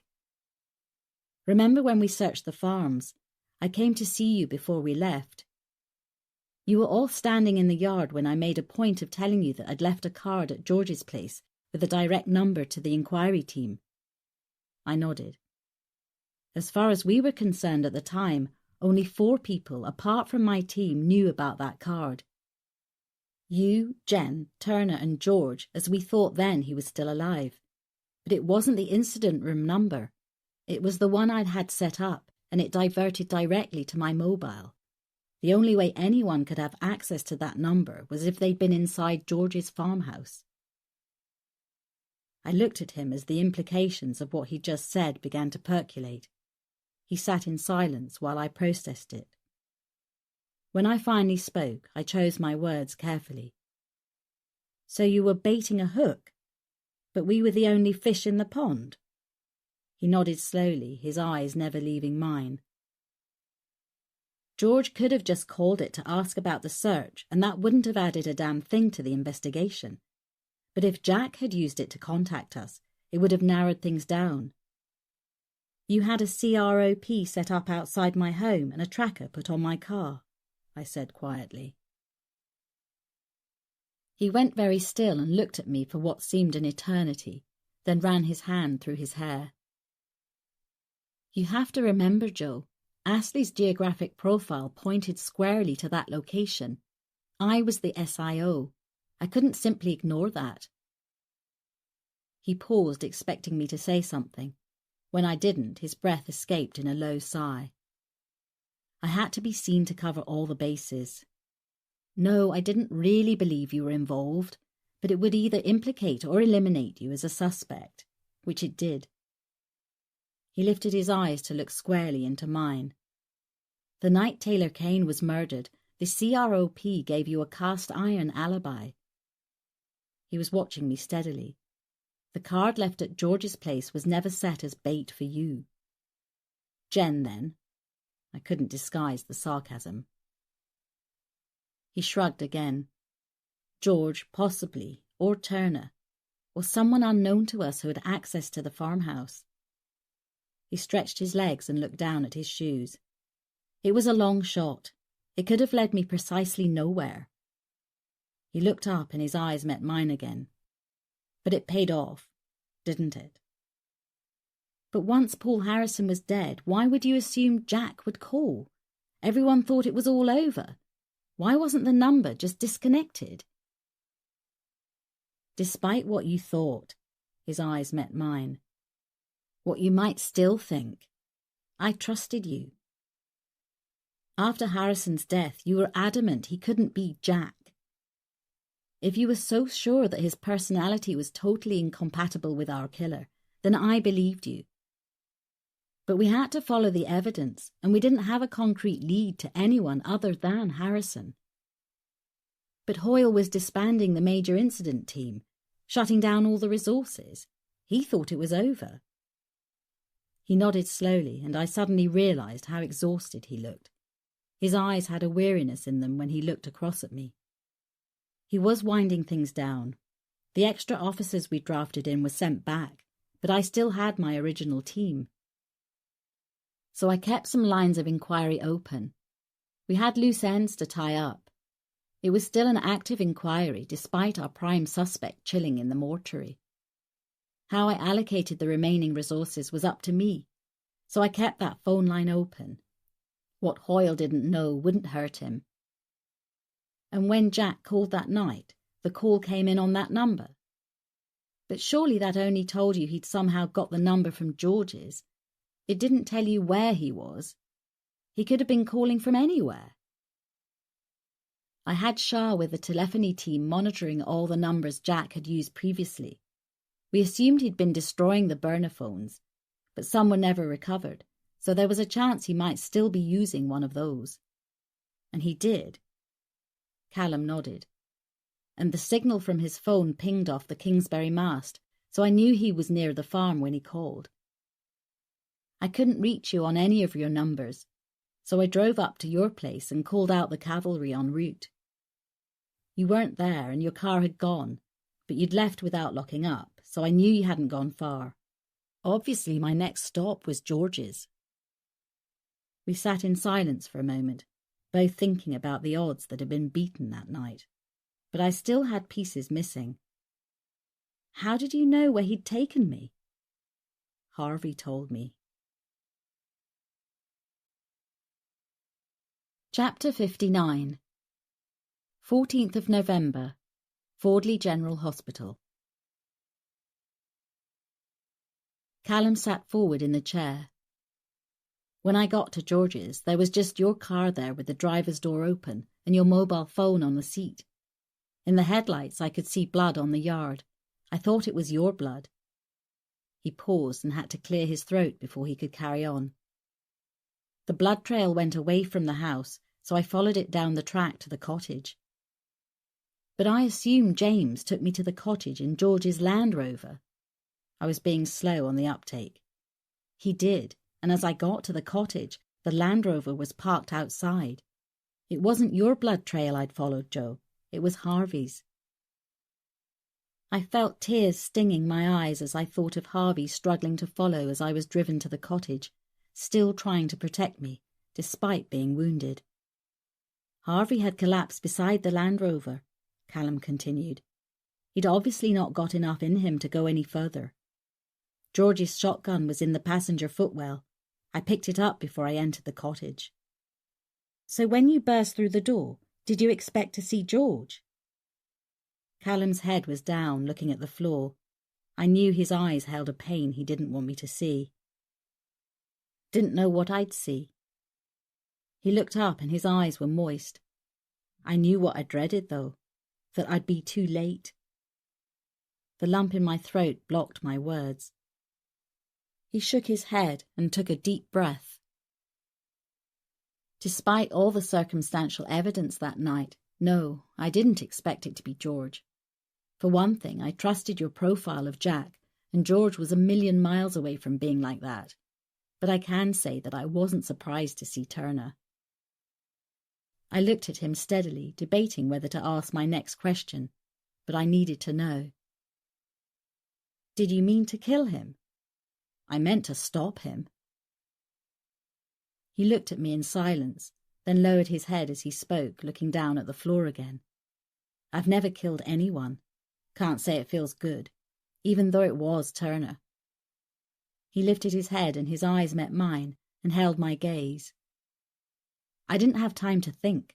When I came through the door, I saw him, saw the knife. I shouted a warning, but he ignored it, brought the knife down. He was going to kill you, Joe. I couldn't meet his eyes any more. The images from that night were something I didn't want in my head. Callum was the only person alive who could see what I could share the connection of what happened.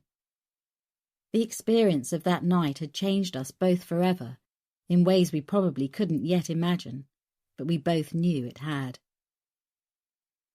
Are you glad he's dead? He looked back down. As a copper, I wanted him to face justice for what he'd done, to give the victims' families some answers. He looked back at me.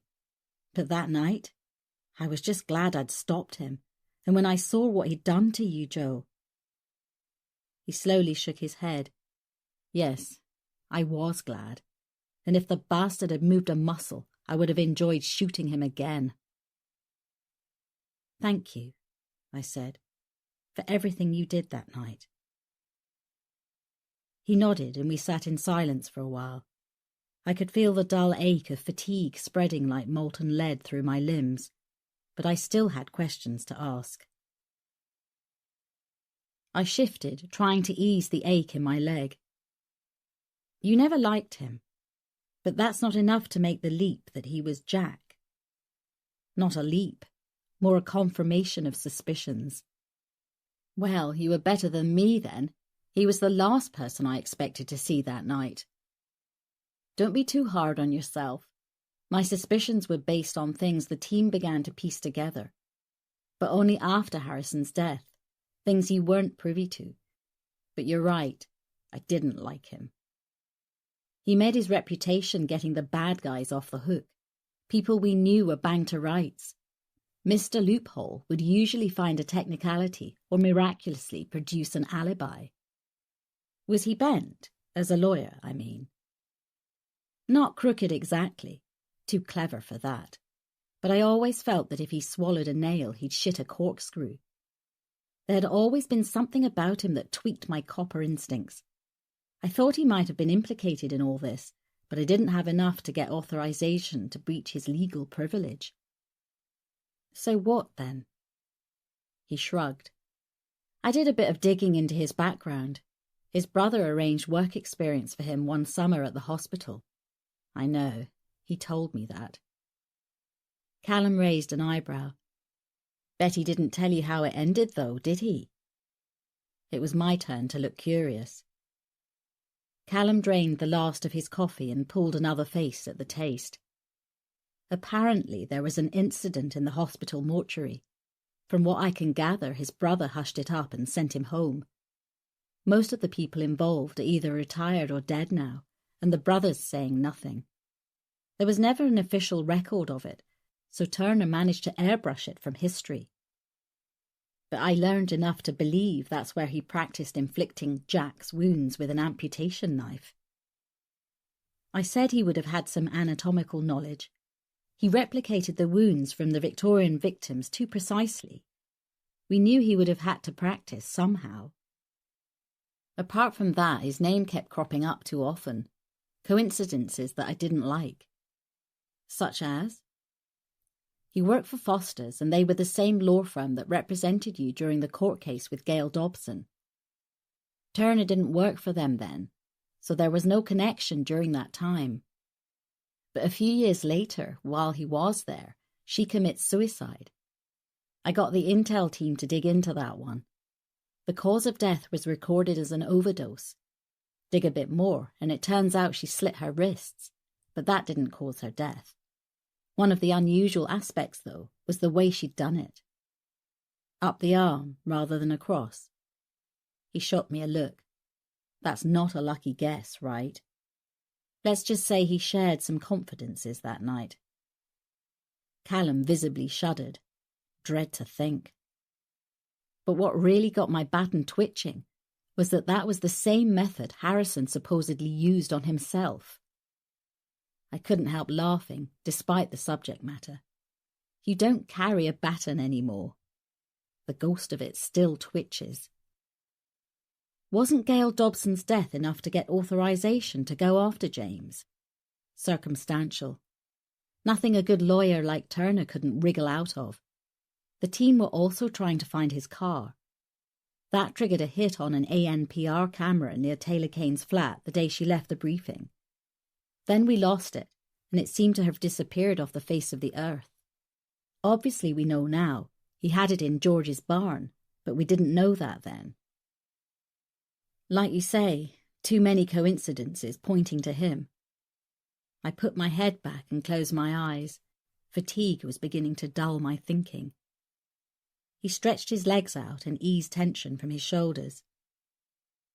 When we searched Harrison's flat and the university, you said we almost had too much evidence. You were right. It bothered me that we had photographs, DNA, computer kit, everything we needed to link the murders to Harrison, and yet the one thing we couldn't find was the murder weapon. You'd insisted it was key to the crimes. He'd used it in all the killings, yet he cut his own wrists with a kitchen knife. Like you said, that didn't make sense. And what had Harrison done with the murder weapon? It was symbolic for him, I said, with my eyes still closed, mythical in its status. It linked him to his history with Jack. He would never have disposed of it, even to prevent you from finding it. After all, what would it have mattered once he was dead? But then I never believed Jack would commit suicide. That's another reason why I didn't believe it was Harrison. It was something your favourite detective Frank Heslop turned up that gave us the break we needed. I looked up then and raised an impressed eyebrow. Remind me to buy him a pint when I finally get out of here. Finding the laundry blades was one of the actions I kept open. I tasked that to Frank. All catalogued examples were accounted for, but he was talking to collectors, antique shops, dealers, not just in Fordley, but nationally. He pulled a sheet of paper from his inside pocket and scanned down it. Frank transferred to us from the Met. He's still got contacts down there. A crime reporter for the BBC in London heard from a Met copper about Frank's inquiries. The reporter's hobby was collecting true crime memorabilia.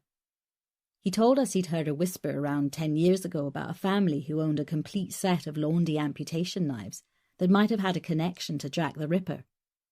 He'd tracked the family down to Sussex, but they wouldn't speak to him. So he asked a prominent art dealer in London to approach them on his behalf. Let me guess, they wouldn't entertain the dealer either. Wouldn't even set up a meeting. They said the collection wasn't for sale. But the reporter was more interested in the story. After all, if this family could prove the provenance of the collection, it might reveal the identity of the most legendary serial killer in history. The one who got away. Was it my imagination, or was discussing Jack making my wounds ache even more? I shifted uncomfortably and winced. As we got nearer the night of the 9th of November, the team worked flat out, Callum said. No one went home. All the lines of inquiry were being followed up to the last minute. I still couldn't implicate Turner. He was a person of interest, but I didn't have anything I could arrest him for. I had people out looking for him, even if it was just to tail him and keep tabs on him that night. Because whoever Jack was, we knew if he was still out there, we'd hear from him. There was no way he'd miss that date. But you couldn't know where he'd strike or who he'd target. My voice sounded weary even to me. Turner had gone to ground. Foster said he'd taken annual leave, but we couldn't find out where he'd gone. He'd given up his flat in Salford and disappeared. Then fate seemed to favour us, and things happened all at the same time. I got a call from Beth. The name of the family in Sussex was Lubnowski, James's maternal grandmother. Can't help showing off, can you? My eyes were closed, but I could hear the smile in his voice. I might have tried to get a warrant based on that, but I didn't get the chance because the call from Beth was interrupted by Jack ringing the bat phone, You know the rest. A young PC stationed outside my room to keep the press away knocked and stuck his head round the door. "Visitor for you." I opened my eyes to see him holding Harvey, who was straining at his lead to get to me, despite the bandage wrapped tightly round his shoulders. "How did you get him in here?" Suddenly the fatigue had gone. It hurt to laugh, but I couldn't help it at the sight of the ridiculous high-vis dog jacket they'd put on him. "He's in uniform," Callum laughed. "We told them he was a police dog." Harvey put his huge paws on the edge of my bed and tried to lick me, despite Callum's best efforts to keep the dog saliva off my pristine bandages. We were all distracted from the chaos by another knock at the door. "This'll be the nurse coming to throw us all out." Callum pulled open the door. Jen stepped in, beaming. "Look what the cat dragged in!" "Alex!" I couldn't stop the tears as my son jostled for position with Harvey on my bed. I buried my face in his neck and breathed in the precious scent of him as he held me. The end. You've been listening to The Murder Mile by Lesley McEvoy, narrated by Anna Cordell. Published by Whole Story Quest Audiobooks, an imprint of W.F. Howes Limited. This work is copyrighted 2019 Lesley McEvoy. This recording is copyrighted 2019 W.F. Howes Limited.